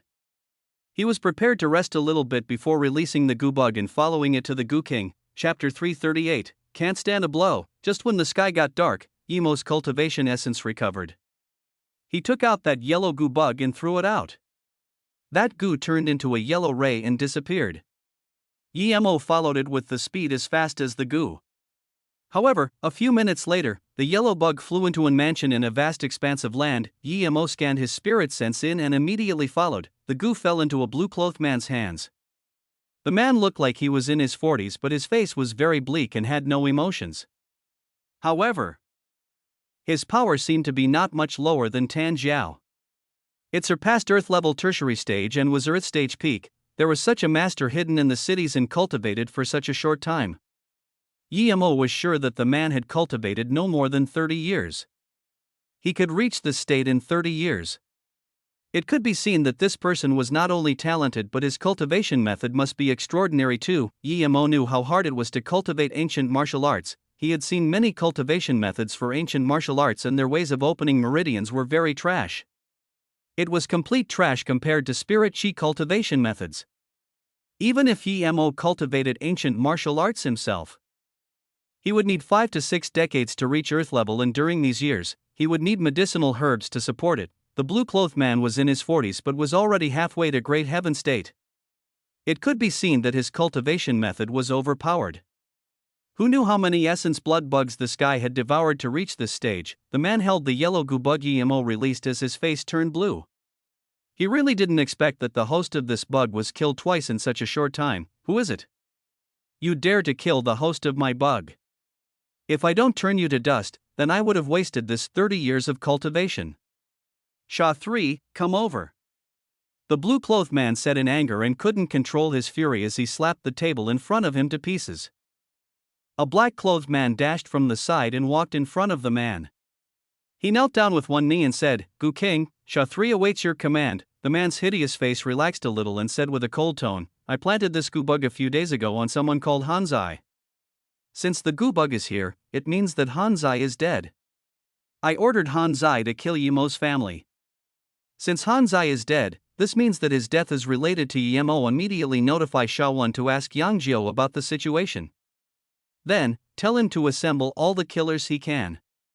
Do not leave a single person behind in the Beijing family. Kill everyone Yemo knows, yes. Sha 3 replied. The blue-clothed man sneered and looked at the goo bug in his hand. I, Rin Sha, will show you the consequence of offending me and killing the host of my goo. Wait. The blue-clothed man called out and said, after finishing the Yi family, bring those few women Yemo knows to Chunnan. I will go there personally to humiliate them. Then, the man's veins bulged on his head. Ever since he made his debut, no one dared to mess with him. Only he could go kill people who dared to kill his men. But today, several of his men were killed by a young man in his 20s. He wouldn't tolerate such a thing. Sha 3 just reached the door and was kicked back by a huge foot retreating tens of meters as he smashed into the blue-clothed man. He spat out more than 10 mouthfuls of blood and just died like that. A goo flew out and landed on the blue-clothed man's hand. The blue-clothed man's iris quickly retracted. One kick and his personal guard Sha 3 was dead. This man was definitely a dreadful being. He looked up and saw Emo, who walked in through the door slowly. His face was calm as though he didn't kick that foot, and Sha 3 fell over himself. Who are you? Although everyone who went to kill Emo knew what Emo looked like, this blue-clothed man had never seen Emo's picture. He didn't know Emo, and from the bottom of his heart, he didn't want to lower himself to know Emo. Although he didn't know Emo, from how Emo kicked Sha 3 to death in one kick, he knew that this youth would definitely be able to threaten him. Although the youth wasn't as strong as him, he shouldn't be far from him. He didn't want to start a conflict with such a person. There was no benefit for him. Thinking about this, the blue-clothed man said, I have no feud with you. Why did you start trouble at my place and kill my disciple? Am I supposed to be scared of you? Emo sneered. Who am I? No feud? I'm the Emo whom you were about to kill everyone related to. Tell me if we have feud. You are Emo. The blue-clothed man's face changed. It went from bleak to astonishment. He knew that Emo's power wasn't bad and had a few killing blows, but was at most black-level power, so he didn't care at all. As for Emo killing many people of the Hilu sect, the news hadn't reached him yet. But when he saw Emo today, he realized that he couldn't even tell how strong Emo was. Only his trusted loyals knew this place. No one knew that he lived here. How did Emo find him? Thinking about this, Rensha's heart sunk. He killed through any means necessary and was very vengeful and often killed many innocent people. However, he had his own standards, and that was the people who he killed had to have no threat to him. If they did, then he would resist it and try to avoid conflict until he had the power to take them out from the roots. But there were too little people in this world who could threaten him, and just listening to Emo's age, he would know that Emo definitely had no threat to him. But when he saw Emo, he realized that he had made a big mistake. Emo was not only a threat to him but a being no lesser than him. He didn't want to mess with such a person. If he knew that Emo was this strong earlier, he wouldn't intervene with Emo's matter, much less kill everyone near him. Rensha's sixth sense was very strong. Although he didn't think Emo was a match for him, he didn't want to take risks. If he had another 3 years, he could reach Great Heaven stage. By then, Emo would be an insect in his eyes. Then, another 2 men rushed in. Their appearances were similar to the Sha 3 Emo just killed. The 2 men walked up to Rensha and knelt down, saying, Gu King, we just received news that Lu Min died in Ninghai, and Yang Jiu and Han Zai are nowhere to be seen. You killed everyone I had in Ninghai? You were just in Chunin in the morning.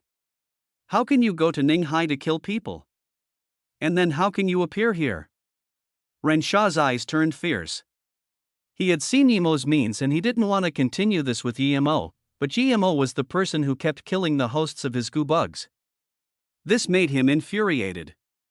He had already forgotten what his killers went to do at Ninghai. Emo sneered and raised his hands.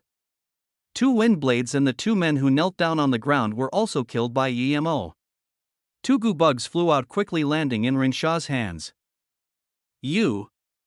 Rensha could no longer hold in the anger and raised his hands. More than 10 different colored rays charged at Emo. Rensha wanted to use goo bugs to attack him. Emo sneered and shot out a chi swirl. All the goo bugs were trapped by the chi swirl.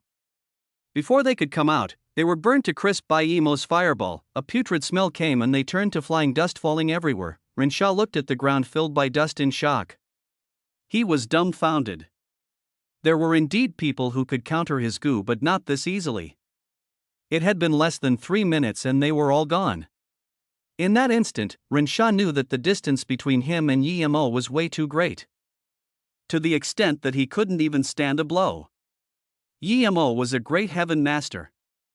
No matter how much he didn't want to admit it, he was sure Emo was a great heaven master. If he wasn't, he wouldn't be able to kill his goo so simply and easily. I'm not a match for you. All the goo bugs were killed by Emo. Blood seeped out of the corner of Rensha's mouth. Although these goo bugs lived off other people's life essence, they were still cultivated by him. His spirit was affected when so many of them were killed. Emo walked up a few steps slowly and said, Of course you're not a match for me. I don't need you to remind me. Before I die, can you tell me how you found me? Renshaw's eyes showed desperation. Yemo knew that Renshaw couldn't just give up like this, but Yemo wasn't afraid of anything Renshaw had planned. In his eyes, this Renshaw was at most the same as Tan Jiao. If this man didn't have the goo bugs, even Tan Jiao could instant kill this man. You're yellow goo. I captured it and I let it go. Of course it can bring me here, Yemo said plainly. Then, he raised his hand and let out a wind blade. Renshaw looked dumbly as Yemo chopped off one of his arm without a sound. He didn't even feel any pain. He couldn't understand how someone could follow the goo bug. What speed would that be? But the moment his arm was chopped off, he reacted. He raised his hand and shot out a black ray. Then, he retreated a few meters back and rammed into the wall. This wall actually fell apart. Chapter 339, If you don't die, I can't rest easy. After Renshaw rammed into the wall, he disappeared in that extremely short time. Yemo didn't have time to check where Renshaw went because in that instant, he felt danger. That black ray exploded with the chi of destruction in front of Yemo. Yemo stood on the flying sword and rose to the sky without any hesitation. Rumble, almost at the same time, there was a loud explosion. That grandiloquent mansion turned into rubble. Yemo stood in mid-air looking at the rubble. He was shocked by this explosion. He didn't expect the Goo King to still have such a card. If he was just a bit slower, even if he wasn't blown to pieces, he would be heavily injured. Such a lethal mean. Yemo looked at the smoking mansion. No one inside could survive. This wasn't ancient martial arts mean nor cultivation mean. That black ray was definitely technological. Yemo was sure that even chi-gathering tertiary stage cultivator wouldn't be able to take that explosion easy.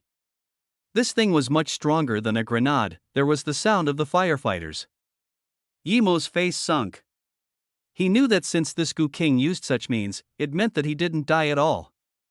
If he had to die, he didn't need to ram into the wall. If his sword didn't slice off one hand of his, perhaps Renshaw would have escaped without any damage. The reason that Yemo didn't kill him immediately was that he wanted to pull the entire organization from its roots. He didn't want to just kill the Goo King. Since he came, he needed to kill them all. He just didn't expect the Goo King to still have such traps. Nevertheless, Yemo wouldn't be scared. He scanned out his spirit sense. Moments later, Yemo found a deep trench behind that wall. This trench was very deep and was well designed. Yemo estimated that it was about 100 meters deep. The mechanism was designed like this: once the wall was rammed, the trench would appear. Once someone dropped down, a net would catch the person and release him to the bottom.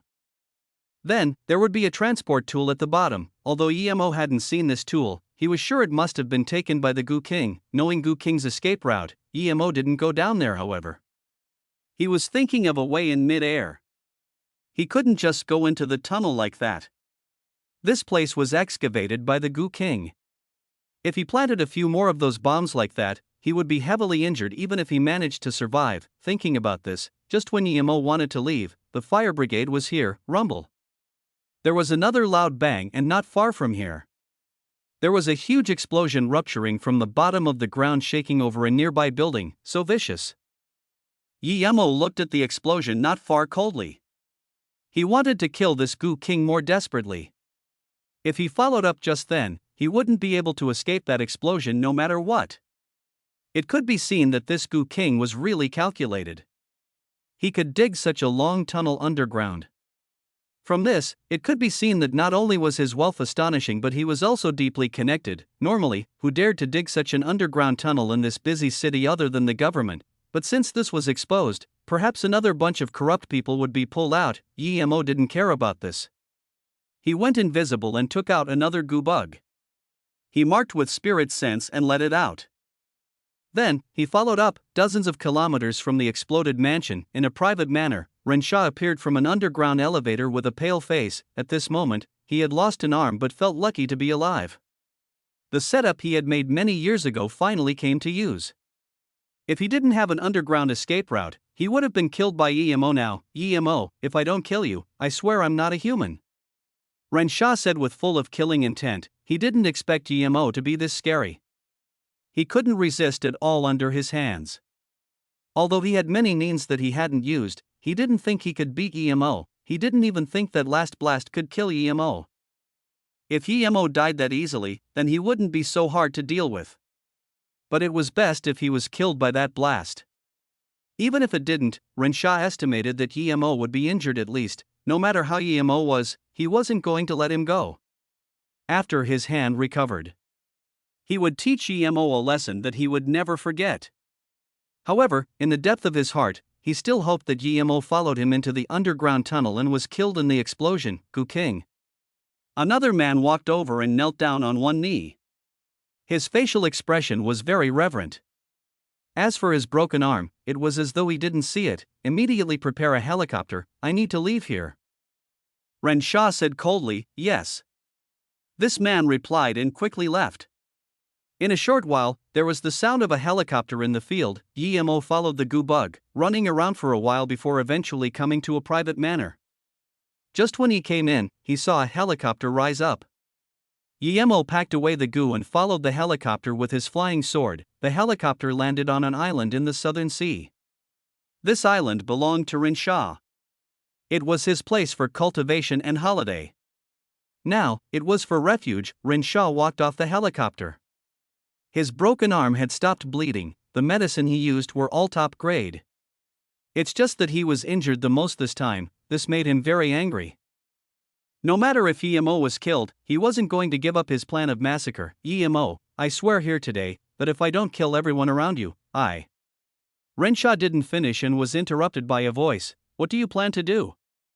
Emo's cold voice sounded by Renshaw's ear. Renshaw turned around and looked at Emo, who suddenly appeared as though he was a ghost. He was completely frozen. Regardless of whether Emo knew about this private island of his, even if he did, how could he come here this rapidly? He took a helicopter, could he fly or something? Are you human or ghost? Emo's sudden appearance exceeded Renshaw's understanding. He couldn't imagine a live person teleporting from Hong Kong to this island. Emo sneered, weren't you just making an oath to kill me? What, you're scared now that I'm here? I'm here for you to exact revenge. Renshaw's heart sunk into the bottom. He knew that Emo was really here. His power exceeded his comprehension. Although he didn't know how Emo came here, he knew that he had no chance now. How can you let me live? Whatever you say, I can do it. I'm willing to be your animal. Renshaw understood the situation and knelt down without hesitation. Usually, it was always other people kneeling down to him, but now, this was the first time that he knelt down to someone else to live. He was willing to do anything to live. He looked down and was desperate. He saw that behind Emo's back, his henchman had taken out an assault rifle from the helicopter and was about to shoot at Emo's back. At this moment, Renshaw's heart was beating rapidly, but he didn't dare to expose his thoughts. He just wanted his men to open fire quickly. Emo didn't even look and just threw out a fireball. Rumble, the helicopter, and the man aiming at him all erupted into flames rushing into the air. Renshaw saw the explosion a few meters away. The searing heat had burnt his hair, but his heart became cold again. Emo didn't seem to see the helicopter burning not far away. He wasn't affected at all and just looked at Renshaw plainly and said, I would never let out a mad dog to bite again. If you don't die, I can't rest easy. To me, you're just an ant. Looking at Renshaw, who still knelt on the ground, Emo smiled. If you tell me how to pull your organization from its roots, perhaps I will give you a quick death. I'll fight to the death with you. Renshaw suddenly rushed up, pulling a soft axe from his waist and hacked towards Emo's lower dantian. Emo had seen soft whips and swords, but this was the first time seeing a soft axe. But Renshaw had lost an arm. No matter how quick he was, he wouldn't be able to reach Emo. Emo waved his hand and the other arm of Renshaw fell to the ground. The axe was kicked back by Emo and it happened to ram into Renshaw's leg and slicing it off like tofu. Emo took a step forward and slapped on Renshaw's head, yelling coldly, Tell me, I want to kill all of Earth Fiend. What method do you have? Chapter 340, Sha 1. Renshaw showed struggle in his eyes, but it was just a moment before he was lost and murmured, I have a Goo King. If something happens to my Goo King, all the goo bugs under me will attack their hosts and fly back. It was actually that simple? Emo once again saw the struggle in Renshaw's eyes and was amazed at his power. He quickly asked, Are you the leader of the Earth Fiend organization? No, Earth Fiend was created by Sha 1. After I came, I planted a goo in him, making him serve me. Ren Sha replied very quickly this time. Emo didn't expect that this internationally renowned Earth Fiend was actually a puppet organization. In that case, he didn't have any reasons to hesitate. Emo took out a dark green ball from Ren Sha. There was a goo bug lying there. The essence, blood, and life force on this goo bug was much stronger than those other ones Emo destroyed. Ren Sha had also completely woken up. He saw Emo hold the Goo King and his face rapidly changed. He knew that he had no way out now and his heart was full of resent. It had never occurred to him that someone he thought he could kill easily eventually killed him without even leaving him a chance to escape. The unwillingness in his eyes was deep. Emo suddenly thought of the Helu sect incident and asked, "Did you notify the hidden sects that I got the blood coral?" "How did you notify them?" as if knowing that he would still die anyways.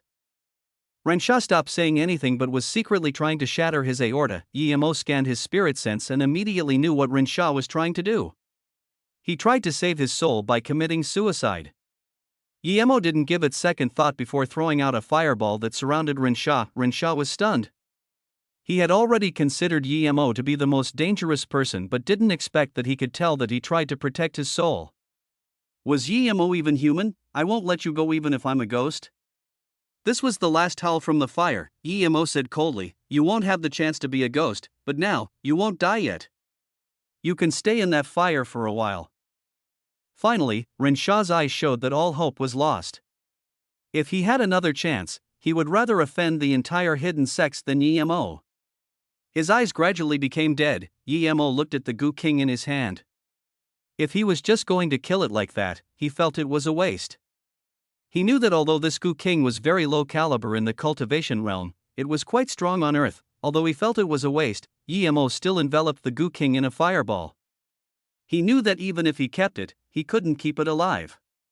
He had no clue as to how to keep Goo. The Goo King struggled in the dark green ball, but in the fire, its struggle was a waste. Half a minute later, it finally stopped struggling and was turned to ash with that dark green ball. At the same time, in dozens of places on Earth, those Earth Fiend killers were all attacked by the goo bugs. In a very short time, they turned into bloodless bodies and the goo bugs disappeared into the skies. Emo sat on the small island. Goo bugs kept flying back. Emo knew this was because Ren Sha hadn't died yet. When it was daybreak, Emo had burned all the goo bugs. Looking at Ren Sha, who was on his last breath, he threw over another fireball and this Ren Sha completely disappeared from the world. But when the goo bugs attacked the hosts, in an underground chamber in a temple in Hong Kong, a pale-faced man sat on the ground using his power to resist the devourer of the goo. He was the original head of the Earth Fiend.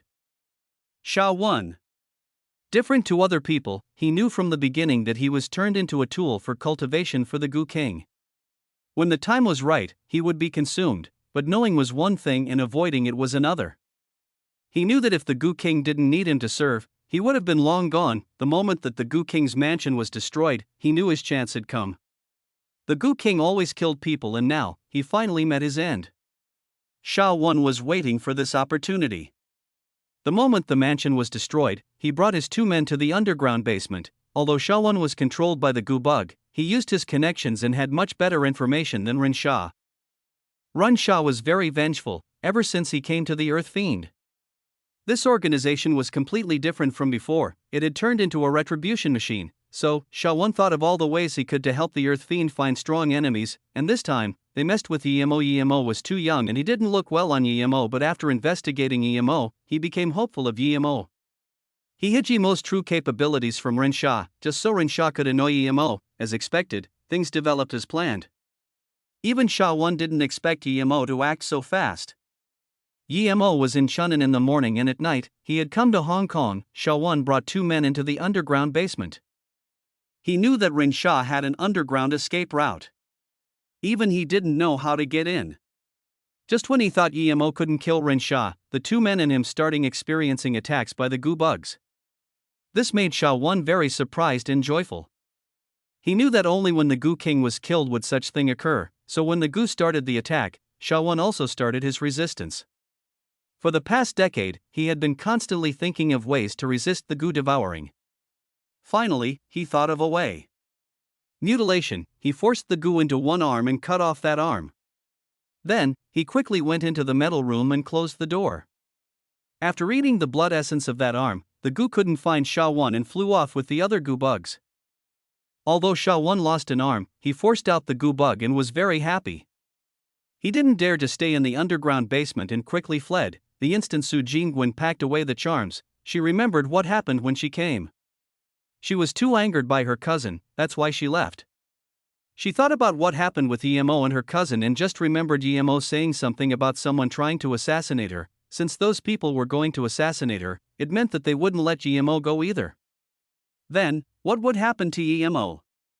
But in the turn of an eye, Su Jingwen realized that she was too hysterical. If something was going to happen to Emo, how could he come here and give her the fireball charms? Knowing Emo's power, since he knew that there was someone trying to assassinate him, he would have a way to deal with it. Although she thought of this, Su Jingwen still felt a little guilty. She left before due to anger and didn't even care about Emo's situation. She wondered if Emo would come back. Su Jingwen sat in the car and waited for a long time but still didn't see Emo. She started up the car disappointedly. At this moment, her mood was a little bad. It was because the cousin who had grown up with her became so rude, turning into someone she didn't even recognize. Was that still the cousin who helped her no matter what? She just couldn't put aside the words her cousin said today.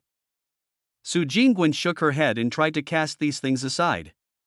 She knew that no matter how Emo handled the assassins, it wasn't suitable for her to stay outside.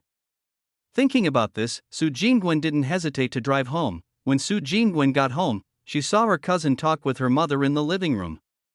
Her face immediately changed. Seeing Su Jingwen come back, her mother Moon smiled and said, "Sha1, your cousin has been waiting for you a long time. He says he has business with you." Su Jingwen rubbed her forehead and said plainly, "Mom, I don't feel right today, I'm going to rest." Then, she didn't even look at Xia Weijin and just turned to leave. Moon looked strangely at her daughter. Although her daughter had always not really liked Xia Weijin, she had never behaved like this today. Although Moon wanted Su Jingwen and Xia Weijin to be together, she still respected her daughter's thoughts. "Jingwen, it's my fault today. I came to apologize. Please forgive me. I'm sorry." Xia Weijin saw this and stood up apologizing. His tone was very genuine and serious. Sha1.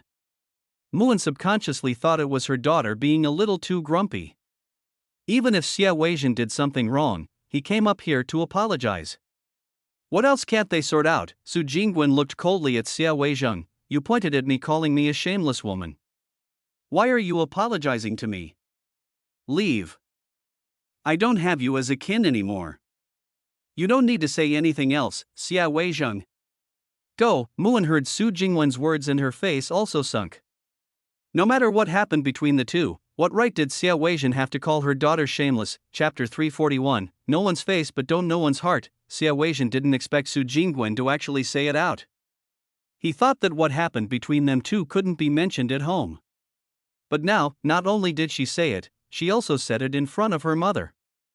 This caught Xia Weijin off guard. However, Xia Weijin quickly reacted and walked over to Moon, bowing. "Auntie, it's because I saw Jingwen book a hotel room with another man.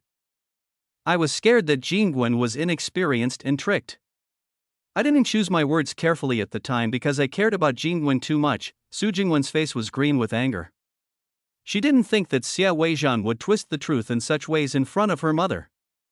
It was obviously he who went into room with another woman but now blamed it on her. Muin's heart sunk. Her first reaction was disbelief. She knew her daughter all too well.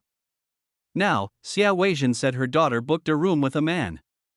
How could she accept this? Just when Moon was going to reproach Xia Weijin, Su Jingwen said coldly, "Xia Weijin, who are you to me? I booked a room with the person I like. What's that got to do with you? I like it. I'm happy. Go now. Our family doesn't welcome you, Sha1." Moon looked at her daughter in shock. She didn't expect her daughter to admit it. Xia Weijing suddenly stood up straight and said in a calm tone, "Auntie, I really don't mind what Jingwen did from the bottom of my heart. I really like her. I just want to invite her out for a talk. Of course, if she doesn't agree, I will also respect her and give up these thoughts. Weijing, you've been studying abroad and I don't see you being that devoted to Jingwen. How come this time?" Moon was still thinking about her daughter booking a hotel room with a man. But she also felt Xia Weijin wasn't right today. "Xia Weijin, I won't go out with you. If you have something, you can say it here. If you don't, then you can go. Su Jingwen looked coldly at Xia Weizheng. Her tone was freezing cold. Muan knew her daughter's personality. Since she said she won't go out for sure. But thinking about Xia Weizheng, she said helplessly, Xiaowen, how about you just have one more talk with Wei Zhang? If you guys can sort it out, then things go on. If not, then never mind. Before Su Jingwen could reply, Xia Weizheng quickly bowed and said, Yes, Auntie, I will explain things properly to Jingwen. If Jingwen really disagrees, I will also respect her wishes. Su Jingwen looked hesitantly at her mother.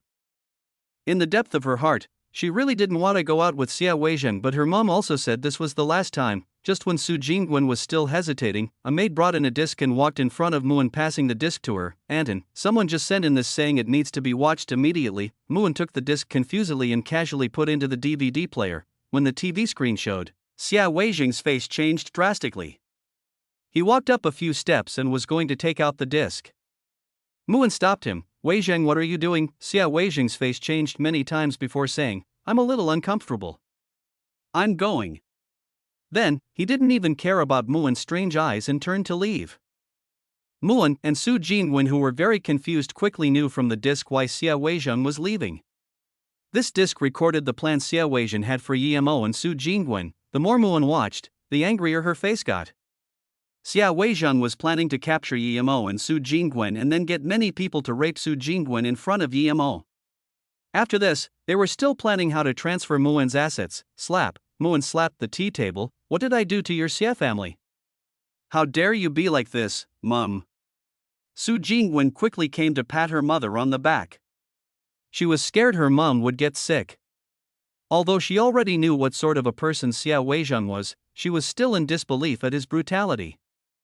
He was asking her out so he could rape her. After long, Muan calmed down and turned off the DVD player. She looked at her daughter and asked, Xiaowen, did you really? Su Jingwen shook her head. Mother, it was just a friend. I was in the room with my friend, and when we came out, we happened to see Xia Weizheng with another woman. He was going to hit me, but my friend taught him a lesson, this bastard. Muan said, and then after a while, she continued to ask, Xiaowen, did your friend send this disc? Su Jingwen contemplated for a while and then said, I believe it is him, but he probably has something on so he didn't come. If you have time, get your friend to come sit for a while. You don't need to worry about Xia Weizheng, but the Xia family is no small entity.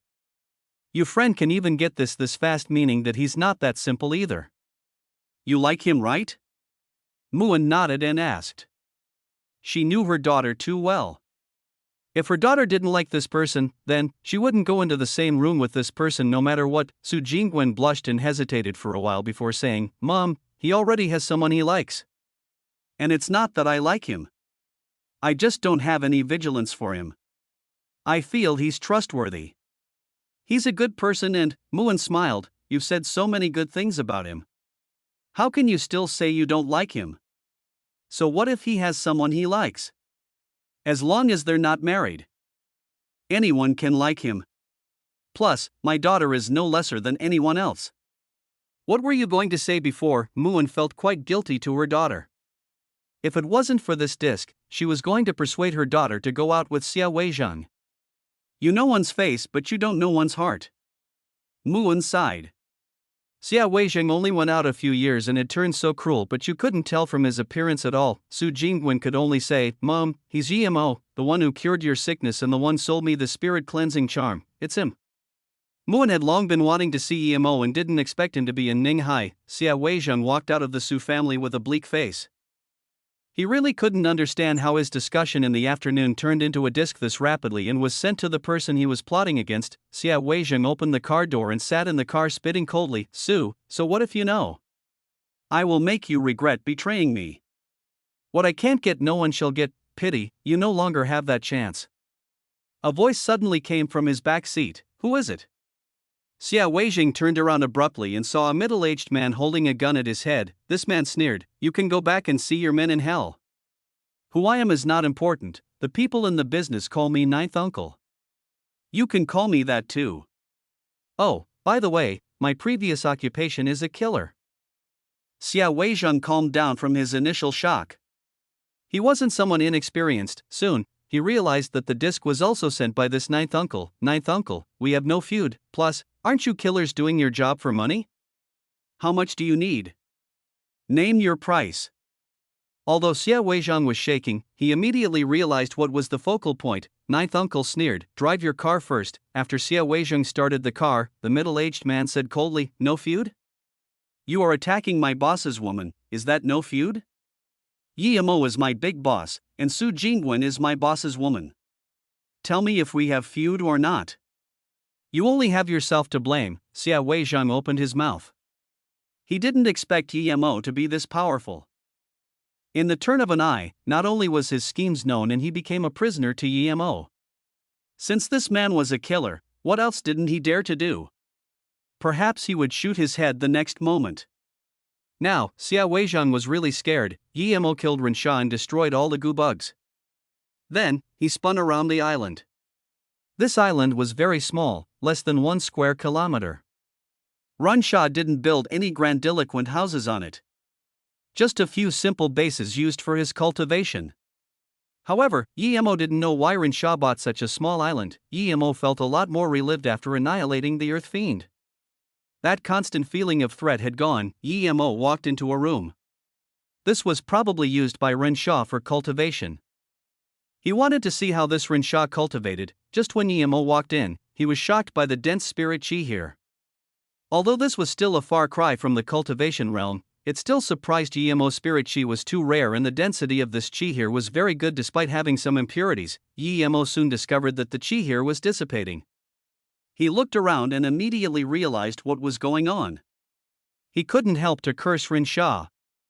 There was a spirit well here, but after Rensha found this place, he dug the spirit well and ruined it. Although it was faster to cultivate here, the spirit chi here would soon dissipate. A dug-up spirit well, no matter how strong Yi Mo was, he couldn't recover it. The only way was to sit down and cultivate, absorbing as much as he could. Once the spirit chi dissipated, he couldn't absorb anymore. Thinking about this, Yi Mo sat down and cultivated without hesitation. Chapter 342. Hurt. When Yi Mo woke up again, he felt that the spirit chi here had dissipated. He then stood up with regret. He felt his power went up a level. Although he was still stage 4, he wouldn't be short on spirit chi if he flew from Ninghai to Hong Kong on the flying sword. Yi Mo felt hungry and this shocked him. Normally, it would be fine if he didn't eat for 2 or 3 days, but now he was hungry, meaning that it had been at least more than 3 days. Thinking about the time he missed, Yi Mo got on the flying sword and headed straight for Ninghai. When Yi Mo came to Ninghai, he still saw Yang Jiao and Han Zai guarding outside of Wei Xian. The two were already very desperate. Yi Mo said he would be back the second day or that night. But now, it was the 4th day and Yi Mo still hadn't come looking for them. Despite this, the two didn't leave Ninghai. Although he didn't know why Yi Mo hasn't come back yet, Yang Jiao had the premonition that something happened to Earth Fiend. He knew about the strict rules in Earth Fiend. They hadn't reported back in a few days. If Earth Fiend was still fine, they would have come looking for them in Ninghai. Since they still hadn't come, it meant that something happened to Earth Fiend. This was the reason why Yang Jiao and Han Zai still hadn't left. When Yi Mo came back, they saw him immediately and came up greeting him. After some talk, Yi Mo realized that he had been cultivating for 4 days. No wonder his stomach was hungry. Chen Bei, I've dealt with that Xie guy. He wanted to scheme against you and Ms. Su Jingwen. We caught his evidence. We're wondering now if we should kill him? Yang Jiao was very reverent to Yi Mo. He knew that Yi Mo went to annihilate the Earth Fiend, and now that he was back. Although he didn't dare to ask about the result, he had connections and found signs. Accompanied with his previous guesses, Yang Jiao immediately knew that something really happened to the Earth Fiend. Yi Mo waved his hand. You two can deal with him. It's better if you can get some money out of him, but even if you can, don't let him live too easily. As for his life, it doesn't matter if it's taken or not. After this, you two immediately go to Flowing Snake and look for my second brother Su Ping. I have some people starting out a company for me at Flowing Snake. There will be places for you. After I deal with some things, I will also go to Flowing Snake. As for Earth Fiend, you don't need to worry about them. I have pulled them up from their roots. Yang Jiao and Han Zai looked at Yi Mo in shock. He actually annihilated the Earth Fiend. pulling such a big hitman organization from its roots. This was only a few days. Yemo seemed more mysterious in their hearts now. After arranging the two, Yemo didn't go look for Su Jingwen. He went straight to Xianjiang. He still had a goal, and that was to go to the Hilu sect, but Yemo was disappointed to find that the Xinjiang family didn't know about Zhang Zhihui at all. When he went to the family leader, only then did he know about Zhang Zhihui. However, the leader told Yemo that Zhang Zhihui hadn't met up with them nor contacted them for a long time, Yemo estimated. It was actually after he sent Zhang Zhihui to annihilate the Broken Fist Hall, there was no longer any news of Zhang Zhihui. Putting that aside, Yemo went to Wuliang Mountain. Since the Earth Fiend was gone, he needed to bring back his sister Tang Beiwei. Wuliang Mountain still looked the same with many tourists. Yemo came to the entrance of Serenity. On the platform, he realized that the chain to Serenity had gone. Someone cut the metal chains? Yemo was shocked. This definitely wouldn't be by Serenity, because although the hidden sects didn't go into the world, they would still have connections to the outside world. They still had some necessities that they needed to trade. If his sister wasn't there, he wouldn't be so worried, but she was. Yemo immediately stood on the flying sword and came to the opposite side of the cliff. Soon, he went into the Serenity Valley. Coming out of the tunnel and at the end of the small road, it was the front door of Serenity. He scanned his spirit sense and Tang Beiwei was looking after the blue flower blue leaf grass and seemed to be very focused. It was as though nothing could move her attention from it. Yemo breathed easy. Tang Beiwei was fine. Looking at where she lived, it seemed fine. Jing Xian didn't mistreat his sister. Yemo quickly went into the yard that his sister was in and called, Beiwei. Tang Beiwei turned around abruptly and saw Yemo. She dropped the spade in her hands without a thought and ran away, pulling Yemo's arm, and said with a face full of joy, Brother? You're here. Yemo patted her shoulder apologetically and didn't know how to say it to her. What's wrong? Brother. Tang Beiwei felt Yemo's hesitation and asked desperately. She had a bad feeling in her heart. Beiwei, sorry, brother went a little late, and your mother has already passed away. Yemo took out Tang Jing's ashes and passed it to Tang Beiwei. Although he knew this would only make her sad, he didn't know any other way to bring it to Tang Beiwei. Tang Beiwei let go of Yemo's hands and took the box in disbelief. She couldn't say anything for a long time.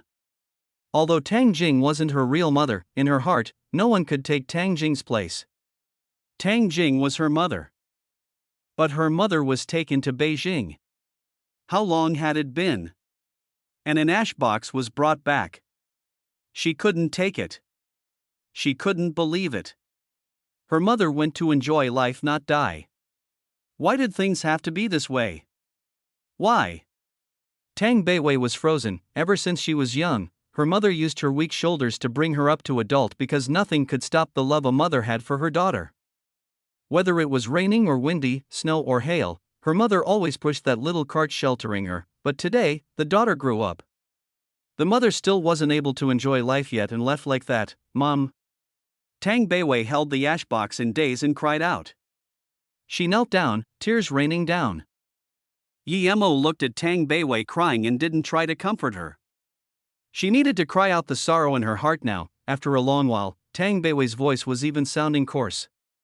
Then Yemo carried her up. Beiwei, Auntie had left. She definitely don't want to see you like this. Find a place and lay your mother to rest. Tang Beiwei sniffed and looked at Yemo before hugging him and crying again. Lucky she still had a brother. If she didn't have her brother and her mother died, then she wouldn't have anyone in this world. She would just be living alone in this world and lose the will to live outside Serenity under a pine tree. Tang Beiwei piously buried her mother's ashes. She inscribed on the tombstone, Sweet Mother Tang Jing's grave, erected by daughter Tang Beiwei. This was all done by Tang Beiwei. Yemo didn't intervene. After Tang Beiwei had done all that, Yemo went down on his knees and kowed out a few times with Tang Beiwei. Beiwei, come with me, I'll take you to my company. Yemo saw that Tang Beiwei was getting more and more morose, so he wanted to take her out and lighten up her mood. Tang Beiwei shook her head. Brother, I don't want to leave yet. The people here are very nice to me and I also like the life here. Mum just left, I still want to stay with her for a while. Beiwei, you? Yemo didn't expect Tang Beiwei's decision to stay in such an enclosed place. Tang Beiwei walked by Yemo's side and held onto his arm before saying slowly, brother, other than you, I have no other kin in this world. I know you're going out to find Luoing. I might as well wait for you here. After you find her, you can bring her to see me." Then, she stayed silent for a while before saying softly, "Brother, sometimes, I really hope I'm not your sister. If I'm not, I will marry you and go find Luoing with you." Tang Beiwei was very clear in her mind that even if she left with Emo, she would still be living by herself. Emo would be going out to find Luoing. And, she was used to living here. Emo rubbed Tang Beiwei's hair and said, "Don't talk nonsense. Let's go to where you stay first." Brother, the blue leaf grass you gave me last time grew another flower." Tang Beiwei seemed to have recovered a little from the sadness. Emo nodded and said, "I've seen it already. You've taken good care of it." "Thank you, Beiwei. And, your cultivation is going well too. You have reached stage 1. You still need to work hard though. I will teach you properly this time before I go." Tang Beiwei shook her head, however. "Brother, I don't like you saying thank you to me. And, I will work hard." Brother, by the way, how did you get in here? Chapter 343, Wuliang Dian Son, Patron Yi. What Beiwei asked is also what I'm curious about. Jing Xian appeared silently in front of Emo and Tang Beiwei. Emo was focused on the conversation with Tang Beiwei and didn't notice Jing Xian's arrival. Even so, he applauded the nun. It was no simple task to arrive here without his notice, even if he wasn't concentrated. "Master." Tang Beiwei quickly bowed. Emo looked strangely at Tang Beiwei. Did she plead Jing Xian to be her master? How come she didn't tell him? As though seeing Emo's surprise, Jing Xian said plainly, "I instructed her a few times when she was cultivating. Her cultivation method is very extraordinary. I don't dare to take her in as my disciple, but she insists on me being her master." Emo immediately understood what was going on and quickly bowed. "Thank you, Jing Xian Chenbei, for taking in Beiwei." Emo, thank you here." Although he said that, Emo was worried. He was afraid Jing Xian would see through Tang Beiwei's cultivation method. If his spirit chi cultivation method was seen through, then it would be groundbreaking. Jing Xian quickly closed her palms and said, "Patron Yi, you are too polite. Jing Xian doesn't dare to be so. I see that Patron has become stronger than last time. Congratulations, brother. Sorry, I didn't have time to tell you yet. Master pointed out some meridians and chakra points for me. I cultivated the rest by myself. Master said I'm not suited to the serenity cultivation method. I just need to keep cultivating my current method." Tang Beiwei quickly said. Emo felt relived.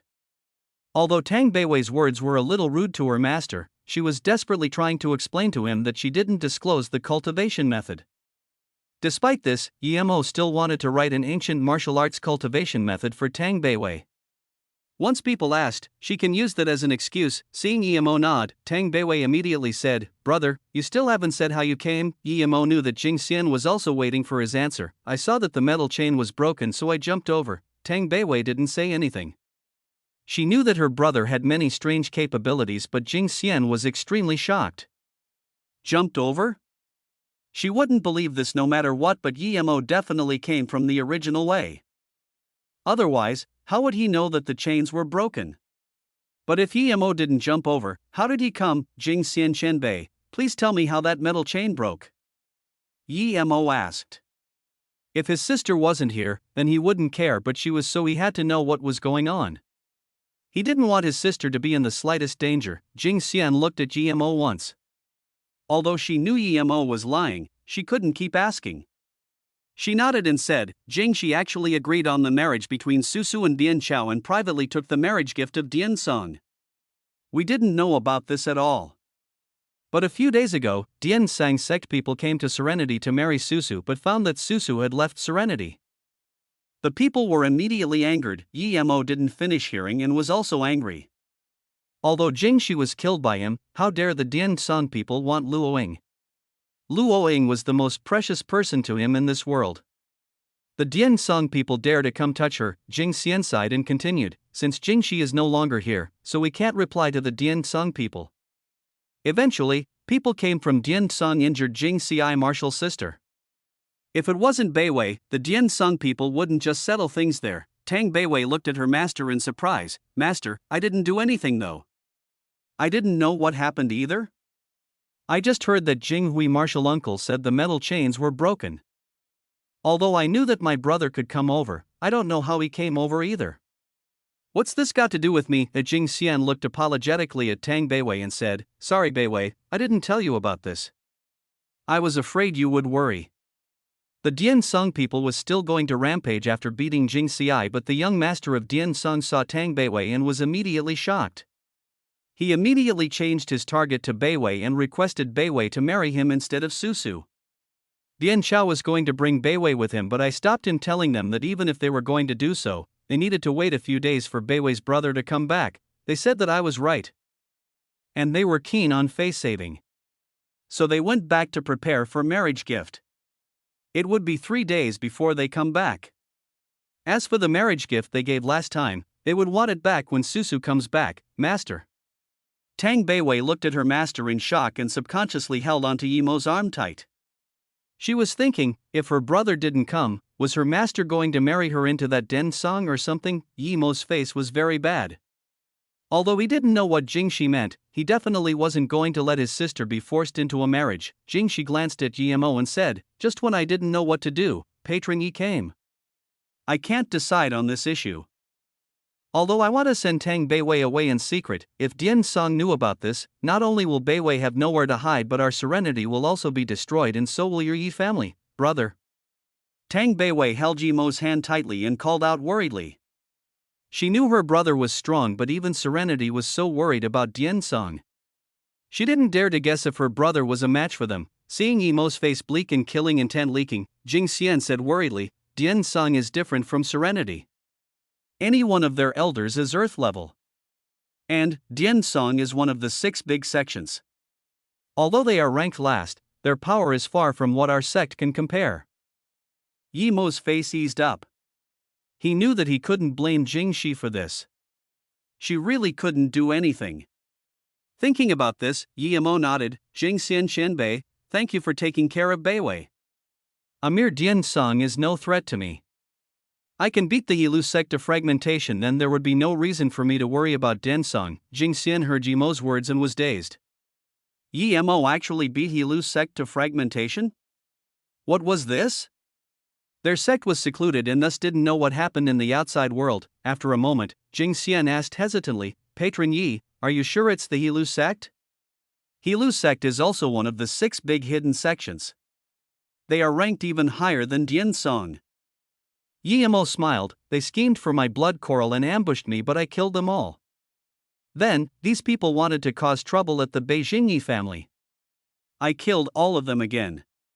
By the way, Jing Xian Xianbei, I want to go to the base of Yilu sect and see. Do you know where their sect is? Jing Xian replied after a long while, Sorry, I don't know. Even if I do, I can't tell you. This is the rule of the hidden sections. Despite guessing this would be the result, Yimo was still a bit disappointed. He pulled his sister's hands and bid goodbye to Jing Xian and returned to where his sister lived. Once returning there, Yimo asked, Beiwei, tell me, you didn't teach anyone else the cultivation method I taught you, right? Tang Bu immediately said, No, brother, I know what you taught me is different from them. I'm not that dumb. My master just felt that the speed with which I gathered energy was very rapid and thus thought my cultivation method was really good. She never asked me what I was cultivating and just gave me tips on things I didn't understand. Yimo nodded and said, Good, you must never tell anyone what you're cultivating. I'm going to stay here for a while and write out an ancient martial arts cultivation method for you. If someone asks, just say it's that, brother, are you really going to live here for a while? Tang Beiwei was feeling down, but she became excited hearing that Yimo was going to stay for a while. Yimo nodded and said, That Dian Song sect dared to scheme for you and your sister-in-law. I will make them disappear. And, I'll also stay here for a while teaching you cultivation. And, you kept that blue flower blue leaf grass quite well. I still have a purple heartvine here. I also need you to grow that for me. This will be our future food. You must not treat it carelessly, I know, brother. Tang Beiwei immediately replied. Tang Beiwei hesitated before eventually asked, Brother, when that metal chain broke, I was really worried if you were still able to come. But then, I thought that you must be able to come over. Although you did come over indeed, I still want to know how you got over? Did it take a lot of time? Yemo smiled. I just took a few seconds because I flew over. Tang Beiwei opened her mouth wide and looked at Yemo. After a moment, she said dazedly, "Brother, did you really spend a few seconds to fly over? If it was someone else, she would have filtered the words as bullshit, but whatever Yemo said Tang Beiwei believed unconditionally because she trusted her brother. Every single thing he did was something she didn't dare to imagine before. Looking Tang Beiwei, who was still a little sad, Yemo patted her head. Although it seemed Tang Beiwei was very mature, she was still very young. Before she met him, she had gone through too much hardship. Not long after meeting him, her mother passed away. Reality was too cruel to her. Beiwei, at night brother will take you to fly in the sky. Yemo saw the longing in her eyes. Chapter 344, You Dare to Go to Diansong. The night was quiet. Jing Xian stood outside the tallest temple of Serenity looking out into the boundless cosmos. Serenity was passed on from her master to her, but was controlled by her little martial sister for many years. If Yemo didn't come, this stalemate would continue. Countless times, she wanted to warn Jing Xi not to cross the line and do things for the good of the sect, but she couldn't say it, much less do anything. It was because Jing Xi was her martial sister and saw the things between him and her with her own eyes, although Jing Xi didn't know that man was Jing Xi's brother. Before he died, he asked her to take care of Jing Xi. But she hadn't been able to do it. She could resist not taking action herself, but she couldn't stop Yemo from doing anything. She originally thought that Yemo would be no match for Jing Xi and she would come out to mediate the fight in the end. But she didn't expect things to turn that quickly. Jing Xi was actually killed by Yemo. She felt she owed him and didn't do as she promised. After Jing Xi died, she cast these thoughts aside and wanted to improve Serenity, but then Dian Song came. Jing Xian sighed. Perhaps she really wasn't suited to being the sect leader. A purple ray shot over from not far, but Jing Xian was shocked. She rubbed her eyes as she thought she was seeing things, but after looking carefully, she found out her eyes were right. It was real. That purple ray was a broadsword, and standing on top of the sword was Yemo and his sister Tang Beiwei. He can flying on the sword? Great heaven? Or surpassed great heaven? Jing Xian was dumbfounded. She finally understood how Yemo came over, but she was more confused. Was there really such thing in the world? This had surpassed the realm of ancient martial arts. Even great heaven masters hadn't been said to be able to fly on swords. It's said that the Dmo ancestor cultivated ancient martial arts to the extreme and crossed a river with a blade of grass. But even so, he couldn't fly on a sword. Brother, are you saying I can do this as well? Tang Beiwei stood on the flying sword and was lost in this endless sky. Her melancholic mood also lightened up. You can. Yemo nodded. Yemo was arranged to stay in Luo Ying's room. This was also what he wanted. He liked where Luo Ying lived before. It gave him too many memories. The second day, Yemo felt that the way Jing Xian looked at him wasn't quite right, but he didn't care. 3 days passed quickly as Yemo taught Tang Beiwei cultivation. During this time, other than Jing Xian coming to talk to Yemo occasionally, no one else came. Then, the Dian Song people arrived outside exactly on time. This time, there were 5 here. Other than one who was black level middle stage, the rest were at least earth level middle stage. These 5 people were enough to annihilate the Serenity. However, these people were stopped from entering by a young man. We Dian Song people are here to present the marriage gift. Who are you, daring to stand in our way? The leading man was in his 50s. He was bulky and had a silky white robe seaming very tightly. I am Tang Beiwei's brother. I don't agree to the marriage for my sister. You may leave. I'm standing here not to let dogs in case they go around biting people. Yemo smiled. The white man didn't even have time to react to the first half of the sentence before his face developed into rage by the second half of the sentence. Their sect was ranked 6th in the outer hidden sects but was still one of the 6 big sections. This arrogant young man dared to be so cocky, calling them dogs. You've got balls. What right have you to dictate to us? So what if you disagree? What sort of thing are you? Even if our young master wants your mother, you'll have to agree, much less your sister. The weakest man yelled and was full of contempt in his eyes. Yemo's eyes went cold. He took a step forward and shot out a wind blade. The white-clothed man reacted quickly. He saw Emo come over, and before Emo could get near that man, he punched. Emo sneered and also punched after the wind blade. The white-robed man felt an intense pain, making him retreat many steps back. There was still huge pulsating pain in his arm. Splat, blood shot high, and that cocky black-level warrior was cut in half from head to toe. Blood and organs flew around, writhing with the body, making the scene very eerie and terrifying. Everyone was stunned. Animal, you're asking to die. How dare you kill our Dian Sung people? At this moment, the two slightly weaker middle-aged men reacted and charged to Emo. One kicked to Emo's kneecap, the other kicked to Emo's dantian.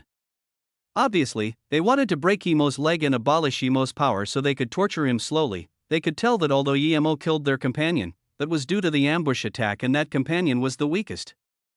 Thus, they were very confident in themselves. They were sure 2 kicks were enough to break Emo. The leader man was shocked instead. He didn't expect Emo to be this strong at such a young age. Even so, he still wasn't a threat to him. Although that punch was strong, it was at most Earth-level primary stage power. Now that his 2 companions attacked Emo, there was a jeer at the corner of his mouth. No matter how strong Emo was, he couldn't avoid that. No matter who Emo was to Tang Beiwei, he couldn't act cocky in front of Dian Sung. There was only death for those who killed the Dian Sung people. However, if he knew that Emo didn't even use 1/10 of his power, what would he think? Emo, due to anger, used 90% of his power for that wind blade but only used 10% for his punch. Seeing the 2 kicks, Emo knew that they underestimated him, but even so, he wouldn't have mercy. He swooped out with his leg. Crack, 2 crisp sounds, and the 2 men's legs were broken. By the time the leader realized that his men broke their legs, Emo already kicked twice again. The 2 were kicked flying and splashed blood all over the sky, falling into the distant cliff. Dead, 2 Earth-level warriors dead. Including the one before, 3 of the 5 of them had already died. The remaining 2 looked at the cliff in astonishment. The other man beside the white-robed man looked in rage and howled as he charged at Emo. The white-robed man pulled him in time. Zhongdan, don't be impulsive. Although his 2 companions didn't use full power, he could tell Emo got an unfathomable depth of ability. He wasn't just an ordinary Earth level. At least Zhongdan was no match for him, because his hand was still hurting now. The Zhongdan guy came to his senses. He immediately understood that if he charged up, he would still be kicked off the cliff. Although he didn't charge over, the fury in his eyes was burning. One of the dead was his brother Zhongding. Friend, no matter who you are, you killed on attack without asking anything. Is this what your master taught you? How do you place us Dian Song? Do you think you can take on our entire Dian Song by yourself? I'm Hu Nuoping. If you don't give a good explanation today, then even if I die, I will fight you to the end. The white-robed man sneered. If he wasn't concerned that he was no match for Emo, he would have long charged up. Emo looked at the man in contempt and said coldly, "You're right. I was never planning to let your Dian Sung sect go. Stop wasting time and lead the way. I'll go to your sect. You dare to come to our Dian Song?" Hu Nuoping seemed to be verifying Emo's words. He didn't expect Emo to dare to follow him after killing so many of their Dian Sung people. He was still thinking about how to get the news back and ask for backup. Emo laughed. Is your Dian Sung a tiger cave or something? Am I unable to go? Since you dare to plot for my sister, then don't blame me for the consequences. Hu Nuoping looked coldly at Emo. Although he was sure that Emo's power was not far from his, but he wasn't sure if he was a match for Emo. That's why he was hesitating not to attack. Since Emo was going to Dian Song now, that would be the best. He could cultivate to this state at such a young age. It could be seen that there must be a great secret on this young man. Instead of killing him here, he might as well bring him back.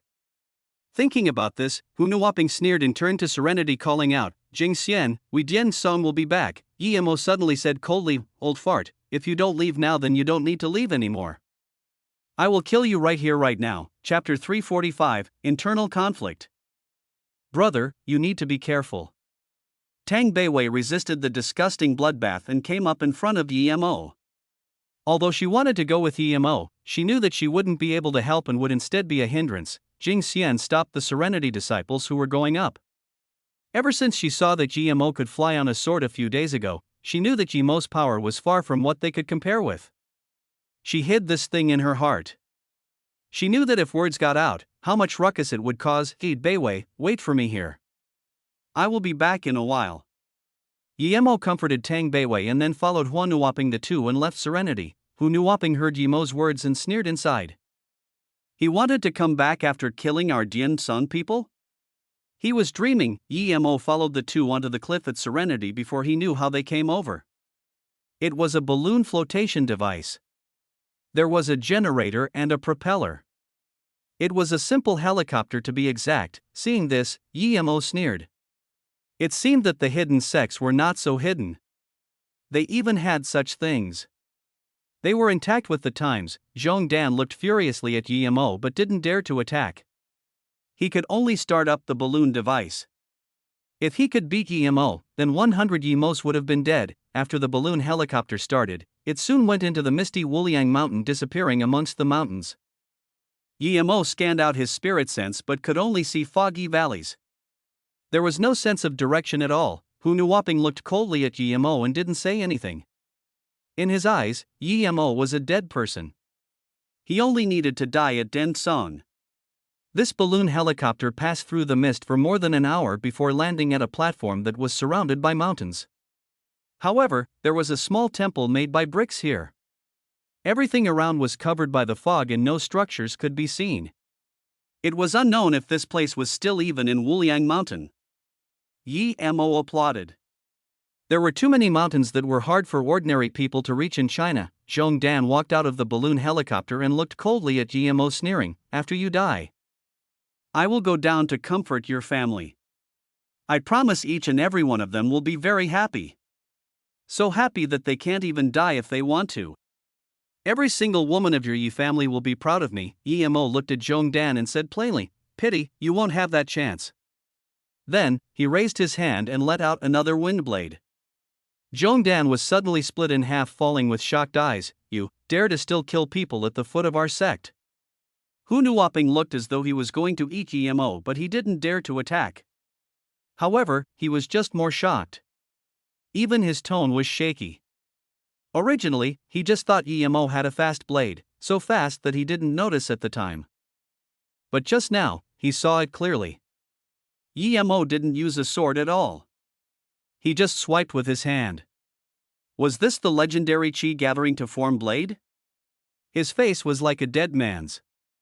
If this Tang Beiwei's brother was really this scary, then even if Dian Song killed him, how much price would they have to pay? He didn't dare to imagine. Yemo said plainly, "Hu Nuoping, if you say any more and not lead the way, then I will kill you as well." "My patience is very limited." Hu Nuoping shivered and turned to leave. He didn't dare to piss off Yemo. Although it was only a short time, he had completely understood what sort of person Yemo was. He was a demon. Dian Song was also like an overlord but in front of him.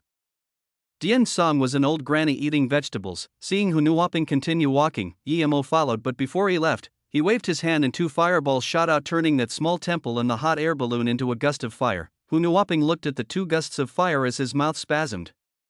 He didn't say anything but walked faster. Yemo followed Hu Nuoping across 24 meters long metal chains and crossed a few valley roads before reaching a group of ancient-style buildings.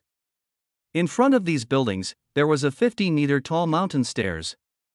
After the stairs, there was a huge monolith a few meters tall in front with the two big words Dian Song. Yemo sighed. Whether it was temperament or environment, Dian Song was so much stronger than Serenity. Just these ancient yet elegant buildings weren't something Serenity could compare with. Elder Hu. Hu Nuoping walked in front of the stone monolith and a guarding sect member greeted. Yemo scanned his spirit sense. If he didn't come here himself, he really couldn't imagine that there was such an heavenly realm-like place amongst these mountains. It seemed that there weren't much disciples in this sect either. Yemo only saw around 100 people. Hu Nuoping walked outside the main stadium at the huge bell and quickly rushed there. He pulled the ropes and kept knocking the huge bell. Dang! Dang! The deep tremendous sound immediately surged through the sect. Yemo knew what Hu Nuoping was doing but just watched coldly and didn't stop him. "Hu Nuoping, what are you trying to do?" An old man with white beard charged out from the stadium and pointed at Hu Nuoping in anger. Before Hu Nuoping could say anything, dozens of people came out from the big stadium. Some even had wounds on them. Yimo's spirit sense scanned that there were at least 5 heavily injured people inside, but these people were obviously divided into 2 sides. Martial brother, why did you knock the alarm bell for no reason? Is someone going to annihilate our Dian Song? Another old man walked out. His face was obviously unhappy. Hu Nuoping didn't expect the Dian Song people to be already gathered here, but he didn't have the mood to think. He immediately went up to the middle-aged man in the middle and bowed before pointing at Yimo. Sect Mater, this person killed multiple members of our sect and followed me to Dian Song wanting to annihilate us. Please make the order to kill this man immediately. Hearing Hu Nuoping's words, the dozens of Dian Sang sect members surrounded Yimo without the sect leader's orders. Those who still had enmity towards each other directed it to Yimo. The middle-aged man called the sect leader looked at Yimo for a long time before saying, Elder Hu, I only see you from the people who went with you to Serenity. Are you saying this man together with Serenity killed everyone who went with you? Yes, sect master, this man calls him Tang Beiwei's brother. We didn't even go into Serenity and had 3 of us killed by him. Then, on the way back, Zhong Dan was killed by him. Before he came in, he also burned out Dian Song Temple at the foot of the mountain. Hu Nuoping said with gritted teeth. Before the sect leader said anything, a big man with a face of beard pulled out his hack sword and charged at Yimo. In his eyes, Yimo killed many Dian Song people at such a young age. It must be due to some tricks, crank. The man's long sword was stopped. It was a middle-aged man who used a long sword. You Xianlin, why are you stopping me? This person killed this many of our Dian Song sect members. Are you going to help him? The bearded man yelled in anger. This middle-aged man said slowly, Dian Feng martial brother, this man killed our Dian Sang sect members. He must die for sure, but before this, should we ask or not why he killed out sect members? If it wasn't for Bian Chao's arrogance, why would he come killing our sect members? Seeing Wang Xianling stop Bian Feng, the middle-aged sect leader showed anger. Wang Xianling, are you going to help this outsider who killed our sect members? Bian sect master, this man killed our sect members. Not matter what reason, he has to die, but if it wasn't Bian Chao, why would he do that? Why would our sect members go to Serenity? Plus, this man could kill our sect members, meaning that Serenity was helping him.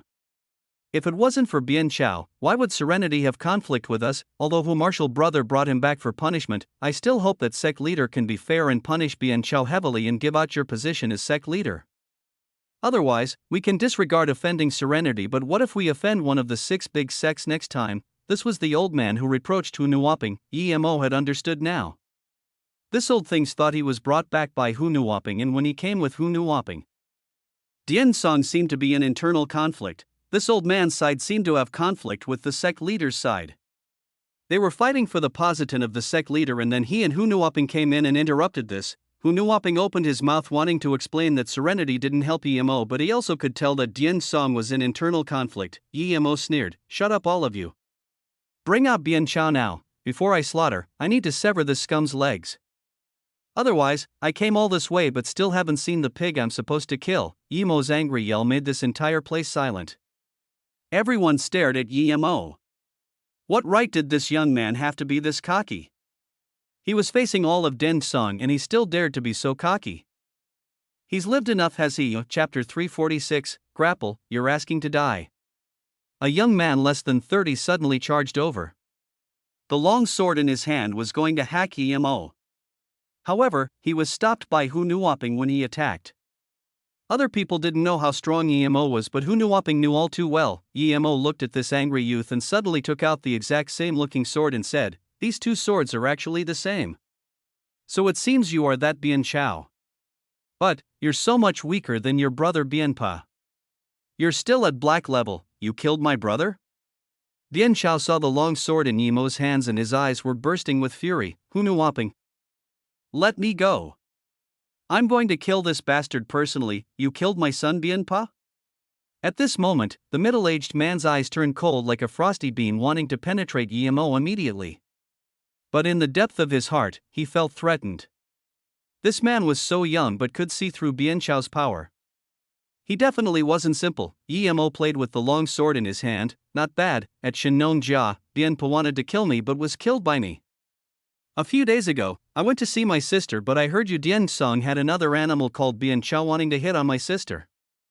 Therefore, I had to come over and kill this animal as well. Before Hu Nuoping could talk, 2 black level men and 1 earth level already charged towards Yimo. Hunuwaping wanted to stop them, but it was already too late. Yimo's long sword turned into a blade beam, swooping the 3 who charged at him. A mere earth level primary stage and 2 black level middle stage had no threat to Yimo. Almost at the same time the blade ray flashed. 3 extra bodies appeared on the ground. And not far away, Yimo carried the sword with an indifferent face. In the time of a few seconds, Yimo already killed 3, showing his power to everyone at the scene. Silence. The square fell into silence. Dian Song disciples, kill him immediately. The sect leader was the first to react and yelled. He saw Yimo's eyes sweep towards him and actually felt a little cold. He no longer knew if it was fear or terror in his heart. In that instant, more than 30 Dian Song disciples charged up, and dozens of weapons smashed towards Yimo. Dian sect leader looked at the old man beside him who didn't move and the 20 or so people behind him who also didn't move and said coldly, "Elder Lu, the enemy is in front of us. Why aren't you moving?" The old man sneered. "Bian Shihai, you don't deserve to be sect leader. You couldn't educate your son and caused such trouble for Dian Song, and you still want me to help you? You not only let your son go rob woman in the mortal world but also in serenity. Now, someone has attacked us. Your son made this mess, and why should we wipe his ass?" Dian Shihai laughed. "Lu Russian, stop being disgusting. You are noble enough yourself? Who killed more than 50 people in Beijing 2 decades ago? Who hunted someone for over 30,000 kilometers for a spirit washing flower? Now, you want my position? Stop dreaming. Even if your people don't attack, you think I can't kill a mere kid, really? Then, have a look." Lu Russian said coldly. When his men surrounded Yimo, Bian Shihai no longer looked at Yimo anymore. There were more than 30 people and 5 earth levels among them. No matter how strong Yimo was, he would be dead for sure, but when Bian Shihai turned around, it was as though he fell into an ice cave. Those attacking Yimo had died more than half. Broken limbs flew everywhere. Hunuwaping immediately lay down the Dian Song 7-kill formation. Dian Shihai saw the terror in front of his eyes. He didn't even have time to pull out his sword before he joined the battle. He gathered all his chi and punched at Yimo. Such strong chi, Yimo immediately felt Bian Shihai's intense killing intent and that relentless temperament. Yimo sneered. "You want to kill me with one punch?" He also jumped up and punched. The 2 fists clashed, creating a loud thud. Dian Shihai was sent flying many meters away and was stopped by Hunuwaping. Dian Shihai was astonished. That punch shattered all the bones in that arm. Yimo brought up the sword, creating bloody mists. Another few black level warriors fell to the ground. Resisting the huge pain and shock, Dian Shihai surrounded Yimo with Hunuwaping and the remaining 5 people. Lu Russian on the side was also shocked. He knew Bian Shihai's power all too well. It was no less than him. They were both at Earth level peak stage, but he couldn't even defend against one punch from this young man. This young man was too absurd. If he killed Bian Shihai and then came to kill them, it would be very easy. Not only Lu Russian but also the 20 or so people behind him looked at Yimo as though he was a ghost. Yimo's decisive carnage gave them too much of a shock. "Just who are you?" Dian Shihai looked coldly at Yimo. He didn't even look at Bian Chao, who had his limbs cut off by Yimo. Yimo looked at the positions these 7 people took. It was probably a formation, but he didn't care at all. He pulled out his flying sword slowly and said, "I'm Yimo. I came to Dian Song today to collect lives." "What? You are Yimo?" Not only was Bian Shihai shocked, but so was Lu Russian. They were not as ill-informed as Serenity. Actually, they knew everything about Yimo's slaughter. Yimo destroyed Helu's sect and was looking for Helu's sect's base. It's said that the Helu sect sealed their sect access due to this. Bian Shihai reacted very fast and immediately knew how terrifying Yimo was. He looked at Lu Russian pleadingly, but Lu Russian avoided his look. Dian Shihai suppressed the anger and unwillingness in his heart and said to Yimo, "Since you are Yimo, you have quite a name, why won't you let us go? When did our Dian Song offend you? If you want to stand up for Serenity, you just need to tell us and we will give you your due respect." Dian Shihai was obviously backing down, but no one would laugh at him. Yimo was too terrifying, and looked at him, he didn't even seem to fight at full strength. What would happen if he fought at full strength? Yi Mo didn't reply to Bian Shihai and walked in front of Bian Chao and stood on him. Luoying is my wife. Tang Beiwei is my sister.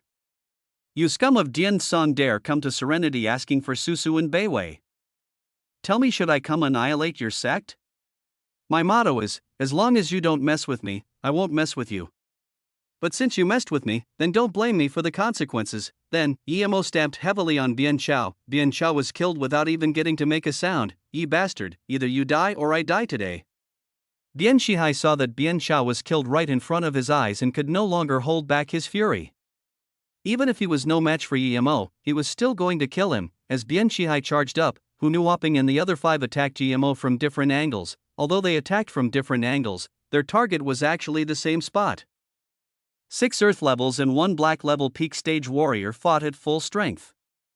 Yi Mo actually found that he had nowhere to go. No matter which direction he dodged, he would face full-powered attacks from the other 6. Other than clashing head-on, Yi Mo had nowhere to hide. Even if he were to fly, he had to dodge this round of attack first. Yi Mo roared and gathered his spirit chi, then punched, rumble. The 7 were sent flying by Yi Mo, but they soon gathered together. Obviously, their injuries weren't serious. But Yi Mo spat out blood and was also knocked back. He couldn't help to be shocked. The formation these 7 made was too strong. The black level dragged down the force of the formation. If it wasn't for that one dragging the others down, that attack would have made things quite hard for him. Yi Mo knew he was injured, but he couldn't dodge. The only way was to fly up, and so he did. The place where they fought already had a few meter deep ditch. Even the cobblestone on the square was pulverized. The 7 both rejoiced after seeing Yi Mo was forced up. It was because this formation had a death trap. As long as a person was forced into the air, no matter what master he was, even Great Heaven Master, this person would be half dead. The 7 people stood in their positions again and gathered all their chi, aiming at the blank space in between them. The moment Yi Mo jumped up, he knew he had underestimated everyone in the world. China was big and there were all sorts of capable people. If he couldn't fly on his sword, today would be the day he died. Yi Mo's keen eyes had perceived what their trump card was. The first punch was the setup and the second punch was the killing blow. If this formation was used by 7 Earth-level peak stages, then even with his current power, he couldn't jump up and could only wait to be killed by the second punch. Pity, there was a black level among them. What was more unfortunate was that Yi Mo could fly, so he wouldn't fall down. Lu Russian also looked strangely at the 8 people fighting. He wanted them to kill each other or Yi Mo kill Bian Shihai. But now, it seemed that Yi Mo was dead for sure. But that was good as well. After all, Yi Mo killed most of Bian Shihai's people. The remaining few were not a threat. Chapter 347, shocking means, Bian Shihai's face was hideous but he was very joyful. Yi Mo was forced into the air by the Dian Song 7-kill formation. He was dead for sure. As long as he fell, it would mean certain death. Yo Mo would be dead if he fell into the formation from the air, even if he was in perfect state, much less he was injured now. Rumble. Dian Shihai led the 7-kill formation into a second full-powered attack. Bubbles and dust flew everywhere, but Bian Shihai and Hu Nuoping's heart sank. That hit didn't seem to have hit Yi Mo. They didn't dare to believe that. Even Great Heaven Masters couldn't stop in the air and wait until their punches landed, much less Yi Mo wasn't Great Heaven. There was no way that attack could be dodged, but the truth hit them hard. Retreat. Bian Shihai reacted rapidly. He knew things weren't good as soon as that attack missed. Although he didn't know how Yi Mo stayed in the air, but as long as he did, then they would be the ones to die. The force of their attack was already done, and as long as Yi Mo attacked, even the simplest attack would damage them heavily. Although Bian Shihai was the first to react, he still seemed a little slow. A door-sized huge sword swooped down with cold wind and spun the 7 together. No. Bian Shihai could no longer control the terror in his heart and tried to retreat by using all the chi in his body. Slice. A huge sword sliced, and the huge square of Dian Sang's sect had a more than 10-meter deep ravine slashed out by this sword.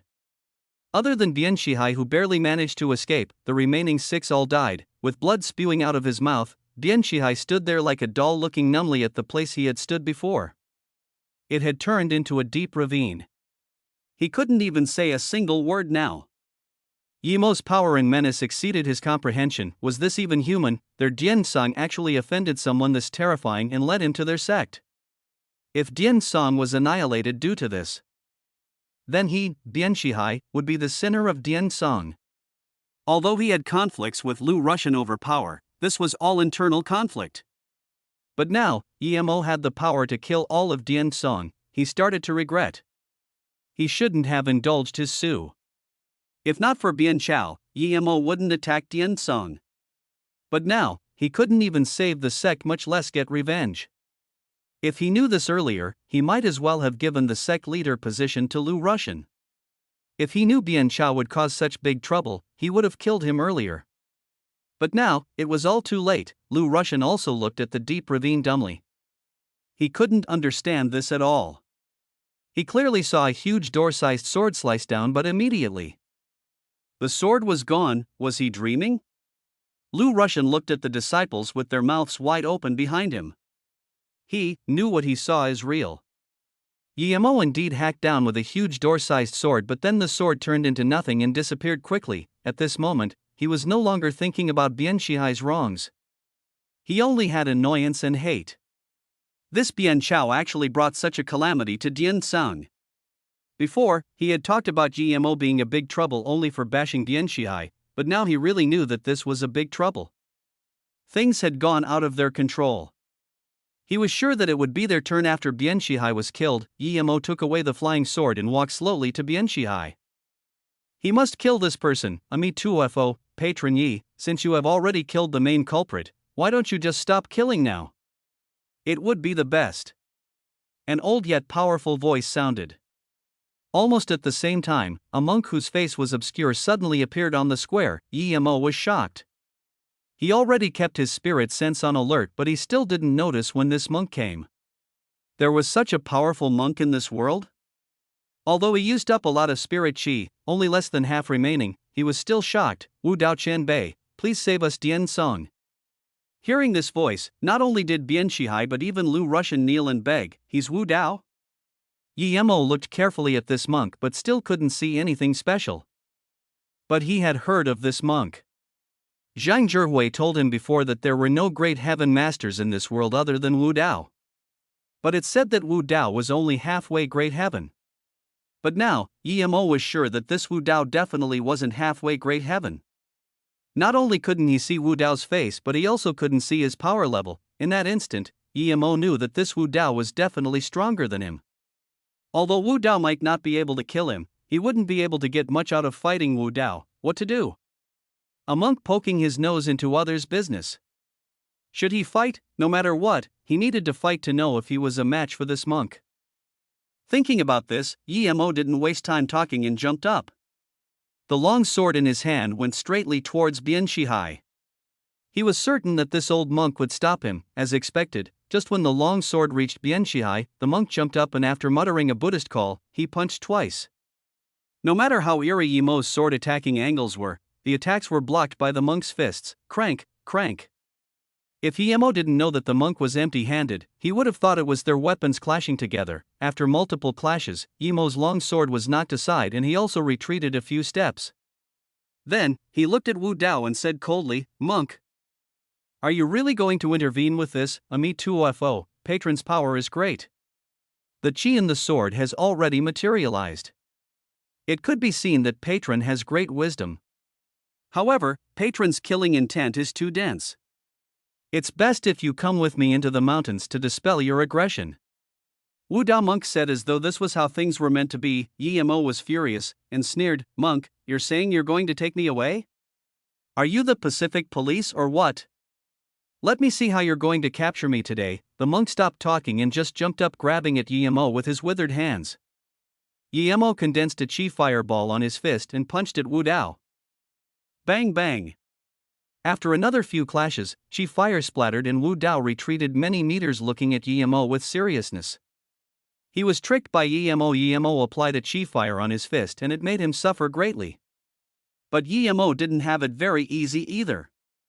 He stopped himself after almost retreating more than 10 meters. Yimo's spirit sense scanned Wu Dao's fist but found that it was only slightly charred.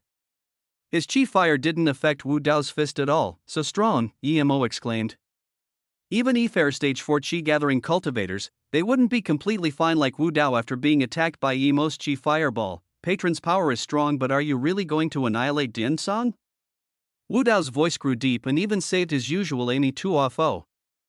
Lu Russian could also tell that the Wu Dao monk couldn't do anything to Emo and was even more shocked. Wu Dao Qianbei was the publicly recognized strongest in the outer hidden sections. Although he was said to be halfway great heaven, no one knew how strong he really was. If Emo defeated Wu Dao, then what should they do? Thinking about this, Lu Russian felt frigidness again. He saw how decisive in killing Emo was. Lu Russian no longer hesitated and stood up saluting Emo with his fist. Young Master Yi, Bian Chao was indulged by his father and did wrong things. Now, young Master Yi have already killed Bian Chao. Please, on account of Wu Dao Qianbei, stop now. I swear that if young Master Yi is willing to stop here, our entire sect wouldn't hold any grudges to young Master Yi. If we revoke this oath, let the heavens perish us. Okay, in that case, I'll end this feud with Dian Song on account of Wu Dao Qianbei. But I must kill Bian Shihai, Yi Mo said coldly. He didn't really care if he killed the rest, plus, Wu Dao was here. And Wu Dao's power made GMO respect him and even changed his greeting to him. Wu Dao said "Ami Tuafu" again and then said, Patron Yi, you're too murderous. Since I came, I won't let you kill anymore, really? Yi Mo suddenly flew up and headed outside Dian Song. Just when Wu Dao didn't know what Yi Mo was going to do, a purple ray sliced across the sky like a comet and disappeared with Bian Shihai's head. Far away down the stairs of the mountain, Yi Mo's voice sounded, Wu Dao Qianbei, on your account, I'll end the feud with Dian Song.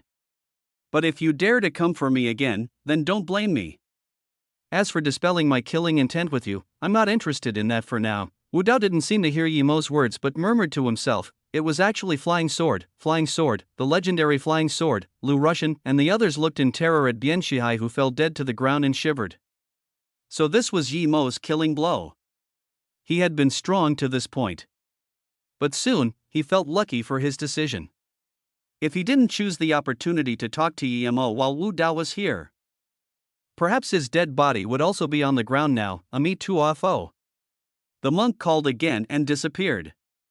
Even Lu Russian didn't know how he left. Then, Lu Russian wiped the sweat on his forehead and said seriously, starting from now, Dian Song sect will seal sect for 5 years like Heelu sect.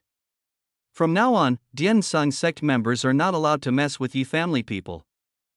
Chapter 348, Start of Luoyu. The remaining Dian Song members looked dazedly like Lu Russian at the putrid scene. They understood why Lu Russian did that. If they pissed off someone like Emo again, then he wouldn't hesitate to annihilate Dian Song, and the reason he didn't annihilate Dian Song completely wasn't because he was suddenly turned to be nice and tolerant, but Wu Dao Qianbei intervened. Emo didn't have the confidence to defeat Wu Dao, and plus, Lu Russian sworn an oath. Thus, he stopped. If Wu Dao Qianbei didn't come, Emo would completely annihilate Dian Song for sure. Even so, Emo killed Bian Shihai before he left. Just looking at how he killed Bian Shihai in front of Wu Dao Qianbei, one could see that Emo wouldn't allow any threats to exist. He knew that the feud between him and Bian Shihai was unresolvable, so he killed him, and, although Lu Russian made the oath, if Emo didn't want to let Dian Sang go and came back again, they wouldn't have any way out of it. So, he chose to seal the sect. This was the safest way. Moreover, it was very hard for a hidden sect to cultivate a black-level warrior. It required even a top-talented person many years. Emo killed almost 70% of the Dian Song's strong disciples. Dian Song could be said to have been fragmented. Emo didn't even need to come. Any smaller sect could finish off Dian Song and acquire this place. At this moment, Dian Song was treading on thin ice, so they had to be careful. Emo stood on the flying sword and charged into the air. Although he killed almost all of the elite in Dian Song in this battle, he also paid a price. He was injured and used up a lot of chi. After he fought with Wu Dao, he immediately knew that he wasn't a match for that monk yet, so he decisively chose to retreat. According to his original plan, he was going to annihilate the entire sect and search their stores. But since something happened, he wouldn't come again second time. He knew that although he felt threatened by Wu Dao, this feeling of threat was mutual. Although he was no match for Wu Dao yet. There was no way Wu Dao could capture him. Plus, if they really fought a life and death battle, it's unknown who would win yet. When Yemo came back to Serenity, Tang Beiwei was already waiting for him. Seeing her brother come back, she finally felt relieved. She knew her brother was strong, but this time, he went to Dian Song. She heard her master say that Dian Song was one of the 6 big sects of the hidden sections. Although they were the last ranked, but it didn't mean they were weak. Let's go, we'll talk when we get back. I'll ask your master and see if she can help set up that chain again. Yemo smiled at Tang Beiwei and said, no need, master said she could fix the chain herself. Tang Beiwei shook her head. Yemo nodded, in that case, I won't do anything. After we go back, I'll make a few amulets for you. Unexpectedly, after Yemo came back from Dian Song, Jing Xian didn't ask anything. Although she often came to Tang Beiwei's place, she never asked Yemo what happened at Dian Song. Since she didn't ask, Yemo wouldn't tell her, and he stayed at Serenity. He usually went around gathering herbs. The rest of the time, he spent with his sister cultivating the blue flower blue leaf grass and the purple heart vine and teaching her cultivation. The life of Yemo here in Serenity was lived silently and slowly, without ups and downs. In the depth of Wuliang Mountain where humans didn't set foot in, there were a lot of precious herbs. 2 weeks later, Yemo finally gathered all the ingredients and made another cauldron of qi-increasing pills.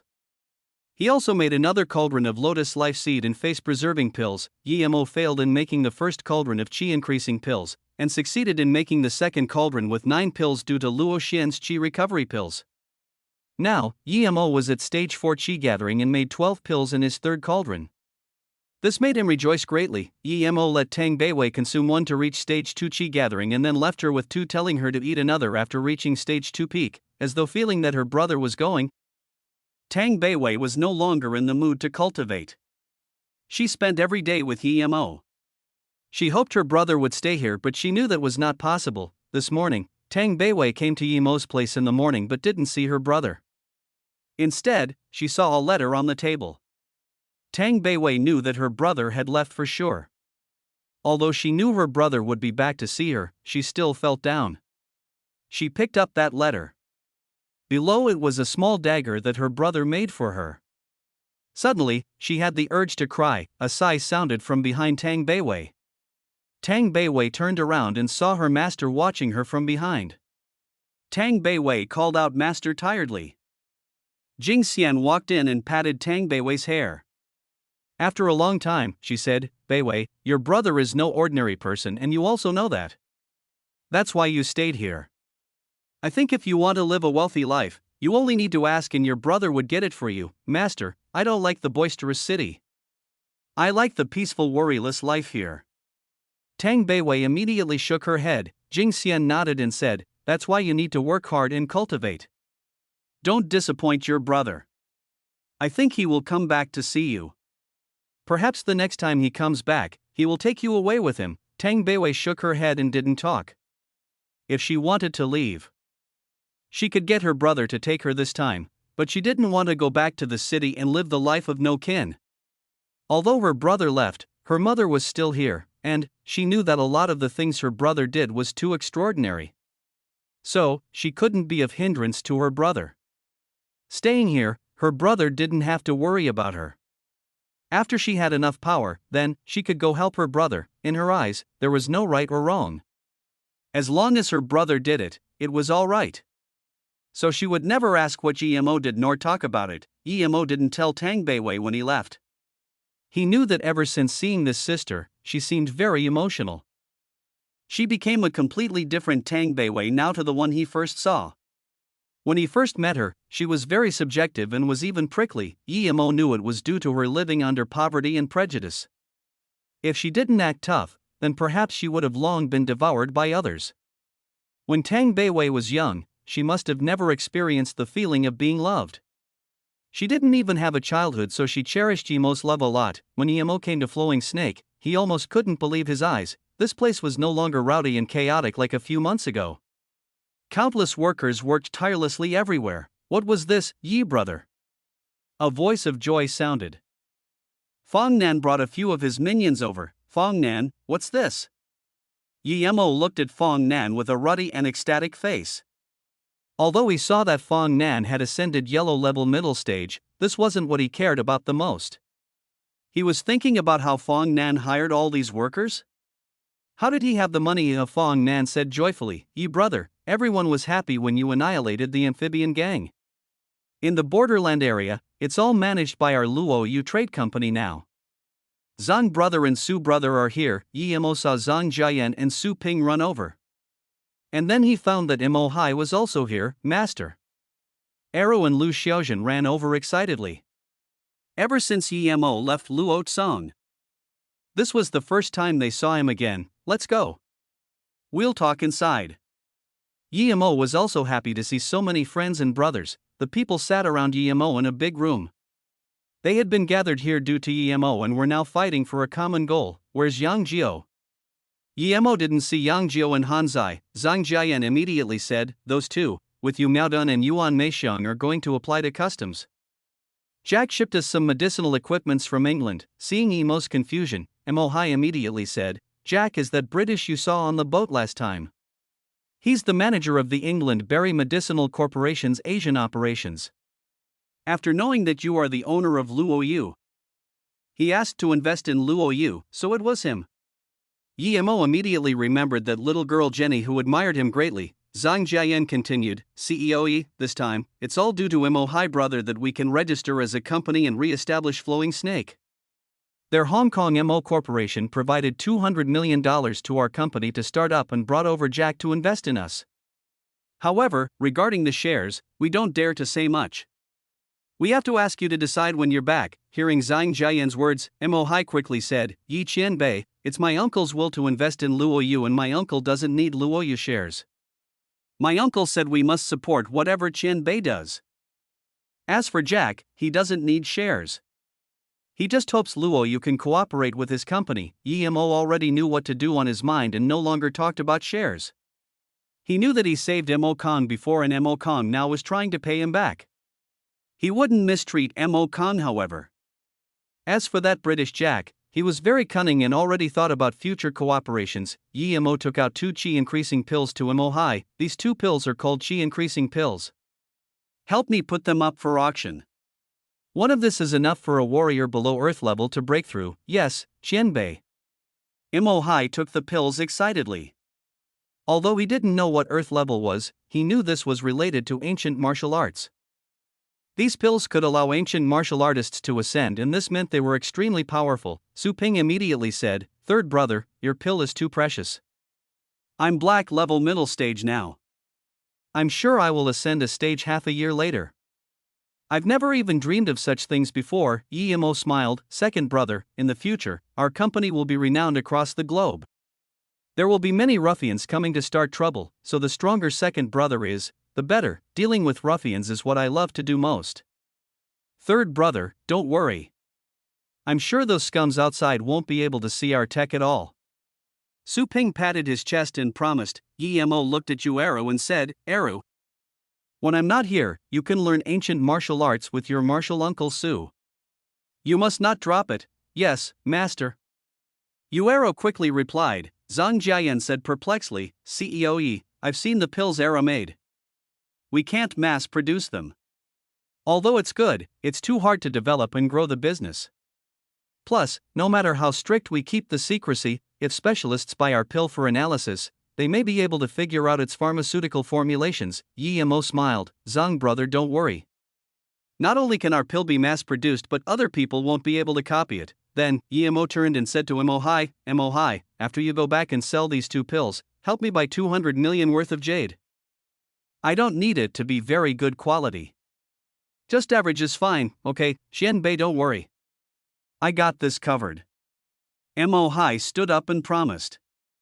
Although he was shocked at Mo's request, he didn't ask anything. Mo waved his hand. "Don't call me Qianbei. Just say my name." After 2 hours of meeting, Mo knew that the Luo Yu Corporation was managed by Zhang Jiayan and Yu Miaodun. After Yu Miaodun came back, Mo made his decision. Zhang Jiayan and Yu Miaodun would still be responsible for sales. Yuan Meixiang and Lu Xiaozhen would be temporarily responsible for finance. At the same time, Su Ping would be substitute for Mo, responsible for appropriating funds and signing papers. The safety of the company was the most important, and Yang Nan and Yang Jiu were responsible for this. A month later, Mo Hai came back to Flowing Snake. Mo Kong came with him. He heard that Mo was in Flowing Snake, so he came personally. He admired Mo from the bottom of his heart. After the 2 chi increasing pills were released, they were bought by a Hong Kong family, selling for 300 million. Mo also sighed. There was no more blood coral. If he still had some, he could gather money only by selling these pills. However, this price was far lower than the price in the hidden sect auction. If they were put up for the auction last time, then perhaps the price would double or more. The 200 million worth of jade were all set up around the factories of Flowing Snake. There were no spirit stones here. Mo could only use a lesser material to build a spirit gathering formation around the factories. The effect was far inferior to one made with spirit stones, but it could still produce spirit chi. The chi gathered was only enough to make pills and was far from enough for cultivation. At the same time, Mo added a few spirit gathering formations on the beauty pill machines to guarantee quality. Mo used a month and changed the formulation of the beauty pills and taught it to Yueru. However, these pills could only be made under special circumstances because it needed spirit chi. And Mo's spirit gathering formation satisfied this requirement. If this was in the cultivation realm, there would be spirit chi everywhere and such low-grade pills wouldn't need any formations. But that wasn't the case on Earth. The second pill Mo taught Yuera was the heart-preserving pill. It could ease up all sorts of fatigue and remove of hidden dangers in the body. As for other pills, Mo told Yuero that they would make them after the 2 pills succeeded. It wasn't too smart to introduce all the products once. The main reason Mo made this company was to gather all sorts of spirit grasses. He even drew the grasses down and gave them to Zhang Jiayan. He asked Zhang Jiayan and his men to search for them. After all these things were done, Mo left Flowing Snake. Mo knew that with the current circumstance, he wouldn't be able to ascend if he stayed in one place. Staying in the same spot, from then on, Mo, alone with his sword, had been searching the whole China to find Luo Ying. Chapter 349, Sensation. It has been almost half a year since Mo left Flowing Snake. During this half a year, a piece of huge news has been circulating amongst the upper class at the international level. That news being that the arrogant hitman organization Earth Fiend had been completely destroyed overnight due to offending a certain strong person. Royalty and the wealthy alike all felt fear upon hearing the name of Earth Fiend. At the same time, in the remaining big hitman organizations, this person has been listed as someone they must touch at all costs. However, in the hidden sects the most shocking thing wasn't this, but that Den Sung and He Lu sect were almost annihilated. These 2 sects were the bourgeoisie of the hidden sects, but due to offending some youth, they were almost eradicated. If Elder Chu of He Lu sect hadn't returned in time and sealed the sect, then perhaps they would be gone now.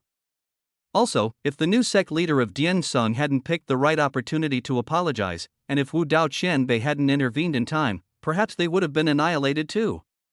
Even so, these 2 sects were greatly damaged and were no longer as strong as the other 4 big sects. Of course, in the mafia, the most prevalent news was the annihilation of the amphibian gang and the retraction of Metal River.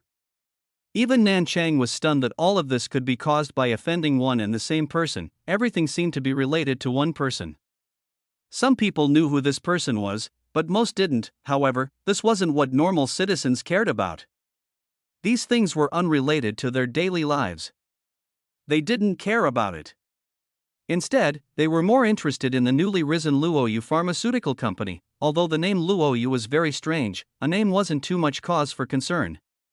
What people cared about the most was that the company still hadn't even pushed out their products. People didn't even know what the company was producing, but 2 super companies were already willing to cooperate with it. One was the leading family entrepreneurship of Hong Kong, Mo Corporation. The other was the world-renowned England Berry Corporation. Whether this company was created as a hoax or not, their first product, the beauty pill, received a lot of heated debate. The instruction manual said the beauty pill could not only slow aging but also remove marks and wrinkles on the face, while making the skin white. Long-term use could even increase one's lifespan. At this moment, all sorts of commentary, suspicion, cursing and anger were pointed at the Pharmaceutical Regulation Institution. This obviously fraudulent product could actually reach the market. Even idiots could tell this was a fake ad. All the ad was missing was saying the pill was an immortality pill. Yet the institution clearly supported the beauty pill's legitimacy, saying there had been no backdoor dealings. Despite the pressure of such criticism, the beauty pill was still put on the shelves on the foreseen date. This made a lot of the dubious citizens confused. Some people were even prepared to buy one and give it a try, but many soon gave up the thought. This was because one bottle was being sold for 100k. And there were only 6 pills in a bottle. The price was decided on after much consideration by Zhang Jiayan and Yu Miaodun. The effects of the beauty pill were undoubtedly there. Of course, this batch of pills couldn't be compared with the batch EMO had made. Those had been made with EMO's essence qi, and the ingredients had been much more precious, and now, the beauty pills used less precious ingredients and were mass-produced, so the price was a little lower. Although the current 6 pills together were less potent than one of the original pills, the effects were still obvious. After consuming a bottle, there will be results. Although it had been marketed as magical, no one bought them because no one believed it and because the price was so exorbitant. At the Guilin distribution point, 30 bottles were sold at once. Xi Yuerong also hadn't expected that she would be able to see the beauty pill again at Guilin. Ever since she bought one for 200k at the Luotsang social night, she had never seen it again. Although she went back to Luotsang a few times afterwards, she didn't find anything. She hadn't expected to see this at Guilin. Although it didn't smell as good as the one she bought last time, it smelled quite the same. Xi Yuerong immediately realized that it came from the same place as the one she bought last time. Ever since she had eaten that beauty pill, not only had her face become shiny and smooth, her skin had also become white. A lot of people who knew her asked her where she'd bought the pill. But when they went to Luotsang again, EMO had already left, so this time, she didn't hesitate to use up the 3 million in her card. If it wasn't that she didn't have enough money, she would have bought more. With the first customer buying, furthermore buying so much at once, people started to buy the beauty pills. Although it was still only one bottle at a time, that was much better compared to nothing being sold yesterday. However, this situation didn't last long. A week later, almost all the distribution points were full of people. Just a few days had passed, and the beauty pills that had been stacked for a week were sold out, and large amounts of orders were sent to Luoyu Company. The beauty pill was authentic. It was more authentic than what it said in the instruction manual. There was really such a thing in the world, such a magical pill. Almost everyone who had first bought the beauty pill saw a business opportunity, and it was they who bought them like crazy. They knew that this price would multiply in the next month. Over the course of one short month, all sorts of reports showed that the beauty pill was heavenly and magical. This new pill not only shocked all levels of China but also the rest of the major pharmaceutical companies throughout the world. Instantly, everyone knew why the international big companies England Berry Corporation and Hong Kong Mo Corporation would cooperate with Luoyu Corporation.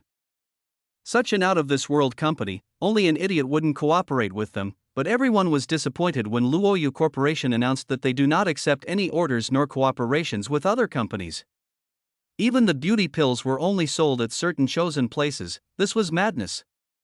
The entire earth was shaken into a frenzy by Luoyu corporations.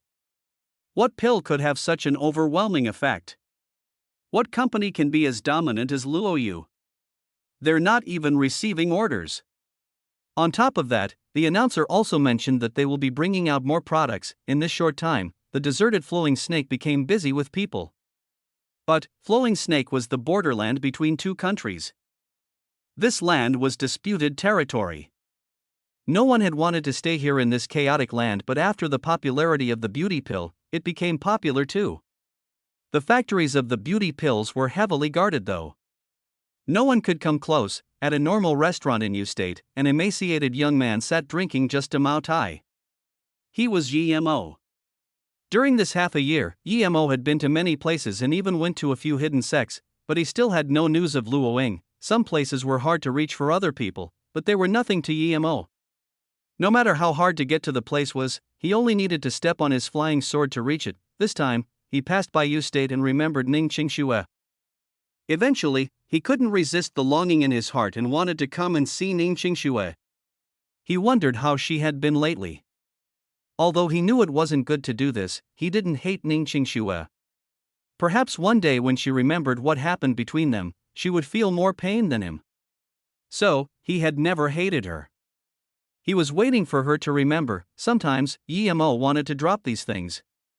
But once he thought about it or saw something that triggered the memories, he could no longer resist the longing in his heart. He couldn't just calmly walk past you state this time. He chose to stay. Regardless of whether he could see Qing Shui or not, he still wanted to go have a look. There was a connection which couldn't be severed or set aside. Yemo couldn't be carefree, he wanted to, but he couldn't. You State Maoyuan Tower was the headquarters of Feiyu Corporations. At the CEO's office NR 808, the CEO was listening to Vice CEO Li Mumei's report. Li Mumei was talking about the recently popular beauty pill. Mumei, you're saying the headquarters of this Luoyu Corporation is in Flowing Snake? Isn't Flowing Snake very chaotic? Ning Qingshui heard Li Mumei's report and asked with a frown, Chapter 350, those memories, Qingshui, you've actually been to Flowing Snake before. However, I heard that Flowing Snake isn't the same as before due to Luoyu Corporation. It's now very popular and prosperous. It's said that it's even safer than some mainland cities. Li Mumei sighed. She felt that Ning Qingshui was getting prettier and prettier but also colder and colder like ice. Audie said to not let Qingshui remember the past, but she didn't know if this was right or wrong. She's been with her the most, and she felt Qingshui had changed too much. Instead of letting her be like this, she might as well remember the past. However, she didn't dare make Qingshui remember it overtly. She could only give a hint occasionally. Otherwise, if Qingshui's mother knew, she wouldn't be happy. As expected, Ning Qingshui frowned and then said after a long while, Mumei, you said that the memories I lost are partially about Flowing Snake? Why would I go there? Li Mumei nodded. Yes, Qingshui. Although I don't know why you went to Flowing Snake, but I think it was related to him. Ning Qingshui frowned again and subconsciously felt the necklace on her chest before saying slowly, Mumei, when I went to Luohong Temple last time, Master Wu Guang said that perhaps before I died I intentionally used my soul to wrap up the memories I didn't want to lose. However, the doctors judged that I just lost 1 year's worth of memory, and they said it was due to a concussion. Master Wu Guang's words sounded more metaphysical or implausible, although the doctor's words sounded more authentic. Li Mumei still wanted to tell Ning Qingshui to believe the monk. However, she remembered Ning Qingshui's mother's words and resisted the urge. In the depth of her heart she was also lost. She didn't know if it was right or wrong to help Ning Qingshui remember those things.